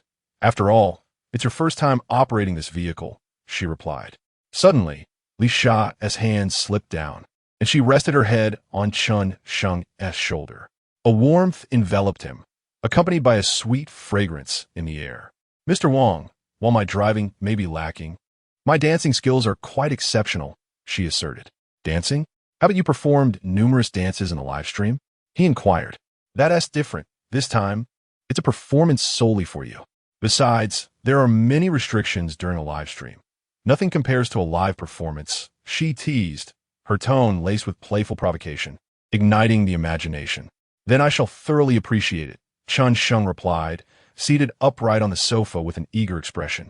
Mr. Wang, do keep your eyes wide open, she responded, planting a gentle kiss on his cheek. Removing her high heels, she approached the front of the sofa and squatted gracefully on the ground. Goodness! Isn't this the squat dance performed by the ladies of the Hung Tai dance troupe? It's said that watching this dance can bring one to tears, and some leaders have remarked on how the dancers emerge from their rooms, overwhelmed by the experience. Chen Sheng gathered his thoughts and began to admire the dance before him. Li Sha's figure appeared ethereal, like a delicate cloud veiling the moon, flowing gracefully like snowflakes carried by the wind. Her slender, supple waist and flawless curves, combined with her captivating gaze, surpassed even the renowned dancers of the Hung Tai troupe. Li Sha, I didn't realize you possess such talent for performance. Chen Sheng exclaimed in admiration. Mr. Wang, I certainly wouldn't allow you to enjoy such gifts without reason. This is a personalized performance just for you, she replied. Personalized? I've often heard of bespoke clothing and custom-made cars, but now that I think about it, those are rather mundane in comparison. This dance is something that money cannot easily procure. After the performance concluded, Li Sha wiped the fine beads of sweat from her forehead and sat beside Chen Sheng. Mr. Wang, there are many more performances awaiting you in the future. Chen Sheng smiled knowingly. Shall I provide you with my car number? He asked. Li Sha paused. Mr. Wang, my dance for you is entirely voluntary. I am aware. However, why would you transfer money to me? He countered. Those who enjoy a live stream often reward the performers. One can only imagine the generosity in person. Li Sha considered this reasoning and ceased her objections. He took out his bank card without hesitation and transferred a staggering 50 million in one go. Ding! Upon receiving the notification, Li Sha nearly leaped from her seat. Mr. Wang, why have you transferred such a substantial sum to me? 20 million is considered my investment, while the remaining 30 million is a reward for your recent dance performance. Isn't that a bit excessive? Not at all, for you are truly worth it. Hearing this, an inexplicable warmth surged within Li Sha. The young man before her was not only handsome and radiant, but also extraordinarily affluent. More importantly, he treated her with genuine kindness. Setting aside the gifts he had previously presented, this time he had bestowed upon her both a house and a car, in addition to the investment. What had she done to deserve such generosity? Li Sha's affection level 3, current affection level 88. Mr. Wang, you are exceedingly kind to Sha. I am left with no means to repay you, except to offer myself in return. What do you mean by offering yourself? I find myself somewhat perplexed. Oh, you mischievous one. You know precisely what I mean. With that, Li Sha's cheeks flushed a deep crimson, whether it was from the fatigue of dancing or from shyness. She could not tell. Sha, you appear to be drenched in sweat. Why not take a hot shower? Li Sha, fully aware of Chen Sheng's insinuation, bit her lip and nodded in acknowledgement. An hour later, Li Sha's affection level 2, current affection level 90. Chapter 53. The System Lottery Ding. Congratulations to the host for successfully charming Goddess number 7. The host has spent a total of 175 million on Goddess number 7 and received a cashback of 175 million into their personal account. Additionally, the host has successfully gained one lottery opportunity. Shall we proceed with the draw now? Draw, give me a powerful one. Chen Sheng exclaimed, his eyes brimming with tears of joy. He never anticipated that Li Sha would be the first girl to reach a favorability of 90. However, upon reflection, it made sense given he had invested 175 million in her. After all, who could withstand such an extravagant expenditure? Ding! Lottery draw completed. Reward 1. Congratulations to the host for successfully drawing 20 points of basic attributes. As it is the first lottery draw, an additional 20 points of basic attributes have been awarded. An enhancement of 40 points to basic attributes signifies an overall improvement in strength, speed, endurance, agility, and mental fortitude. Current host's basic attributes, 125 points. Average for males, 80 points. Reward 2. Acquire the talent Music Master, level 1. Introduction to Music Master. The host gains a golden voice and the ability to play musical instruments, with level 1 equivalent to that of a national champion. Chen Sheng hurriedly opened his information panel to check the detailed information. Name, Chen Sheng. Age, 23. Height, 183 centimeters. Weight, 73 kilograms. Basic attributes, 125. Average for males, 80. System account, 9,089 billion. Personal account, 175 million. Acquired talent, Music Master, level 1. Upon reviewing the information panel, Chen Sheng could not help but feel a twitch at the corners of his mouth. Not only had he received a substantial cashback, but he had also grown stronger. An increase of 40 points in all attributes meant what? It signified that he possessed both physical prowess and offensive capability. If he landed a punch, it would be unbearable for his opponent. Conversely, if they struck him, it would scarcely hurt. Furthermore, he had also acquired the ability of a music master. Was this system intending for him to venture into the entertainment industry? However, that consideration could wait. Now, it was time to test his physical prowess and see if he truly had become stronger. In the evening, Li Sha nestled in Chen Sheng's embrace. Her gentle eyes filled with affection. "Darling, why do I feel like you become more handsome?" Li Sha gazed up at Chen Sheng, sensing that he exuded a newfound charm, though she could not quite pinpoint the change. Was this truly the effect of love? Chen Sheng gently caressed Li Sha's hair, chuckling, "Sha, that title takes me by surprise. Do you not like calling me darling?" Li Sha pouted like a doll that had been wronged. "Of course I do. Say it again. Let me hear it." Li Sha blinked her large eyes, softly stating that in front of others I shall call you Mr. Wang. And when we are alone, I will call you darling. Or perhaps, I might choose other titles. In truth, I would prefer you to call me by two overlapping characters. How could you be so mean? I asked you to call me brother, and yet you think it's annoying? Only a bad person would bully me. Sasha will ignore you. Li Sha, with a bashful expression, gently tapped Chen Sheng's chest with her delicate fist. However, she soon widened her eyes in surprise. "Oh, I didn't notice before, but darling, your physique is quite sturdy. Indeed, I often engage in exercise. I can run 100 meters in just over 9 seconds. Are you boasting? How fast can the world's fastest bolt run? Honestly, did your principal embezzle funds and shorten the track by several meters? Haha, you caught on to that?" The two exchanged sweet nothings for a while, until suddenly, Li Sha's stomach rumbled. "Darling, my tummy just thundered." Chen Sheng glanced at his phone. "Come, my dear. Let me take you out for a grand meal." At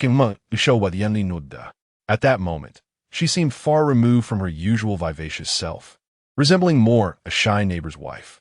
After dinner, the two were preparing to drive back to their residence.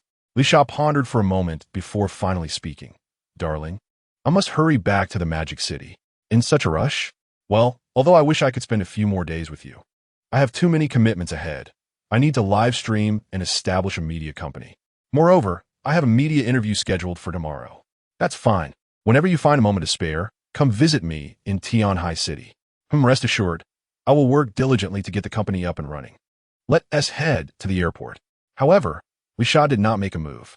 Instead, she playfully shook Chen Sheng's arm and said, "Darling, could you drive me to the airport, pretty please?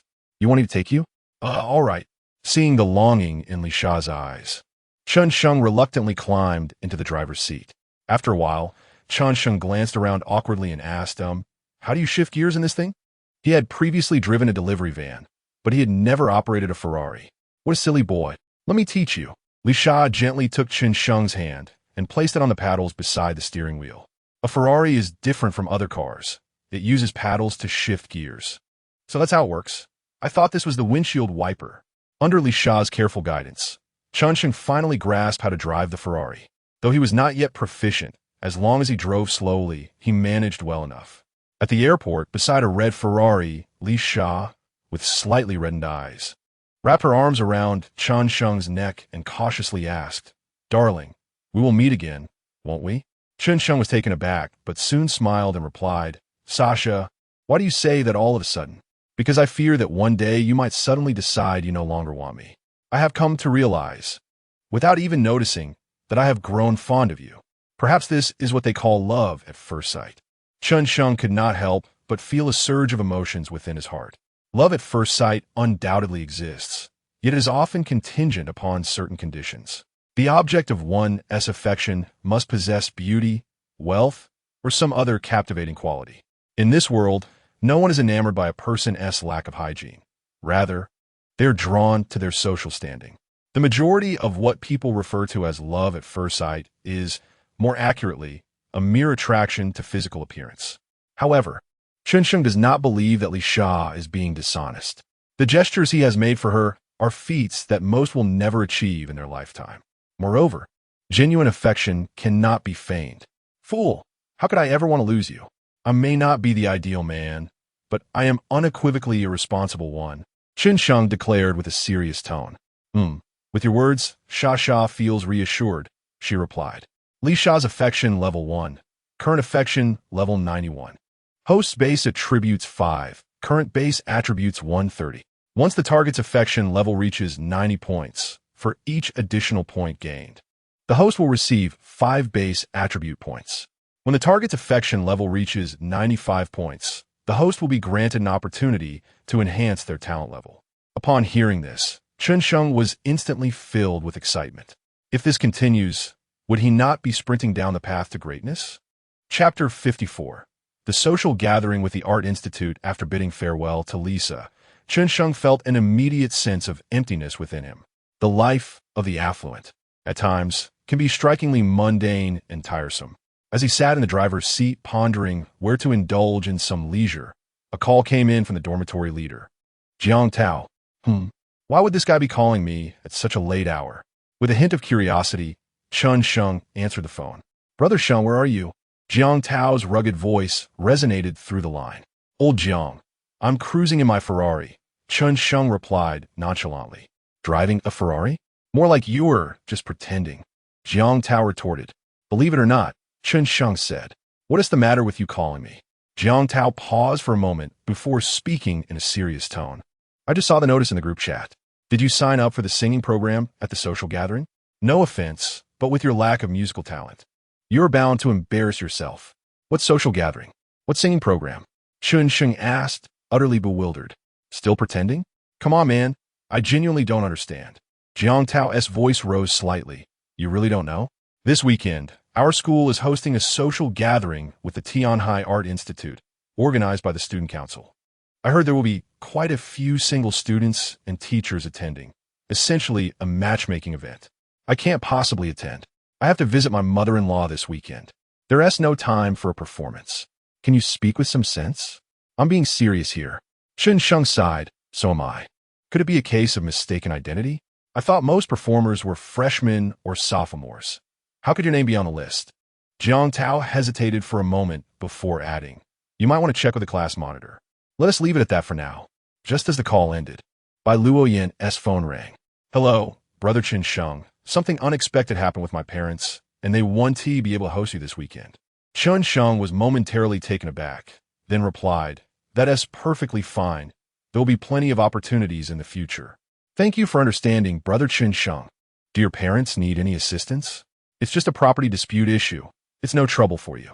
After saying this, Bai Luoyan softly added, Brother Chen Sheng, I find myself missing you. Missing me? Where do you miss me from? From everywhere. From everywhere? Where exactly is that? Brother Chen Sheng, you're so naughty. You just like to tease me. Bai Luoyan pouted playfully. Chen Sheng felt a wave of emotions. It's not that women cannot be playful. Rather, they simply have not encountered the right person. Even the seemingly frosty campus belle has moments of initiative. The two continued their conversation for quite a while. After hanging up, Chen Sheng noticed that the class monitor, Song Zhe, had tagged him in the group chat just a few minutes prior. Song Zhe, Chen Sheng, Brother Sheng, did you know there's a performance with your name on it at tomorrow's social gathering? Chen Sheng Song Zhe, what the hell? Which misguided soul signed me up? Is this some sort of deliberate setup? With his newfound musical prowess, Chen Sheng found himself unafraid of performing. However, feeling unjustly treated in such a perplexing manner left him unable to swallow his indignation. Song Zhe, Chen Sheng, at that moment, I was at the bar drinking, and I can't recall who mentioned your melodious voice. In a daze, I signed you up. The list has already been submitted. Chen Sheng Song Zhe, you could have at least asked me beforehand, right? Chen Sheng was instantly filled with frustration. What if he lacked the talent? Wouldn't that be an utter embarrassment, especially in front of others? Song Zhe, Chen Sheng, Brother Sheng, why don't you just sing a little? If it's too much, I can have someone play the original track, and you can hum along. The girls in the group began to cheer. Song Kaiyun Chen Sheng. Chen Sheng, don't be ungrateful. The class monitor has earnestly requested you. Don't put them in a difficult position. Yin Miaodong, Chen Sheng. Exactly, this is for the honor of the collective. Why are you shirking responsibility? The people in Chen Sheng's dorm could no longer tolerate the situation. Jiang Tao. Wait, are you all speaking without experiencing the pain? You all know how Chen Sheng sings, don't you? Ma Wenhao. At least you should have asked before signing him up, right? Zhang Wei, exactly. Why don't you all go sing? Song Zai Chen Sheng. Brother Sheng, I'm truly sorry. I got carried away that day, and after signing you up, I completely forgot about it. How about this? After your performance, I'll treat you to a drink as an apology. Chen Sheng knew that Song Zai was undoubtedly doing this on purpose. Otherwise, he wouldn't have brought it up in the group chat. Chen Sheng, Song Zai, are you intentionally setting me up? And to the self-righteous ones in the group, aren't you all being utterly shameless? If I signed you up for a pole dance, would you go? Song Zai, Brother Sheng, I signed you up for J, Cho S7 flow, which isn't too difficult. Besides, with the teacher present, there's really no way to change it. Ultimately, this is all my fault. Jiang Tao, damn it, using my brother for amusement. Who besides Luoyan could handle this? Zhang Wei, it's over. Brother Sheng is going to lose face on stage. Although Chen Sheng was furious, he was too afraid to participate in the show. Chen Sheng, I'll give it a try. After I sing, we'll settle this. With that, Chen Sheng opened Kuchin music and searched for ebb and flow. He had listened to this song many times before, although he had always struggled with hitting the notes. Now, those melodies and lyrics seemed to resonate with clarity. Chen Sheng attempted to sing it once, finding it as easy as drinking water. Damn it, you all want to see me make a fool of myself, but I won't let you have your way. Suddenly, the sound of a WeChat call interrupted his thoughts. Chen Sheng glanced down to see it was Mi Su calling. How peculiar. Why were so many people calling him today? He shook his head and answered the phone. Hello, Brother Chen Sheng, are you busy? Not at all. Does Su need something from me? Well, we hired a renovation company to decorate the room, and it will take another day. Tomorrow, our college is organizing an event, and the four of us have registered, hoping to take this opportunity to increase our following. Brother, please do not forget to support us. After pondering for a moment, Chen Sheng replied with a smile, rest assured. Su, I will shower you with gifts. Brother, it's not about the gifts. I merely fear being forgotten. Why do you say that all of a sudden? Mi Su, sitting across from him, spoke with a hint of grievance. I heard that you have been spending a lot of time with a streamer named Sha lately. Of course, I do not wish to restrain you. I just hope you do not forget about me. Over the past few days, Mi Su has been reflecting on herself. Perhaps her previous behavior was lacking, causing Chen Sheng to feel displeased. Was he intentionally giving gifts to other female streamers as a subtle reminder? Or has he simply grown tired of her? Regardless of the reason, she does not wish to remain passive any longer. Chapter 55, Sister. Shall I accompany you home? There was a hint of jealousy in Mi Su's words, yet she dared not express it too overtly. After all, for a streamer, every prominent patron is a source of sustenance. One simply cannot afford to offend them. However, the attitude of the patrons towards a streamer is markedly different. A patron may not solely be the benefactor of one streamer, but rather a benefactor to many. If they're in good spirits today, they might favor a certain streamer. Should they be pleased tomorrow, they may support another. When a patron bestows gifts upon you, one must express profound gratitude. Conversely, if a patron refrains from showering you with gifts, you must provide them with emotional value, enticing them to willingly offer their generosity. Should you believe you can manipulate a patron, I regret to inform you. Farewell. Chen Sheng naturally perceived the subtle undertones in Mi Su's words. With a gentle smile, he inquired, Su, where will you be participating in activities tomorrow? Hey, that's a secret. You'll find out when you watch the live stream. Mi Su playfully replied. Su, you become quite mischievous, daring to tease your elder, he chided lightly. I merely wish to add an air of mystery. Now, let us resume our dance rehearsal, moi. All right, off you go, Chen Sheng responded. After hanging up, he couldn't help but ponder. Could Mi Su and her friends also be attending the social gathering? Never mind, come what may. With a firm press on the accelerator, Chen Sheng drove towards his rented apartment. Inside the apartment, Chen Sheng placed his driver's license and other documents in his backpack. As he turned around, he noticed the outfit that Sister Chio had washed for him. After a moment of hesitation, he added it to his bag as well. Just then, a man in his 30s unexpectedly appeared at the door. Hey, young man, do you need help with moving things? I'll be tossing these blankets and such into the trash shortly, he offered. No need, I can manage. If you don't need the remaining items, I can take care of disposing of them, Chen Sheng replied calmly.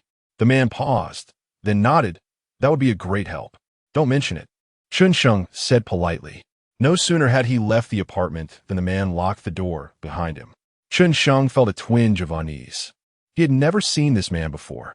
Could he be associated with Sister Chiao? On the road, as Chen Sheng drove past a bus stop, he suddenly spotted a familiar figure seated on a bench. Could it be Sister Chiao? He slammed on the brakes and approached the woman. At that moment, she sat with her legs drawn up, resembling a wounded little rabbit. Sister Chiao? Chen Sheng called softly, bending slightly to greet her. The woman shivered and slowly lifted her head. Xiao Sheng, what were you doing here?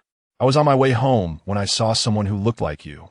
So I stopped, he explained, scrutinizing Yizhi Qiu with a perplexed expression. Sister Qiu, why are you here so late? Yizhi Qiu bit her lip, her voice laced with anguish. I was thrown out.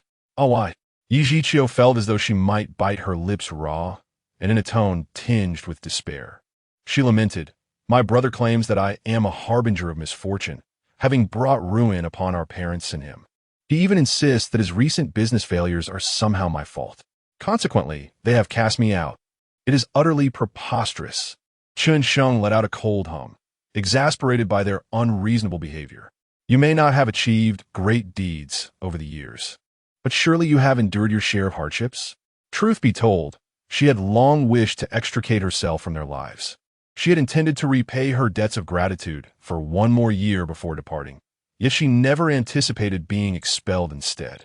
In that moment, Yizhi Qiu felt utterly disheartened, yet simultaneously, a heavy burden lifted from her heart. From then on, they would owe each other nothing and live their separate lives. Sister Qiu, what are your plans moving forward? Yizhi Qiu shook her head. I'm uncertain of my next steps. After a brief contemplation, Chen Sheng, with sincerity etched upon his face, proposed, how about this? I will take care of you from now on. You will take care of me? Yizhi Qiu was momentarily taken aback, then shook her head. Xiao Sheng, you have yet to graduate from university. How could you possibly support me? You need not worry about me. Once dawn breaks, I shall seek a job that provides food and shelter. Rest assured, I am now capable of supporting you. Chen Sheng insisted, firmly grasping Yizhi Qiu's arm. Just as he was about to help her up, she suddenly let out a muffled sound. What is it, Sister Qiu? I was in too much of a rush earlier. I twisted my ankle. After a moment's hesitation, Chen Sheng scooped her up in a princess carry. Xiao Sheng, you must not move too much with a sprain. It will worsen, he admonished. Yiziu fed her checks foolish, her bidet quickening. Yet, she did not resist. Instead, she nestled against his broad chest, feeling an unexpected sense of security. Unconsciously, her hand clutched his shirt as she gently rested her head upon his shoulder. Arriving at the Ferrari, Chen Sheng gently placed Yizhi Qiu in the passenger seat. She gazed at the sports car in astonishment. Xiao Sheng, is this your car? Oh, how could I afford such a vehicle? It belongs to a friend of mine. Chen Sheng replied with a smile, exuding calmness.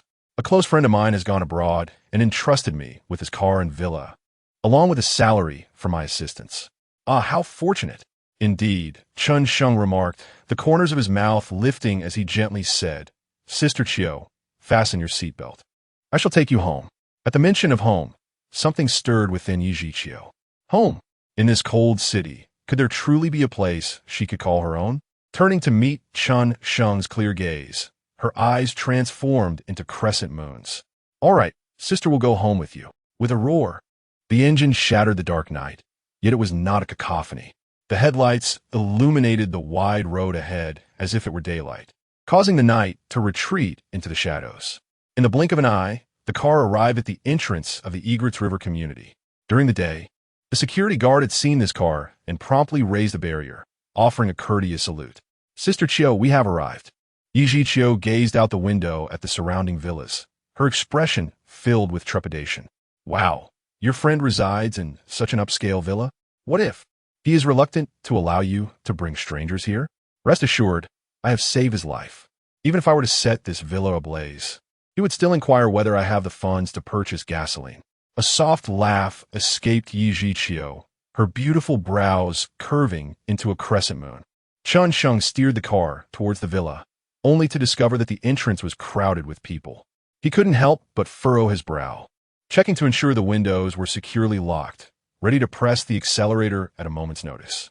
Among the crowd, a red-haired man spotted the approaching vehicle and hurried over, exclaiming, "Brother, you've finally arrived." Chen Sheng recognized him as Zhang Chuqiao. Chapter 56, Sister.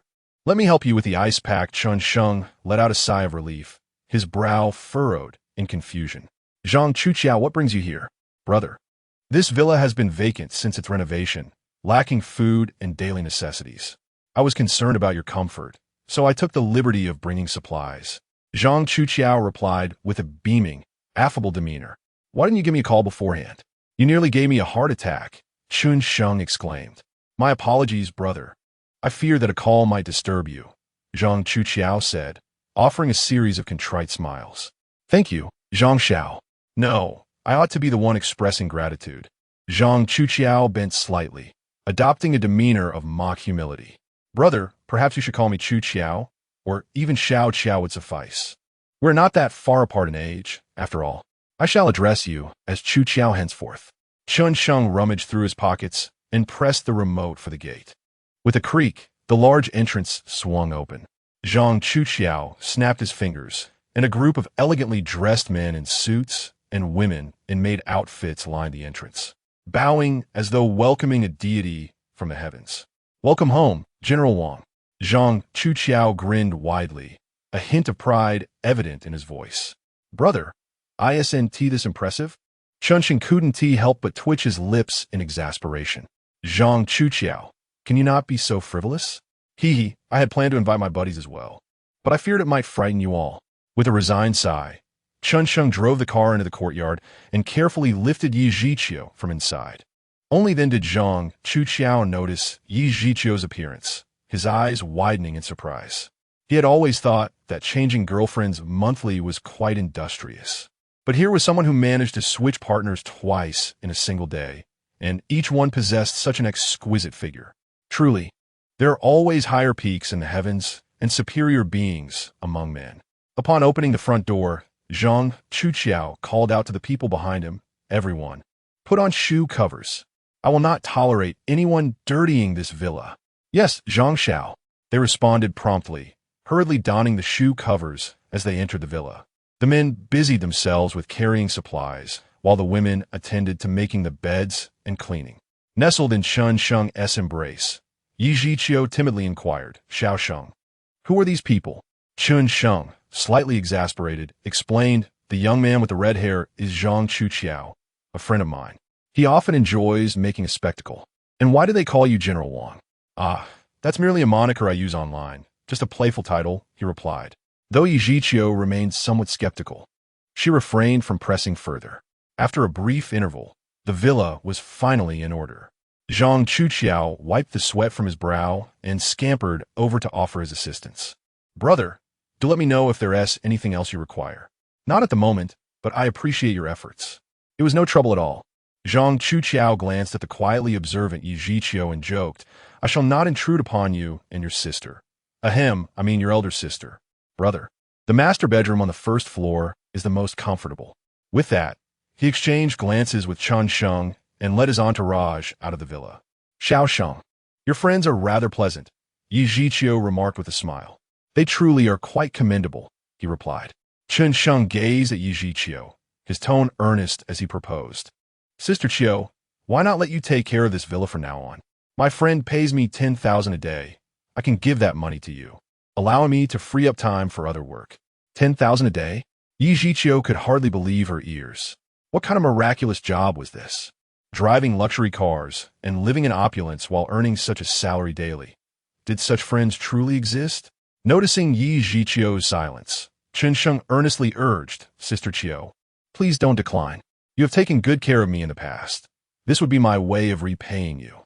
"But, Sister Qiu, didn't you say I resembled your younger brother? Don't you wish to see your brother every day?"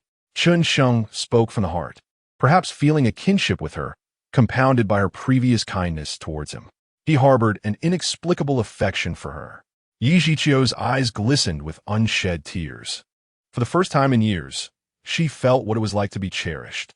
Ultimately, she gently nodded. "Then, I will be responsible for your daily needs, dear brother, Chen Sheng remarked playfully. That is no trouble at all. Rather, I should thank you. Otherwise, I would have been sleeping on the streets tonight. Yi Zhiqiu replied with a wry smile. Glancing at his phone, Chen Sheng noted it was already past 10. Sister Qiu, it's getting late. Shall I escort you back to your room to rest? Yi Zhiqiu nodded. My foot feels much better. I should be able to walk on my own. Be good. Listen to me. Chen Sheng insisted playfully, lifting Yi Zhiqiu into his arms and carrying her toward the master bedroom. The room was spacious, adorned with an enormous bed measuring 6 by 8 meters, draped in soft velvet bedding. Chen Sheng couldn't help but marvel inwardly. Isn't this a bit extravagant? Who needs such a large bed for one person? Even 3 or 5 could sleep comfortably. What am I thinking about? He chastised himself, shaking off the thoughts as he gently placed Yi Zhiqiu on the bed. I will find an ice pack, he announced, searching the refrigerator and retrieving a cold pack meant for preservation. That should suffice. He carried the ice pack back to the master bedroom, where Yi Zhiqiu leaned against the bed, her gaze inadvertently drifting to the bedside table. There rested a medicine box. She pondered for a moment before opening it, hoping to find something for external injuries. After a thorough search yielded no such remedies, she stumbled upon a blue box, instantly feeling a rush of embarrassment and shame, as if she had encountered something indecent. Upon entering, Chen Sheng spotted Yi Zhiqiu staring blankly at the medicine box and jested, Sister Qiu, it seems you lack some basic knowledge. For a sprain, it's best to apply ice first before using any medication for optimal results. As he spoke, Chen Sheng sat beside her, pulling the medicine box closer and discovering the blue box as well. What on earth? What is this Zhang Chuqiao up to? Chen Sheng feigned calmness as he closed the medicine cabinet, casually remarking, Sister Qiu, please do not misunderstand. This box was left by a friend before going abroad. I understand you are not that kind of person, Yi Zhiqiu replied softly.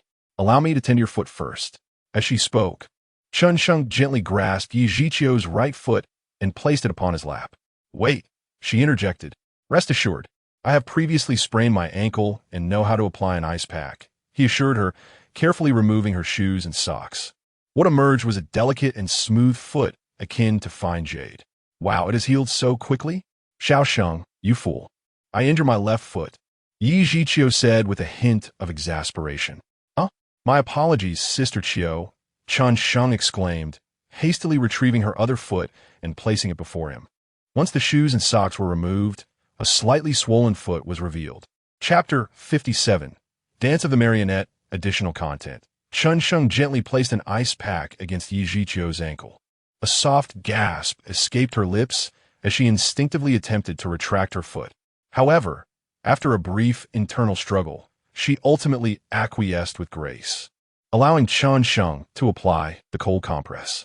Observing the earnest expression on his face, she felt an inexplicable fluttering in her heart, akin to the delicate wings of a fawn. This sensation filled her with a tinge of embarrassment, prompting her to shyly turn her head away. Yet, she couldn't resist stealing glances at his profile from the corner of her eye. Minutes later, Chen Sheng set the ice pack upon the bedside table, rising to speak. Sister Qiu, your injury is not severe. You should reapply the ice after half an hour. Yes, it is getting late. You should rest now, Xiao Sheng, she replied. All right, just call for me if you need anything, he said, casually picking up the medical kit. Upon returning to the bedroom, a WeChat message from Zhang Chuqiao pinged on his phone. Brother, did you see what's on the bedside table? Isn't little brother quite thoughtful? Understand your nonsense. Chen Sheng replied curtly in a voice message. Upon hearing his tone, Zhang Chuqiao's smile faltered. What is the matter? Is President Wang dissatisfied with my preparations? I can't be blamed. Today was simply too rushed. I'll make sure to send over some waterbeds and rocking chairs when I have the time. Then President Wang will be utterly captivated. The following morning, Chen Sheng awoke naturally, glancing at his phone to find it already past 8 o'clock. After a brief wash, he exited his bedroom to discover a lavish breakfast laid out on the dining table. Xiao Sheng, are you awake? Come and have some breakfast, Yi Zhiqiu called, having removed her apron and set out 2 pairs of chopsticks and bowls. Her foot was now able to move with ease. Thank you, Sister Qiu, Chen Sheng replied warmly. making his way to the table. In the morning, Chen Sheng spent several hours as the top supporter in Shasha's livestream. After enjoying lunch, he trained at the gym for 2 hours in the afternoon. Before long, evening arrived, signaling it was time to attend the gathering. Driving his Ferrari F80, he sped towards the school. Upon arriving at the entrance, all eyes were drawn to the striking red Ferrari. Look, that appears to be a Ferrari. Today's social gathering is certainly attracting a number of wealthy individuals. Just moments ago, an over $8 million Maybach S680 passed by, and now a Ferrari has arrived. Who on earth is wealthy enough to drive a Ferrari F8? Wait, I've seen in the news. That seems to be a Ferrari F80, worth over 50 million. There are only 3 in the entire Great Xia. How does someone from our school possess such a car? If I could just sit in that car, I would mind being a mistress, or even a 4th or 5th. Hearing the murmurs surrounding his vehicle, Chen Sheng steered the Ferrari with one hand, his gaze cold and piercing. It must be said that this feeling of pretentiousness is inexplicably delightful. The social gathering took place in the grand auditorium of the school. Upon entering, Chen Sheng first went backstage to check the necessary accompaniment. After ensuring everything was in order, he did not wish to linger in the backstage like everyone else. So he dialed Jiang Tao's number. Old Jiang, where you guys? Brother Sheng, we're at the right aisle of the 8th row. Hurry over, we're just waiting for you. Jiang Tao shouted loudly. After hanging up, Chen Sheng made his way directly to the 8th row. We're over here. Jiang Tao stood up and waved at him. Chen Sheng approached and jokingly remarked, You all arrived quite early, huh? I thought I'd come early to see what the beauties from the School of Arts look like. Jiang Tao replied, sizing Chen Sheng up and exclaiming, It's been a few days, and you actually look quite presentable. Brother Sheng, have you lost your mind? You still dare to sing on stage? Don't you know there are many girls from the School of Arts this time? Zhang Wei looked at Chen Sheng with a hint of sympathy. Brother Sheng is about to lose his chance at romance. Thankfully, you're in your 4th year. If it were your 1st year, you'd be laughed at for 4 years at Tianhai University. Ma Wenhao shrugged. Old Jiang, Wei Gu Xiao Ma. Can't you wish me a little luck? Chen Sheng said with a hint of resignation. Come on, do you think we don't know you? Your singing is worse than a cat's wail. Jiang Tao replied without reservation. Just as Chen Sheng was about to retort, a familiar voice came from behind. Oh, isn't this the great singer Chen Sheng? Zhang Wenhao, accompanied by a group, said with glee. Chen Sheng turned to Zhang Wenhao and frowned, snorting coldly. Zhang Wenhao, you little rascal, are you the one stirring trouble behind my back? Well, have I ever stirred trouble? Where's your evidence? Show me if you can. Zhang Wenhao replied, spreading his hands with an infuriating expression. Zhang Wenhao, you're quite arrogant. Have you forgotten kneeling before me in the bar and calling me daddy? Don't you ever learn? Should I bring out the video for everyone to see? Chen Sheng countered fiercely. Of course, he did not possess any video. It was merely a scare tactic aimed at Zhang Wenhao. You. Zhang Wenhao was at a loss for words, glaring at Chen Sheng. This time, not only are there people from the Tianhai School of Arts, but there's also media coverage. Just wait for your embarrassment. That's nothing compared to you kneeling and calling me daddy, Chen Sheng sighed, shaking his head. To be honest, having a son like you is truly a disgrace. The others, including Jiang Tao, exchanged glances, scarcely believing their ears. It seemed that Zhang Wenhao had indeed knelt before Chen Sheng in the bar, even calling him daddy. This was utterly absurd. Yet, Zhang Wenhao and his group did not refute it, indicating that it was likely true. This left everyone curious to learn more about what had transpired, but they hesitated to ask directly in front of Zhang Wenhao. Zhang Wenhao tidied his clothes and turned to Gu Jiejie and the others, saying, Don't forget to record the video later.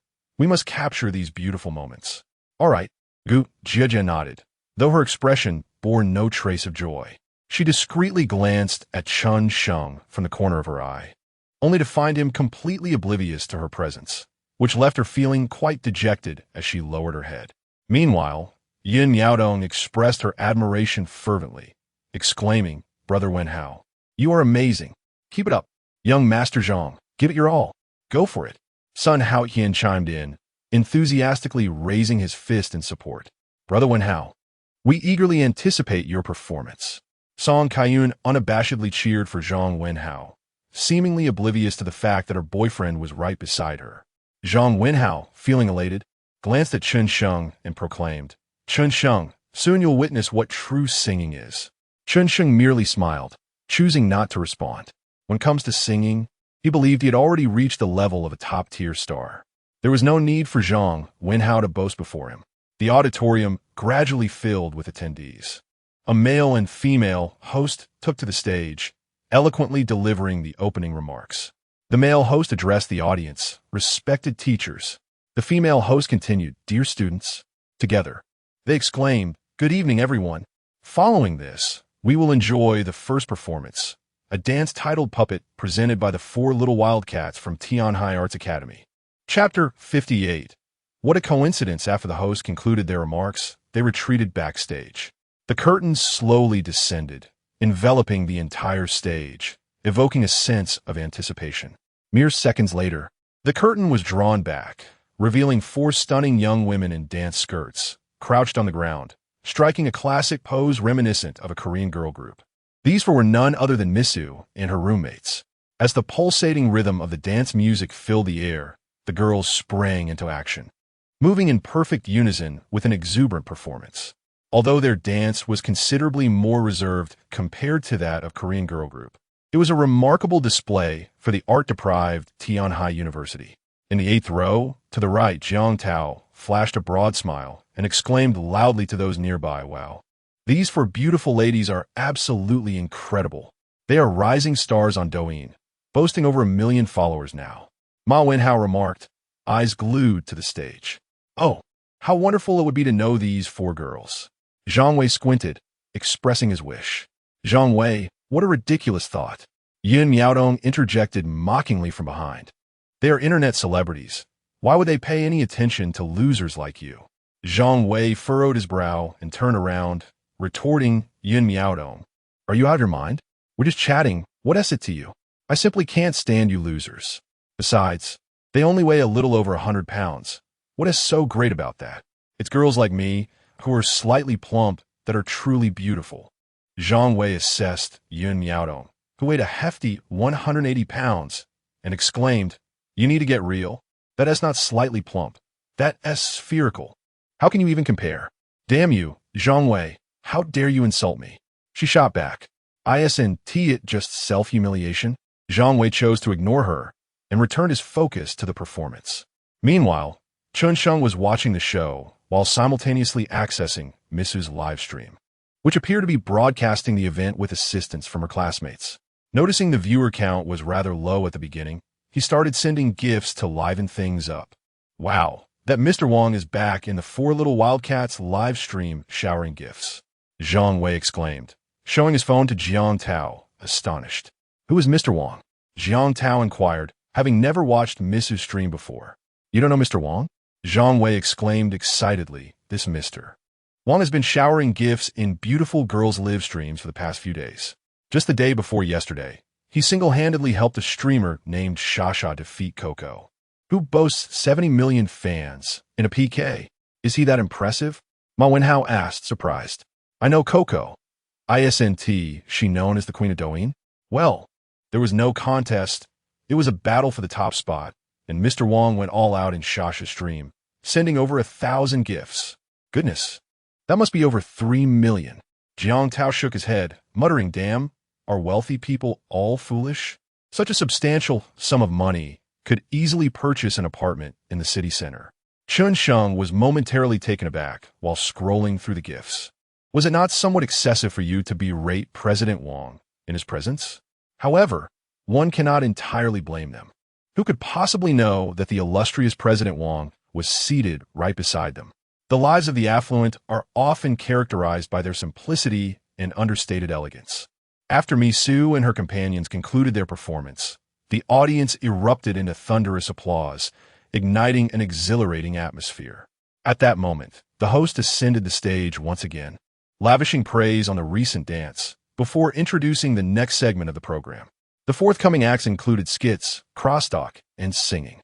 While commendable, they paled in comparison to the initial performance. Following a succession of 7 or 8 acts, the host, seemingly exhilarated, announced, "Dear friends, next we have Zhang Wenhao, the vice president of the Tianhai City Student Union, to serenade us with Su Jian's actor. Let's welcome him with applause." Upon this declaration, several backstage staff members brought a piano onto the stage, prompting another wave of applause from the crowd. Yin Yaodong and her friends could not contain their ecstatic screams, resembling fervent fans. At that moment, Zhang Wenhao had transformed into a true gentleman, clad in a sleek black trench coat and donning gold-rimmed glasses, exuding an air of sophistication. He bowed to the audience before seating himself at the piano, nodding to the sound engineer beside him. As the accompaniment began, Zhang Wenhao commenced playing the piano while softly singing. Simply put, speak plainly, omit the emotional buildup. You are not an actor, do not craft elaborate scenarios. I shall play my part in silence, forcing the one who loves you most to improvise. The harmonious blend of his voice and the piano infused the song with profound emotion. Wow, Zhang Ye's singing is absolutely enchanting, Yin Yaodong unabashedly remarked to Gu Jiejia, her gaze almost sparkling with admiration. Coming from a privileged background, Zhang has achieved level 8 in piano. It is astonishing how beautifully he sings as well, Song Kaiyun concurred. Witnessing Song Sayun's admiration for another male student left Sun Haoyan seething with frustration. Yet, he could only swallow his anger and endure, feeling like a mere passive observer. Noticing that Gu Jiejia had remained silent, Song Kaiyun, with a hint of sarcasm, remarked, Jiejia, I'm so glad I've always urged you to break up with that loser Chen Sheng and become Zhang's girlfriend. What does that loser have compared to Zhang? Gu Jiejia offered a wry smile, refraining from responding. As she listened to the lyrics, she found them somewhat ironic. It was she who had collaborated with Zhang Wenhao to present a facade of a considerate and charming boyfriend to outsiders. Yet, in private, his true nature was fully revealed. He had never treated her kindly, merely regarding her as a tool. Gu Jiejia contemplated ending the relationship, but such an action would render her a complete laughingstock, leaving her with nothing. At present, I can still don the superficial guise of being the girlfriend of a wealthy heir. With this thought, Gu Jiejia let out a resigned sigh. As the rendition of Actor concluded, the audience erupted into fervent applause, the impact rivaling that of the performance puppet by the 4 members of Misu. It is not to suggest that Zhang Wenhao surpassed the quartet. Rather, it was the fact that this was the home ground of Tianhai University. The host ascended the stage once more, his demeanor exuding an air of authority as he proclaimed, the performance of Actor by our fellow student Zhang Wenhao was truly magnificent. Next, let's enjoy the rendition of Stranded by Chen Sheng. In an instant, the hall fell silent, save for a smattering of scattered applause. Misu, who was live streaming and interacting with fans at the entrance of the grand auditorium, suddenly froze upon hearing the name Chen Sheng. Sensing her sudden stillness, Xia Yuyo gently prodded Misu. Sister Su, what is the matter? Misu, regaining had composure, shook her head and replied, it's nothing at all. Let us continue the live stream. Yet within her heart, a sense of perplexity lingered. Could it be such a coincidence? Chapter 59. The scene explodes. Misu cast a glance at the stage, only to realize that the distance was too great and the lighting rather dim. Nothing was discernible. She couldn't help but shake her head, thinking to herself, surely, I must have misheard. How could Chen Sheng possibly have time to participate in a show? Could it merely be a case of sharing the same name? Dismissing such thoughts, Misu resumed her interaction with the fans in the live broadcast room. Meanwhile, Chen Sheng approached the stage with an unflinching demeanor. As he picked up the microphone, ready to test the sound, the host suddenly dashed onto the stage, her face etched with urgency. My apologies, but for some reason, the accompaniment file won't load. Could you sing a cappella for everyone? Upon hearing this, a cold smirk flickered across Chen Sheng's lips. He had anticipated that something might go awry. After all, he had been scheduled to perform that evening and had not received any communication or rehearsal instructions. It was evident that someone was attempting to sabotage him. However, in the face of absolute prowess, such petty tricks were utterly ineffective. With a smile, Chen Sheng replied, no problem. Please have someone bring the piano up. What? The host looked perplexed. You want someone to accompany you? Before Chen Sheng could respond, she addressed the audience. We are in urgent need of a pianist for the song Stranded. Is there anyone who can play it? Silence ensued, with not a single hand raised. A few individuals began to murmur in dissatisfaction. What's going on? If the accompaniment won't load, can't we just move on to the next act? That guy must be afraid of embarrassment. So he intentionally used a faulty file. I know him. His name is Chen Sheng, a senior, and he sings horribly. Observing the host's evident distress, Chen Sheng calmly interjected, "There's no need to find someone. I can play the piano myself." Really? That's splendid. The host steadied herself and continued, "Ladies and gentlemen, due to unforeseen circumstances, the next performance will feature a piano solo along with a cappella. We appreciate your understanding." With that, she began to organize the stage setup. Backstage, Song Zhe handed Zhang Wenhao a rainflower stone, bending down to light it. "Brother Hao, everything is proceeding as planned." Indeed, Zhang Wenhao exhaled a long plume of smoke, a fierce glint in his eyes. "This time, I will ensure that Chen Sheng, that scoundrel, makes a fool of himself on stage. Rest assured, Brother Hao, I share a class with him. That kid can't sing at all, but he is quite stubborn, thinking he can play the piano like you. It's simply laughable. Huh? Does he think he's Beethoven?" In the audience, Jiang Tao and the others were beginning to feel restless. "Old Jiang, my stomach hurts. Should I leave?" "Ma Wenao whispered. I'm feeling a bit lightheaded. I want to step outside for some air," Zhang Wei added, rubbing his temples. "What are you afraid of? No one knows he's from our dorm." Jiang Tao responded, discreetly pulling a mask from his pocket to wear. On stage, Chen Sheng sat before the piano, briefly testing the keys before placing his hands upon the keyboard and commencing to play. An immediate hush fell over the audience, captivated by the melodious strains of the piano. The long overcast sky still bore your smile, tears shed yet failing to mask the lingering guilt, while the kite remained stranded under the gloomy clouds, yearning for rescue. Amidst the enchanting melody, a subtle sadness intertwined with an air of regret enveloped the space. The audience, enraptured by the song, found themselves reminiscing about their past loves, the ethereal beauty of their moonlight, and the indelible marks left behind. A few girls instinctively began to wave their glow sticks, with more attendees soon joining in, transforming the scene into a vibrant sea of colors.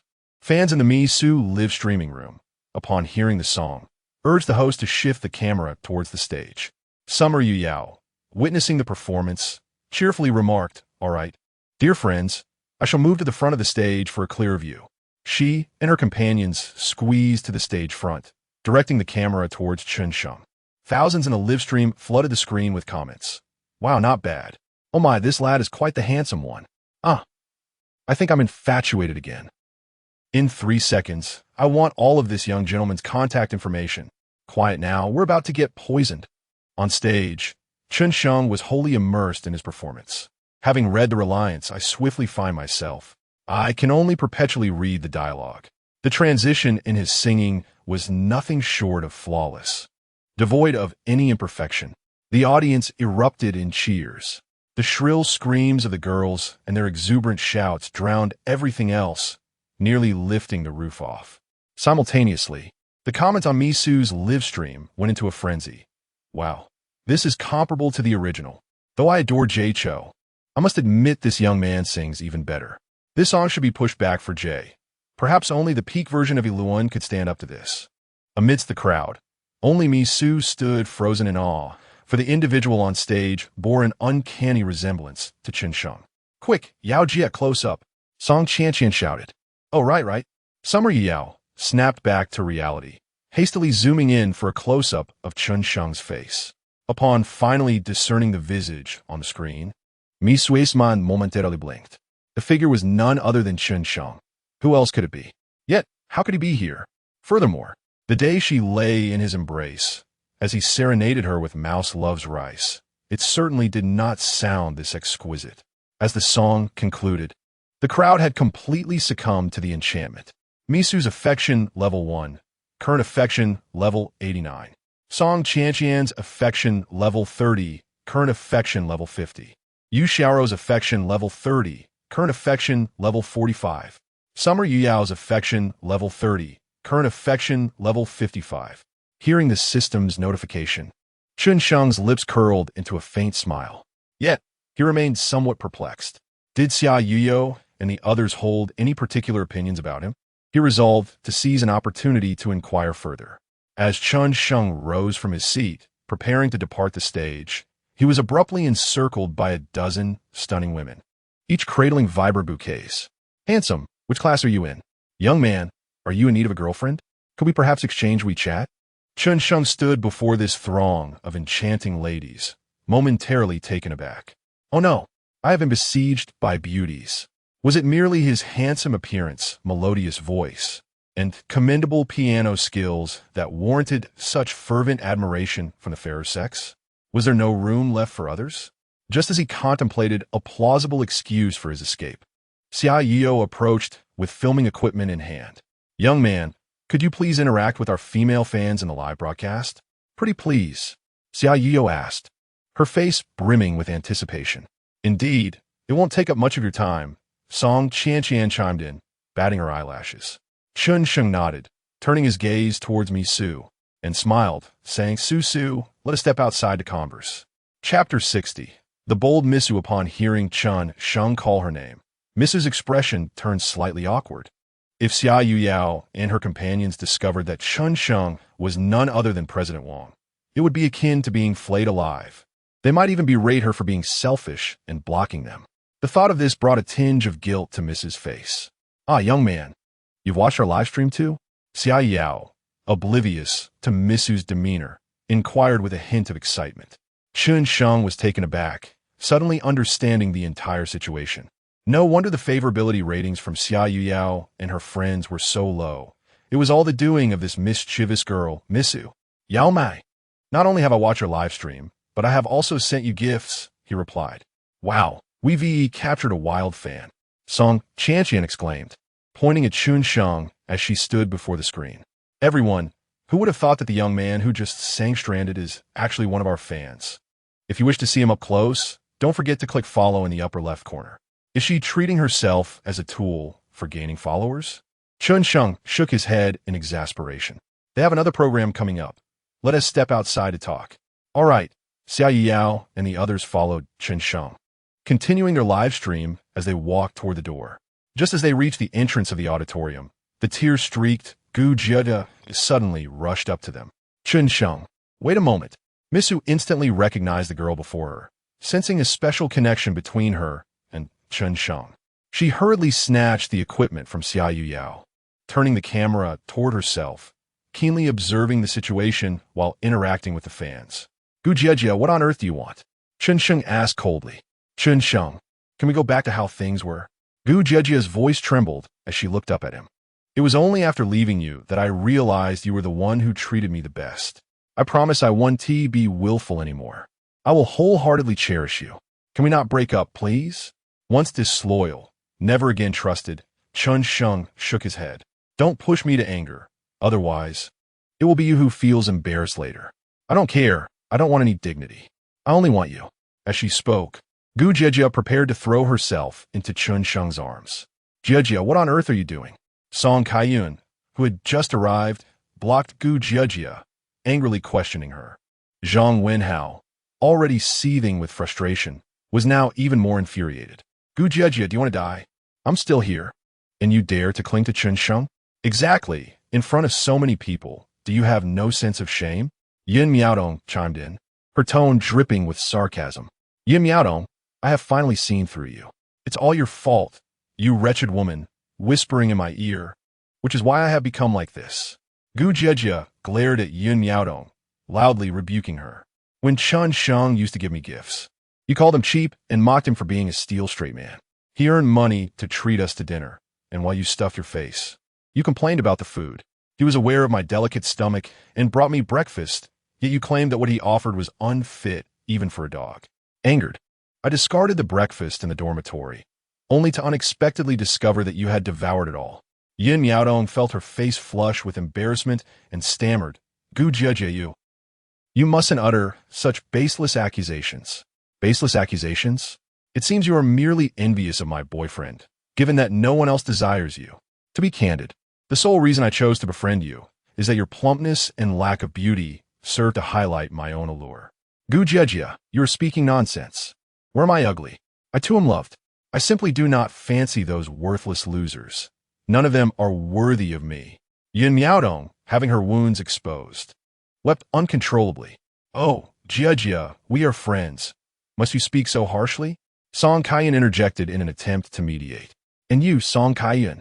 Gu Jia wiped her tears and launched indiscriminate attacks. You have often disparaged Chen Sheng in my presence, simply to elevate your own standing and that of your boyfriend above mine.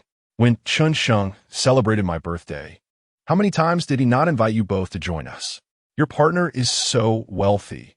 The other day, when the two of you dined at a fancy restaurant, why didn't you extend an invitation to us? Sun Haoyan, standing nearby, felt somewhat speechless, having said nothing yet finding himself caught in the crossfire. Enough. Zhang Wenhao could no longer tolerate it. You wretched creature, how dare you extol Chen Sheng before me? I'll make you pay for this.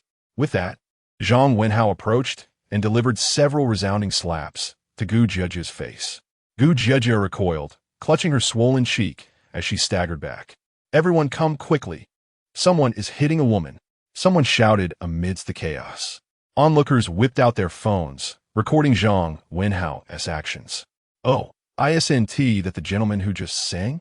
How could he strike a woman? Truly, one cannot judge a book by its cover. The hypocritical pretender capturing the moment for social media to share with friends. Zhang Wenhao cast a glance at those filming and shot Chen Sheng a glare. Chen Sheng, it's all your fault for tarnishing my reputation. I will have my revenge. What, is the last time at the bar not enough? Do you wish to kneel again? Chen Sheng replied with a mocking grin. You'd best not mention that again. I'll make you regret it. As Zhang Wenhao spoke, he raised his fist and swung it towards Chen Sheng. Chen Sheng, watch out. Gu Jiejie yelled. Simultaneously, Mi Su, who was live streaming, abruptly shut down her broadcast and rushed over with her selfie stick. Chen Sheng remained unhurried, waiting until Zhang Wenhao was close before suddenly lifting his right leg and kicking him away with force. Zhang Wenhao cried out as he fell ungracefully. Zhang Xiao. Sun Haoyan's expression darkened as he approached, fists raised. How dare you strike Zhang Xiao? You must wish for death. Bang! Before Sun Haoyan could get closer, a selfie stick struck him on the head. What the hell? Who hit me? Sun Haoyan turned around in anger, only to find himself frozen in shock. It wasn't just him. Everyone present, including Chen Sheng, stood frozen in shock. For the one who had delivered the fatal blow to Sun Haoyan was none other than the petite Mi Su from the Four Little Wildcats dance troupe. Why did you hit me? Sun Haoyan questioned, clutching his bleeding head. Because, Mi Su swallowed nervously, her voice trembling, because you were bullying the weak, and I could no longer bear it. Damn it, I'll make you pay for this, you filthy woman. Sun Haoyan raised his fist, ready to strike Mi Su. Mi Su instinctively shut her eyes in fear. However, the blow never came. Slowly, she opened her eyes to find Chen Sheng grasping Sun Haoyan by the neck, lifting him off the ground. Sun Haoyan, it seems you are tired of living. A fierce look flashed across Chen Sheng's face. Mi Su was his woman. He would never allow anyone to bully her. Let me go. Sun Haoyan managed to choke out. Let you go? Very well. Chen Sheng delivered a powerful kick to Sun Haoyan's abdomen, sending him flying several meters away. Chapter 61. Fearing for my brother's suffering. Yet, dreading his luxury vehicle, the fervor of the onlookers was instantly ignited. What a splendid fight! Exclaimed one. Wow, not only does that young man sing beautifully, but he also fights with such grace. I'm enamored. Another chimed in. I believe Miss Su is truly valiant in her intervention. She is a true heroine. Amidst the crowd, a few figures suddenly emerged. Jiang Tao exclaimed, Damn it, who has dared to bully my brother? Zhang Wei replied, It seems to be those two scoundrels, Zhang Wenhao and Sun Haoyan. Ma Wenhao exclaimed, What the hell just happened? How did those two end up on the ground? Chen Sheng looked at the three with a look of exasperation and remarked, Damn it, the fight is over, and now you three show up. Jiang Tao shrugged, somewhat sheepishly, and said, Brother, you cannot blame us. After you finished singing, you were immediately surrounded by girls. We could hardly see where you were. Later, we heard from those in the auditorium that you were outside fighting, so we rushed out. How are you doing, Shunga? Not hurt, I hope? Don't worry, just two amateurs. I'm unscathed, Chen Sheng assured them. The crowd's gaze turned to Zhang Wenhao and Sun Haoyan, sprawled on the ground like defeated dogs. Though Zhang Wenhao had not sustained severe injuries, his pride was thoroughly shattered. He slowly rose, brushing off the dust from his attire.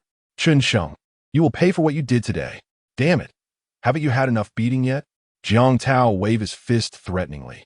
Zhang Xiao, I think we should retreat for now. I'm feeling a bit dizzy, Sun Hao Ian murmured, clutching his bleeding head. Useless. Zhang Wenhao scoffed, getting into a nearby Bentley and leaving without a backward glance. Song Kaiyun and Yun Miaodong had long since vanished from sight.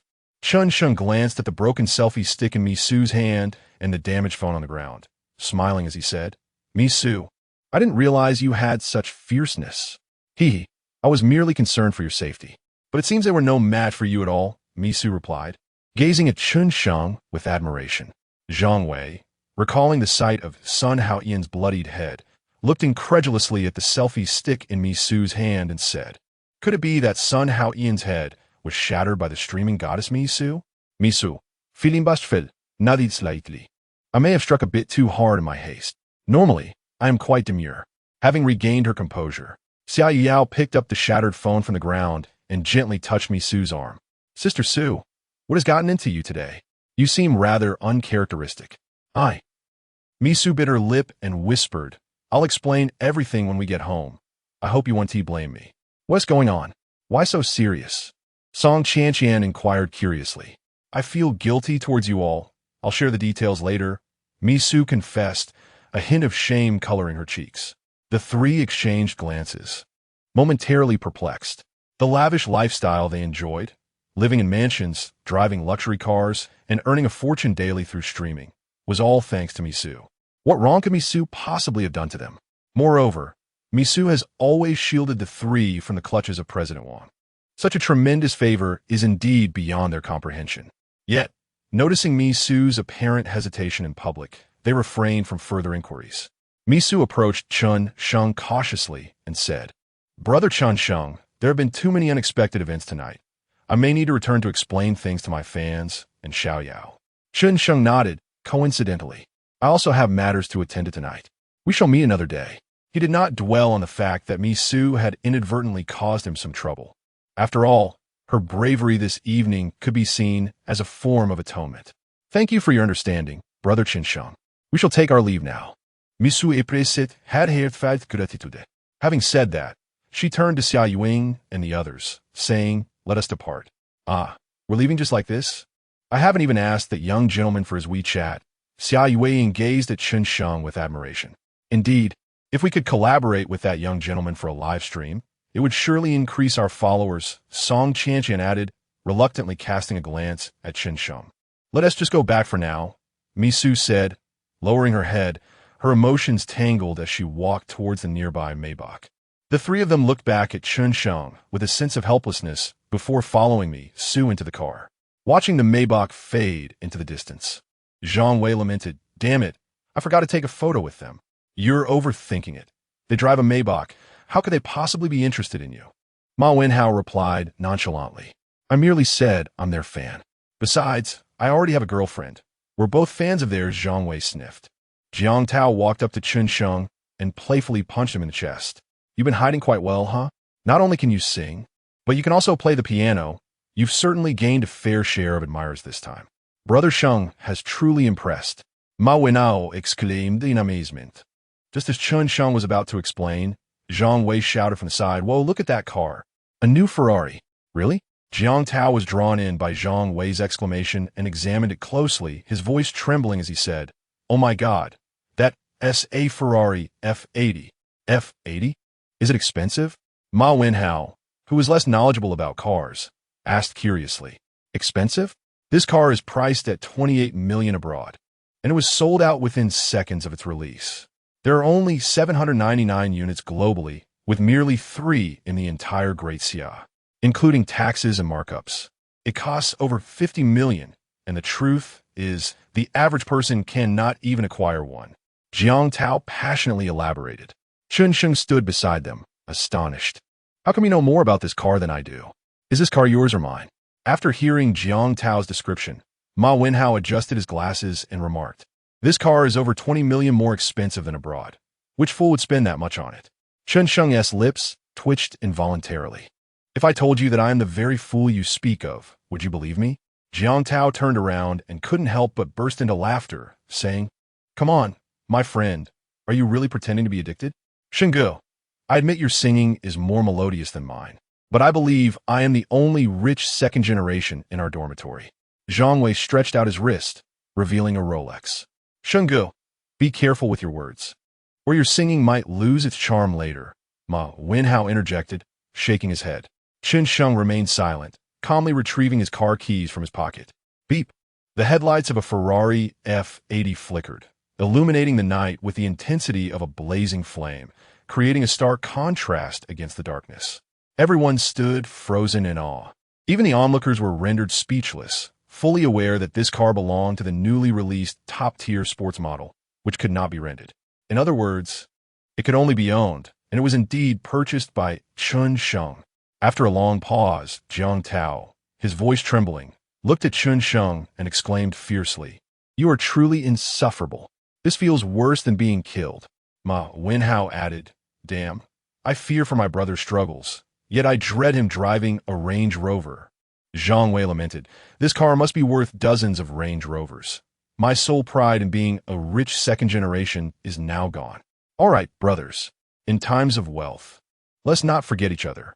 Tonight, let us go to the night unending bar for drinks, my treat," Chen Sheng said with a beaming smile. Meanwhile, seated in a Bentley, Zhang Wenhao dialed a phone number. "Hello, cousin. Could you find a few more people for me tonight? My brother has been attacked." Chapter 62. Knocked them out upon hearing that Chen Sheng was treating them to drinks. Jiang Tao and the others were instantly filled with delight. "Brother Sheng, are you serious?" Jiang Tao grasped Chen Sheng's hand and inquired. "Of course I'm serious. Why would I deceive you?" Chen Sheng replied nonchalantly. "Adoptive father, allow me to pay my respects." Jiang Tao cupped his hands in reverence. "Adoptive father, adoptive father." Zhang Wei and Ma Wenhao echoed in unison. "You three have truly lost your minds," Chen Sheng remarked, glancing at his Ferrari. "However, this car cannot accommodate all four of us." Jiang Tao turned to Zhang Wei and spoke first. "Wei Ge, you drive with Xiao Ma, and I'll ride with Brother Sheng. Damn it, I want to sit in the passenger seat of the Ferrari F82, Zhang Wei said, rubbing his cheeks as he gazed enviously at the sports car. "This car isn't as comfortable as your BMW. Let me take it," Jiang Tao stated earnestly. "Damn," Zhang Wei gritted his teeth, thinking to himself that he would definitely take this car for a spin when the opportunity arose. Amidst their laughter, the four of them drove off in a Ferrari and a BMW towards the Night Never Ends bar. Watching the cars gradually disappear, Gu Jia squatted on the ground, already in tears. She recalled the moment she first met Chen Sheng in the cafeteria. "This noodle is truly terrible," Gu Jia exclaimed as she slammed her chopsticks onto the table in complaint. "Jia, look at that guy Chen Sheng. He seems to be eating nothing but steamed buns. Why don't we send this noodle over to him and see if he eats it?" Song Kaiyun said with a mischievous grin. "Good idea. I heard he had a part-time job for a month, but then his boss died in a car accident. This fool. The boss's wife only pays him half of the salary. How disgusting. Pretending to be a good person when he is so poor." Yin Miaodong also looked at Chen Sheng with disdain. Gu Jiajia's lips curled into a sly smile as she carried the noodles over to Chen Sheng. "Handsome, let me treat you to some noodles, okay?" In this world, among all the weapons, only the past inflicts the deepest wounds. Memories of yesteryear sliced through Gu Jiajia's chest like knives, piercing her heart with a brutal stab. She finally understood. Chen Sheng was not a sycophant. Rather, the misfortunes of life had made him cherish the kindness of others even more. Unfortunately, it was too late. Now, she had completely lost Chen Sheng. As Chen Sheng and the others just exited the school, a car parked by the roadside began to pursue them. Inside, Sun Haoyin picked up his phone and dialed Zhang Wenhao's number. "Hello, young Master Zhang. That bastard Chen Sheng has come out. Are you sure it's him?" "Absolutely. Song Zhe saw him get into a red Ferrari, and the license plate matches." According to Song Zhe, he and his roommates planned to go to the Night Never Ends bar for drinks. On the other end, Zhang Wenhao paused for a moment before responding. "All right, let's take care of those few bastards together. You and Song Zhe block him from behind. Don't let them make a U-turn. Rest assured, young Master Zhang." After Zhang Wenhao hung up the phone, he respectfully glanced at the man beside him, who wore sunglasses, and said, "Cousin, that fellow is driving a red Ferrari and is heading to the Night Never Ends bar." "A red Ferrari?" The man in sunglasses hesitated briefly, then shook his head, saying, "It can't be that coincidental." "What do you mean?"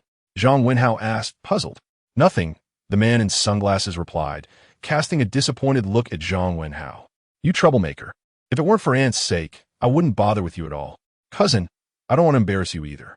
If others find out your cousin got beaten up, wouldn't that be quite a blow to your reputation?"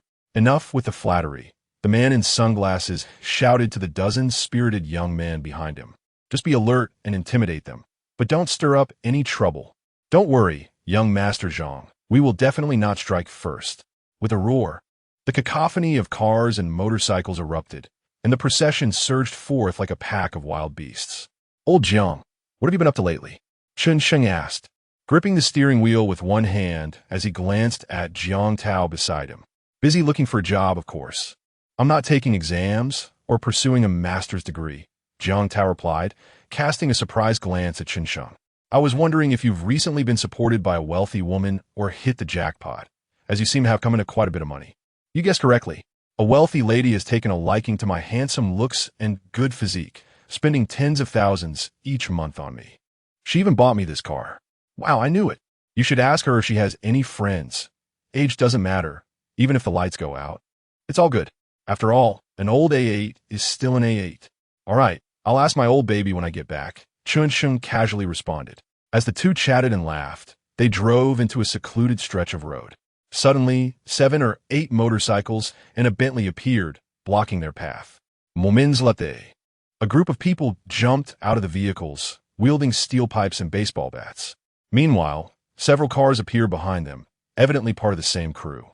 Chen Sheng slammed on the brakes. "What's going on?" Jiang Tao asked, glancing around in astonishment. After a brief moment of contemplation, Chen Sheng coldly replied, "It's likely Zhang Wenhao's doing. This troublemaker is resorting to underhanded tactics." Jiang Tao's expression darkened. "There must be over a dozen of them. We certainly can't take them on." After a moment of thought, Chen Sheng said in a low voice, "Hold on tight. I can't distinguish between the gas and the brake when I get nervous." At that moment, Chen Sheng's mind was surprisingly calm. He even formulated his response. "I thought they were going to kill me. I was so frightened that I didn't know anything, Brother Sheng." Yu Jiang Tao looked at Chen Sheng. In his eyes, he detected a glimmer of composure and determination. He realized that Chen Sheng was preparing to charge through. Chen Sheng turned on the Ferrari's headlights and activated the race mode. Simultaneously, the vehicle unleashed its full potential, reaching an optimal state. Jiang Tao swallowed hard, instinctively gripping the handrail. "Let me out of this damn car."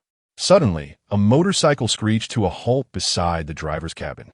The occupant brandished a baseball bat and struck the glass. Fortunately, he did not apply excessive force. The glass merely emitted a resounding thud without shattering. However, Chen Sheng appeared visibly startled, his foot nearly pressing against the fuel tank. With a roar reminiscent of a beast unleashed, the engine erupted with a thunderous growl. The formidable Ferrari F80, boasting an astounding 1,200 horsepower, surged forward with an unstoppable momentum. Standing before the Bentley, Zhang Wenhao and the man in sunglasses were momentarily blinded by the headlights, unable to see a thing. By the time they regained their senses, the vehicle was merely 20 meters away. Meanwhile, the Ferrari had already reached a speed of 70 kilometers per hour. There was no time for the two to escape. "Damn it!" The man in sunglasses instinctively extended his hand, his mind consumed by a singular thought. "I'm going to die here today." As Chen Sheng drew closer, he caught sight of the man's striking red hair, and his eyes widened in disbelief. How can it be him? Chapter 63. The enigmatic Zhang Lingji in the blink of an eye. Chen Sheng slammed the brakes to the floor and violently jerked the steering wheel. With a screeching sound, the Ferrari executed a sudden drift, its tires emitting a cloud of smoke. Ultimately, the vehicle came to a halt a mere half-meter away from Zhang Wenhao and his companion. "Cousin, was he trying to run us over?" Zhang Wenhao stuttered, his body trembling uncontrollably. This guy, has he completely lost his mind? The man in sunglasses was equally terrified, his back drenched in sweat. He swallowed hard and, with trembling hands, removed his sunglasses. Upon discerning the color and insignia of the car, His eyes widened in shock. Holy cow! Isn't that President Wang's Ferrari F80? Could it be that President Wang is inside? The surrounding group of spirited young men had regained their composure. In an instant, they surrounded the Ferrari with makeshift weapons in hand. Damn it! Are you trying to kill someone? You nearly ran into Brother Chiao. Get out of the car. Come down and face the consequences, or we'll smash your vehicle. Seated in the passenger seat, Jiang Tao felt beads of cold sweat forming on his forehead. What should we do, Shangge? Fear not. Shortly I shall have that dog Zhang Wenhao kneeling before us. Chen Sheng replied coldly. Brother, I acknowledge your prowess in combat, but can we not assess our current predicament? They are armed with blunt instruments, and there are others blocking our escape. Where does your confidence stem from? Before Jiang Tao could finish his sentence, a Porsche 911 approached from afar and parked beside the Ferrari. Everyone, cease your actions. A commanding voice rang out as a tall woman stepped from the vehicle, glaring at the crowd. The spirited young men recoiled instinctively upon recognizing her. It was none other than the formidable Zhang Lingji. Regardless of Zhang Chuqiao's bravado in public, Zhang Lingji could subdue her with a mere slap.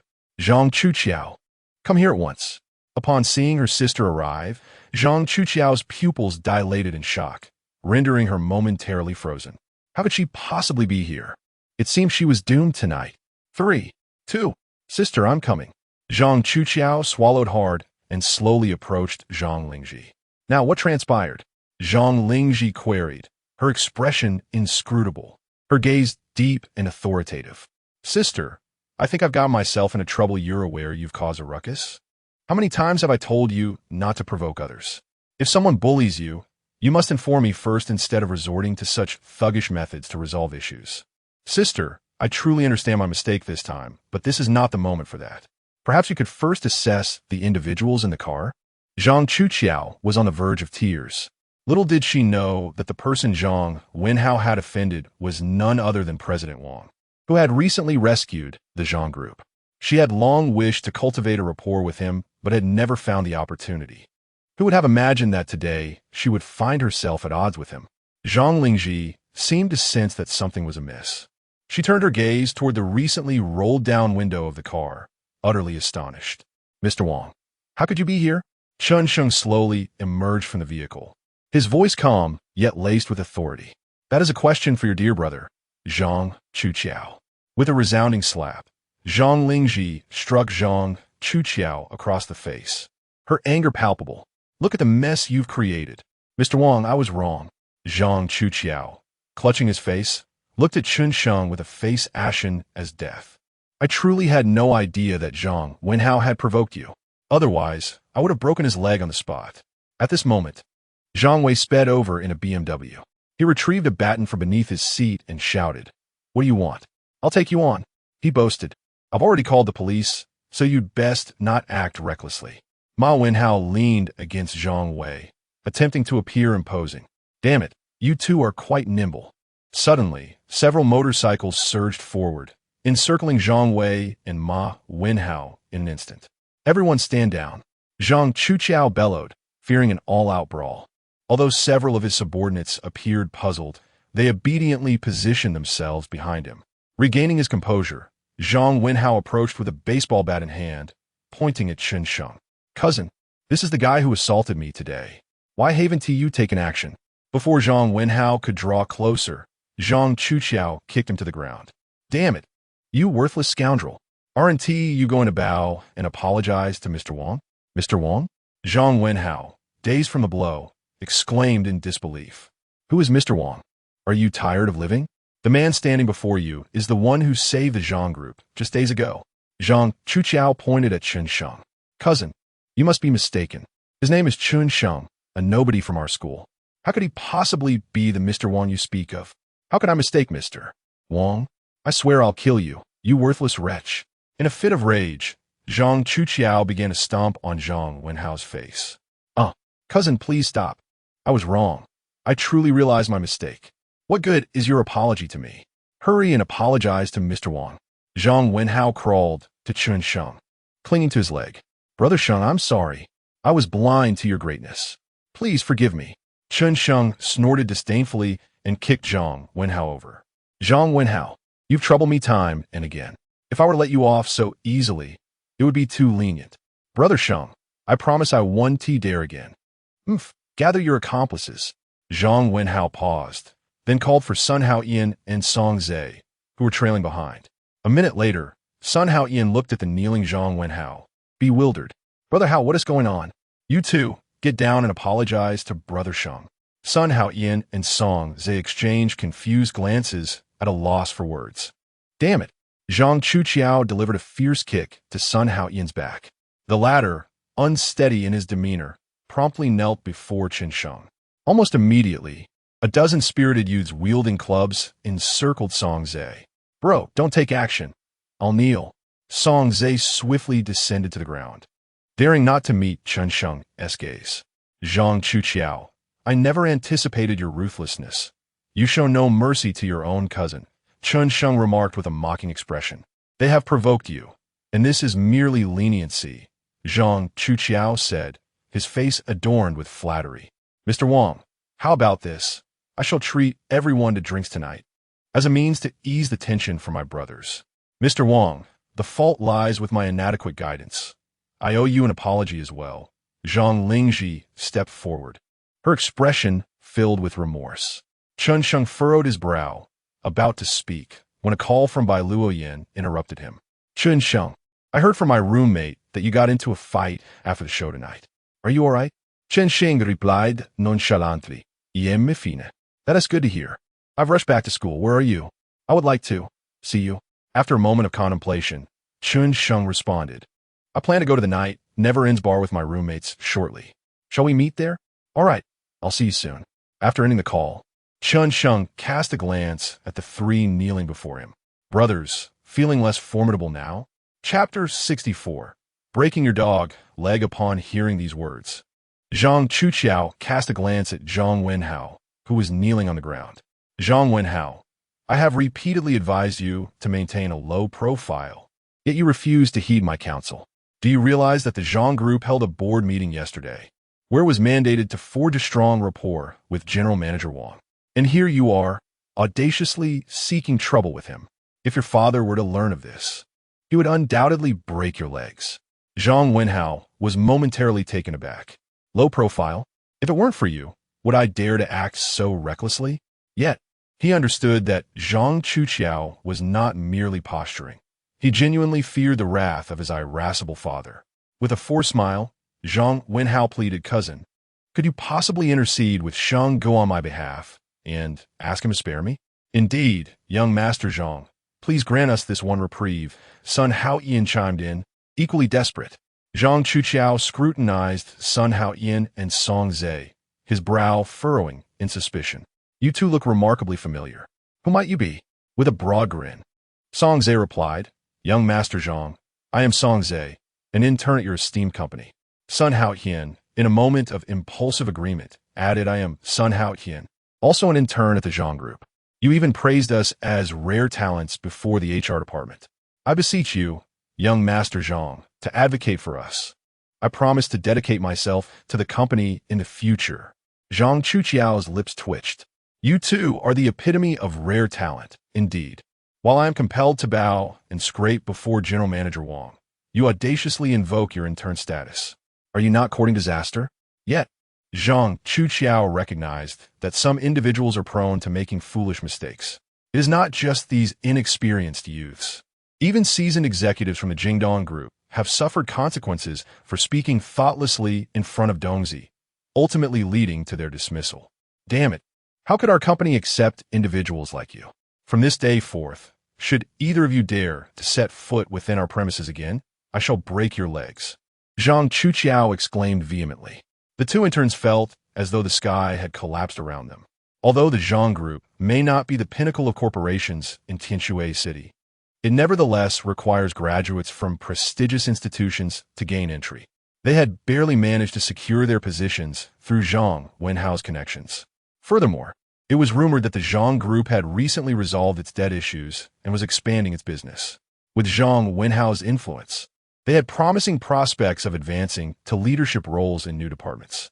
However, those prospects had now been irrevocably dashed. Young Master Zhang, I implore you for another chance. Sun Haoqian wept, his face awash with tears. Yes, young Master Zhang, I truly recognize my error. Sun Haoqian, unwilling to accept his fate, clutched Chen Sheng's leg, pleading, Brother Sheng, could you not give me a beating to vent your frustration? Please, do not let young Master Zhang dismiss me. Get off me, you're soiling my clothes. Chen Sheng kicked Sun Haoqian to the ground. Zhang Chuqiao pointed at the three of them and commanded, You three shall take turns slapping each other.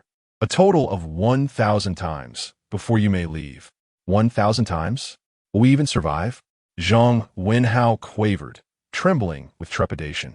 Do as you are told, or I shall break your legs.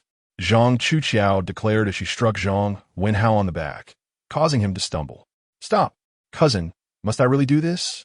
Zhang Wenhao, left with no choice, forced Sun Haoqian into submission. Observing Zhang Wenhao's action, Sun Haoqian also coerced Song Zhe. Ultimately, Song Zhe found himself in a difficult position, but, under the weight of Zhang Chuqiao's authority, he too had to yield to Zhang Wenhao. How dare you hit so hard, Song Zhe? Zhang Wenhao seethed with anger and slapped Sun Haoqian fiercely. Why am I the one hurt when he hit you, Hao Ge? Sun Haoqian protested, retaliating by striking Song Zhe back. You foolish imbecile, Sun Haoqian. We've lost our jobs, and yet you still grovel before that scoundrel Zhang Wenhao? It's all his fault. Otherwise, will we be in this predicament tonight? Song Zhe gritted his teeth and delivered a sharp slap to Zhang Wenhao, knocking his glasses askew. Thus, the three of them became increasingly fervent in their slapping, to the point where their strikes grew more forceful. The surrounding Jiang Tao and others watched in disbelief, as if witnessing a perpetual motion machine. Mr. Wang, are you satisfied with this outcome? Zhang Chuqiao inquired respectfully. It's passable, Chen Sheng nodded. Then let us allow them to continue their performance while we enjoy our drinks. Agreed. Chen Sheng glanced at the three entangled on the ground before stepping into the driver's seat of a Ferrari.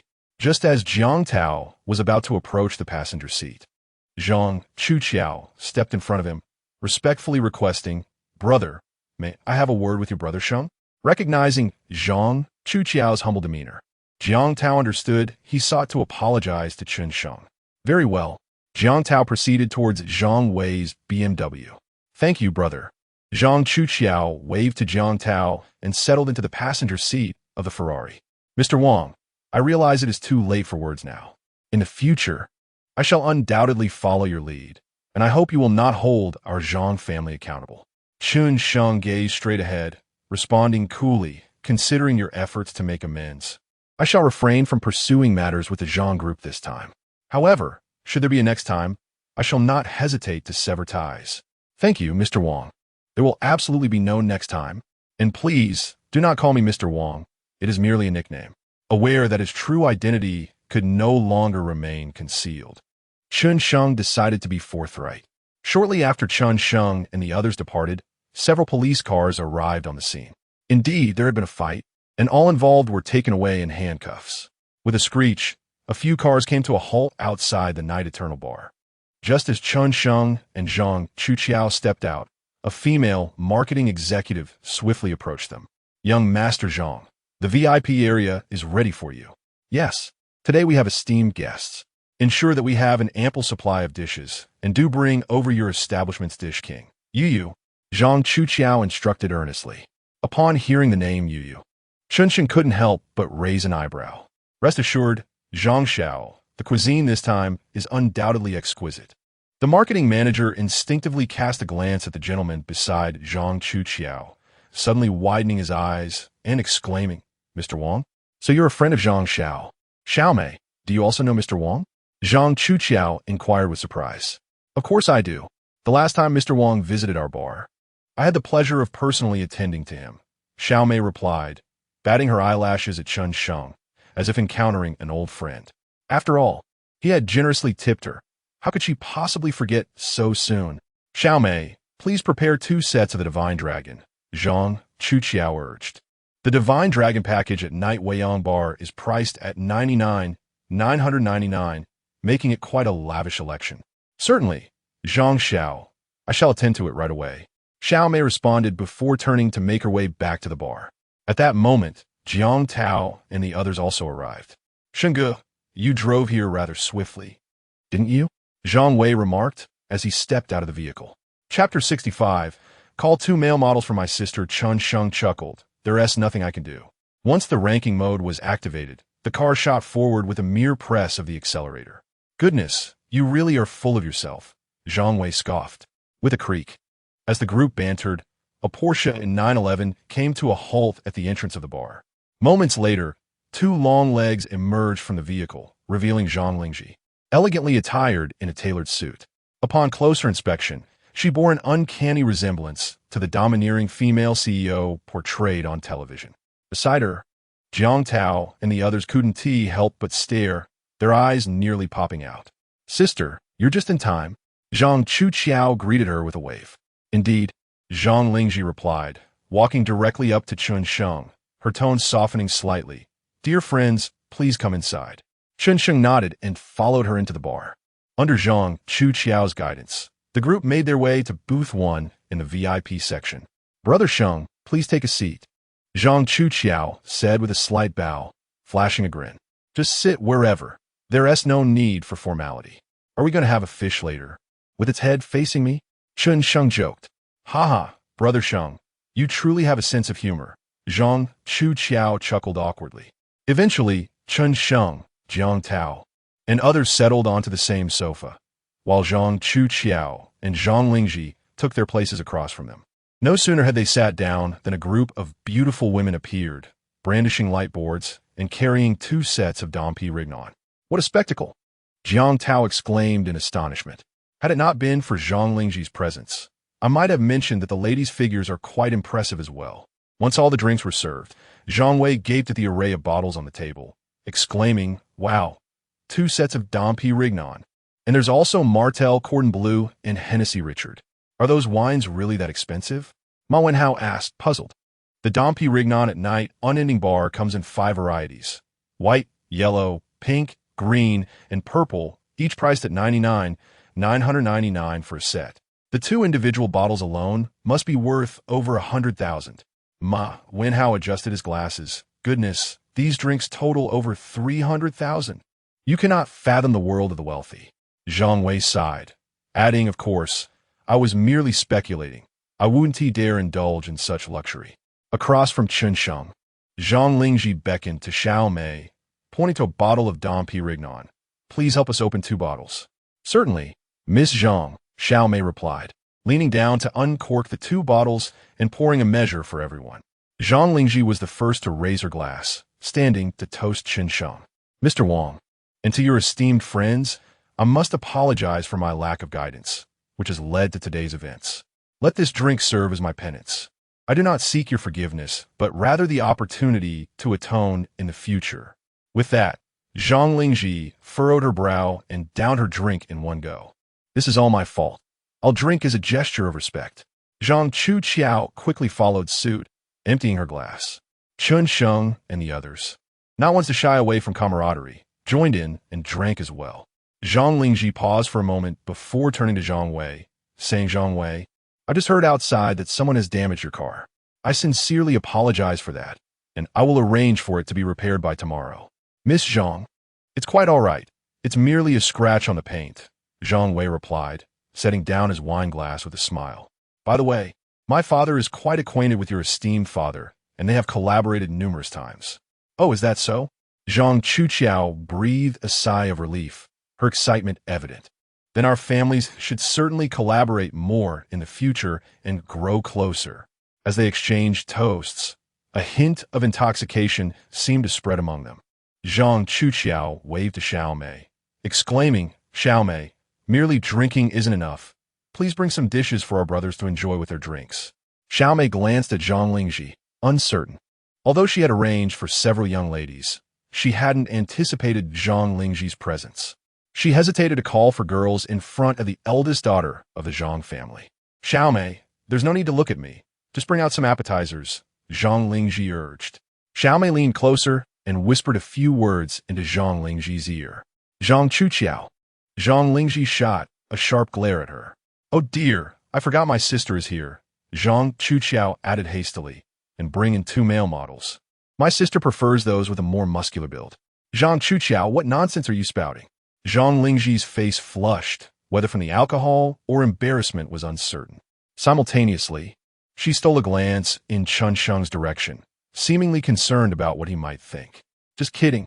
We can forego the male models. In truth, my sister has yet to interact with any boys. Even a bar like this is a first for her. Zhang Lingji felt she had been somewhat out of line.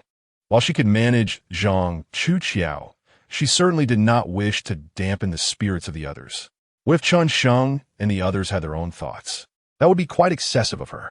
After much deliberation, Zhang Lingji raised her glass and finished her drink, declaring, "Everyone, I must sincerely apologize. I've just remembered that there are some urgent matters at the company that require my attention, so I must take my leave. Chuqiao, please ensure our guests are well taken care of." "Sister, you need not worry," Zhang Chuqiao assured her. Indeed, Zhang Lingji retrieved a bank card from her bag and handed it to Zhang Chuqiao. "Order more drinks. If there's any left over, save it for Mr. Wang and the others." Zhang Chuqiao's face lit up as she cheerfully accepted the card. "Rest assured, sister, I will make sure our brothers are well entertained."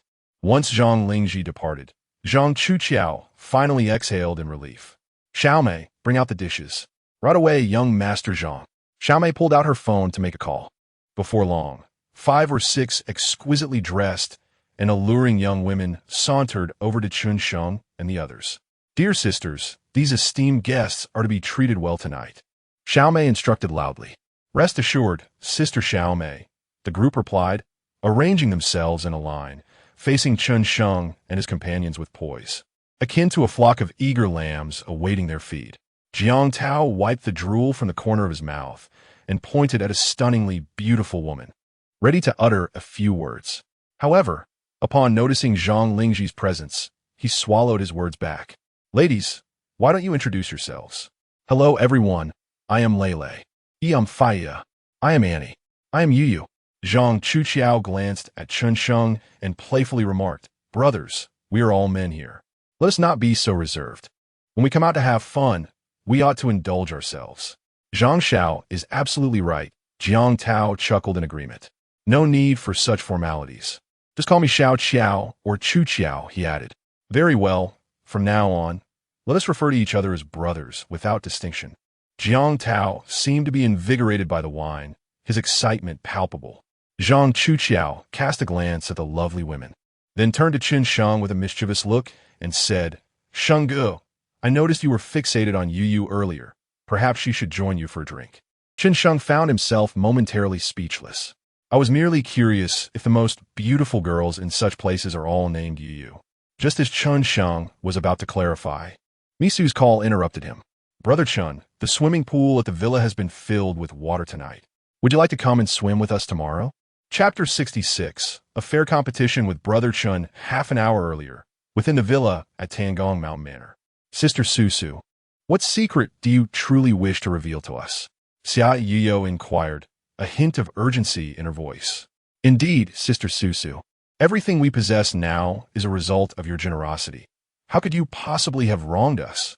Song Chanqian echoed, her expression one of bewilderment. "Rest assured, Sister Susu, even if you have committed a transgression against us, we would never hold it against you," Yu Xiaoro said, sincerely grasping Misu's hands. Throughout their journey, the three continued to press Misu for answers. Yet, Misu consistently evaded their questions, insisting that they discuss it only upon returning home, leaving the trio thoroughly perplexed. With a glance at her 3 sisters standing before her, Misu sighed softly. "In truth, I have deceived you in the past. Wang Zong is none other than Chen Sheng, the student performing stranded tonight." The trio exchanged astonished glances, momentarily silenced. After a brief pause, Xia Yiyo burst into laughter. "Sister Susu, do not jest with us. How could Chen Sheng, a student of Tianhai University, possibly be Wang Zong?" "Indeed, Wang Zong is a middle-aged man in his 40s. Is he not?" Yu Xiaoro added. Incredulity etched on her face as she looked at Misu. "I understand now," Song Chanqian exclaimed, a light of realization dawning upon her. "Sister Susu, you must be testing us with your words. You truly are a mischievous one. Just wait until I deal with you." With that, She playfully pushed Su onto the sofa and began to tickle her. However, Misu's eyes were already glistening with unshed tears, like a child caught in wrongdoing. An air of silence enveloped the room. Song Qianqian climbed off Misu and swallowed hard, saying, Sister Susu, you cannot possibly mean. It is true, isn't it? Misu offered no verbal reply, merely nodding gently. Song Qianqian's expression shifted, and she spoke first. Sister Susu, why would you deceive us? If we hadn't attended the social gathering tonight, we might have remained oblivious. Indeed, Sister Susu, you are rather selfish, attempting to keep Wang Zong to yourself, Xia Yiyo lamented. Her mood dampened. The memory of Chen Sheng's captivating presence on stage flashed through her mind. She had contemplated adding him on WeChat, but ultimately refrained, fearing Wang Zong's displeasure. Little did she know, Wang Zong was in fact Chen Sheng. One could hardly believe such a twist of fate. However, I feel it is unfair to say so. Yu Xiaoro remarked after a moment of introspection. Without Sister Susu, we would never have met Wang, Brother Chen, nor would we enjoy the luxuries we currently do. At her words, the group's emotions began to stabilize once more. Xia Yiyo fell into silence for a moment, then gave a wry smile. That is true. We four sisters have always agreed that aside from boyfriends, everything else can be shared. In matters of the heart, who among us is not selfish? Were it me, I might have been even more possessive than Sister Susu, denying everyone the chance to meet Brother Chen. Sister Susu, I apologize. I was too impulsive just now. Song Qianqian admitted, a touch of shame coloring her cheeks. Misu suddenly lifted her head, her voice brimming with excitement as she exclaimed, So, you have forgiven me? Shimu Yayao gently wiped Misu's tears away, smiling as she replied, However, I never claimed to give Chen Sheng to you. From now on, I intend to compete with you fairly and leave the choice to him. Indeed, as sisters, we must maintain transparency and engage in fair competition, Song Qianqian added earnestly. Although Yu Xiaoro remained silent, she secretly resolved to give a try as well, for it was rare to encounter someone as perfect as Chen Sheng. Since that's settled, I shall call Chen Sheng and invite him over tomorrow for some fun, giving you both a chance to get to know him better. But what excuse should I use? Misu pondered momentarily, then brightened. I have an idea. We have a swimming pool on the rooftop. Why not invite Chen Sheng over for a swim? It is said that swimming can enhance the bond between men and women. Excellent. I will call Chen Sheng right now. Meanwhile, upon receiving Su's invitation, Chen Sheng contemplated briefly before responding. Su, I shall come visit you tomorrow afternoon. Great. The four of us will take a day off from our broadcasts and stay home waiting for you, Misu replied. After a brief pause, she inquired, Chen Sheng, why is it so noisy on your end? I am at a bar with friends. Enjoy yourselves. Goodbye, Chen Sheng. Goodbye. After hanging up, a girl approached him, cheerfully stating, Brother Sheng, let me pour you some wine. With a sweet smile, she filled his glass with champagne. Chen Sheng, feeling no need for pretense, took a sip, appreciating the company of a girl whose looks surpassed an 80 out of 100. Such company was worth its weight in gold. However, upon learning more about her, Chen Sheng quickly dismissed any other thoughts. Since Brother Sheng has opened up, I shall do the same. Jiang Tao laughed, pointing at a woman in a bodycon dress. I fancy that girl with the ample backside. How rude. Her name is Fei Er. The girl beside Jiang Tao chimed in, placing some gaming props in front of him. Brother, let us play a game later. Come on. Ma Wenhao, stop pretending to be serious. Just tell us which lady you want to drink with, Jiang Tao urged, turning to his friend. Ma Wenhao blushed, lowering his gaze as he pointed to a girl on his left. How about the one named Annie? Finally, everyone turned their attention to Zhang Wei, who calmly pulled out his phone. I need to inform my girlfriend first. What? You can do that? Jiang Tao exclaimed in shock. Of course. It's just drinking, my girlfriend won't mind. Impressive, Wei Ge. Sister-in-law, please be lenient. Jiang Tao gave a thumbs up.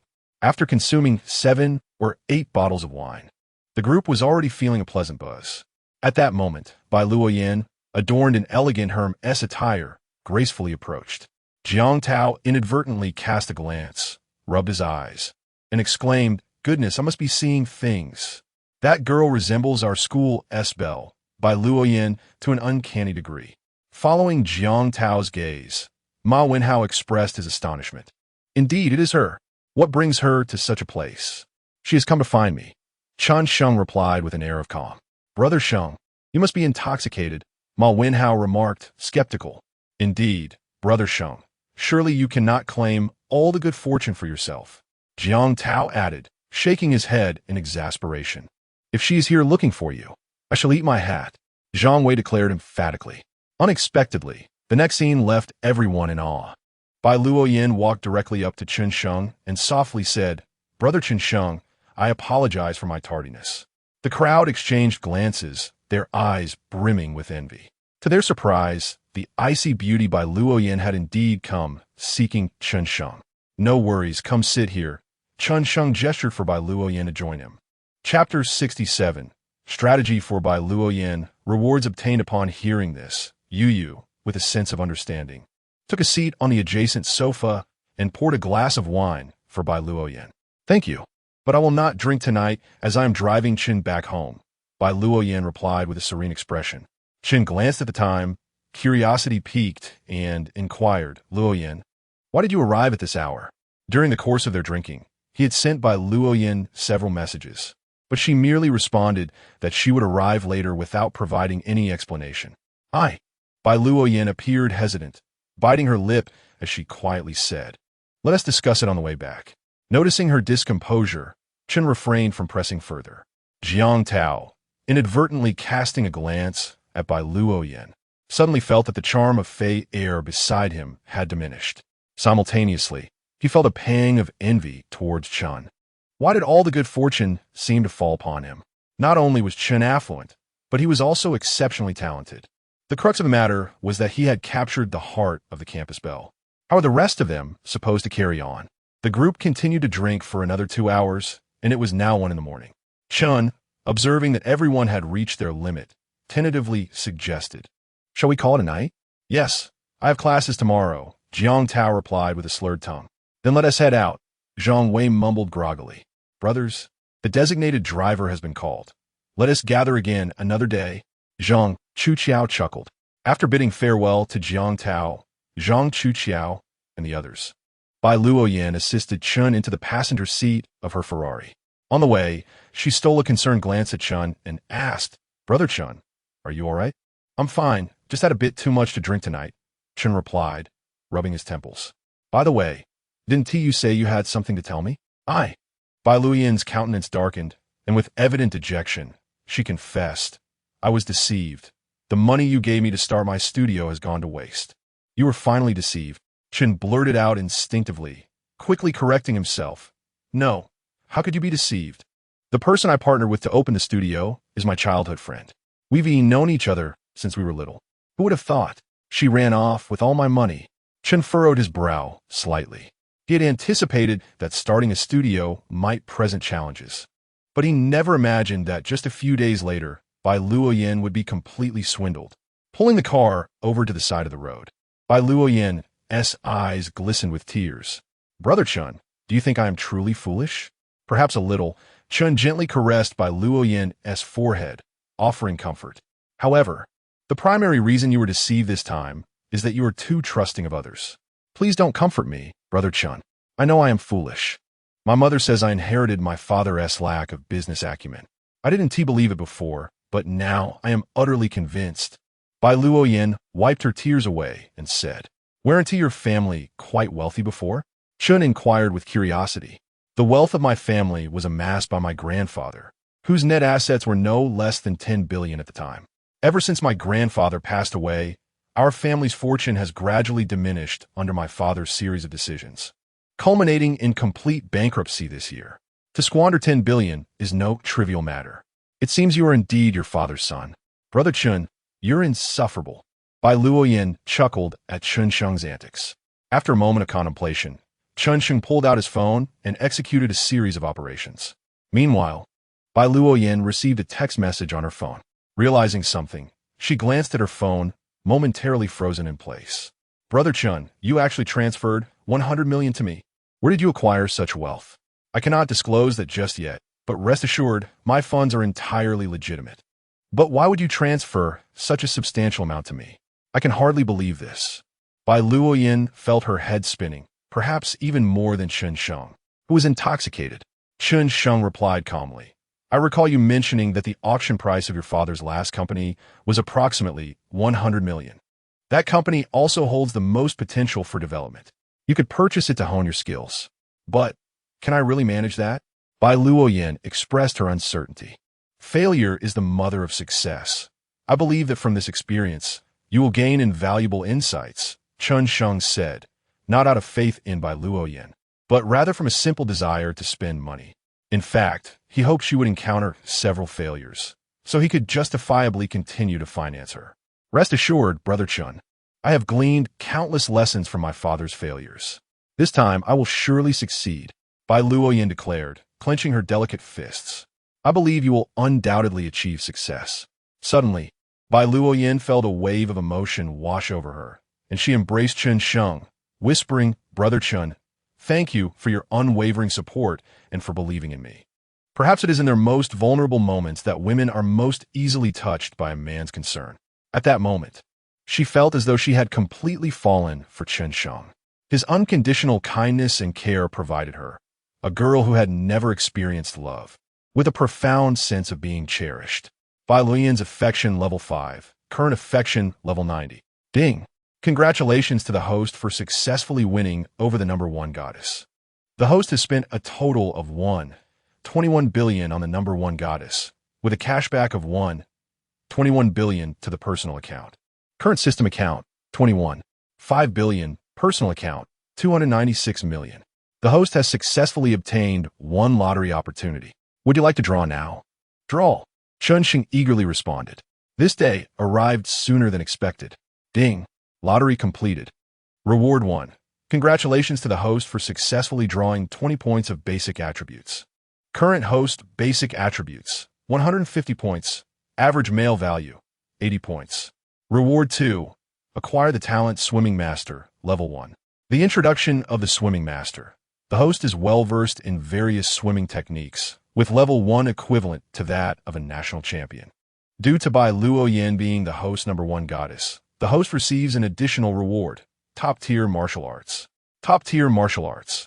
The host will possess elite close combat skills, comparable to that of a UFC champion.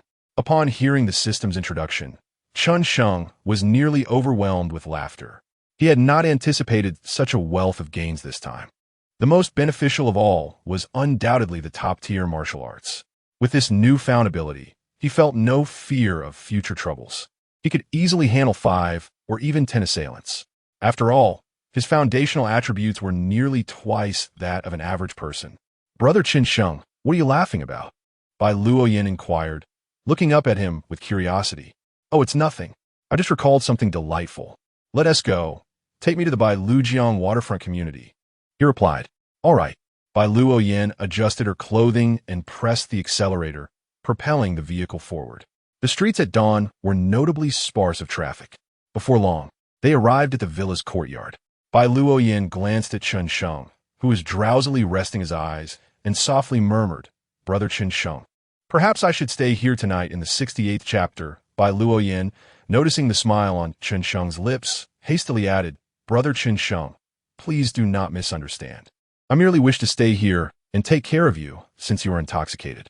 Upon speaking, Bai Luoyan's smooth and delicate face flushed a deep crimson. Chen Sheng extended a finger, gently lifting her chin, teasingly remarking, oh, why is your face so red? You resemble a nearly boiled shrimp. Brother Chen Sheng, you're insufferable. Bai Luoyan lightly punched his chest, her blush intensifying. Is that what you find insufferable? Just wait, there's more to come. As he spoke, Chen Sheng unbuckled the seatbelt around Bai Luoyan and pulled her directly into his embrace. Bai Luoyan shuddered, feeling like a prey pinned beneath a tiger's claw, completely paralyzed with fear. What do you intend to do, Brother Chen Sheng? She inquired. What do you think? Chen Sheng replied with a mischievous grin, slowly lowering his head. Bai Luoyan's heart raced uncontrollably, her cheeks aflame, transforming her completely into a cooked shrimp. Yet, she did not shy away but obediently closed her eyes. Minutes later, Chen Sheng let out a heavy sigh, lamenting, next time, let us take your Rolls-Royce. This car is far too cramped, leaving no room for movement. What do you mean by no room for movement? Bai Luoyan said, feigning annoyance. You know precisely what I mean. Chen Sheng glanced at his phone and noted that it was already 2 o'clock. Let's head inside to rest. I wish for you to carry me inside. Bai Luoyan pouted. Very well. I shall carry you, Chen Sheng declared, lifting her in a princess hold. Bai Luoyan looked around, curiosity getting the better of her. Brother Chen Sheng, do you really live in such a large villa all by yourself? My sister also resides here, Chen Sheng replied without hesitation. During their drive, he had resolved to be open with Bai Luoyan. Rather than conceal the truth, it was better to be forthright. On one hand, Chen Sheng felt a newfound confidence. On the other, excessive secrecy could lead to misunderstandings. Sincerity was his ultimate weapon.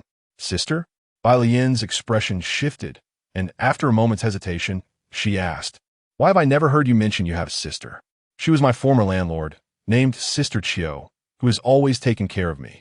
A few days ago, she was cast out by her family, and seeing her alone on the street, I brought her here. I see. I didn't expect you to be so grateful. Bai Luoyan teased. Despite her words, an unease lingered in her heart. The prospect of a man and woman cohabiting, sharing close quarters, made her skeptical about the potential for feelings to develop over time. One should repay even a drop of kindness with a fountain of gratitude, Chen Sheng joked. Then how might I repay your fountain of kindness? Bai Luoyan asked earnestly, gazing up at him, her voice barely above a whisper. Perhaps I could. Dedicate myself to you? Dedicating yourself? That's rather abrupt. However, since the young lady had expressed such sentiments, it was clear that he could not refuse. Upon entering the room, Chen Sheng flicked on the lights in the living room. In an instant, the space transformed into a dazzling spectacle. Both Chen Sheng and Bai Luoyan turned their gazes towards the sofa, their mouths agape in unison. There sat a stunning woman in loungewear, one hand cradling her chin as she slept. A hefty tome lay across her lap, appearing almost ethereal beneath the soft glow of the lights. Bai Luoyan recognized that this must be the sister, Chiu Jia, whom Chen Sheng had mentioned. No wonder Chen Sheng had invited her to stay. Not only was she beautiful, but she also exuded the warmth of a caring older sister. Upon hearing the commotion, Yi Zhiqiu slowly opened her eyes, rubbing them as she inquired, Xiao Sheng, you're back? Yes. Chiu Jia, why are you sleeping here? Chen Sheng asked, his curiosity piqued.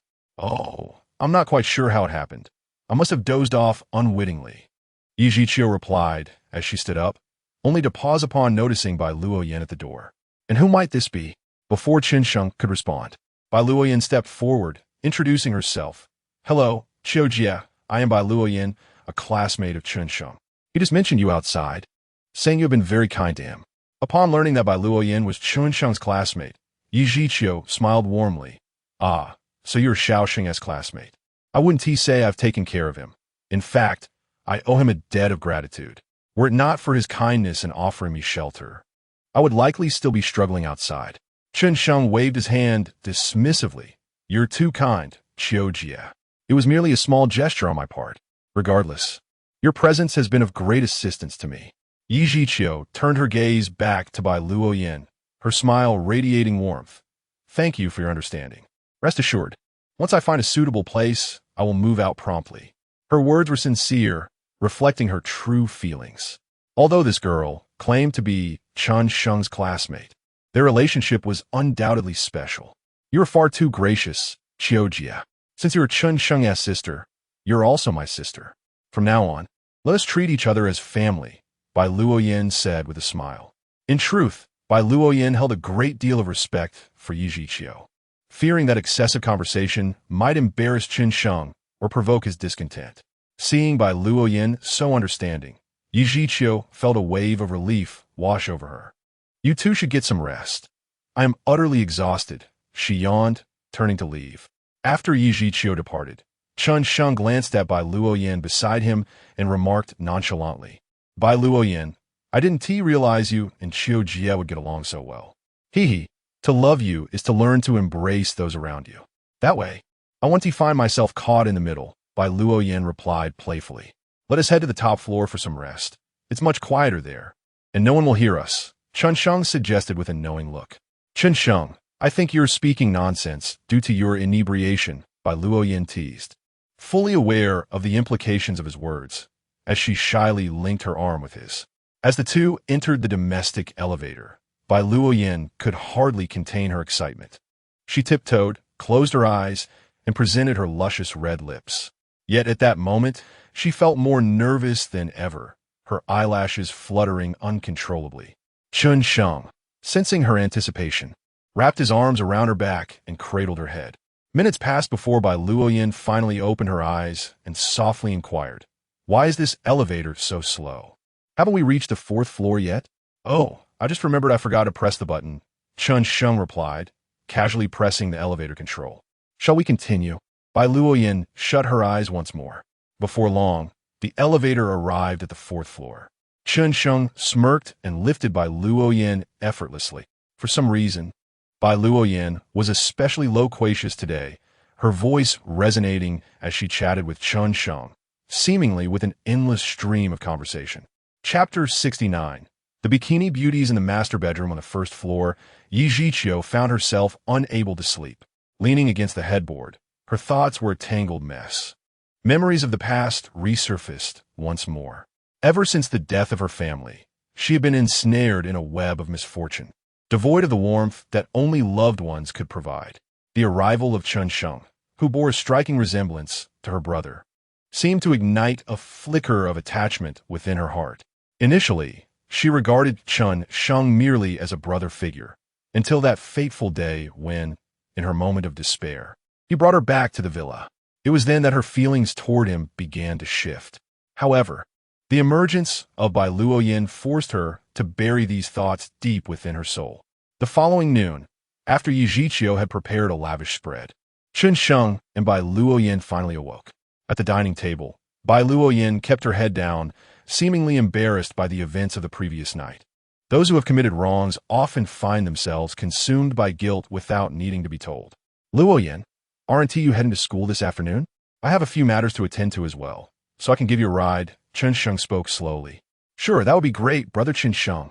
Bai Luoyan nodded vigorously, responding in a soft voice.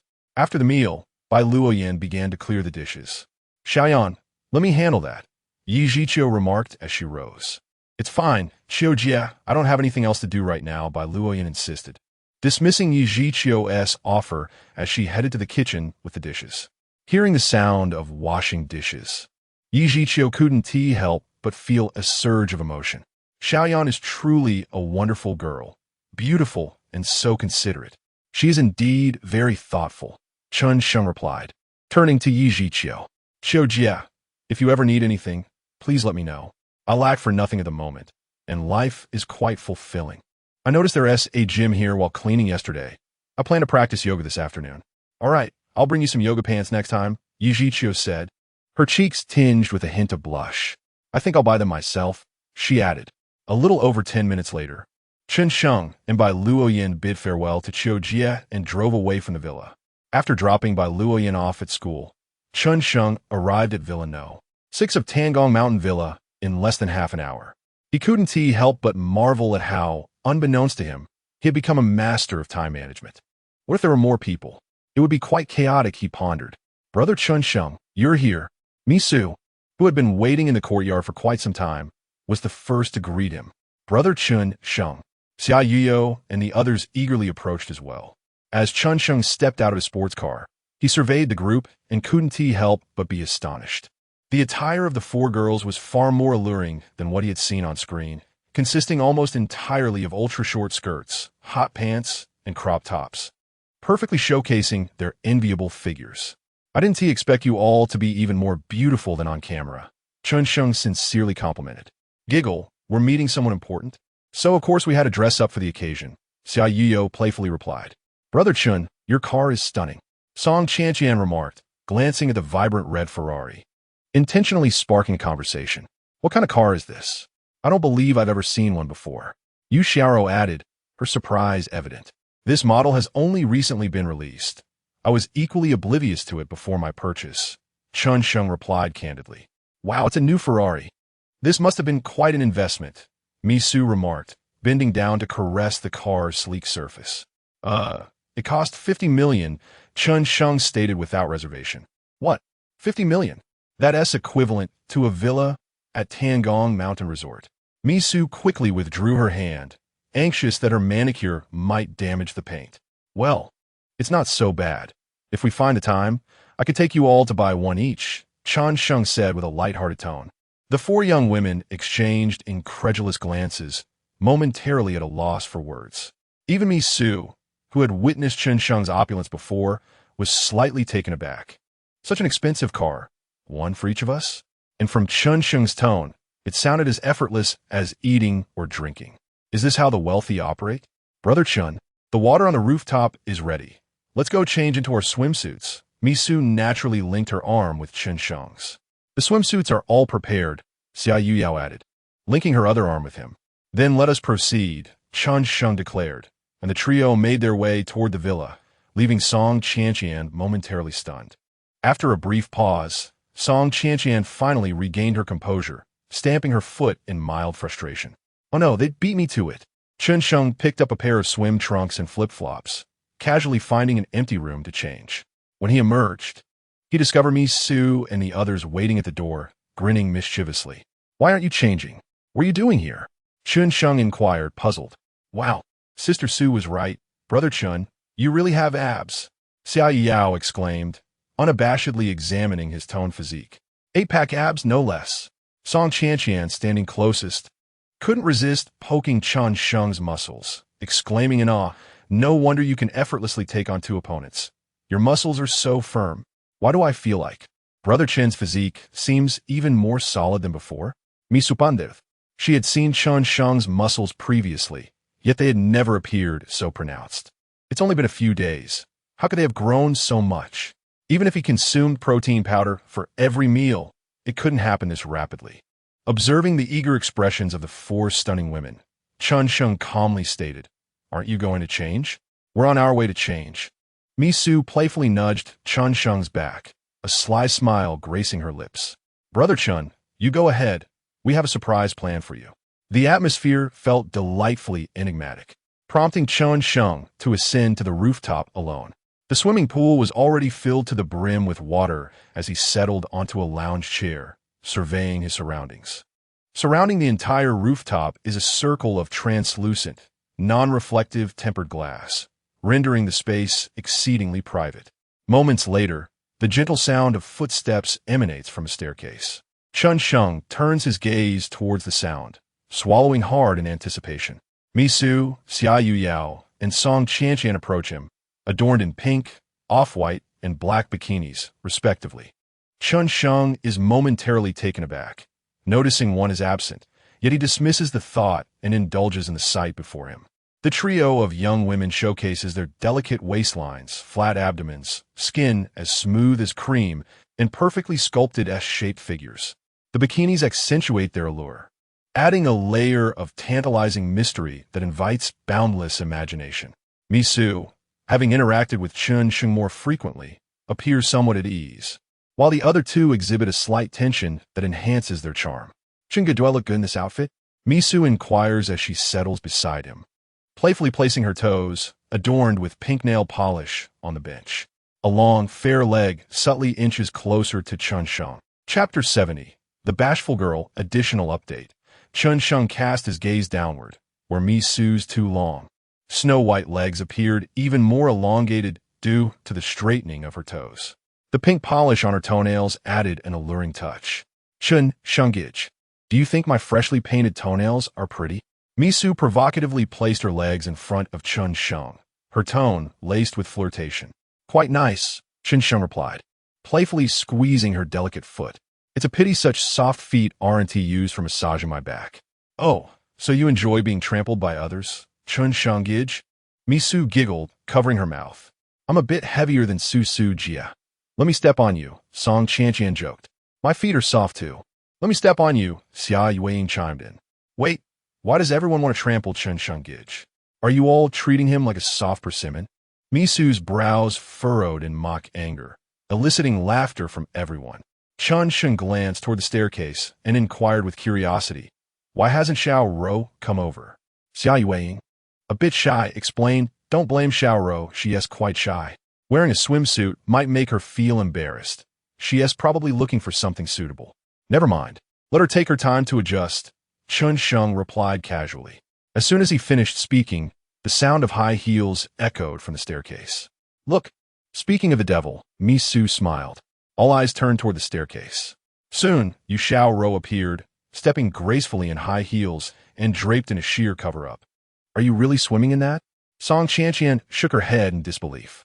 My swimsuit is underneath. Yu Xiaoro took a deep breath, slowly unwrapping the outer veil and letting it fall to the ground. Everyone froze at the sight of Yu Xiaoro's attire. She was clad in a fiery red bikini, embodying sensuality, allure, and boldness all at once. No way, it's a red bikini. Xia Yueying swallowed hard. This girl usually appears so demure. I never expected her to be such a bashful temptress. Mi Su began to reassess Yu Xiaoro. However, Xiaoro's strategy was undeniably effective. Since her arrival, Chen Sheng's gaze had not strayed from her. That's ridiculous. I was merely observing critically. Chen Sheng stood up from the bench. It's too sunny outside. Let us head to the pool. With that, he dove into the water. The temperature of the pool was just right, providing immense comfort. The four girls exchanged smiles and stepped into the pool as well. Now, Chen Sheng had acquired the prowess of a swimming master, moving through the water like a fish. Chen Sheng, you swim so well. Mi Su exclaimed, admiring his athletic form. Seriously, Chen Sheng is amazing at swimming? Song Qianqian marveled. Though I can't swim, I often watch competitions. At this speed, you're nearly as fast as Sun Yang. Xia Yiyo spoke earnestly. The other girls gazed at Chen Sheng as if he were a peculiar creature. This fellow was truly a polymath, excelling in every conceivable endeavor. After swimming a few laps, he returned to the poolside, not to flaunt his swimming prowess, but rather to familiarize himself with his newfound abilities. Following a series of trials, he concluded his swimming skills were astonishingly formidable. Once merely capable of dog paddling, he had remarkably mastered various swimming techniques, and crucially, he swam faster than the average athlete. Brother Chen Sheng, I wish for you to teach me how to swim, Yu Xiaoro said, drawing close to him with a playful demeanor. I want to learn too. I want to learn. Faced with the girl's persistent pleas, Chen Sheng had no choice but to impart the essentials of swimming to them.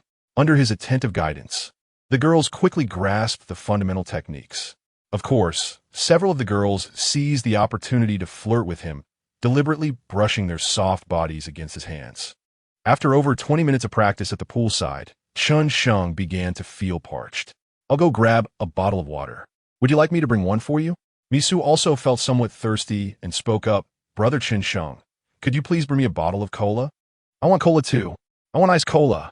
Just a bottle of water for me. Thank you, Brother Chen Sheng. Chen Sheng ascended the ladder to the poolside and strode towards the villa. Sisters, how about we have a race to see who swims the fastest? Mi Su proposed to the group. Sounds good. I'm all for it. Song Qianqian replied, unwilling to back down. Let us swim to the other side and back. Xia Yiyo eagerly suggested. But we're not very proficient at swimming yet. What if something happens? Yu Xiaoro voiced her concerns. Oh, what is there to be afraid of? Mi Su genti shuk herit. The pool is only up to my chin. What could possibly go wrong? After considering this, Yu Xiaoro felt reassured and, not wishing to dampen the spirits of her friends, agreed. If we get tired, we can just stand up. Thus, the four girls leaned against the pool's edge, preparing for the challenge. Once they seemed ready, Mi Su shouted, on your marks, get set, go. Subsequently, the four girls, each with their unique styles, propelled themselves forward. Though their movements lacked grace, they managed to make headway. While swimming to the opposite side, they felt invigorated. However, on the return journey, fatigue began to set in. When Xia Yiyo reached the midpoint, she lamented, I can't go on. I'm conceding. With that, she halted, intending to walk to the poolside. However, as she cautiously attempted to step down, she realized she could not touch the bottom. Help! My life! Xia Yiyo cried out desperately, inadvertently swallowing a mouthful of water. Mi Su and the others paused, watching Xia Yiyo struggle in the water. Xiao Yao, you needn't pretend. Mi Su couldn't help but chuckle. Among the four of us, you are the tallest. How could you possibly drown? Song Qianqian and Yu Xiaoro, initially apprehensive, felt a sense of relief upon hearing Mi Su's words. They too believed that Xia Yuyao was merely jesting. After all, Misu stood at 165 centimeters, the shortest among them, while Xia Yuyao was 169 centimeters tall. How could she not reach the bottom of the pool? However, after more than 20 seconds had passed, Xia Yuyao was still struggling. Misu furrowed her brow, her expression turning serious. Something's amiss. It seems Xiao Yao is truly drowning. Without hesitation, Misu summoned all her strength and swam towards Xia Yuyao. Song Qianqian and Yu Xiaoro also realized the gravity of the situation, but they were nearly out of energy, only able to push themselves towards the center of the pool by pushing off the bottom. As Misu approached Xia Yuyao, she grasped the latter's hand firmly and urged, "Xiaoya, hold on to me." In her panic, Xia Yuyao clutched Misu's hand as if it were a lifeline, drawing her closer. Misu attempted to stand in the water, only to discover that she could not touch the bottom. A wave of dread washed over her as the thought crossed her mind. She was in grave danger. Thanks to brother Heilong for the inspiration capsule today, resulting in this extra chapter. I also extend my gratitude to other friends, such as Master Huxian, for their likes and support, and to all the others who quietly lend their support. Thank you all for your encouragement. Chapter 71. Who just kicked my behind? Seeing that Misu seemed to be in distress, Song Qianqian and Yu Xiaoro hastened their steps. Unfortunately, like the story of the Calabash brothers rescuing their grandfather, they were sequentially dragged into a water pit. Initially, Xia Yuyao might have managed to extricate herself after a brief struggle, but at that moment, the four of them were entangled in chaos, leaving no room for escape. Just when the situation appeared dire, Chen Sheng, who had just reached the rooftop, heard unusual commotion emanating from the pool and thought to himself that something was amiss. He hastily discarded his phone and drink and sprinted towards the pool. Upon witnessing the scene in the water, Chen Sheng had no time for contemplation and dove in headfirst.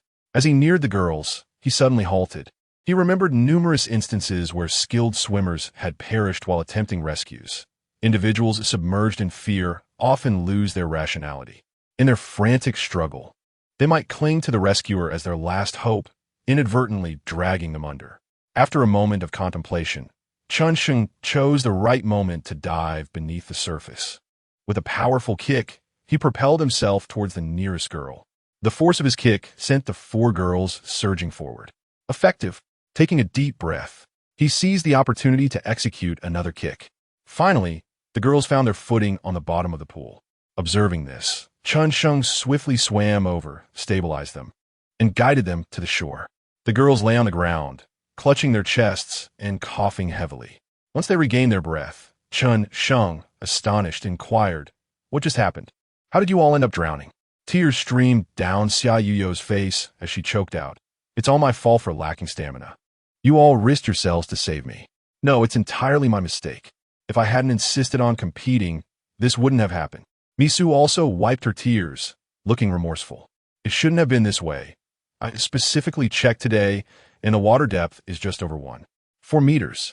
But why is it so deep in the middle?" Song Qianqian said, puzzled. Yu Xiaoro glanced around and noticed a large, square metal grate, approximately 2 meters long, in a corner. Suddenly enlightened, she exclaimed, "I understand.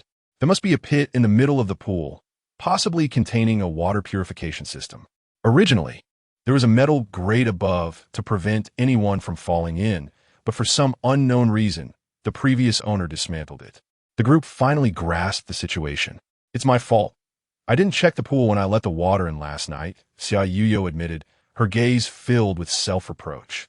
"Well, you all escaped unscathed, which is a stroke of luck amidst the misfortune," Chen Sheng remarked, his expression serious. "Next time, be wiser and avoid jumping into the water recklessly to save someone. Look for a rope or something similar first." "Got it, Chun Gij." Misu sniffled, a hint of fear in her voice.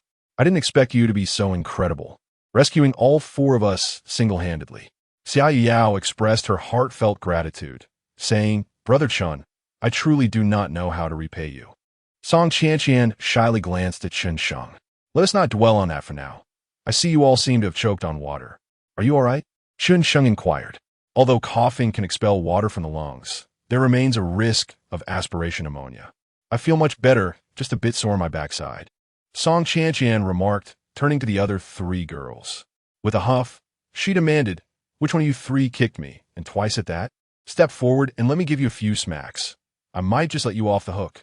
The three exchanged glances, shaking their heads in denial. "So no one is admitting it, huh?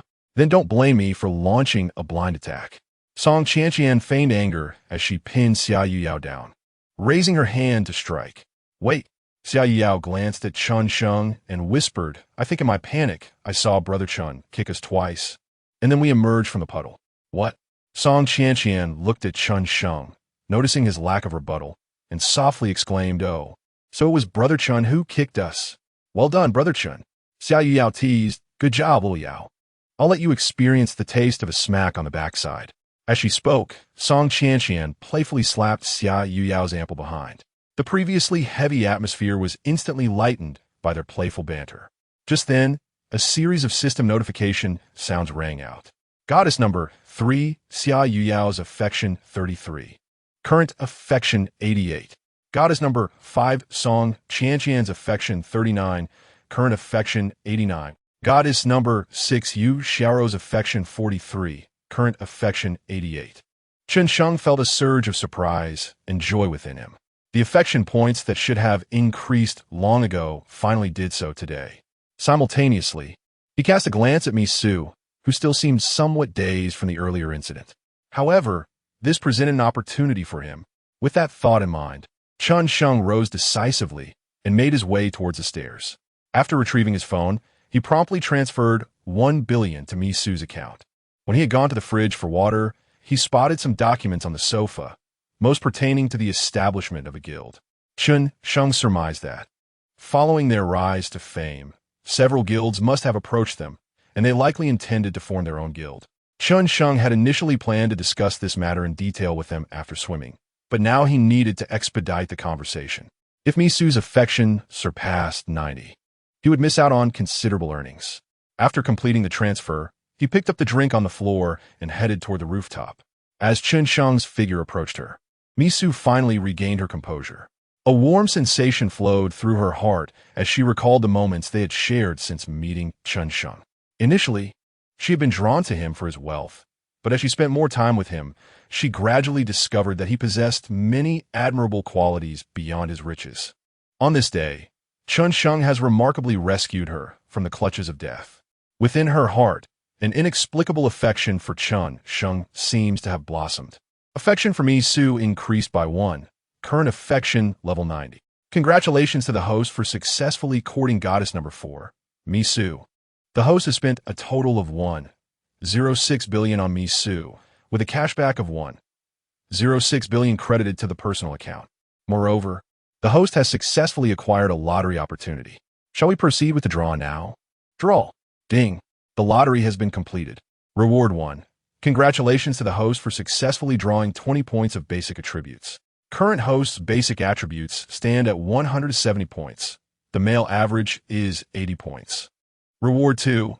Acquire the talent Driving God, level 1. Driving God talent description. The host gains the abilities of a professional race car driver, with level 1 equivalent to the champion level of a national rally. Chapter 72. Under the setting sun. Enjoying the services of 4 young women, Chen Sheng suddenly felt a refreshing chill, his heart soaring. With a Ferrari supercar and the talent of a skilled driver, was it not an exhilarating prospect? Could it be that he could not only venture into the entertainment industry, but also challenge the world of Formula One racing? Chen Sheng, what is the matter? Misu asked curiously, noticing the suppressed smile on his lips. Nothing, Chen Sheng replied, snapping back to reality. It seems that no one is in the mood for swimming anymore. Why not bask in the sun on the lounge chairs? As Chen Sheng reclined on the chair, bathing in the gentle sunlight, he felt an unparalleled sense of comfort. Misu smirked and slowly approached him, kneeling down. Brother Chen, how about I give you a massage? Without waiting for his response, Misu leaned forward, her delicate hands gently resting on Chen Sheng's sturdy shoulders. At the same time, her soft body intentionally brushed against him. Misu, where did you learn this technique? Chen Sheng remarked, feeling that her massage skills surpassed even Bai Luoyan's. This is my first time giving someone a massage. Misu whispered near Chen Sheng's ear, Brother, how about tonight Before she could finish her sentence, Xia Yueying interjected loudly. Sister Su has a keen eye. Let us join her. The four young women began to massage each other, creating a harmonious scene. In their hearts, they had reached a certain understanding. Among sisters, there should be no divisions, as long as the bounty is not shared with outsiders. At that moment, Chen Sheng lay on the chair, filled with myriad emotions. Previously, he merely existed. Now, he truly embraced life. This little life he lived was indeed happier than that of an emperor. After a while, Misu proposed, Sisters, let us not go out for dinner tonight. How about a rooftop barbecue instead? Yay! Xia Yueying exclaimed, raising both hands in excitement, completely oblivious to her almost revealing figure. I agree. Song Qianqian stood up and asked, Who will accompany me to fetch the ingredients and tools? I'll go with you, Qianqian, Xia Yueying volunteered eagerly. Before long, the two had ascended to the rooftop with a grill and some ingredients. Chen Sheng, of course, made no effort to assist. He reclined with his hands behind his head, admiring the captivating figures of the young women. By now, evening had fallen. The remnants of the setting sun cast a golden hue upon the four beautiful girls, illuminating their fair skin with a warm glow. Their curvaceous forms stirred boundless imaginings. After more than an hour of busy preparation, the food was nearly ready. Brother Chen, have you seen enough? Come sit over here, Misu said with a mischievous smile. Chen Sheng was momentarily taken aback, realizing that Misu had been aware of his gaze all along, but chose not to expose him. It seemed her occasional bending down to pick things up was deliberate. That little tease. Chen Sheng walked over and sat on a small stool. I noticed how well you all coordinated. It seems you often organize outdoor barbecues. Indeed. Misu handed a few sizzling lamb skewers to Chen Sheng, her face radiating pride as she exclaimed. The four of us sisters have been living in the same dorm since our freshman year. Back then, we would frequently venture to the riverbank for barbecues. Chen Sheng took a skewer and tasted it, finding the flavor quite authentic. Brother Chen, isn't it delightful? Asked Xia Yuyao, her eyes sparkling with anticipation. Indeed, it's quite good. It seems I shall have to visit this place more often. Chen Sheng responded with a smile. We shall be eagerly awaiting your esteemed presence, General Wang, Xia Yuyao teased, making a playful face. Just mentioning General Wang infuriates me. Song Qianqian blurted out, then quickly corrected herself, realizing her words could be misconstrued. What I mean is, whenever I hear the title General Wang, it reminds me of someone who wants to monopolize everything, leaving us three in the dark. At that moment, Misu no longer felt any embarrassment and jested. Sisters, you cannot blame me for being selfish. If you were in my position, would you willingly relinquish Brother Chen Sheng? Her words cast a heavy silence over the group. All right, enough of this. Let us enjoy the skewers. Xia Yuyao interjected. Halfway through their meal, Chen Sheng suddenly received a WeChat friend verification request. The note read Douyin customer service. After a moment's contemplation, he chose to accept the request. Almost instantly, a message popped up. AAA Building Materials. Hello, General Wang. I am your dedicated Douyin customer service representative, Xiao Yu, and I am delighted to assist you. Chen Sheng pondered. Dedicated customer service for Douyin? He was aware that users of a certain level were entitled to specialized assistance. Before he could inquire further, another message arrived. As General Wang, given your high level, you are entitled to certain exclusive privileges. Additionally, if you have any requests, feel free to express them. We will wholeheartedly serve you. After a moment's thought, Chen Sheng replied, Indeed, I do have one. I find that the carnival brush is rather slow. A single group only allows for 10. It would be wonderful if I could send unlimited messages or send multiple at once. Understood, General Wang. I will relay your request to my superiors. Is there anything else I can assist you with? Not at the moment. Chen Sheng set his phone down, not giving the matter much thought. A platform as vast as Douyin was unlikely to alter its rules for him. After all, after a while of eating, Misu suggested, Why don't we take a group photo with Brother Chen Sheng? Yes. I wholeheartedly agree. Xia Yuyao exclaimed excitedly. Wait a moment, I'll grab my phone. Misu turned to the nearby table. Upon unlocking her phone, she muttered to herself, Why is the bank messaging me again? She dismissed it casually and opened the text. However, in the next moment, her pupils dilated in shock, nearly dropping her phone. Sister Su, what is wrong with you? Song Qianqian asked curiously. Noticing me, Su frozen in place. Qianqian, come here quickly and see if I'm seeing things. This is so strange. As she grumbled, Song Qianqian walked over to me, Su. Upon deciphering the contents of the text message, she could not help but utter a curse. Who on earth sent this fraudulent message? Surely, anyone with a modicum of sense would not believe such nonsense. She exclaimed. I mean, how could my account suddenly receive a windfall of 1 billion? Sister Su. That figure seems to stretch longer than my hair. It cannot possibly be genuine, quipped Song Qianqian. Wait a moment, something seems amiss. Misu scrutinized her phone closely, her voice trembling as she remarked, this message appears to have originated from the bank. You should take a look. After Song Qianqian carefully analyzed the message, her voice involuntarily rose several octaves. Indeed, it truly is. But who is responsible for this 1 billion? Following a brief moment of silence, all the women turned their gaze toward Chen Sheng. Chapter 73, Midnight Racing. Speed and Passion. Additional update. Chen Sheng did not conceal his intentions and spoke candidly. When I fetched water today, I noticed the documents on the sofa.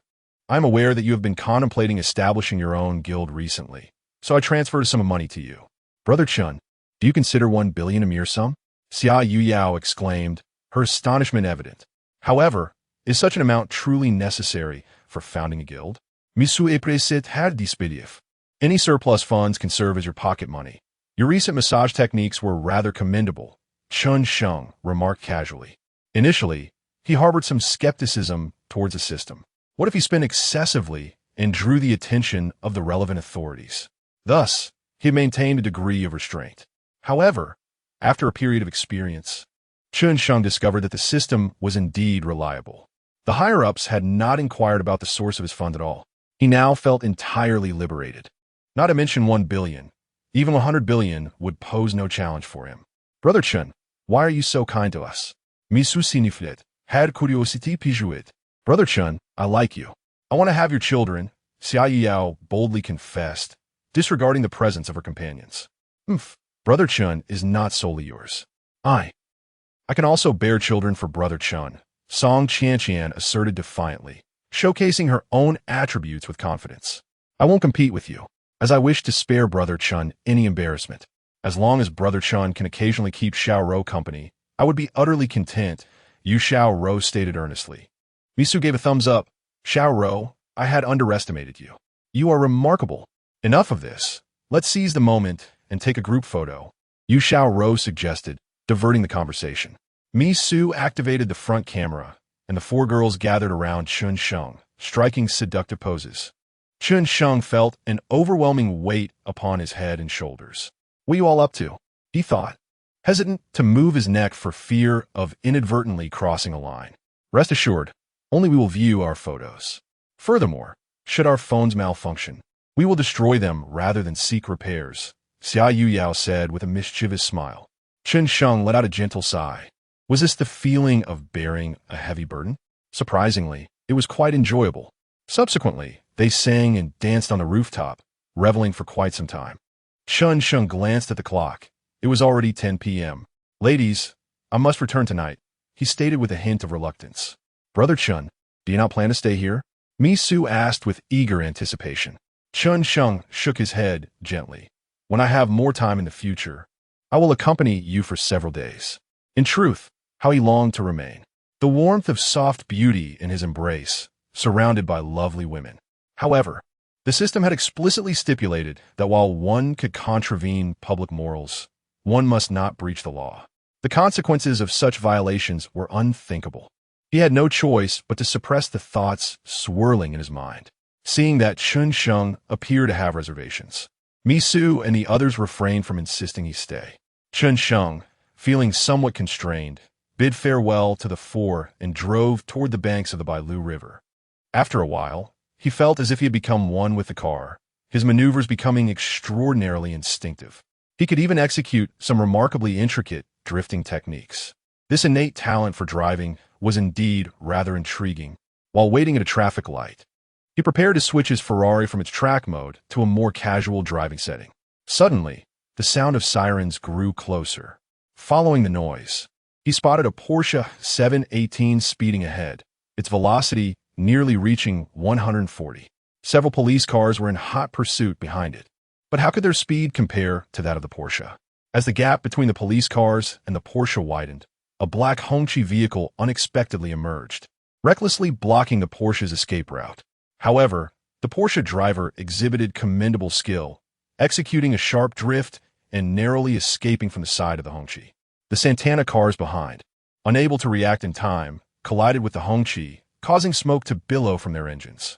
At that moment, the rear door of the Hongqi swung open, and a short-haired woman in uniform leaped out, sprinting toward Chen Sheng. Stunned, he thought, "What on earth is happening? I was merely waiting at a traffic light." Instinctively, he pressed his foot on the accelerator, preparing to flee this chaotic scene. "Stop! I'm a police officer," the woman shouted, seemingly anticipating his intent. Chen Sheng swallowed hard, realizing he could not evade the situation.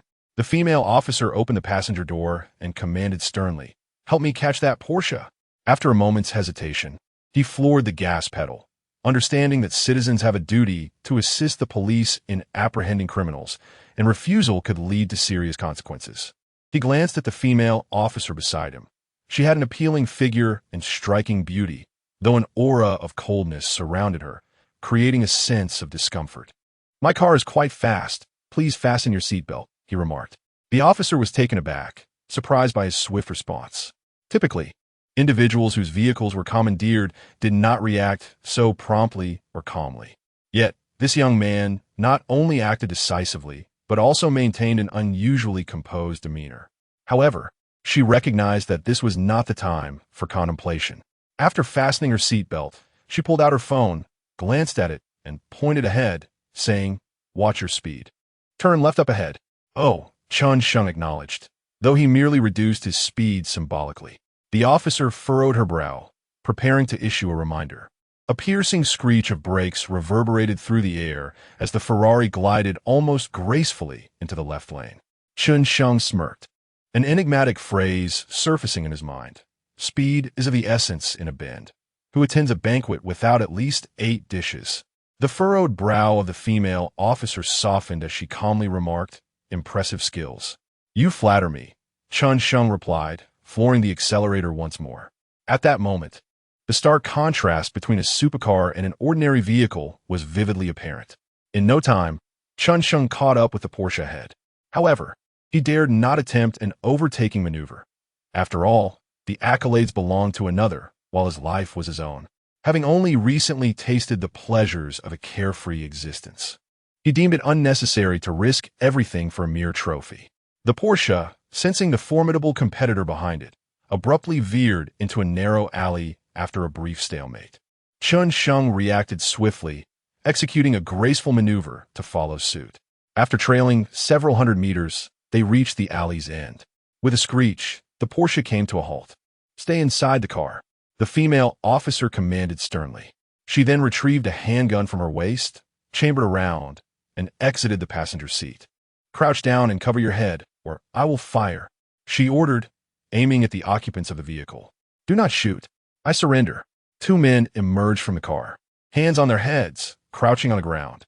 The officer tossed a pair of handcuffs, instructing one of the men to secure his companion, before holstering her weapon and preparing to detain the other.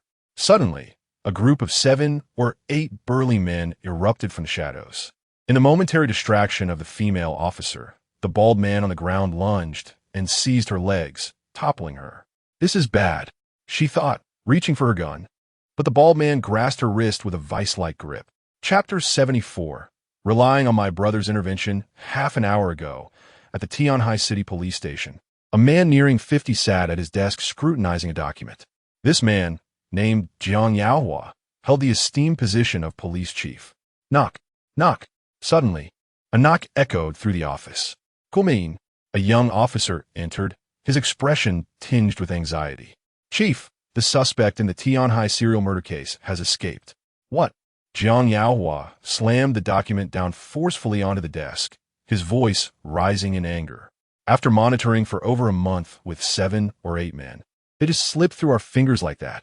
I don't know how it happened, the young officer replied, his demeanor heavy with frustration. It was as if they received a tip-off in advance. Before our people could close in, they fled in their vehicle. Jiang Yaohua furrowed his brow, deep in thought. Rest assured, Chief, our team is already in pursuit, the young officer added hastily. Jiang Yaohua's expression softened slightly. Xiao Zhang, you may go now. Inform Captain Li, who is leading the apprehension, that they are a band of desperate criminals. Their safety is paramount. Yes, Chief. However, Xiao Zhang lingered, hesitating. Is there anything else? Chief. Captain Jiang is also involved in the apprehension operation. Nonsense. Jiang Yaohua pounded his fist on the desk. How dare she act without authorization? Bring her back and confine her. Yes, Chief. Xiao Zhang scarcely dared to breathe as he hurriedly exited the office. Not long after Xiao Zhang left, a man of similar age to Jiang Yaohua strode into the office, cutting straight to the chase. Old Jiang, it's bad news. The vehicle pursuing the suspects just collided with Ruo Shui's car. She intercepted a vehicle at the intersection and went after the fugitives alone. What did you say? Jiang Yaohua's face paled, his lips trembling involuntarily. The man, named Su Baohua, served as the deputy chief and was a longtime comrade of Jiang Yaohua. I said Ruo Shui went after the fugitives by herself. Su Baogu Zaitet, prepare the vehicle. Old Jiang, are you out of your mind? The police chief himself cannot partake in the pursuit. If anything were to happen, it would cause chaos throughout Tianhai City. Enough with the chatter. Prepare the vehicle. Su Baogu, knowing Jiang Yaohua's temper, could only sigh in resignation. Meanwhile, on another front, Chen Sheng sat in his car, his brow furrowed in frustration. He had assumed that the busted female officer would easily subdue the two suspects, allowing him to bask in the glory of her success. Given that this officer was the daughter of a prominent leader, he envisioned his own rise to prominence. However, to his utter astonishment, a group of 7 or 8 burly men charged out from behind the iron door. Even more shocking was that the bald man took advantage of the female officer's momentary distraction to knock her down to the ground. Damn it, did they really think I was an easy target? The bald man gripped the female officer's hand tightly, preventing her from drawing her weapon. Although she appeared physically fit, there was still a considerable disparity when compared to the burly outlaw. In the blink of an eye, 7 or 8 muscular men encircled them. They first seized the sidearm from the officer's waist, then forcefully pinned her to the ground. Damn it, that wretched woman nearly cost me my life. The bald man spat on the ground and delivered a sharp kick to the officer's abdomen. She gasped, but with a fierce voice declared, reinforcements will arrive soon. You had better surrender, or your crimes will only worsen. To hell with your threats. The bald man retorted menacingly. I've already taken several lives. What I have left to fear? Boss, here's that woman's gun. A burly henchman respectfully handed the firearm to the bald man. He examined it briefly before tucking it away. Bro, unlock my handcuffs first. The cops will be on us any moment. The scar-faced man lamented. Look at you, so pitiful. The bald man scoffed, retrieving the key to the cuffs from the officer and freeing the scar-faced man. Turning to his companions, he commanded, take this woman with us. We'll regroup at the usual spot. Yes, boss. They chorused in unison. Let me go. You won't escape. Your only chance for survival is to lay down your weapons. The female officer cried in desperation. It was the first time she had truly felt the terror of death. Damn it, don't try to intimidate me. The bald man kicked her stomach again with force. She gasped, feeling a sharp pain, followed by a fit of coughs. Boss, we should retreat. Villains often meet their end through excessive chatter, the scar-faced man suggested, a hint of resignation in his tone. If you can't speak wisely, then silence yourself. The bald man struck him across the face. Just as he was about to turn away, he glanced at Chen Sheng, who was seated in the car. I'll save a bullet. You lot take care of that guy, and hurry up. With that, the bald man and the scar-faced man jumped into a Porsche, crashing through the iron gate and speeding away. It was then that the female officer realized they were not in a dead end after all. There was a black iron gate beside her. The muscular men had been hiding behind it all along. Suddenly, a vehicle roared out from behind the gate. Concurrently, a van emerged from an unknown door behind Chen Sheng, effectively blocking his escape route. 2 of the burly men bound the officer tightly and unceremoniously tossed her into the trunk. The remaining 3 armed with various weapons, advanced swiftly towards Chen Sheng. Damn! So much for brains over brawn. With a gun, and yet she was subdued. Now I have to step in. Chen Sheng felt a wave of disbelief wash over him. He had initially thought the female officer would easily handle the criminals and had hesitated to intervene, only to find that she had been overpowered. Chen Sheng muttered a curse under his breath and pressed the accelerator. Bang! The two burly men at the front were caught off guard and were sent flying. Let's take them down together. The remaining few quickly regained their composure, striking the driver's side window with iron rods. The glass instantly shattered with several cracks, yet fortunately, it remained intact. Chen Sheng let out a cold snort, swiftly shifting into reverse and flooring the gas pedal once more. The roar of the Ferrari pierced the night, instilling an unparalleled sense of security. Seizing the right moment, Chen Sheng charged towards the group of men again. However, this time the burly men were clever. They dove into the SUV. Chen Sheng couldn't help but frown. The trunk of the SUV was ajar. If he barreled in, he risked injuring the female officer. He quickly slammed on the brakes, executing a drift to position the car sideways. Brothers, let's take him down. The burly men swiftly leaped from the SUV, charging towards Chen Sheng once again. Chen Sheng's gaze shifted to the passenger seat, where a black baton lay waiting. Chapter 75. The lost gun. The police baton was just removed by the female officer.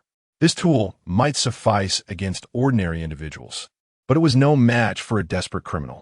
Thus, she carelessly discarded it onto the vehicle. Chen Sheng had no time to ponder. Grasping the baton, he flung open the car door and leaped from the driver's seat.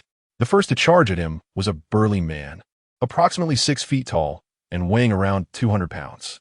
He wielded a large machete, swinging it viciously towards Chen Sheng's head. I'll kill you, you scoundrel. After numerous enhancements to his basic attributes, Chen Sheng perceived the man's movements as if they had slowed significantly, akin to operating at 0.7 speed. He deftly sidestepped the attack and delivered a powerful blow to the man's head with the baton. Thud! The robust man collapsed to the ground like a lifeless dog, leaving everyone momentarily stunned. What has happened? A single strike? However, these individuals were seasoned criminals, accustomed to the brutal realities of life and death. After only a brief pause, they surged forward once more. Chen Sheng, cautious and alert, swiftly distanced himself from the group. Damn it, I'll kill you, shouted a tattooed man wielding a steel pipe as he lunged forward, striking down fiercely. Chen Sheng raised his baton to meet the blow, much to the tattooed man's astonishment. The seemingly frail opponent had successfully parried his formidable strike. As the tattooed man prepared to swing again, Chen Sheng swiftly lifted his right leg high and brought it crashing down upon the man's face. Years of insomnia were instantaneously remedied. He collapsed, unconscious. Chen Sheng mused that Sasha's standing split maneuver was surprisingly applicable in combat. Indeed, one learns by doing and does by learning. Yet in this life-and-death moment, what nonsensical thoughts was he entertaining? Regaining his focus, Chen Sheng charged toward the remaining 5 adversaries. With his significantly enhanced physical prowess and mastery of combat techniques, he effortlessly dominated them. Moreover, he showed no mercy. Each attack was delivered with lethal intent. Soon, all lay incapacitated on the ground, bones likely shattered beyond count.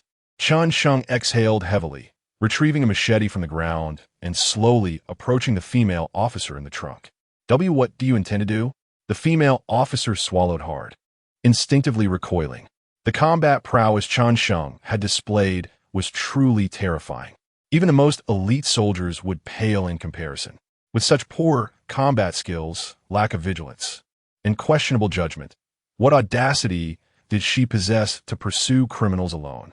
She nearly sacrificed her own life in the process. Irritated, Chen Sheng approached her and severed the ropes binding her. Without hesitation, she picked up the baton from the ground and swiftly advanced toward the moaning criminal, ensuring he was thoroughly incapacitated and unarmed thereafter. The female officer finally exhaled a sigh of relief.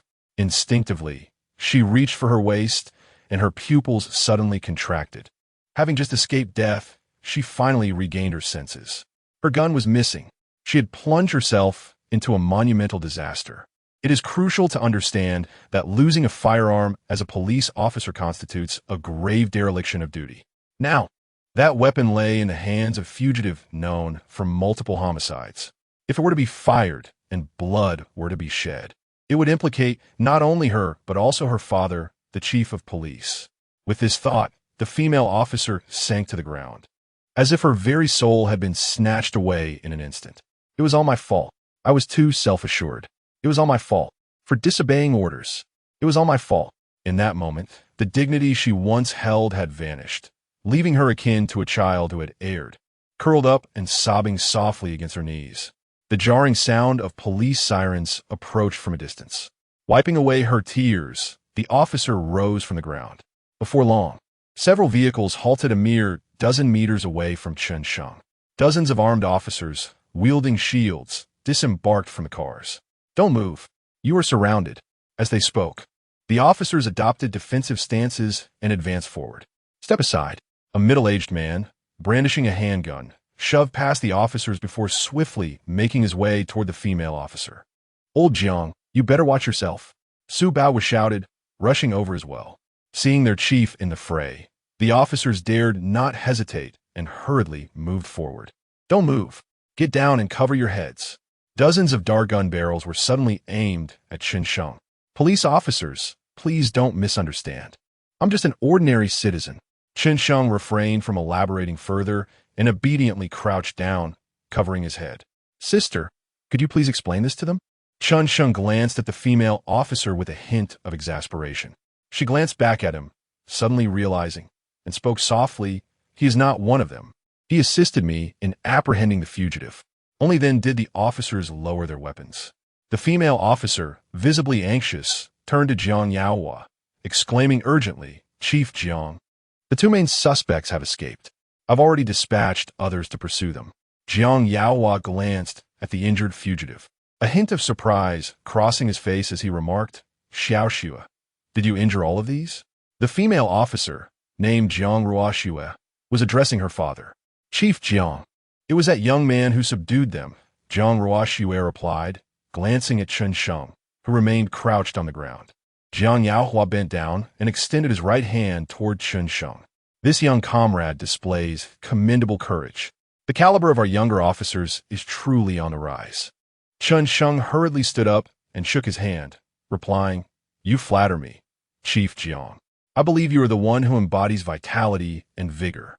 Just moments ago, I was trembling all over, but seeing you felt like receiving a reassuring charm." Yet, inwardly, Chen Sheng continued to grumble. This man before him was the head of the police department in Tianhai City. An ordinary individual considers themselves fortunate to have even a fleeting encounter with someone of such stature, let alone a figure of this caliber. Jiang Ruoxue raised her gaze to Jiang Yaohua, her expression betraying a hesitance to speak. A father knows his daughter well. Jiang Yaohua instinctively sensed that Jiang Ruoxue was concealing something from him. His eyes involuntarily darted to the holster at her waist, his pupils momentarily narrowing in alarm. However, he swiftly regained his composure and turned his attention to the officers behind him, discreetly commanding, "Take these suspects back to the station. I will return with Director Su shortly." The officers, fully aware of their superior's intent, promptly began to vacate the scene. "Director Jiang, if there is nothing pressing, I shall take my leave," Chen Sheng tentatively inquired. "Young comrade, please remain in the police vehicle for a while. You will accompany us back to the station tonight for your statement," Jiang Yaohua replied, casting a knowing glance at Su Bao. The latter understood immediately and escorted Chen Sheng into the police car, rolling up the window behind them. Only then did Jiang Yaohua turn to Jiang Ruoxue, his expression grave as he inquired, "Where is your firearm?" Tears streamed down Jiang Ruoxue's face once more as she trembled. Responding, "Dad, the gun was taken from me." Chapter 76. Directly eliminate the target. Jiang Yaohua was struck by a bolt from the blue upon hearing that Jiang Ruoxue's gun had been seized. For the first time, a hint of panic appeared on the face that had weathered countless storms. Had the individual before him been any other officer, he would have reported the incident without hesitation. Until now, he had always believed he would never show favoritism towards Jiang Ruoxue, even though she was his only daughter, even though she had lost her mother at a tender age. However, when the situation unfolded, Jiang Yaohua found himself wavering. For a fleeting moment, he entertained the foolish notion of taking the blame for his daughter. After a pause, Jiang Yaohua softened his tone and gently patted Jiang Ruoxue on the head. Little Shui, I will handle the matters that follow. Dad, we should report this to the provincial department immediately. Jiang Ruoxue said, her heart heavy as ashes. I will make the decision here. You wait for me. Jiang Yaohua commanded in an unassailable tone, and then he strode towards the police car. Jiang Ruoxue gazed at her father's retreating figure, her emotions a tumultuous sea. The once formidable man who commanded respect in Tianhai City seemed to have aged significantly in that instant, his posture slightly stooped. Tears streamed down her cheeks once again. As a police officer, she understood the gravity of the situation. If the gun could be retrieved swiftly, it would be a monumental stroke of luck. Yet, if that weapon were to discharge amidst a crowd, the worst-case scenario could lead to bloodshed. Even if she were to shed her uniform, she would still bear the burden of responsibility, and her father could also become ensnared in the repercussions. Jiang Ruoxue was consumed by regret and self-reproach. All of this stemmed from her desperate need to prove herself. Her arrogance had wrought the current predicament. Meanwhile, Jiang Yaohua pulled Su Baowu aside, offering him a cigarette. Old Su, how long have we been working together? Su Baowu paused, then replied, in 5 months, it will be 30 years. Indeed, nearly 30 years, Jiang Yaohua said, his tone grave as he looked at Su Baowu. We are brothers who have faced life and death together, so I shall not hide the truth. Xiao Shui's gun has been taken by those 2 fugitives. What? Xiao Shui's gun is lost. Su Baowu seemed unable to believe his ears, his lips trembling slightly. I hope you can keep this matter confidential for now. Jiang Yaohua took a deep drag from his cigarette, his expression serious. Old Su, notify the authorities in my name and seal off the entire city. Mobilize all the police in Tianhai City. We must locate those 2 fugitives within 24 hours. Once the targets are identified, eliminate them on sight. But what about the mole within our ranks? Su Baowu said, somewhat agitated. Old Su. Jiang Yaohua grasped Su Baowu's arm tightly, his face resolute. That gun must not be fired. It absolutely cannot. The best course of action now is to eliminate those 2 without giving them any opportunity to shoot. Su Baowu exhaled heavily, his voice hoarse as he spoke. Old Jiang, I understand what I must do. Jiang Yaohua glanced at Su Baowu, sighed softly, and stepped toward the police car. Inside the vehicle, Jiang Yaohua closed the door and cheerfully addressed, Comrade, greetings. I am Jiang Yaohua, the chief of the Tianhai City Police Department. I am immensely grateful for your assistance tonight. Otherwise, my daughter may have faced grave peril. Chen Sheng was taken aback. No wonder the female officer possessed such an extraordinary demeanor. She was the chief's daughter. However, he quickly regained his composure and humbly replied, Chief, you flatter me. I merely acted as duty called. Youth, what do your parents work? Chen Sheng candidly replied, my parents have unfortunately passed away many years ago. I apologize for your loss. And what are you currently doing? I am a senior at Tianhai University. Upon hearing this, a glimmer of keen interest flickered across Jiang Yaohua's face. Ah, you are nearing graduation. Employment is rather challenging for today's university graduates. Chen Sheng was well aware of Jiang Yaohua's implication. Though he was not currently contemplating his job prospects, he would not dare to dismiss the chief's sentiments outright. You are correct, Chief. I too have been troubled by the prospect of finding work. Jiang Yaohua feigned contemplation for a moment before expressing, I have always valued talent. And if you were to join our ranks, you would undoubtedly have a promising future. However, the organization has its regulations, and even I cannot arbitrarily contravene them. I understand. There could be no order without rules, Chen Sheng replied calmly. He recognized that Jiang Yaohua was not being disingenuous. Even someone as formidable as Director Qi could facilitate the promotion of Chen Yuan's sister to a department head. Yet it remained challenging to secure a formal position for an ordinary individual. At most, one could be arranged as an auxiliary officer, a role without official status. After a brief silence, Jiang Yaohua shifted the conversation, placing a hand on Chen Sheng's shoulder and said meaningfully, Young comrade, I have a suggestion for you. consider applying to a state-owned enterprise in Tianhai City. Spending a few years there would greatly enhance your prospects of entering the system. If you decide against becoming a police officer, I can recommend a few more relaxed positions later. Chen Sheng was momentarily astonished. What was happening? Was the other party attempting to win him over? Should he feel fortunate or unfortunate? Although he possessed wealth, it did not grant him the liberty to act indiscriminately. It has been said that when wealth begins to exert its influence, the impoverished are often deprived of even a seat at the table. Yet, when power asserts itself, even the wealthy must bow their heads. Thank you, Chief. I will give your advice due consideration, Chen Sheng responded earnestly. Jiang Yaohua, noticing that Chen Sheng seemed to grasp the situation, refrained from further elaboration. Young comrade, what is your name? My name is Chen Sheng, with Sheng signifying life. Comrade, Chen Sheng. You need not go to the station for a statement. You may return home directly. Remember, do not mention the events of this evening to anyone. Chen Sheng was taken aback and hurriedly nodded. Yes, Director, I did nothing tonight, nor did I see anything. Upon hearing this, Jiang Yaohua gently patted Chen Sheng on the shoulder. Can I leave now? If you wish to work at any company in the future, just let me know, and I will make the necessary arrangements for you. With that, Jiang Yaohua handed Chen Sheng a slip of paper, inscribed with a series of phone numbers. Thank you, Director. Chen Sheng accepted the note and departed from the police vehicle. He walked several meters away before finally exhaling a sigh of relief. To be honest, he had no desire to become embroiled in this conflict. He simply wished to lead a peaceful and stable life, indulging in daily pleasures without the need for grand ambitions. He certainly wouldn't be so dull as to inquire of Mi Su and others whether they admired his lofty aspirations during their conversations. Chen Sheng inspected his car. Fortunately, it only bore superficial damage and was still operable.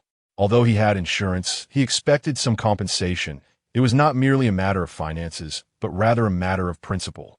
Just as Chen Sheng was about to inquire about Jiang Ruoxue, he noticed that she seemed to be softly sobbing. Chapter 77. Officer Jiang Ruoxue at this moment. Jiang Ruoxue sat with her arms wrapped around her legs, her body trembling slightly, completely devoid of her initial vitality. Chen Sheng shook his head helplessly, opened the car door, and took a seat in the driver's cabin. Please wait a moment. Jiang Ruoxue rose and approached Chen Sheng, wiping away her tears. She bent down and said, Thank you for saving me just now. As Chen Sheng turned his gaze, he was met with the sight of an exquisitely beautiful face. Though her features did not possess the same delicate softness as those of Mi Su and others, her beauty was nonetheless strikingly extraordinary. Most captivating was her alluring figure, which seemed almost ready to burst through her uniform. Chen Sheng rolled down the window and spoke in a calm tone. Officer, there is no need for thanks. At that moment, a notification tone suddenly echoed in Chen Sheng's mind. Detected a suitable female. Target score 93. Would you like to bind her, as goddess No? 9? Bind. Chen Sheng silently affirmed.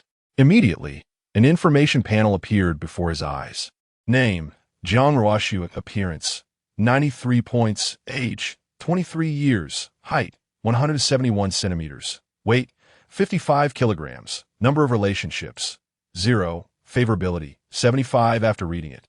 Chen Sheng couldn't help but feel a slight astonishment. He hadn't expected her appearance score to be an impressive 93. Wasn't she the quintessential police flower? Most strikingly, her number of relationships was 0. However, considering her distinguished background and strict upbringing, it was only natural that she had not engaged in intimate contact with any males. Seeing that Chen Sheng remained silent, Jiang Ruoxue softly inquired, My name is Jiang Ruoxue. May I ask your name? I am Chen Sheng, he replied, glancing at his phone. Officer Jiang, it is getting late. I must take my leave. All right, until we meet again. Jiang Ruoxue waved at Chen Sheng. Until we meet again. Chen Sheng pressed the accelerator, swiftly vanishing into the night. Chen Sheng, why does that name sound so familiar?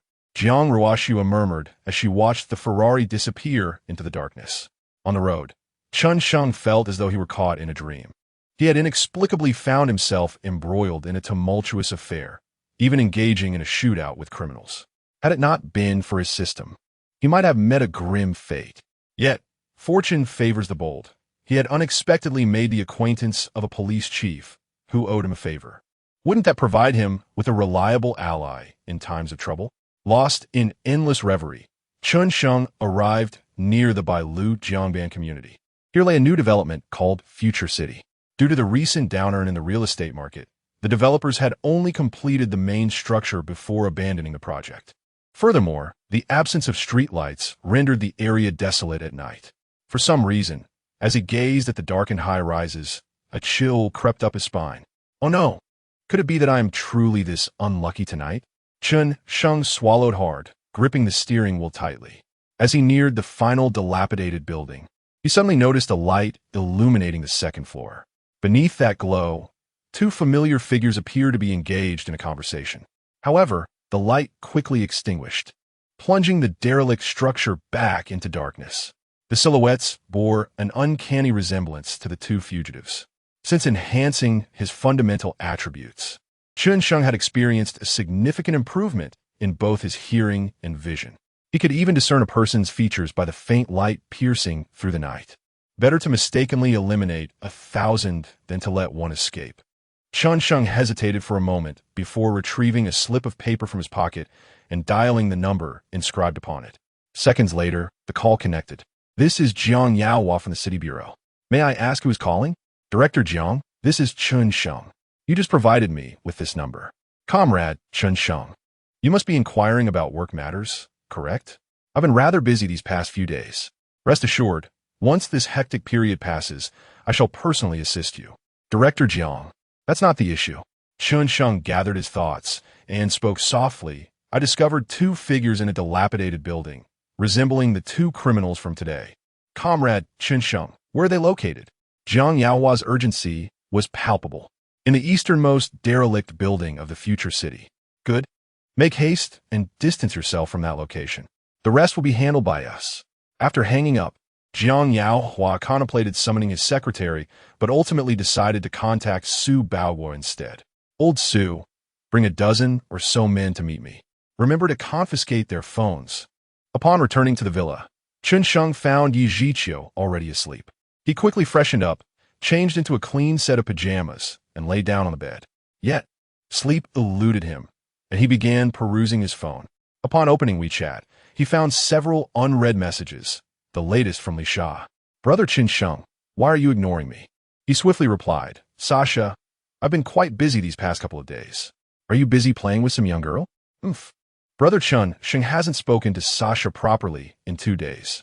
In recent days, Chen Sheng had only exchanged brief pleasantries with Li Sha, lacking any deeper conversation. This could hardly be blamed on him, as he had been exceedingly occupied. Moments later, Li Sha sent another message. By the way, brother, the studio has been preliminarily established. In a little while, it will be officially operational. Congratulations. When the time comes, I'll treat you to a grand celebration. Thank you, brother. Have you thought about Sasha during these days? Strangely enough, I did think of you today. Chen Sheng recalled how he had emulated Li Sha's moves during his altercation with the criminals, executing a split that sent one of them sprawling to the ground. What did you think about me? I thought about how you performed split. Brother, you're so annoying, always saying silly things. Li Sha fainat irritation, sending a voice message, yet her tone betrayed a hint of bashfulness.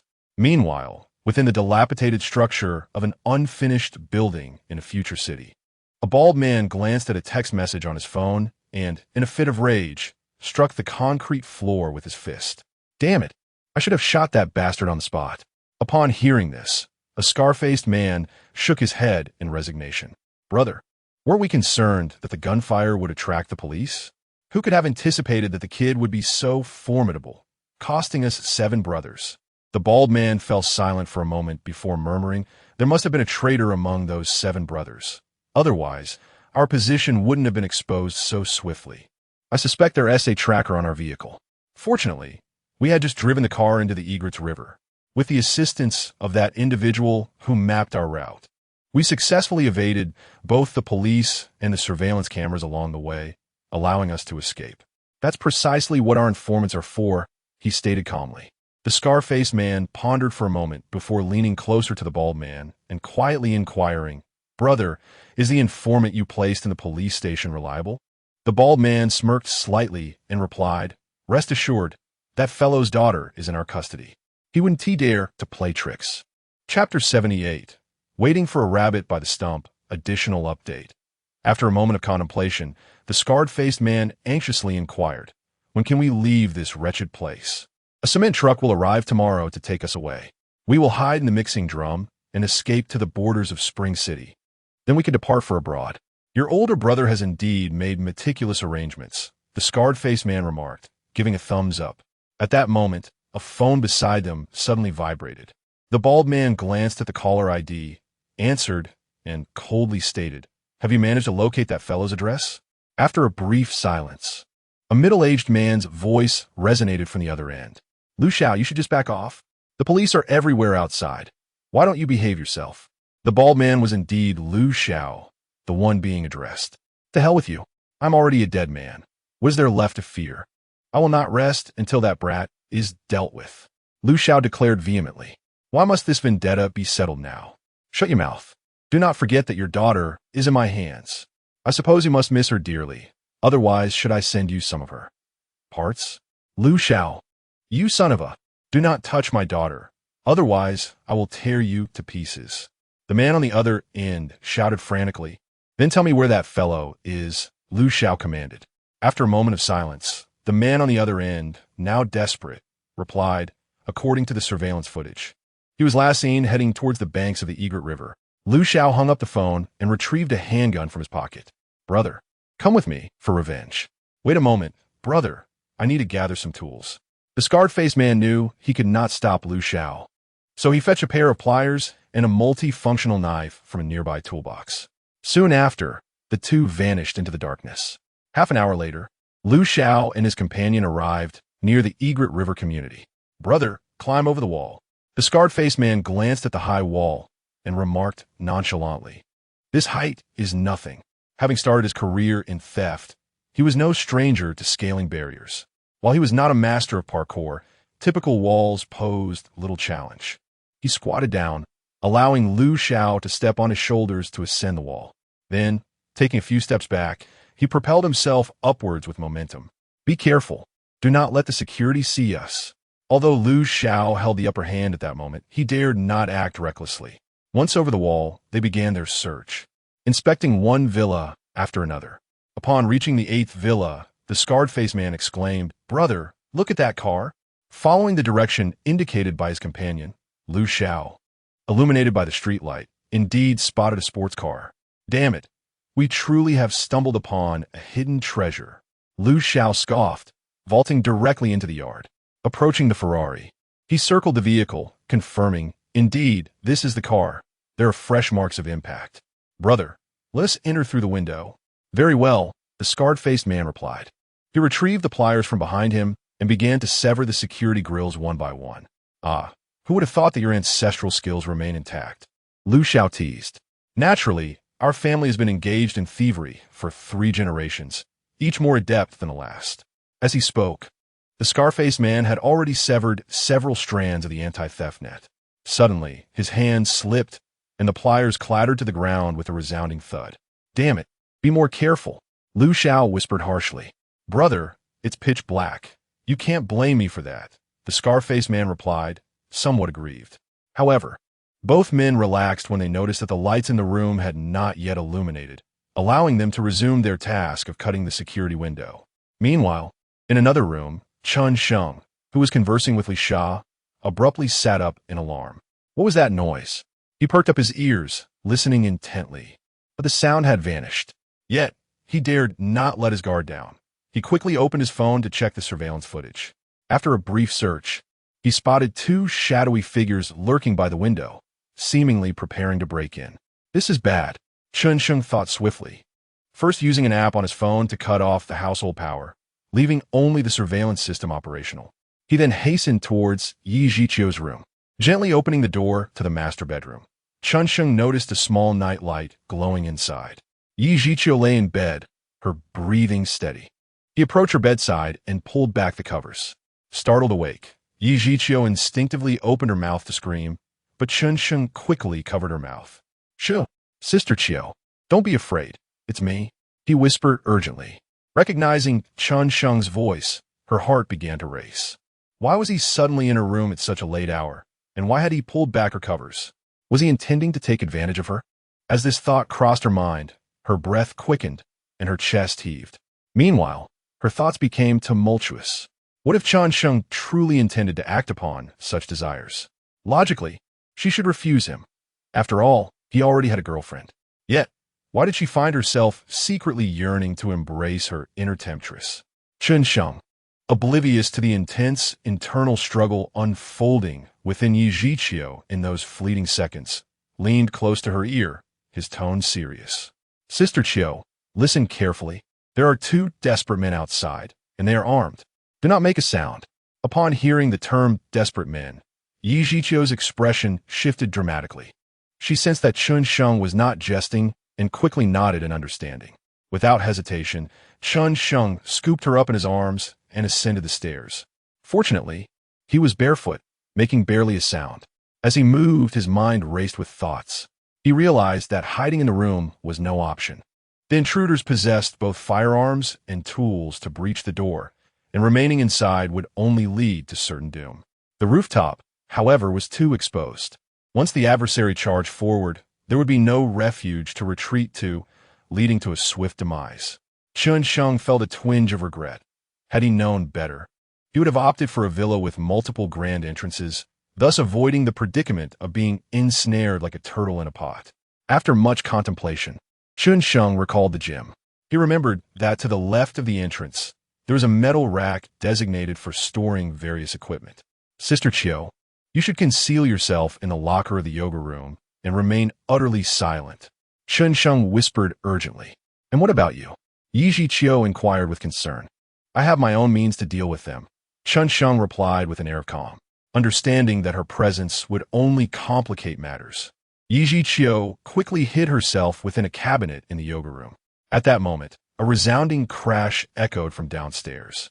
It appeared that the glass had been shattered. Chen Sheng glanced at the surveillance monitor. The two desperate men had already entered the living room and were methodically searching each room. Chen Sheng sent a message to Li Sha, providing a phone number, followed by a brief text. Inform this person that the two fugitives are at Villa No. 8 in the Bai Luoyan community.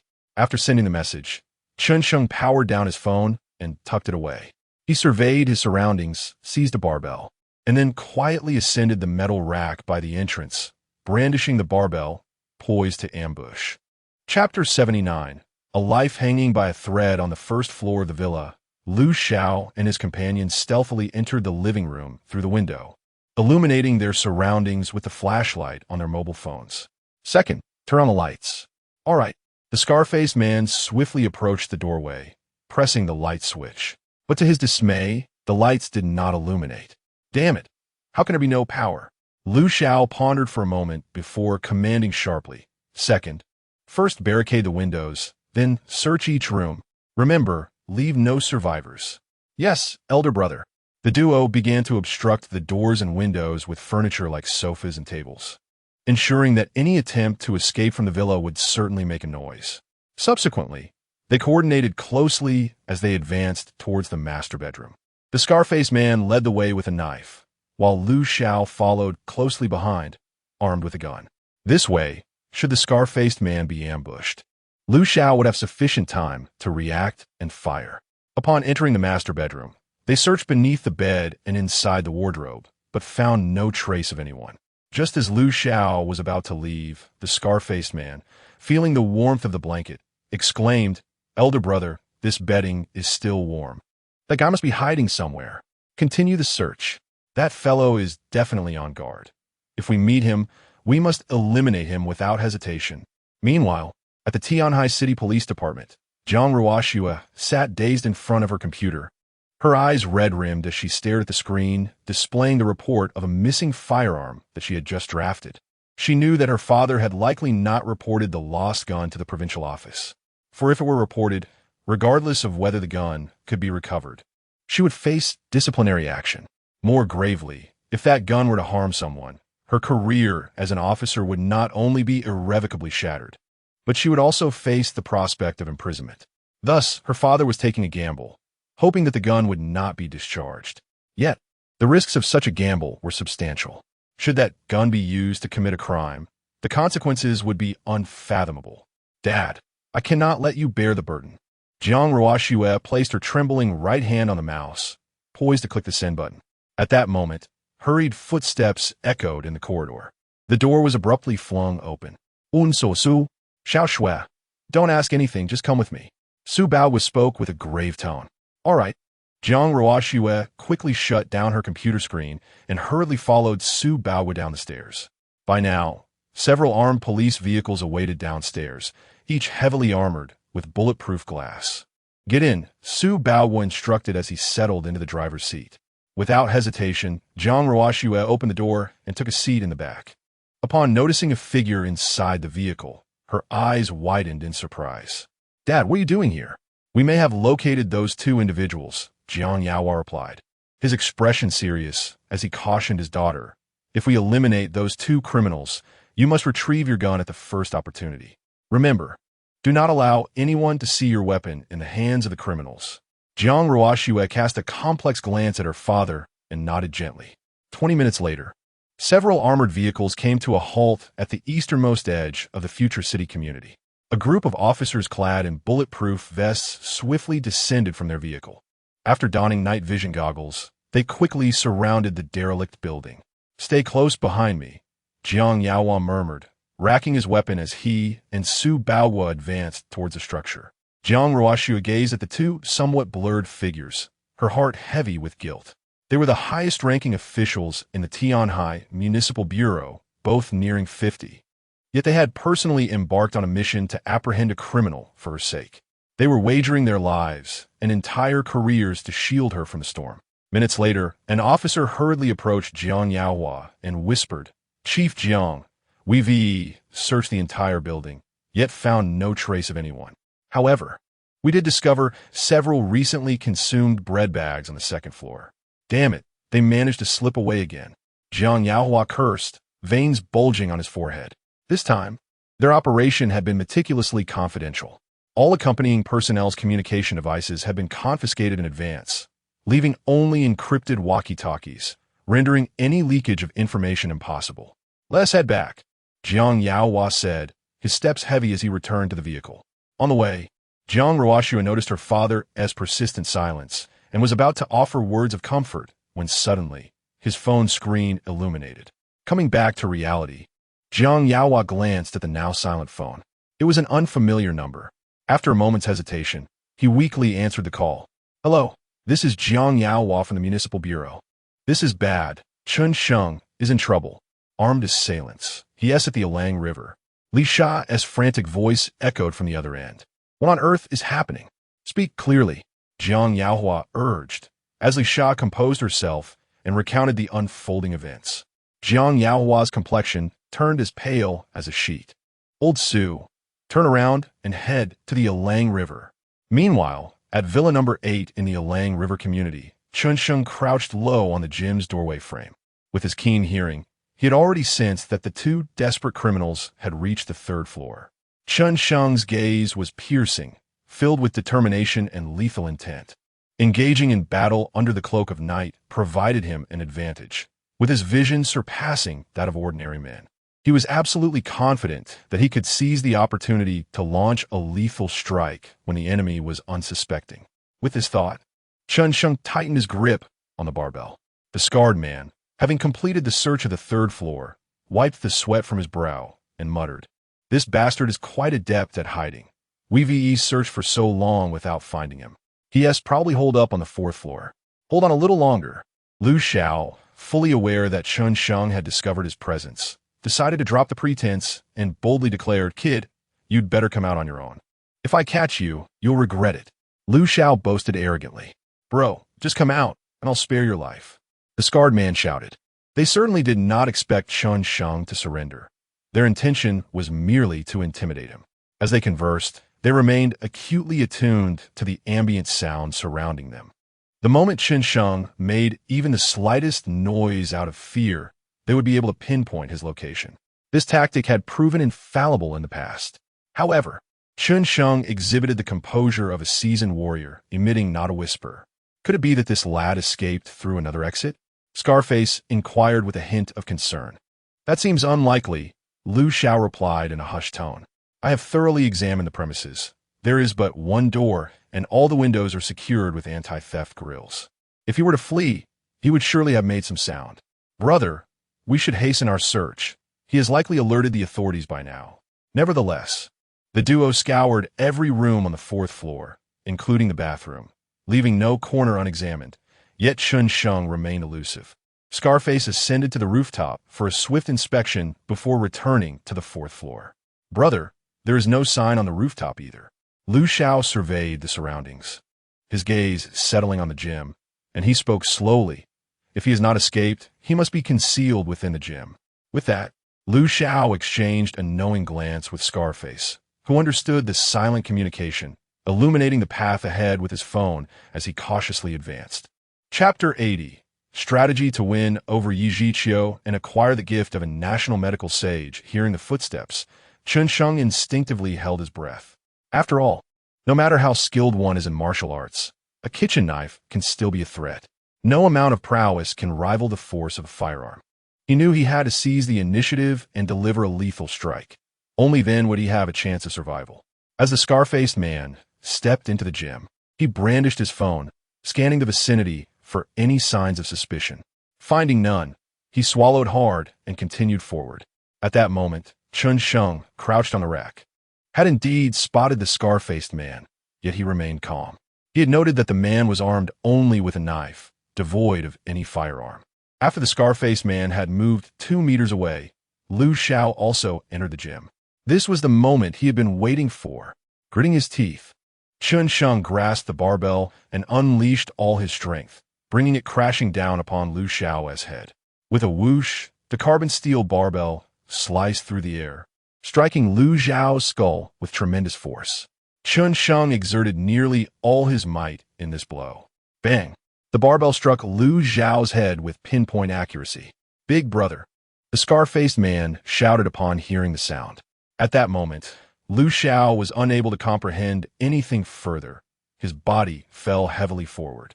However, just before collapsing, he instinctively pulled the trigger. Bang! The deafening gunshot reverberated throughout the gym. Chen Sheng, unwilling to linger, leapt down from the rack. The scar-faced man was also a formidable fighter, a former underground boxing champion. He hurled his phone at Chen Sheng's head with ferocity. The flashlight on the back of the phone momentarily dazed Chen Sheng. In that fleeting moment, the scar-faced man threw his knife at Chen Sheng once more. Having practiced with darts before, the knife was swift and accurate, aimed directly at Chen Sheng's neck. Chen Sheng perceived a glinting object hurtling towards him and instinctively sidestepped. Thud! The knife veered slightly, embedding itself in Chen Sheng's right shoulder. The blade bore several grooves along its side, and blood gushed forth, cascading along the notches. With adrenaline surging through him, Chen Sheng felt a chill at his shoulder, seemingly devoid of pain. Gritting his teeth, he raised the barbell and charged at the scar-faced man. Not good. The scar-faced man quickly turned to search for a weapon, but Chen Sheng afforded him no opportunity. Bang! Bang! The barbell struck the scar-faced man's crown. At last, the man was utterly incapacitated. Chen Sheng seized the handgun from the ground. Without hesitation, he pulled the trigger, delivering a shot to each of them. He then placed an iron rack at the entrance, securing the two beneath it, finally allowing himself to breathe a sigh of relief. Xiao Sheng, hearing the gunfire, Yi Zhiqiu disregarded everything and rushed to the wardrobe. Xiao Sheng, what happened to you? Qiu Jia, I'm fine. Chen Sheng sat on the ground, exhaling heavily. He tore a corner from his nightgown and pressed it firmly against his wounded shoulder. At that moment, a sudden wave of sharp pain enveloped him. Chen Sheng felt a searing ache in his shoulder. As long as you're all right. Yi Zhiqiu stumbled over, illuminated by her phone's glow, and launched herself into Chen Sheng's arms. Exhausted from his recent exertions, he was caught off guard and found himself toppled to the ground by her unexpected embrace. His nightgown was ajar, and a soft sensation brushed against his chest. Chen Sheng couldn't help but inwardly lament, what misfortune have I encountered in this life? First, I was trampled by Bai Luoyan, and now I am pinned beneath Yi Zhiqiu. And how outrageous of her to come crashing into me. She deserves a yellow card for this. Oh, little Sheng, I thought you were dead? Yi Zhiqiu exclaimed, her voice tinged with concern. Chen Sheng chuckled. Then why did you come running out? If a villain had seen you, they might have taken you too. If you were to die, I wouldn't want to live. Yi Zhiqiu tightened her embrace around Chen Sheng, lost to everything else, casting aside all sense of shame. She simply yearned to nestle quietly in the arms of this man before her, wishing never to part. Chen Sheng felt a fresh trickle of blood oozing from his right shoulder. He had no choice but to wrap his left arm around Yi Zhiqiu, pressing against the wound. Startled, she relaxed once more, resting her head against his chest. Yi Zhiqiu's affection level 15, current affection level 90. Ding! Congratulations, host, on successfully winning over the second goddess. The host has spent a total of 0 yuan on the second goddess, with no cashback. Current system account, 26 billion. Personal account, 356 billion. The host has successfully gained 1 lottery opportunity. Would you like to draw now? Draw, Chen Sheng exclaimed with excitement. Ding! Lottery completed. Reward 1. Congratulations, host, on successfully drawing 20 points of basic attributes. Current host basic attributes, 190 points. Average male value, 80 points. Reward 2. Acquired the talent of National Medicine Master, LV1. National Medicine Master description. The host is proficient in various techniques of acupuncture, tue na, and massage. Chen Sheng's heart soared with elation. Not only did he possess the talents of a music maestro, a swimming expert, and a supreme martial artist, but he had also acquired knowledge of traditional Chinese medicine. Did this not signify he could become a legendary healer? Overcome with excitement, he inadvertently aggravated the pain in his shoulder, causing his body to twitch slightly. Yi Zhiqiu noticed his discomfort and inquired, Little Sheng, what is wrong? It's nothing, Chen Sheng replied, regaining his composure while savoring the softness before him, unable to resist a quip. Is it possible that Sister Qiu is merely clad in a nightgown? And what a nightgown it is, pure silk delivered by Zhang Lingji. Essentially, it's as if she is not wearing anything at all. Sister Qiu stood a few centimeters shorter than Bai Luoyan, but weighed a full 6 kilograms more. Her curves are certainly not without merit, he mused. After a pause, Chen Sheng sighed. Sister Qiu, perhaps you should get up for a moment? I find myself struggling to breathe. Yes, I apologize. I was rather impulsive just now. Yi Zhiqiu's face flushed crimson, extending to her neck. She hastily rose from the ground, lowering her head in embarrassment. Chen Sheng stood up, retrieving his phone from the pocket of his pajamas. Once powered on, he activated the electrical system in the room through an application. Shao AI, illuminate the entire house. Instantly, the lights of the villa blazed to life. When Yi Zhiqiu looked up, her gaze fell upon the glinting, small knife resting on Chen Sheng's shoulder, causing her expression to shift to one of alarm. Chen Sheng, are you injured? The wound is shallow, not too serious, Chen Sheng replied calmly. Hand me your phone. I will call an ambulance and report to the police. Yeziu urgit anjosli.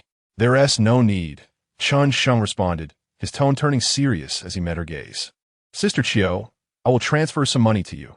Please find a hotel to stay in for a few days. Chen Sheng, you rest assured, I have never engaged in any illegal activities, Yi Zhiqiu stated, her voice steady. After a moment's contemplation, Chen Sheng added, change your clothes and exit through the back door of the community. Yi Zhiqiu sensed that Chen Sheng harbored numerous secrets, yet she did not wish to pry further. She understood he had his own plans. Once Yi Zhiqiu departed, Chen Sheng pulled out his phone and dialed a number. Chapter 81. The gun has finally been recovered. Additional update. 10 minutes earlier, upon hearing Li Sha's account, Jiang Yahua's body trembled uncontrollably. Dad, what just happened?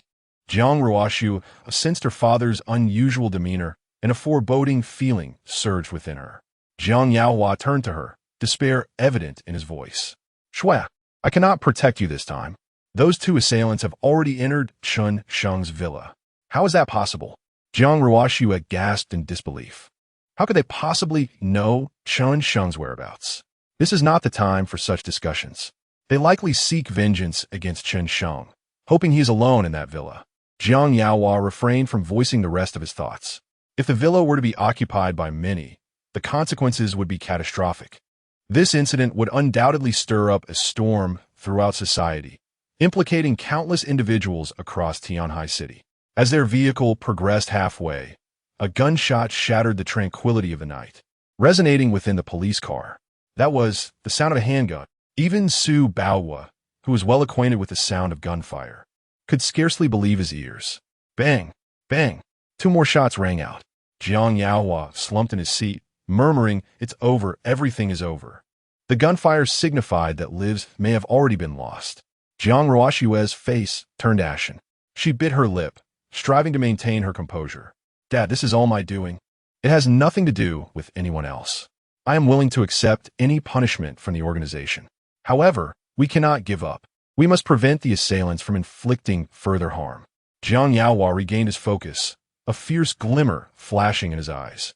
"I, Jiang Yaohua, have battled criminals my entire life. How could I concede to them? Even if it costs my old bones, I shall personally see to it that they face justice. Count me in, old Jiang. It's just this outfit. I'll take it off as soon as I get back," Su Baohua affirmed resolutely.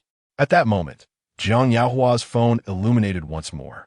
He had recently noted this number, labeled with the name Chen Sheng. How could it be him? Jiang Yaohua inhaled sharply. Could the assailants have taken Chen Sheng's phone? Without further thought, he hurriedly pressed the answer button. "Hello, Director Jiang. This is Chen Sheng." "Chen Sheng, are you all right?" "I'm fine, just a little injured," Chen Sheng replied, striving to steady his emotions. "I have subdued the 2 assailants, and the items Jiang Ruoshua lost are in my possession." "Is that true? Are there any other casualties on your end?" Jiang Yaohua inquired with mounting excitement. "There are no other injuries," Chen Sheng reflected for a moment before continuing. "What should I do with the items?" "Stay at the villa and do not call the police or let anyone know about this. I will be there shortly." "Understood." Chen Sheng hung up and proceeded to the first-floor hall. He clenched his teeth and removed the knife from his shoulder.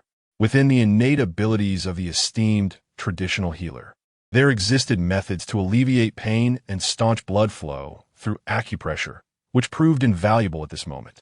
Chen Sheng hastily activated several acupoints on his body, and in the moment of witnessing a miracle arrive, he glanced at his shoulder, noticing the blood flow had suddenly slowed, and the pain had markedly diminished.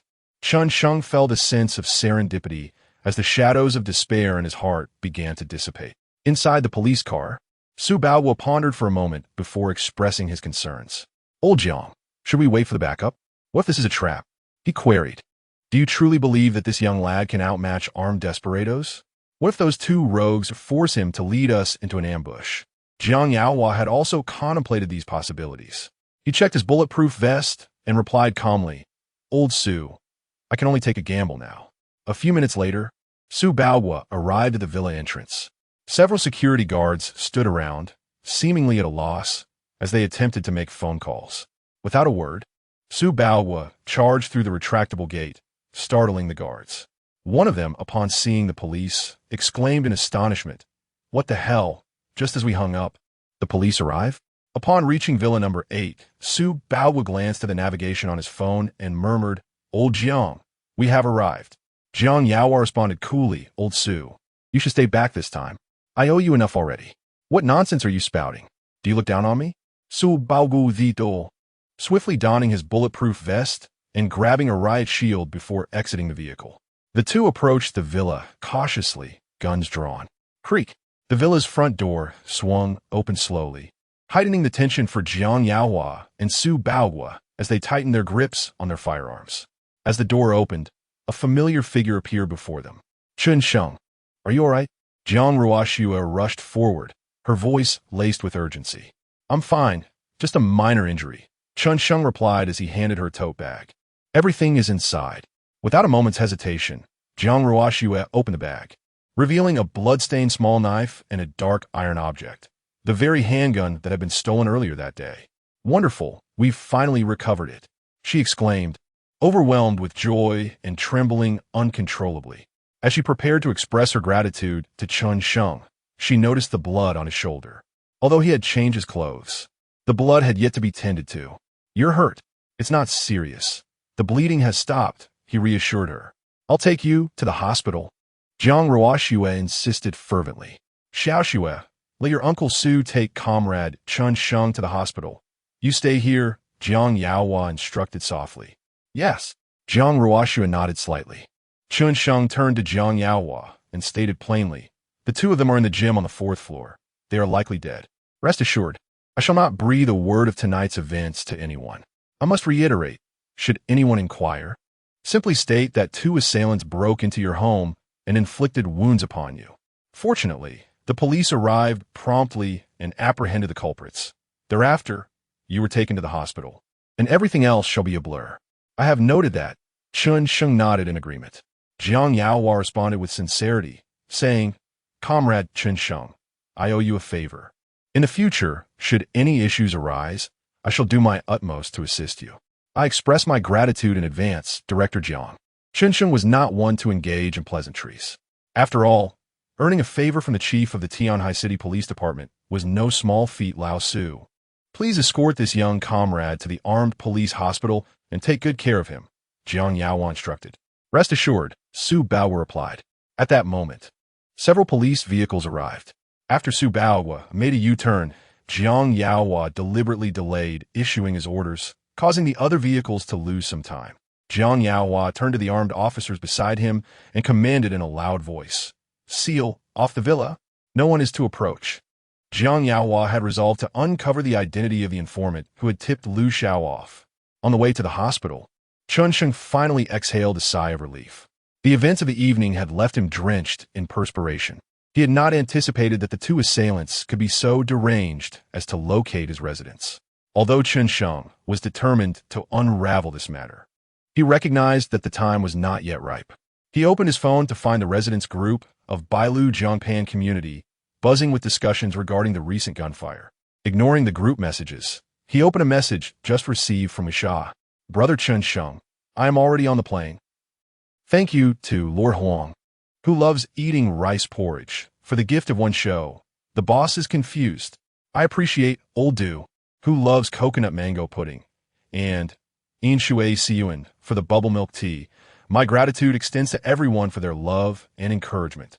Thank you to Lord Huang, who loves eating rice porridge, for the gift of one show. The boss is confused. I appreciate Old Du, who loves coconut mango pudding, and In Shui Siyuan for the bubble milk tea.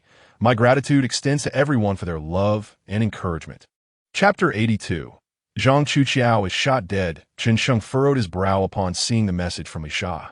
His own situation was chaotic, making it quite inappropriate for too many people to interact with him at this moment. Nevertheless, he understood her feelings. After all, Li Sha was aware of his peril, yet hesitated to call him directly, opting instead to fly over in the middle of the night. After considering her perspective, he sent a message. Sha, I am unharmed now. The assailants have been apprehended by the police. That's wonderful. Are you injured? Just a minor injury. Where are you? I'll head straight to you after I land. Chen Sheng hesitated for a moment before replying. I am en route to the armed police hospital in Tianhai City. All right. My phone is about to die. Let's discuss when we meet. Chen Sheng set down his phone and let out a heavy sigh. Su Baohua, who was driving, glanced at him through the rearview mirror. Comrade Xiao Sheng, you have truly accomplished a great feat this time. Director, you jest. At that moment, I was only focused on surviving, not on achieving any accolades, Chen Sheng replied honestly. Haha, calling me director sounds too formal. I am Su Baohua, Deputy Chief of the Tianhai City Police Bureau. You may call me Uncle Su. In the future, should you encounter any issues, feel free to approach me directly. Thank you. Un so Su. Chen Sheng did not perceive this as mere pleasantries. One could imagine the scenario. One day, the provincial leaders are gathered, enjoying a hot pot and singing merrily when suddenly a secretary bursts in with alarming news.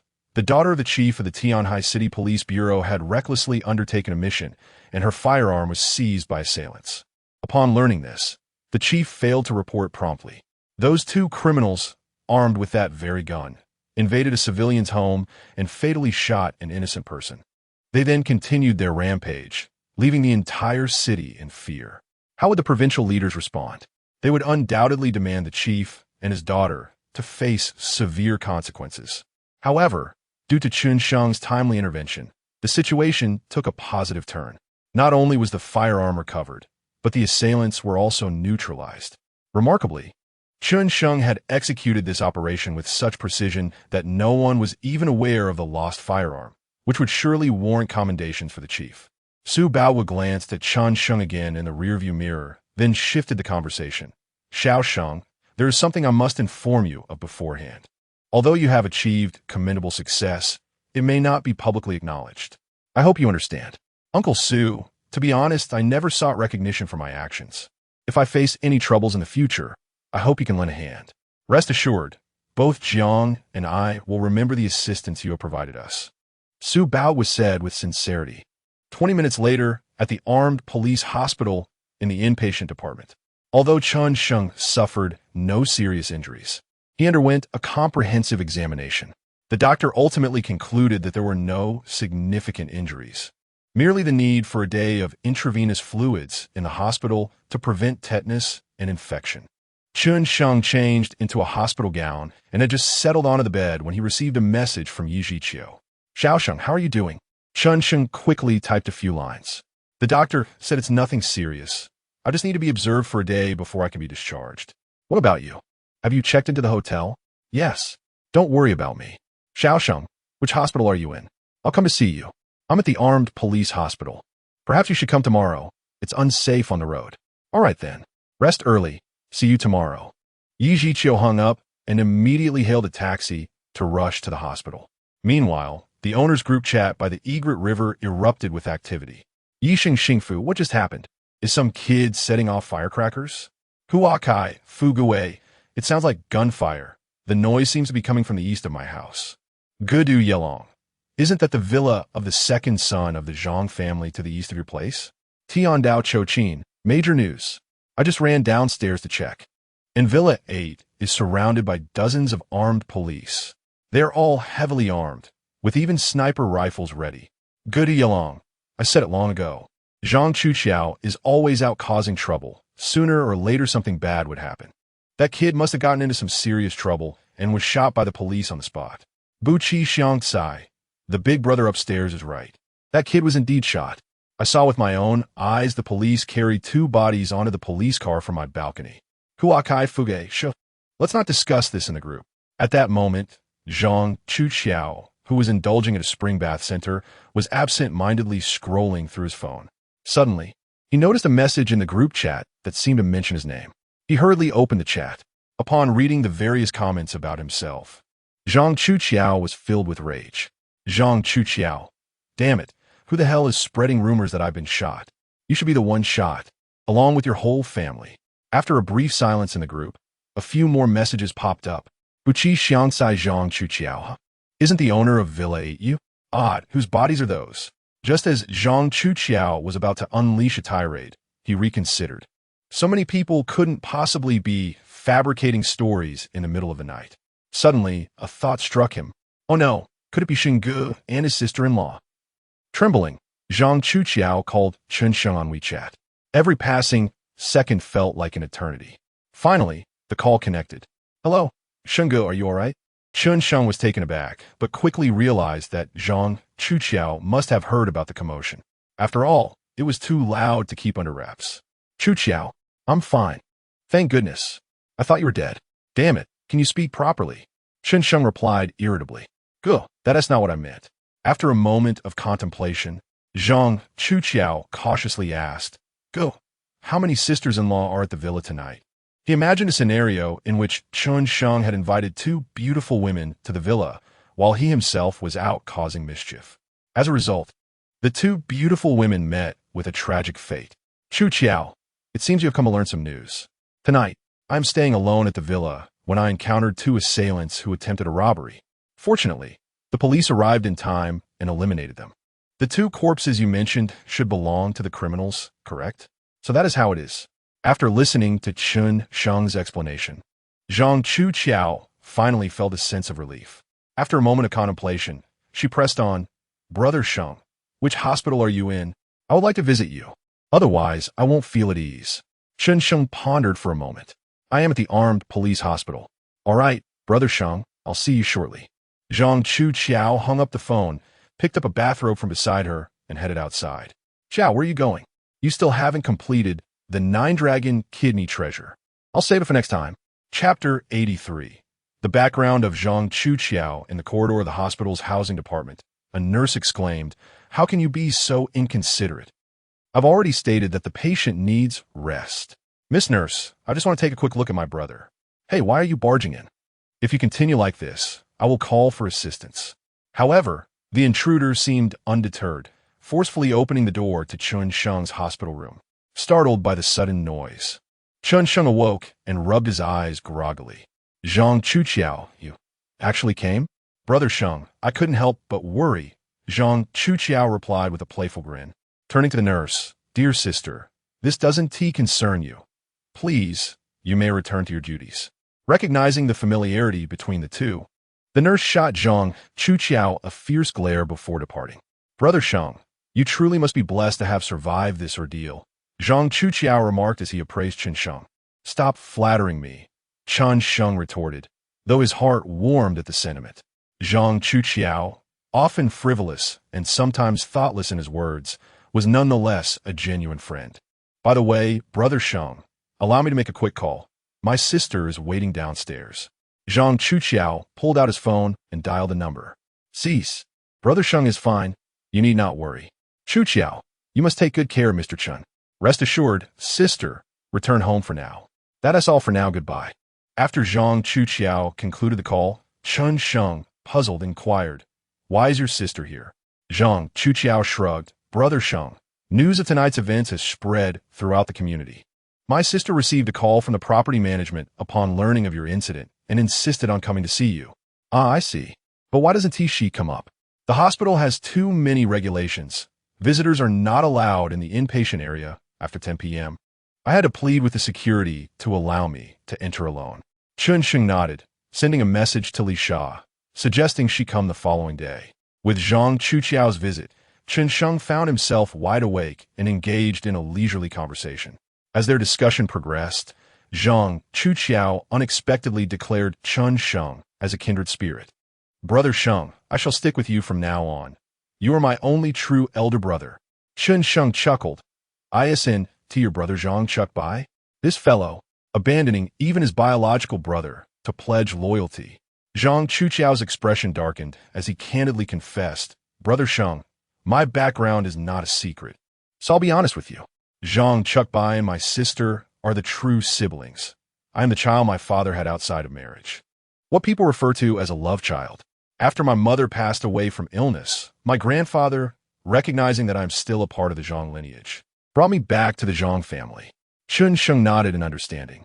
Realizing why Zhang Chu-chiao often appeared brash in front of outsiders, yet timid before Zhang Lingji and Zhang Chuk Bai, it became clear that he held no standing within the Zhang household.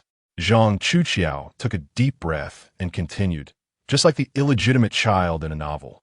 "I am hardly welcomed at home. Even my father seems to harbor some disdain for me.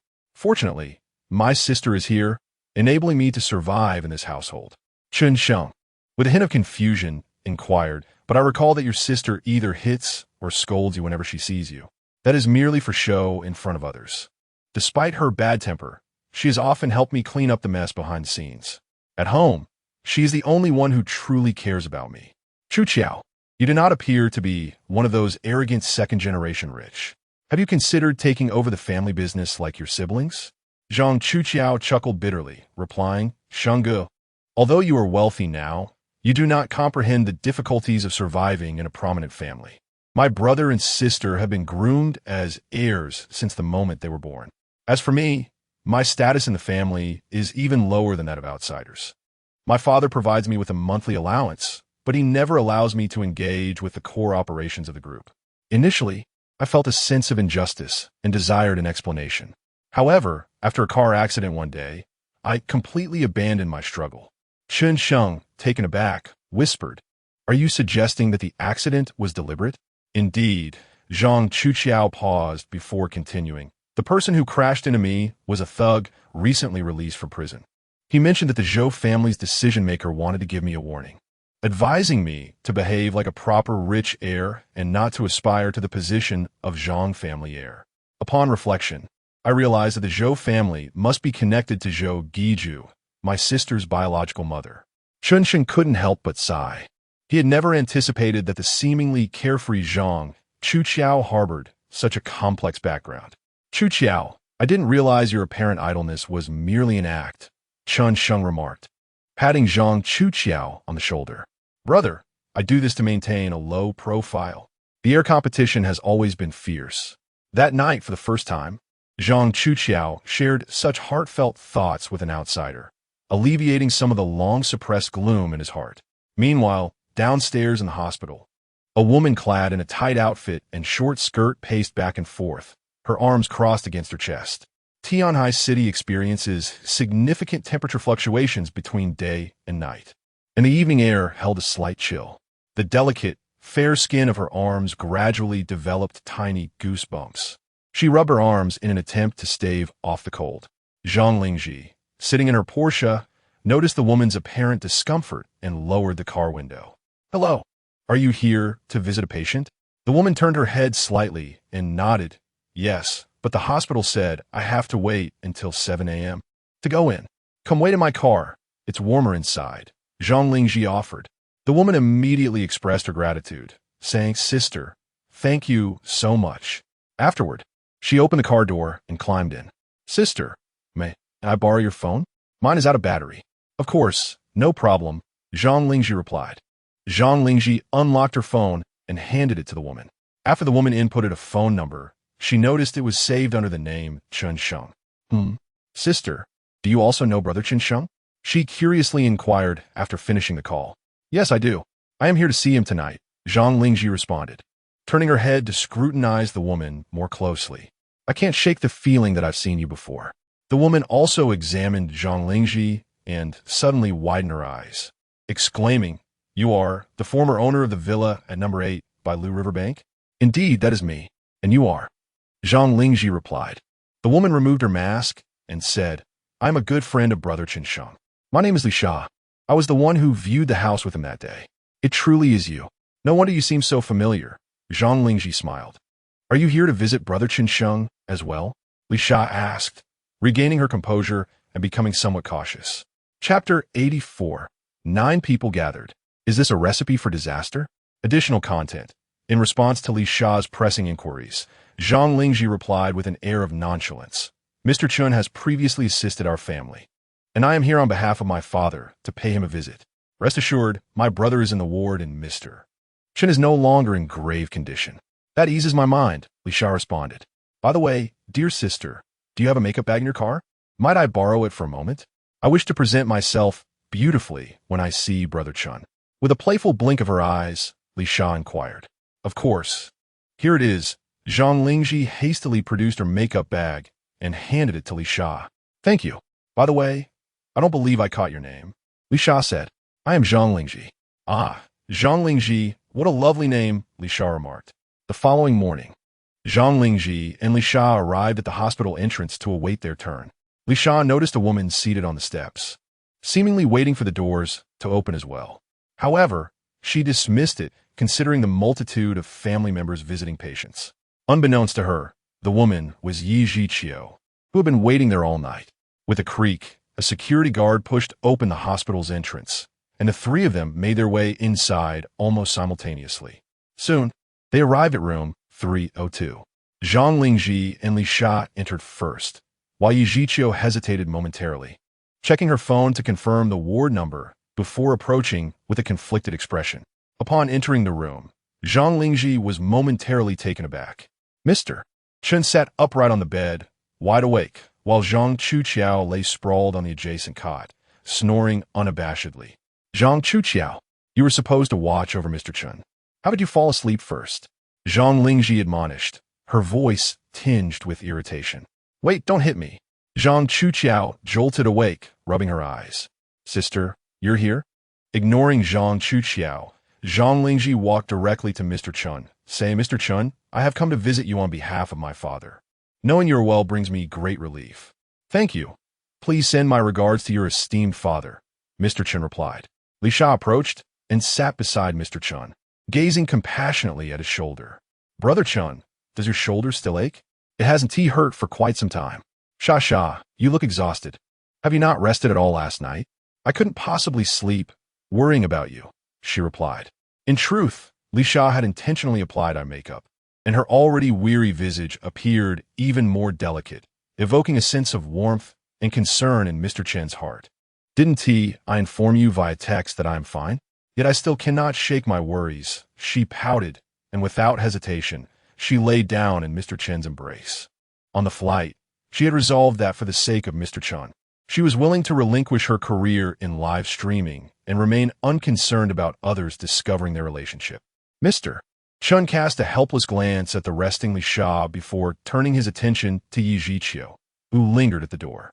"Sister Qiu, why do you not come in?" Although appearing calm on the surface, Chen Sheng felt a twinge of embarrassment within. He never anticipated that Qiu Jia would meet with Li Sha.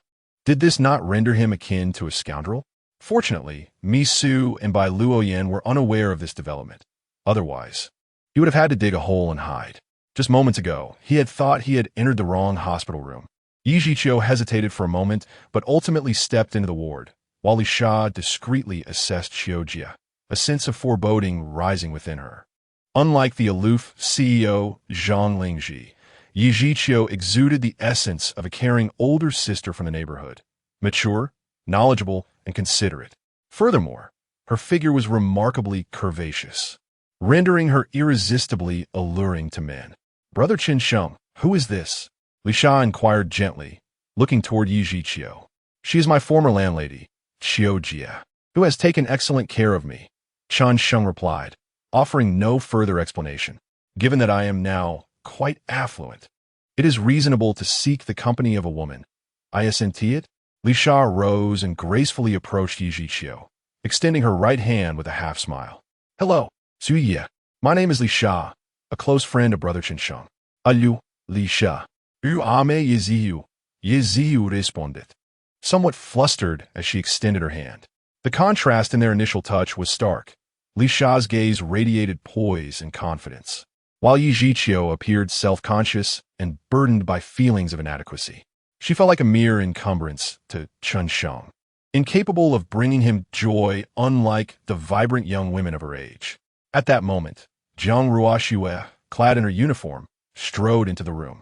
She glanced at the group of beautiful women, momentarily taken aback, then turned to Chen Sheng and asked, "Comrade Chen Sheng, are you all right?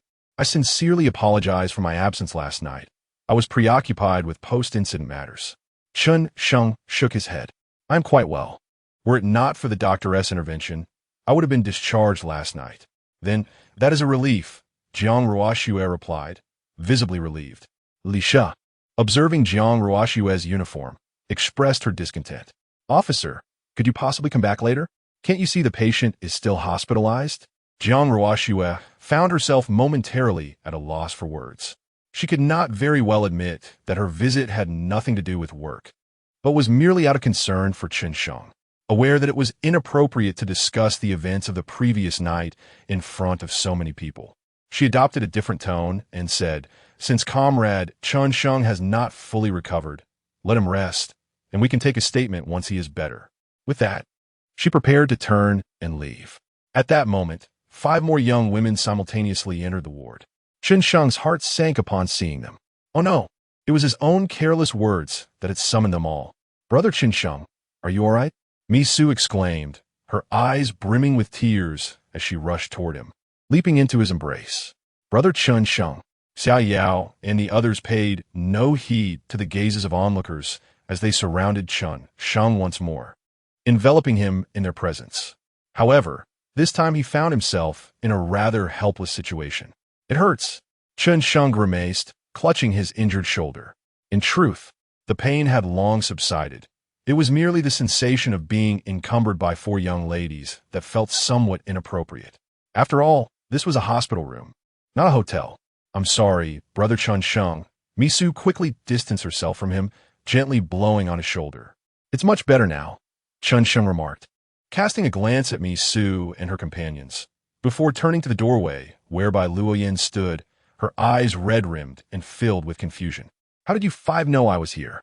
I express my gratitude to Destined Dual Wheels for the 5 inspiration capsules and a prompt update talisman.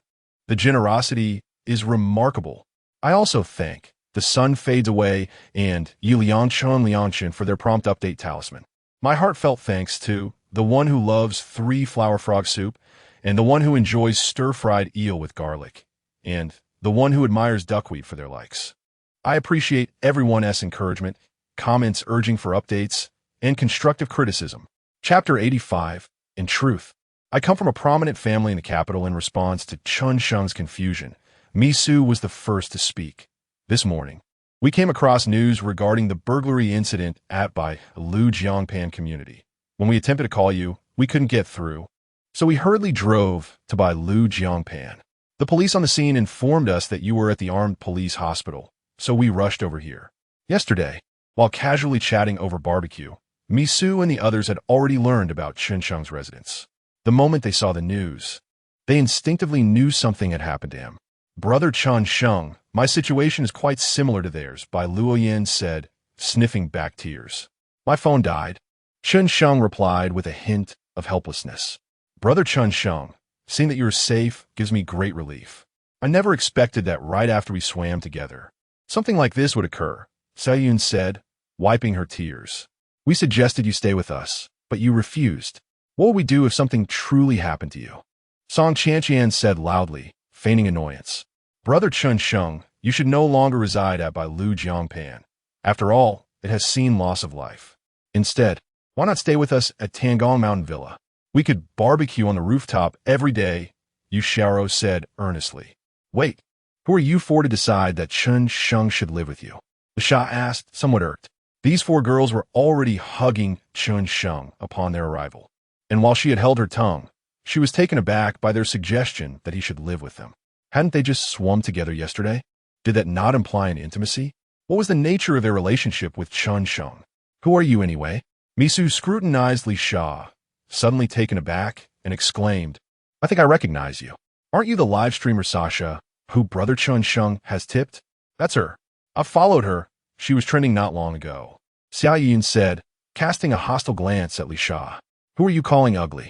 I only have dark circles because I couldn't sleep, worrying about Brother Chen Sheng. Li Sha retorted, it seems you did your makeup like that on purpose. Even now, with Brother Chen Sheng in such a state, you still attempt to garner his sympathy. How calculating. Song Chantian said, crossing her arms and speaking mockingly. Chen Sheng was taken aback. Wow, is that how it works? He had indeed felt a pang of sympathy upon seeing Li Sha's dark circles, almost moved to bestow her a fortune. Li Sha, outnumbered 3-1, was understandably frustrated. She stepped in front of Chen Sheng, feigning vulnerability, and said, Brother Chen Sheng, they are ganging up on me. Li Sha was emboldened to confront Misu and the others because she was well aware of the gifts Chen Sheng had lavished on many female streamers. But so what? The gifts she received were the most substantial, including a villa worth 70 million and a sport car worth 50 million. Even the 50 million for starting the company was invested by Chen Sheng. The other girls were likely just companions for Chen Sheng to alleviate his boredom, a stark contrast to his genuine partner. Naturally, Misu and the others shared this sentiment. At that moment, Bai Luoyan, who had remained silent, approached Chen Sheng. With a hostile glance at Li Sha and the others, she furrowed her brows and inquired, Chen Sheng, who are these girls? The 5 girls instinctively shifted their gaze towards Bai Luoyan. Upon noticing her tall stature and the beauty akin to an ice princess, they simultaneously thought, wow, where did this enchantress come from? She is stunningly beautiful. Chen Sheng, observing the tense atmosphere, felt a twitch at the corner of his mouth. Even the most exalted emperors of ancient times could face turmoil in their harem. How could an inexperienced youth like him tackle such an age-old dilemma? Covering his head, he grimaced and said, Oh dear, I feel a bit dizzy. Perhaps I should rest for a while? Chen Sheng, don't pretend, Li Sha pouted, exuding a sense of helplessness. You're injured on the shoulder. How can you have a headache? Chen Sheng, quickly tell them about our relationship. Misu, spurred on by Li Sha's competitive spirit, squatted beside the bed, grasping Chen Sheng's other arm. Chen Sheng, if the 4 of us fell into the water together, who would you save first?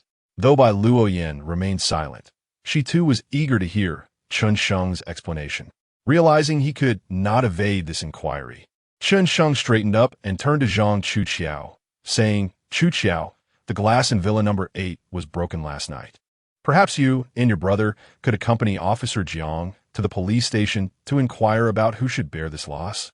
Alluring, Feng Yi. Zhang Chuqiao replied with a slight grimace. "Brother, you often deal with billions, yet you're fretting over such trifles." It was clear he was subtly issuing an eviction notice. However, he understood Chen Sheng's predicament. After all, family scandals should remain private. It seemed he would need to find an opportunity to impart some wisdom to Shenggu in the future. "Sister, Officer Jiang, shall we step outside?" Zhang Chuqiao suggested awkwardly. Zhang Lingji and Zhang Ruoxue said little, turning to leave. "Shenggu, take care," Zhang Chuqiao remarked meaningfully, closing the door behind them. At that moment, Zhang Ruoxue and Zhang Lingji lingered at the door, not departing just yet. Although Chen Sheng had no substantial ties with them, they held a degree of affection for him. They remained to discern whether there was a misunderstanding or if Chen Sheng was indeed a thorough scoundrel. Should it be the latter, they would not hesitate to maintain a certain distance from him, opting for alternative ways to repay him in the future. However, there will certainly be no such thoughts. After all, the unique identities of the two of them render it impossible for them to become Chen Sheng's lovers. "Why are you both still here?" Zhang Chuqiao turned around, casting a puzzled glance at Zhang Ruoxue and Zhang Lingji. "Sure." The two girls simultaneously gestured for silence. In the hospital room, Chen Sheng's mind raced, comparable to that of Einstein. After a moment of silence, he sighed softly and confessed, "At this point, I shall no longer conceal the truth from you.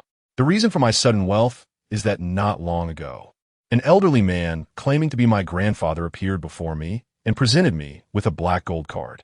He revealed that I was actually born into a prominent family in the capital." Goodness, this sounds just like the tale of the son-in-law Yi Chun. Xiao Yao could not help but exclaim. It seems to be written this way in that story about urban medical sons-in-law. Song Qian scrutinized Chen Sheng, her expression a mix of skepticism and curiosity as she inquired, "Chen Sheng, dear brother, I still find myself somewhat perplexed. Even if you truly possess great wealth, why do you choose to spend so generously on so many young women?" Chapter 86. Uniting the Run and Du Meridians, ultimately becoming a scoundrel upon hearing this. Chen Sheng nearly laughed in exasperation. "Were it not for the substantial sums I lavish upon numerous women, would you even have a share?" Yet, in the presence of so many, such words were ill-suited for utterance. With a deep sigh, he gazed into the distance, his expression growing profound, as though he were ensnared in a tormenting recollection. "Allow me to reveal to you the reason behind my generosity towards so many. After my grandfather bestowed upon me the black gold card, he confided certain undisclosed secrets. While my family appears harmonious on the surface, it is riddled with internal strife. After my birth, my uncle, upon realizing I was a male heir, endeavored through various means to eliminate me. To safeguard our small family unit, my grandfather covertly arranged for us to assume new identities, allowing us to hide within the city of Tianhai. Thus, over the span of more than 20 years, we have lived in obscurity. Now, the majority of the family's assets lie firmly in my uncle's grasp, nearly unassailable. Consequently, they remain untroubled by my insignificant presence stirring up turbulence. My grandfather, expending his last vestiges of energy, ultimately reached an accord with my uncle. My family can grant me immense wealth, yet I am prohibited from acquiring any assets for myself, destined only to expend money on others. This is due to my uncle's fear that I might forge my own path, posing a threat to their dominance." All the women present gaped in astonishment, unable to fathom Chen Sheng's extraordinary lineage. It sounded utterly preposterous. Among the crowd, Bai Luoyan nodded thoughtfully. "Chen Sheng, no wonder your parents met with an untimely demise. It seems highly probable they were harmed by members of the family." "Indeed," Chen Sheng replied, casting a glance at Bai Luoyan and the others. "Most of you were not born into prominent families and cannot comprehend the hardships of surviving within such circles. The world mocks Lu Shan for his perceived cowardice and indulgence. Little do they realize that had Lu Shan, like Liu of the Tang dynasty, spent his days yearning for his lost country and penning poetry to lament his nation's fall, he too would have been met with a poisoned chalice. In truth, Lu Shan's wisdom, cloaked in folly, compelled him to conceal his talents for the sake of survival. At this juncture, Chen Sheng surveyed the women with a hint of resignation. Aside from Sister Chiao, my intention in drawing close to all of you and showering you with gifts was to cultivate an image of an aimless, frivolous heir. While I do not consider myself a good man, I have never sought to be irresponsible, nor have I toyed with your affections. My actions were motivated by a desire for self-preservation. This is the nature of the struggle for power among heirs. Inspired by Zhang Chuqiao, Chen Sheng recounted his tale in its entirety, even surprising himself with his own eloquence. Meanwhile, outside the door, Zhang Chuqiao, eavesdropping, was nearly rendered speechless. No way, man. This is exactly my narrative. Even the tone of voice mirrors mine. In reality, Chen Sheng had his own reasons for articulating these sentiments. To the women who believed he was juggling multiple romantic entanglements, today he would lay all his cards on the table. Indeed, he intended to play the field. Moreover, it is imperative to proceed in this manner. Failure to do so may result in dire consequences. If you are amenable to this, then you may remain. I shall continue to invest in you. Should you find this unacceptable, I must regretfully suggest you take your leave to the right. After all, I am affluent. What can I not find beauty? Chen Sheng felt as though he had been pierced by a blade last night, akin to unlocking the meridians of his being. Previously, he had been led by the nose by the whims of a sycophantic system. Now, he had completely liberated himself.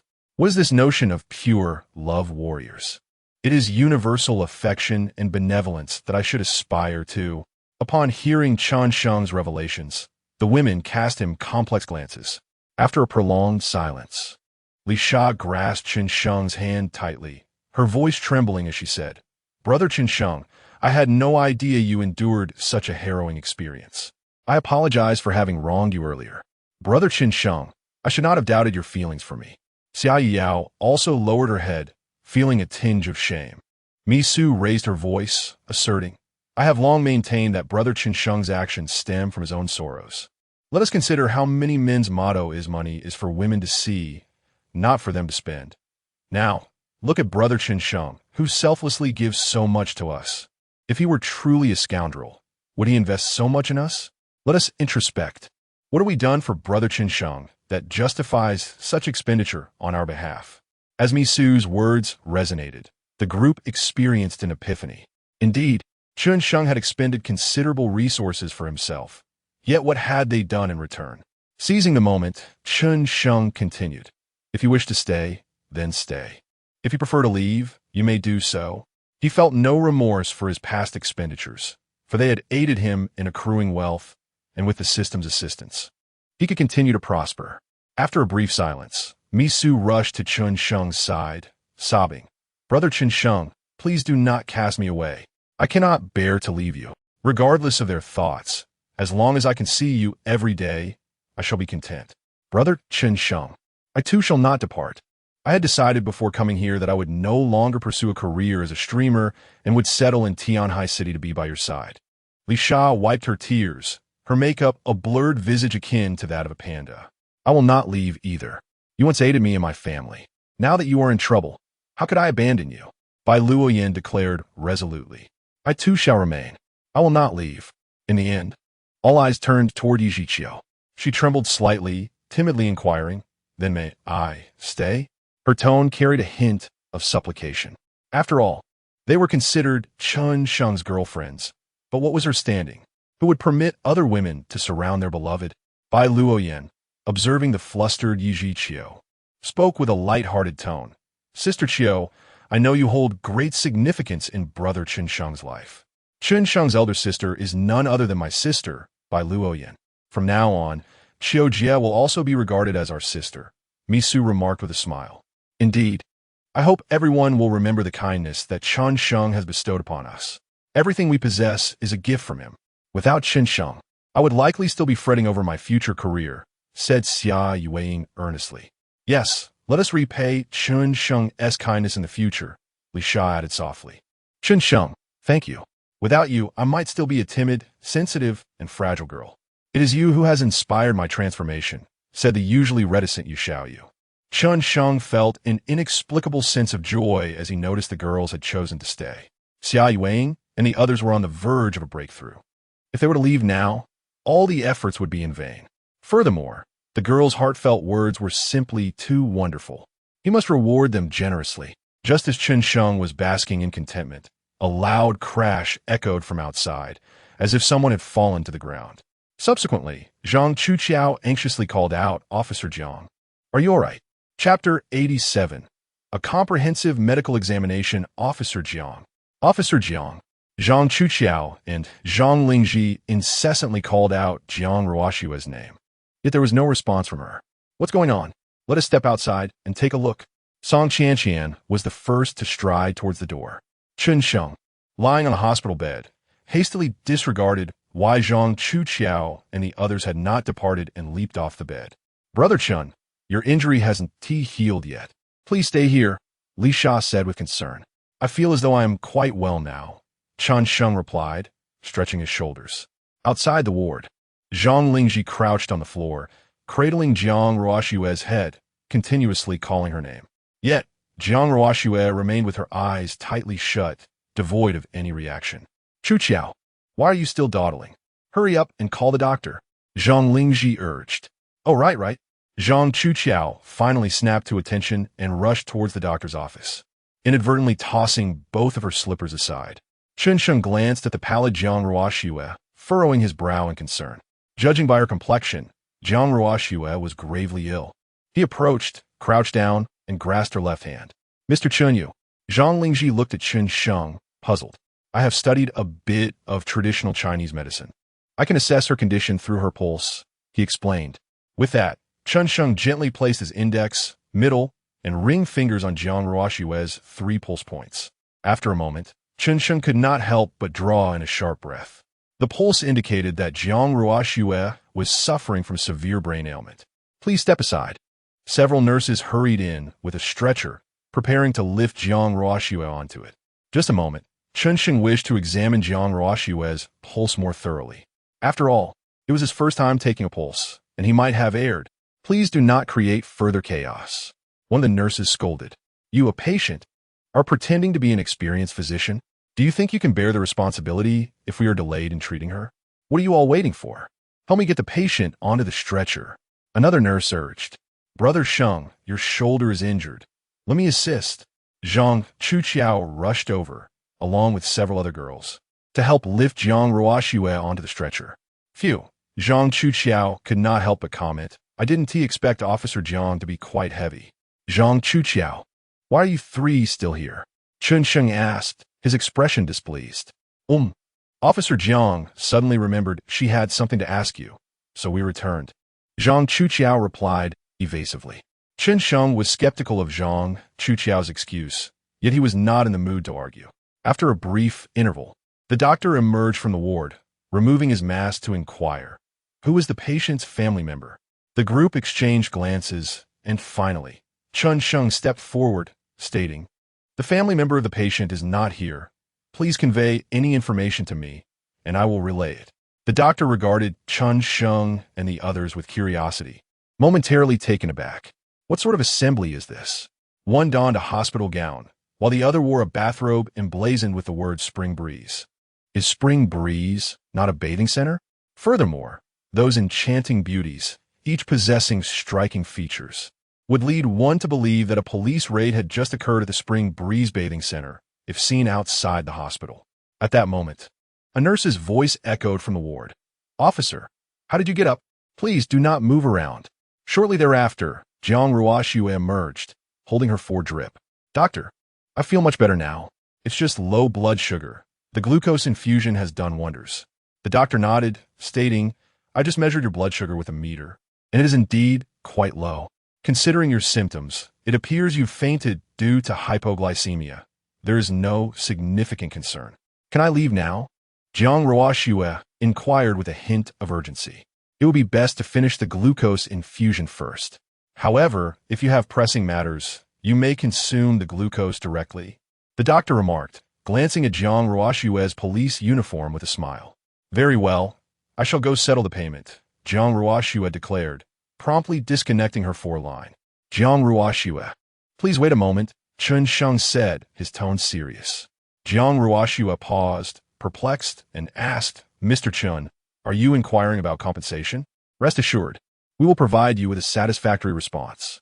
It's not about compensation. You would be wise to undergo a comprehensive medical examination. It is the prudent course of action. The doctor, who was about to depart, halted abruptly, contemplating, young man, how did you steal my words? I intended to say that as well. However, did you not notice the condition of her skin? It is far more authoritative than a lab coat. Jiang Ruoshue mustered a faint smile, her voice weak, as she replied, Mr. Chen, I am well aware of my own health. I simply did not sleep at all last night and skipped breakfast, resulting in low blood sugar. Given that matters are nearly resolved, you needn't concern yourself with work. Chen Sheng, with an air of authority, directed Zhang Chuqiao. Please escort Officer Jiang for a comprehensive examination. Remember, it must be thorough. Zhang Chuqiao hesitated, glancing at Jiang Ruoshue, unsure of how to respond. At that moment, the doctor also interjected, Madam, I too recommend a thorough examination. It is a safer approach. In truth, a physician's suggestion for a comprehensive checkup is not solely motivated by profit. Some conditions cannot be discerned by mere observation. A complete examination reduces the likelihood of misdiagnosis or oversight, sparing one considerable hassle. Otherwise, should a patient harbor any hidden ailments that go unnoticed, their family may well accuse the doctor, exclaiming, You incompetent physician, unable to even diagnose a condition. Very well then, Jiang Ruoshue conceded, ultimately agreeing to follow Zhang Chuqiao for the examination downstairs. Doctor, may I be discharged? Chen Sheng inquired of the physician, who surveyed him questioningly. At that moment, an intern nurse interjected, Dr. Bai, you were off duty last night and are unaware of this matter. He is the resident of the Bai Luoyan community who was stabbed by an assailant last night. Ah, so. It is he, Dr. Bai remarked, turning his gaze towards Chen Sheng, his tone softening somewhat. Young man, you should stay here for a couple of days. Once your wound heals, you may leave. The intern nurse smiled at Chen Sheng and said, Mr. Chen, please go to the room and change your dressing. Thank you for your assistance, Chen Sheng replied, unable to decline, and he turned to walk towards the ward. After unfastening the buttons of Chen Sheng's hospital gown, the nurse began to unwrap the bandages tangled around his shoulder. Several young women stared intently at Chen Sheng's bare torso, their eyes nearly popping out of their heads. Wow, Chen Sheng's muscles are impressive, Li Sha exclaimed, unable to contain her admiration. Chapter 88. The Collaboration of Women. Growing stronger together, Li Sha lowered her head and gently poked Chen Sheng's muscles with her fingertips. The last time they met, Chen Sheng's physique did not appear as robust as it is now. In just a few days, he seemed to have gained considerable strength. Could it be that Chen Sheng performs 8,000 push-ups each day? Sha, could you refrain from using inverted sentences in your speech? Chen Sheng remarked somewhat awkwardly. Wow, that sounds rather large. Why does it feel so awkward to say? She replied with a playful grin. I also feel that Chen Sheng's muscles seem to have truly strengthened, Misu observed, her eyes wide in astonishment as she turned to Yu Yao and the others. Yu Yao mirrored her surprise. As the women unabashedly admired Chen Sheng's sculpted abs and defined lines, the intern nurse suddenly interjected, Goodness, how has this wound healed so quickly? After realizing her lack of decorum, she quickly covered her mouth. Apologies, I got a bit too excited. The nurse adjusted her glasses and continued, It's truly remarkable. It's barely been a day, and the wound is already healed? Chen Sheng was equally taken aback. His proficiency as a national medical practitioner was still at level 1. He had not mastered the ability for rapid wound healing. Could it be that his overall attributes have significantly improved, enhancing his self-healing capabilities? Regaining his composure, Chen Sheng smiled and inquired, Nurse, since my wound has completely healed, may I leave now? Theoretically, you can. However, I cannot make that decision. Let me consult the doctor shortly, the nurse patiently explained. Thank you for your assistance. As the nurse tidied up, she couldn't help but steal a glance at Chen Sheng and the group of young women surrounding him. No wonder this young man is surrounded by so many beauties. He is not only handsome, but has a splendid physique as well. If every patient I encountered were as charming as he, how delightful that would be. Reluctantly, the nurse left the ward, glancing back several times. Once the nurse had departed, Li Sha approached Chen Sheng and leaned against his shoulder, her voice tender. Chen Sheng, does your shoulder still hurt? Would you like me to blow on it? No, it's unnecessary, Chen Sheng replied, turning to the women. Could you assist me in completing the discharge paperwork? Staying here isn't ideal. Chen Sheng, I'll take care of it, the usually quiet Yishao Ro volunteered. The room fell into a momentary silence. At this juncture, Bai Luoyan stepped forward, her expression serious as she addressed Chen Sheng. Chen Sheng, I may not be adept at expressing myself, but I genuinely care for you. In the future, I will strive to develop my father's company, thereby enabling me to support you in times of need. I believe that what Chen Sheng truly requires is companionship, rather than financial assistance, Song Qian added, sharing her perspective. I did not mean it that way. I'm merely... Bai Luoyan found herself momentarily at a loss for words. Her face flushed with embarrassment. All right, Qian. She meant well, Xia Yuyo remarked with a sense of fairness. I find her reasoning quite valid, Misu said, gazing at Bai Luoyan before gently inquiring, What is your name? I am Bai Luoyan, a classmate of Chen Sheng. She replied, Ah, so you are the renowned Bai, whom Chen Sheng often mentions. Indeed, you possess remarkable grace, Misu observed, taking a moment to appraise Bai Luoyan. She then turned to Xia Yuyo and the others, stating, We must strive to establish our own careers. Only then can we become a steadfast support for Chen Sheng. Otherwise, shall we merely be ornamental? Upon hearing this, Li Sha interjected, Indeed, great minds think alike. Misu, would you be interested in collaborating with me? What kind of collaboration? Misu asked, perplexed. I just checked on Douyin, and you four seem to be quite popular lately. Coincidentally, I have recently registered a media company. Since none of you are signed yet, why not join forces with me? After all, it is said that good fortune should not flow to outsiders. I can't shake the feeling that you want us to work for you, Song Qian retorted, hands on her hips, a hint of defiance in her tone. I am offering you an opportunity, she replied. As luck would have it, we are also in the process of establishing a guild. And I was just contemplating signing you on, Song Qian said with a mischievous smile. Li Sha was taken aback. These four young women were quite ambitious. How much capital did they possess to even consider forming a guild? Could it be that the investment from my brother extends to them as well? Misu composed herself and suggested, I believe we could join forces to establish both a guild and a media company. Once we find suitable opportunities, we can recruit additional female streamers, and then we can steadily grow stronger together. I concur, Li Sha said after a brief moment of hesitation. I second that. Xia Yuyo chimed in joyfully. I agree as well, Song Qian added, despite her slight reservations about Li Sha and Bai Luoyan. However, she realized that making things too tense would only complicate matters for Chen Sheng. She had decided to focus on her own responsibilities and to refrain from meddling in other affairs, ensuring that Chen Sheng would have fewer worries. Otherwise, if she frequently caused him distress, it would be only natural for him to distance himself from her. Yi Zhiqiu, feeling somewhat insecure, spoke up. I don't know how to stream, but may I take care of Xiao Sheng's daily needs? Sister Qiu, you're not a maid, Chen Sheng laughed. From now on, you can enjoy the same lifestyle as them. After all, you are my sister. Yi Zhiqiu blushed. As long as you take me in, I am content. I wouldn't dare to wish for more. The atmosphere in the room was temporarily peaceful. Thus, the matter was amicably settled. Chen Sheng finally exhaled in relief. Although future interactions among the women would likely involve some friction, at least for now, tranquility had been achieved. Chen Sheng seemed to suddenly recall something and spoke up. By the way, the villa by the Egrets River is temporarily uninhabitable. Could you please search online for suitable villas? Are we purchasing another villa? Li Sheng Kidat. Not just one, but each of you shall acquire your own. Each of us. Although the ladies had already witnessed Chen Sheng's affluence, they were still somewhat taken aback. With 7 young women present, that amounted to 7 villas.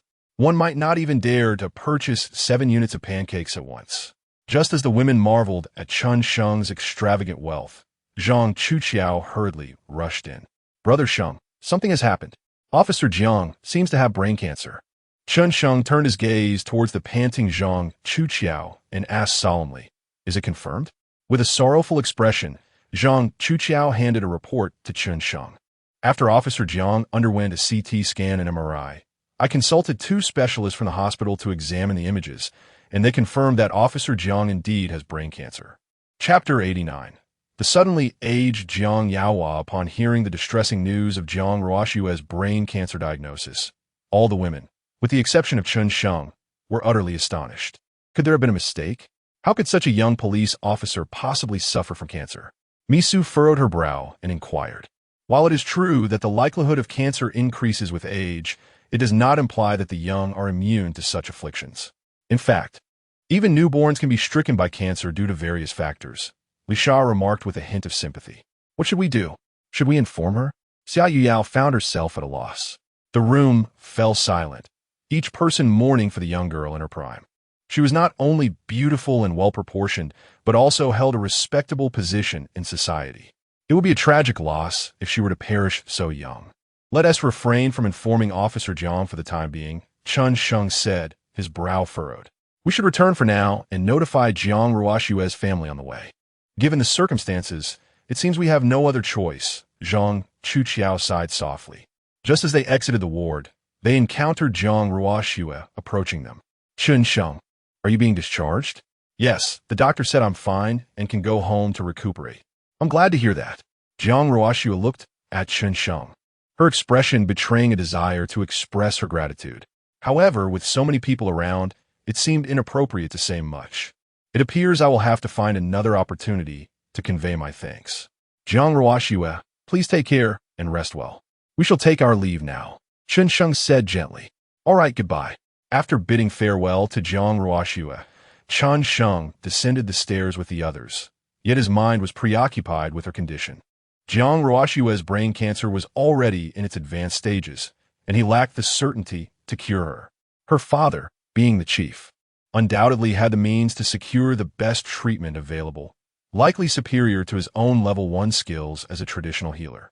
However, whether he or any expert could truly save Jiang Ruoshua seemed exceedingly daunting. At best, he could hope to extend her life a little longer.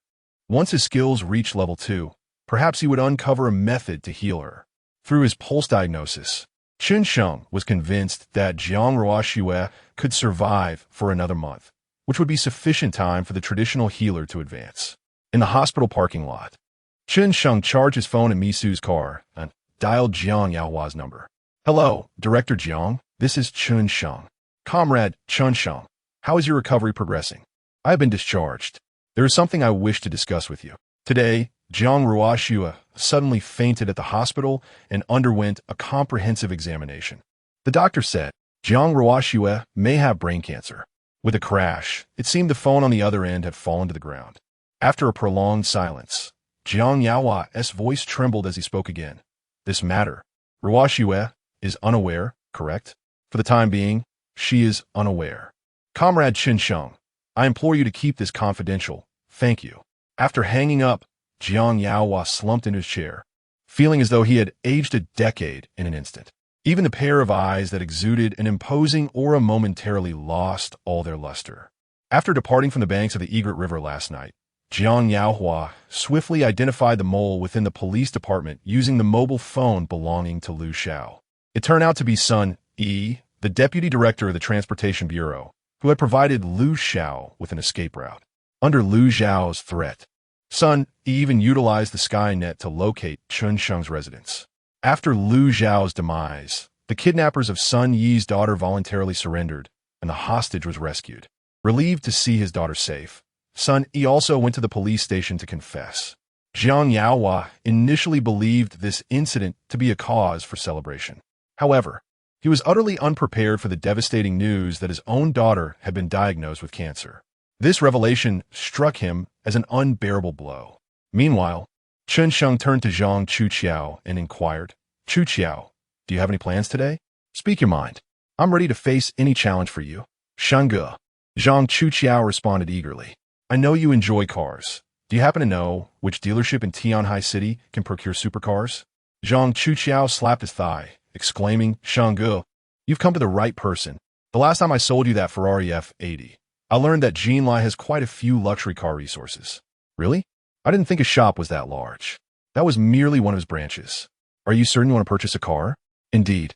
How many do you intend to buy? What price range? Let's start with 7 cars. As for the price, I am open to anything, even if it reaches $1 billion. Zhang Chuqiao nearly choked, thinking to himself how he had almost been beaten by his father for buying just one Ferrari F80 in pursuit of profit. And now you want to buy 7? You can't be so reckless with your wealth. Shenggu, I aspire to be your brother-in-law. Do you think there's a chance? Zhang Chuqiao said with a flattering grin. What nonsense are you spouting, Zhang Chuqiao? Zhang Lingji exclaimed, her face flushed with embarrassment. Sister, I was only joking, Zhang Chuqiao replied, sniffing and muttering under his breath. With so many beautiful women around Shanggu, who knows if he'd even look at you? You're as cold as ice. Zhang Chuqiao, how dare you speak such nonsense? This time, Zhang Lingji seemed genuinely upset.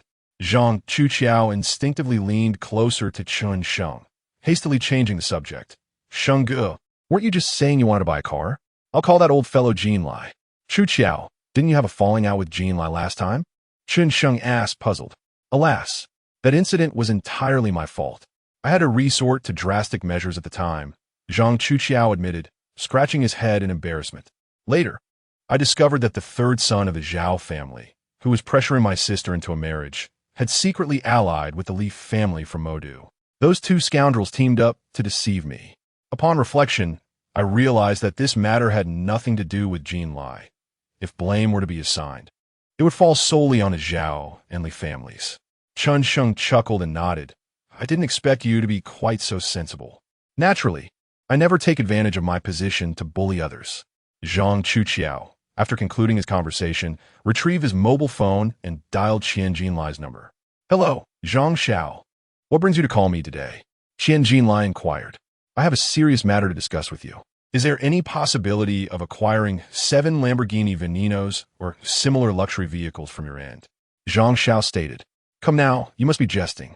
I cannot be held accountable for the last incident, Qian Jinlai replied. I am not joking. Chairman Wang, who previously purchased a Ferrari F80 from you, is interested in acquiring more vehicles, Zhang Xiao clarified. You cannot be serious. 7 Lamborghini Veninos would cost at least 5 to 600 million, Qian Jinlai exclaimed. I assure you, I am quite serious, Zhang Chuqiao insisted. After a brief moment of contemplation, Qian Jinlai responded, to be frank, I do not have that many available vehicles at the moment. However, there is an auto show in Tianhai City tomorrow. Would you like to attend? Rest assured, I am acquainted with the organizers, and I can facilitate priority purchasing for you. Very well, I will consult with Chairman Wang and proceed accordingly. Zhang Chuqiao concluded before hanging up, briefly relaying the details of the auto show. Chapter 90. Chen Sheng's massage techniques. Let us discuss the matter of the car tomorrow. Chen Sheng turned to Zhang Chuqiao and said, Chuqiao, could you arrange for someone to tidy up the villa by the White Egret River? Let us see if we can sell it, and also have the car repaired. Rest assured, Brother Sheng, it's all on me, Zhang Chuqiao replied. Once the car is fixed, you can drive it first. During their conversation last night, Chen Sheng learned that Zhang Chuqiao had been relying on taxis for transportation. He was the only second-generation wealthy individual in Tianhai City who took cabs. Are you serious, Brother Sheng? Zhang Chuqiao exclaimed, nearly dropping to his knees in excitement. Chen Sheng smiled with narrowed eyes. What's wrong? Don't you want to drive it? Just bring it to me once it's repaired. Brother, I dream of it. Zhang Chuqiao clutched Chen Sheng's arm, tears streaming down his face. Brother Sheng, you are like a second father to me. From now on, you shall be my godfather. Upon hearing this, Zhang Lingji shot a fierce glare at Zhang Chuqiao. Startled, Zhang Chuqiao instinctively took a step back. Let us proceed with that for now, Chen Sheng said to Bai Luoyan and the others, his tone calm. Today, we will head to Tangong Mountain Villa. Whenever you find a villa you like, I will purchase one for each of you. The ladies felt a surge of emotion upon hearing these words. It wasn't tea that they wished to move out, but rather that having a place of their own in a cold city brought a sense of security, whether for men or women. Bai Luoyan opened the door of the Rolls-Royce, beaming, "Brother Chen, your personal maid, Yin Yin, is back in action." During her time with Chen Sheng, Bai Luoyan felt her personality had transformed significantly. She was no longer the aloof school beauty, but rather like a devoted fan of Chen Sheng. "Suye, Shasta, why don't you join me in one car?" Chen Sheng suggested. Sure, they agreed. The 8 of them departed the parking lot in 2 vehicles. As they watched the cars gradually disappear from sight, Zhang Lingji frowned slightly and turned to Zhang Chuqiao. Zhang Chuqiao felt a chill run down his spine and grinned sheepishly. "Sister, I was just joking. It's all my fault for speaking so carelessly." However, Zhang Lingji did not respond with her usual ire. Instead, her expression was complex as she asked, "Chuqiao, do you think I truly appear as cold as ice in Mr. Chen's eyes?" Huh? Zhang Chuqiao was momentarily taken aback. On the road, Sha, seated in the back of the Rolls-Royce, suddenly clutched her abdomen, her brow furrowing in pain. Sha, what is wrong?" Yi Zhiqiu turned her head, concerned. "Qujie, Mifine. It's probably that time of the month, and I caught a chill last night, which is causing me some discomfort. As a streamer, her irregular schedule resulted in an unpredictable cycle, and each time it arrived, it brought her considerable distress, akin to the sharpness of needles. I'll check your pulse," Chen Sheng said, taking Sha's hand. "Brother Chen, you can even diagnose menstrual pain?" Lisa reminisced about the time in the hospital when Chen Sheng, after taking Jiang Ruoxue's pulse, earnestly urged her to undergo a comprehensive medical examination. To their astonishment, the results revealed brain cancer. Could it be that he truly possessed profound knowledge of traditional Chinese medicine? It seemed absurd. Typically, seasoned practitioners of traditional medicine were elderly gentlemen with gray hair, not a young man like him. Before Lisa could voice her thoughts, Chen Sheng had already adjusted her seat slightly backward. "Don't be anxious. It will be over quickly, and you won't feel a thing soon," he reassured her. As he spoke, Chen Sheng gently lifted Lisa's blouse. Although Lisa was not the type to be overly shy, she felt a bit embarrassed in the presence of Qiu Jia and Bai Luoyan. To alleviate the awkwardness, she closed her eyes.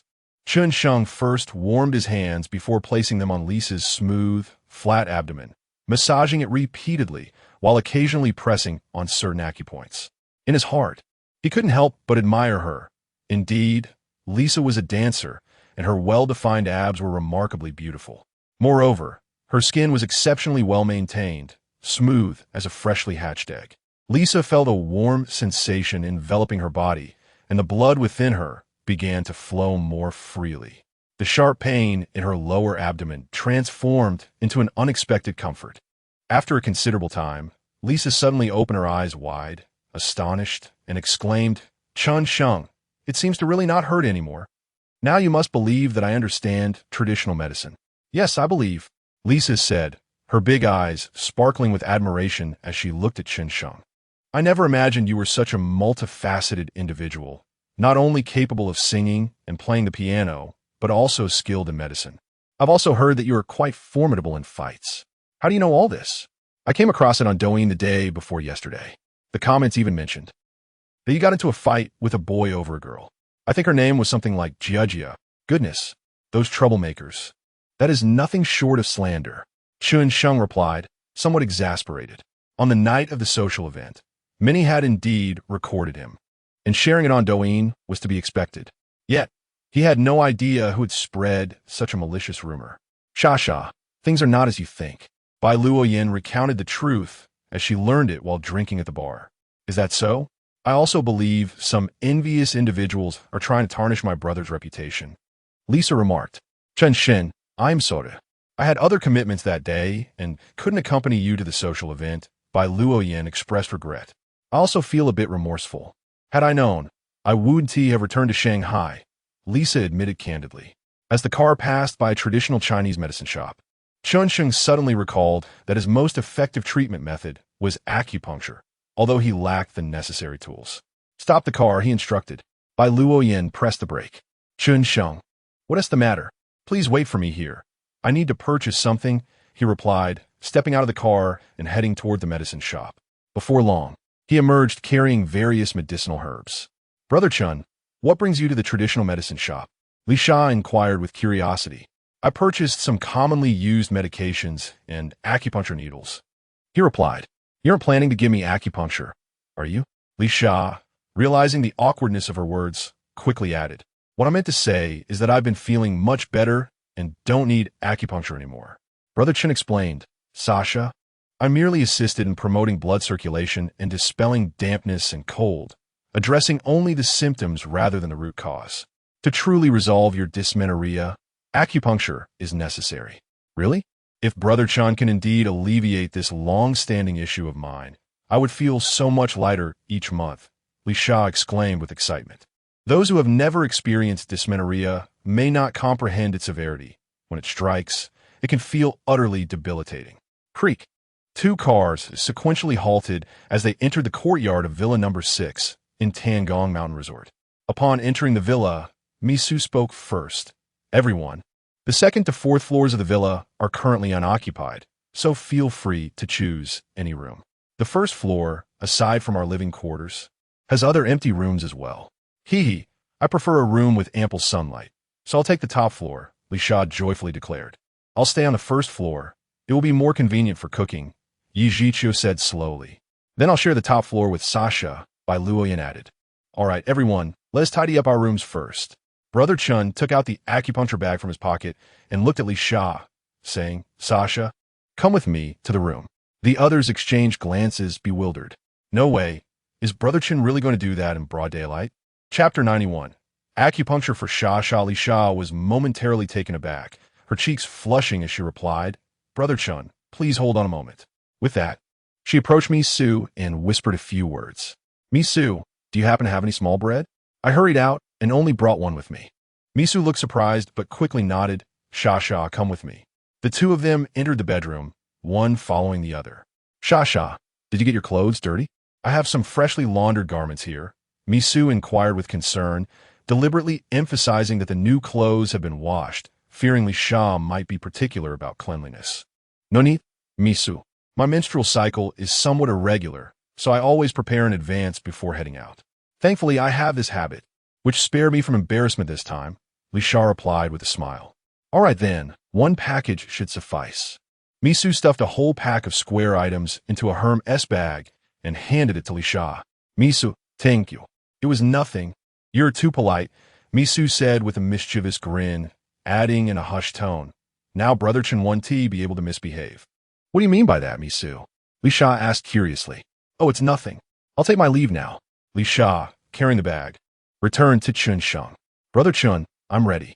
Seeing Li Sha holding a bag, Chen Sheng felt a bit puzzled, but said nothing further as he led her to an empty room. He closed the door and calmly stated, Sha, please undress by yourself. As he spoke, Chen Sheng took out the acupuncture kit and alcohol. Brother Chen, I've always been afraid of injections. Is there no other method? Li Sha shuddered slightly, her voice tinged with fear. Only acupuncture can thoroughly resolve your issue. Don't worry, it's not that painful, Chen Sheng explained. Well, then I feel reassured. Li Sha gently removed her outer coat, leaving only a pink top. Beneath the fabric, her flawless figure was unmistakable. A touch of shyness washed over her, and she instinctively placed her arms in front of herself, attempting to shield her modesty. Noticing this, Chen Sheng sighed in exasperation. What are you afraid of? It's not like I haven't seen it before. Should I help you take it off? I'll manage it myself, Li Sha replied, turning away. She set the pink top aside and obediently laid down on the bed, burying her face in the pillow. For reasons unknown, during their last encounter alone, she had felt no shyness, yet this time, she was particularly anxious. Chen Sheng approached and couldn't help but admire Li Sha's back. Her skin was as smooth and delicate as cream, almost ethereal. Even in her prone position, her perfect body curves remained evident, especially her waist-to-hip ratio, which appeared even more exaggerated without the concealment of a t-shirt. Chen Sheng couldn't help but think, what a beautiful back. It would be a pity not to use cupping. He took a deep breath. He retrieved the needle and disinfected it with alcohol. Then, he took a piece of alcohol cotton and gently wiped Lisa's smooth back. Oh, that is so cold. Lisa couldn't help but exclaim, her body shivering involuntarily. This is an alcohol swab for disinfection, Chen Sheng explained. Brother Chen Sheng, Please be gentle. I'm feeling a bit frightened. Rest assured, my acupuncture skills are exceptional, comparable to those of Hua Ta. How many people have you treated before? You're the first. What? Lisa trembled again, realizing she was effectively a guinea pig. If something were to go awry, would she be doomed to a life confined to a wheelchair? Brother Chen Sheng, I suddenly need to use the restroom. Hold it in. Chen Sheng knew Lisa was merely seeking an excuse, clearly doubting his abilities and wanting to escape. You jest. My needles are ready. You can't just decide not to proceed now. I'm about to begin. Though it was indeed his first time administering acupuncture, he felt as though he possessed an incredibly precise map of acupoints in his mind, leaving no room for error. Lisa bit her lip and decided to close her eyes. If I must meet my end, Brother Chen Sheng, you mustn't abandon me. Less chatter. In an instant, Chen Sheng had inserted a silver needle into Lisa's back. What's wrong? It's a bit sore, but I can endure it. Please continue. As the treatment progressed, Lisa felt her once exhausted body becoming extraordinarily relaxed. Brother Chen Sheng, it's remarkable. Why do I feel so light? Your meridians are now unblocked. Naturally, you feel at ease. Thank you, Brother Chen Sheng, Lisa expressed gratefully. However, in the next moment, she couldn't help but let out a cry as the silver needle pricked her again. Meanwhile, a voice echoed in Chen Sheng's mind. Lisa's favorability 1. Current favorability 92. Host S basic attributes 5. Current host basic attributes 195 points. Male average 80 points. Outside the door, Xiaoyu Yao, hearing the commotion, beckoned to Mi Su and the others, who were drawn to the sounds. Mi Su leaned against the door, listening to the conversation within and Lisa's exclamations, her eyes widening in astonishment. Is Brother Chen Sheng really doing that? I think it's quite normal, although it is a bit hasty for him during the daytime. Xiaoyu Yao whispered. That is not what I meant, Mi Su said earnestly. Do you know what Lisa came to my room for just now? She asked me for a small piece of bread. Is she hungry? Yu Xiaoro inquired. Hungry? It's the bread made of cotton, Mi Su gestured. This. Song Qianqian's jaw nearly dropped to the floor. Although I'm not well acquainted with that girl named Lisa, I feel a deep sympathy for her at this moment. Xiaoyu Yao shook her head and said, Perhaps we have misjudged him. I believe Brother Chen is not that kind of person, Xiaoro remarked. I concur. Brother Chen does not strike me as such, Bai Luoyan added, joining the sentiment. Suddenly, the door swung open with a loud clatter, startling the group of young women, who instinctively took several steps back. What on earth are you all chattering about at the door? Chen Sheng asked, somewhat exasperated. We didn't mean to intrude, Brother Chen. Please continue with your work. Xiaoyu Yao said, feeling a bit awkward. Wait a moment, Chen Sheng interjected, his tone slightly irritable. I heard nearly everything you just discussed at the door. You young ladies, with your youthful imaginations, spend your days lost in thought. Shasha suffers from dysmenorrhea every month, and I am assisting her with treatment. Treatment. Chapter 92. A triumphant hat trick. Xiaoyu Yao instinctively cast a glance around the room, feeling a wave of shame wash over her, wishing she could disappear into a crack in the ground. At that moment, Li Sha's back resembled a porcupine covered in silver needles. It appeared that Chen Sheng was indeed administering acupuncture to her. Brother Chen Sheng, you're truly giving Li Sha acupuncture? Xiaoyu Yao realized with a start. What else would it be? Chen Sheng retorted. I was merely misjudging your intentions, Xiaoyu Yao said, bashfully scratching her head.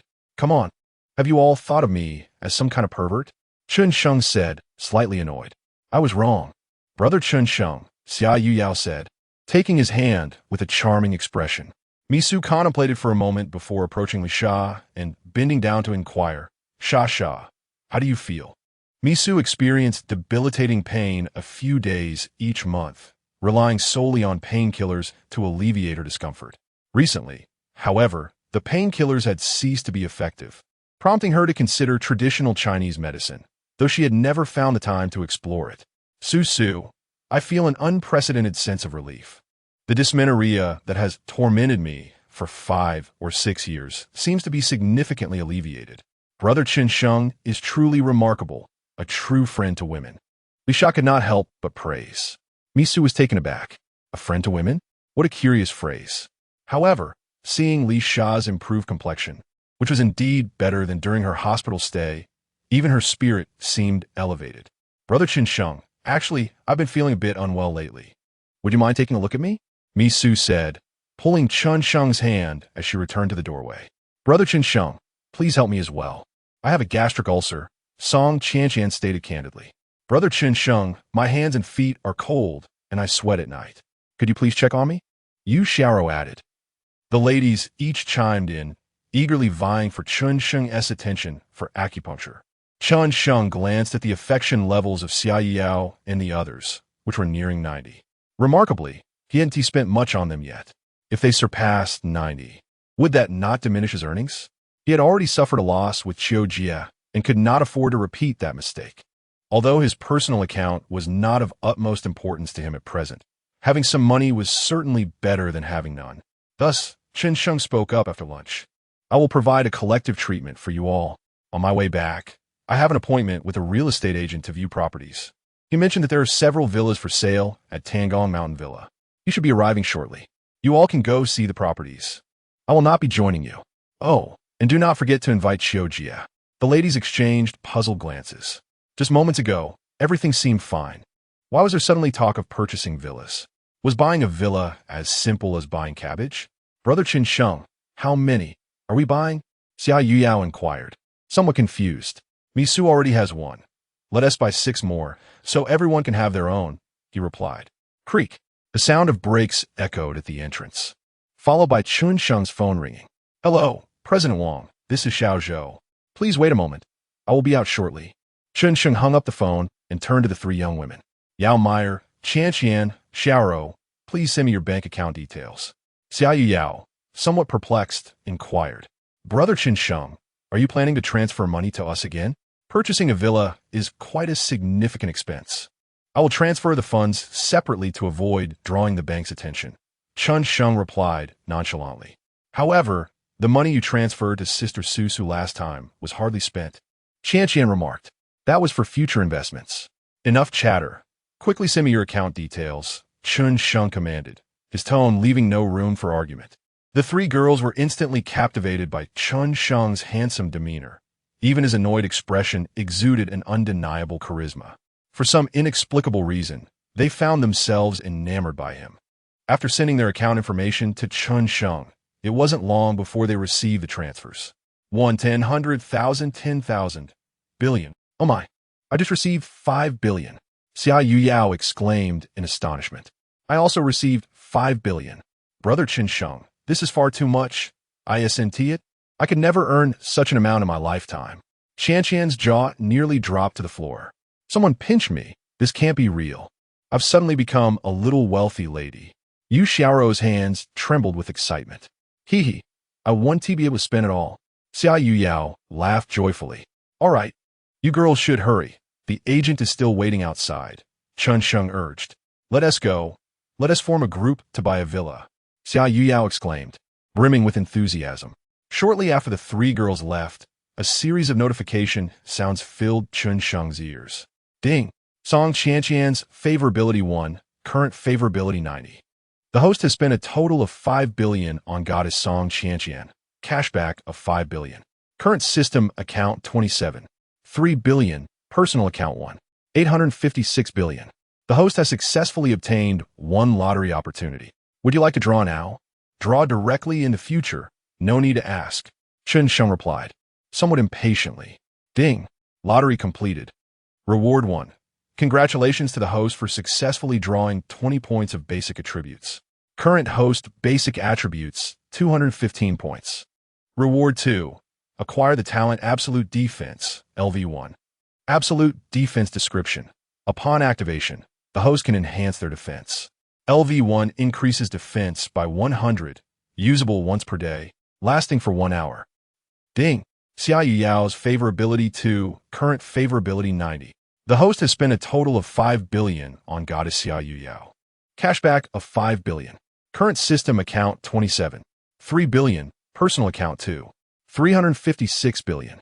The host has successfully obtained 1 lottery opportunity. Ding. Lottery completed. Reward 1. Congratulations to the host for successfully drawing 20 points of basic attributes. Current host basic attributes, 235 points. Reward 2. Acquired the talent 1000 techniques. LV1. Introduction to gambling techniques. The host acquires skills in poker, mahjong, and dice games. Level 1 is equivalent to the prowess of a national gambling champion. Ding. The favorability of Yu Xiaoro increases by 2, current favorability 90. The host has spent a total of 500 million on the 6th goddess, Yu Xiaoro, with a cashback of 500 million. Current system account balance is 27. 3 billion. Personal account balance is 856 billion. The host successfully obtains a chance for a lottery draw. Ding. Lottery completed. Reward 1. Congratulations to the host for successfully drawing 20 points of basic attributes. Current basic attributes stand at 255 points. Reward 2. Acquire the talent of Needle Master, Level 1. Needle Master Introduction. The host gains the ability to strike distant objects with needle-like projectiles.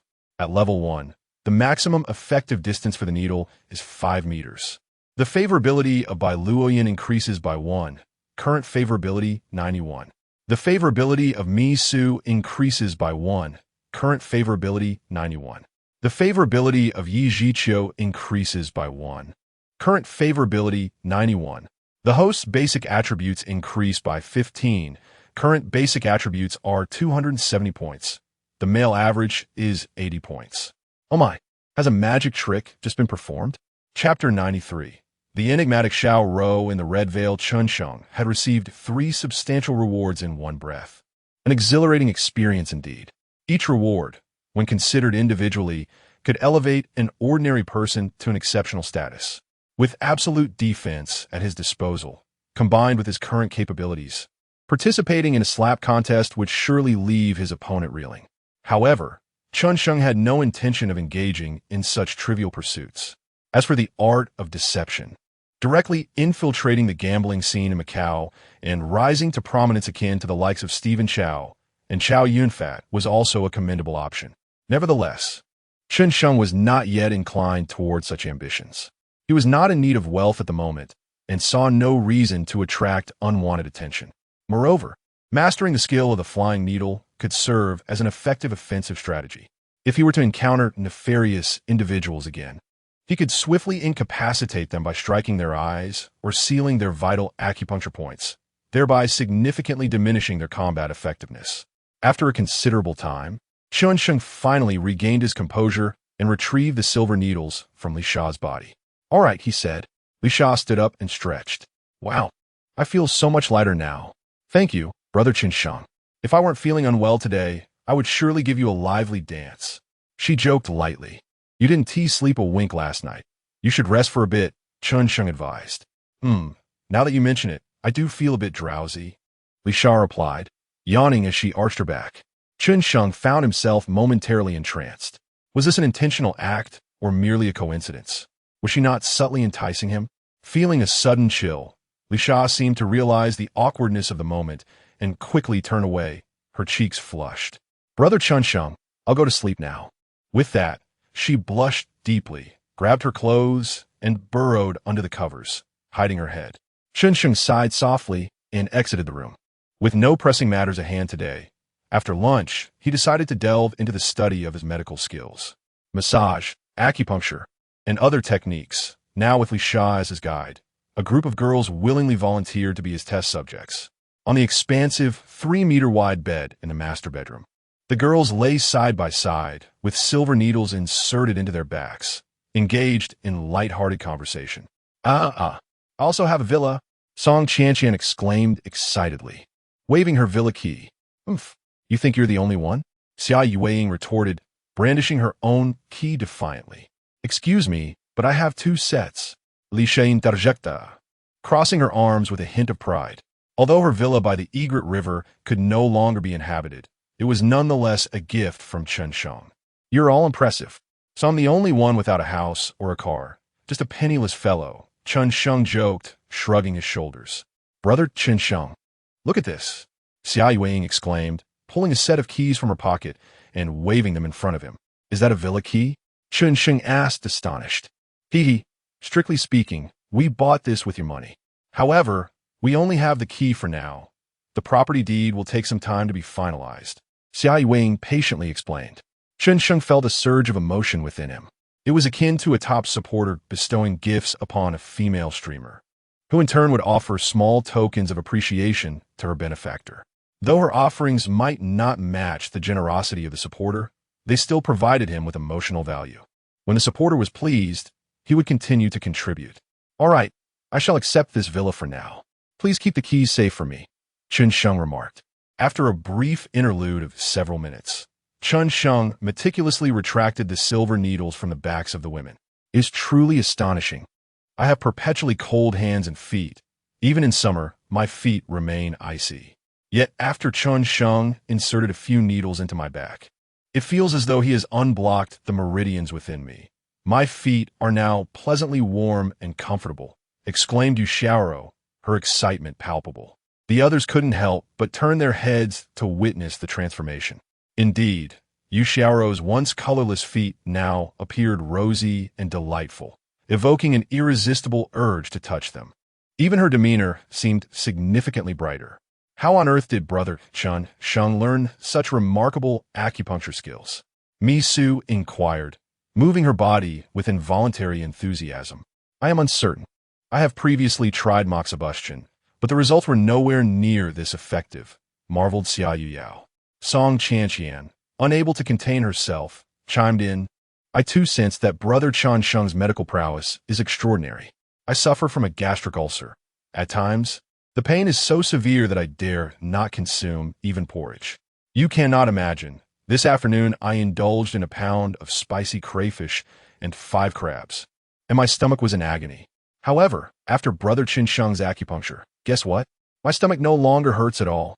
In recent days, Song Qianqian's gastric condition had improved slightly, leading her to indulge once more, only to find her ailment returning. "Song Qianqian, if you cannot control your cravings, even if I were to prick you with needles that spark, it would be of no help," Chen Sheng admonished with a hint of exasperation. "Hee, Brother Chen Sheng, I acknowledge my mistake. I promise I shall no longer eat recklessly," Song Qianqian replied playfully. For reasons unknown, time seemed to fly when one was at leisure. As the group snacked and chatted, night fell swiftly. After dinner, they watched television for a while before beginning to tidy their rooms. Chen Sheng, having barely slept the previous night, felt a wave of fatigue wash over him. He randomly selected a room, took a shower, and upon opening the bathroom door, was startled to find a girl in red standing at the threshold. The dim lighting of the room rendered the sight somewhat eerie. "Goodness, Yu Xiaoro, were you planning to scare me to death in hopes of inheriting my fortune?" Chen Sheng exclaimed in irritation upon recognizing her. "Brother Chen Sheng, I merely wanted to surprise you," Yu Xiaoro replied, rubbing her nose with a hint of grievance. "A surprise? I would call a fright. If you were to scare me so badly that I were to faint, would you bear the responsibility?" Chen Sheng retorted, though of course, with his advanced medical skills, such a scenario was virtually impossible. Chen Sheng regained his composure and scrutinized Yu Xiaoro intently. At that moment, she donned a flowing red garment, her alluring figure showcased in its entirety. The delicate fabric hinted at what lay beneath, adding an enchanting allure to her presence. One could not deny that.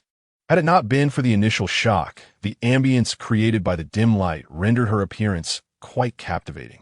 "Xiaoro, why do you always favor the color red?" he inquired. "Because I have a fondness for it.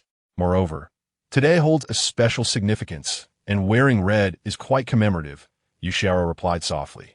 Chen Sheng stepped closer and lifted Yu Xiaoro into his arms. "Xiaoro, I never anticipated you to be so proactive," he exclaimed. "My mother advised me that when one encounters a boy they like, it's essential to take the initiative. I like you, so I am willing to." As she spoke, Yu Xiaoro closed her eyes and leaned in closer. Chapter 94. Xia Yao's fantasies. Chen Sheng was taken aback by the fact that Yu Xiaoro was even more proactive than other girls. Unlike the others, Yu Xiaoro exuded a unique blend of restraint and exuberance. Observing her anxious expression, Chen Sheng smiled and asked, "Xiaoro, are your hands and feet still as cold as before? After Chang Gij gave me acupuncture, I feel much better. However, they still get a bit chilly at times." "Then let me treat you again." Chen Sheng gently grasped Yu Xiaoro's delicate feet, pressing several acupressure points.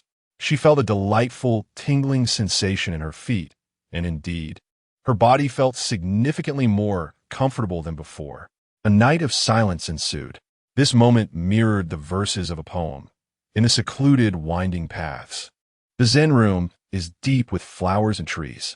Moved by the moment, flowers shed tears. Parting brings a heart full of sorrow. Meanwhile, in a room of the villa, Misu and Xia Yuyao were bathing in the bathroom, indulging in mutual hair washing and scrubbing. Having shared a dormitory before, modesty was no longer an issue for them. At that moment, Misu was luxuriating in a milk bath, while Xia Yuyao took a refreshing shower. Amidst the mist, Xia Yuyao's figure radiated a hint of allure. Misu slowly opened her eyes and inadvertently glanced at Xia Yuyao, exclaiming in admiration, "Xiaoyao, how did you grow up like this? I am utterly envious." "Hey, Susu, you're not lacking either. You're practically floating in the tub. But compared to you, I feel utterly inadequate." Misu's eyes sparkled with longing and envy. If Chen Sheng were to see you like this, he would be completely enchanted. "Susu, what nonsense are you talking about?" Xia Yuyao's cheeks flushed as she turned away. "My goodness, your figure is quite impressive too." "Ah, I don't want to talk to you anymore." Though Xia Yuyao protested, a hint of pride swelled within her. Simultaneously, Chen Sheng's tall, fit silhouette, with his 8-pack abs and defined waistline, flashed through her mind, causing her cheeks to burn even hotter. Perhaps it was the warmth of the bathwater. The showerhead poured a cascade of water droplets onto Xia Yuyao's smooth, delicate back, leaving her feeling thoroughly drenched. "Xiaoyao, what's wrong?" Misu noticed Xia Yuyao standing in a daze and curiously inquired. "In nothing," Xia Yuyao stammered, snapping back to reality. "Susu, imden vashinga. I'll head out first. Wait for me. I'll rinse off quickly." Misu rose from the tub and walked over to Xia Yuyao to wash off the remaining suds. Once they both cleaned themselves, they wrapped towels around their bodies and headed toward the bed. Misu glanced at Song Qianqian, who was blow-drying her hair, and curiously asked, "Qianqian, where's Xiaoro? Didn't she go to another room to wash up with you?" Uncertain, she washed quickly and then disappeared. "How strange. Isn't she usually the slowest?" Misu shook head.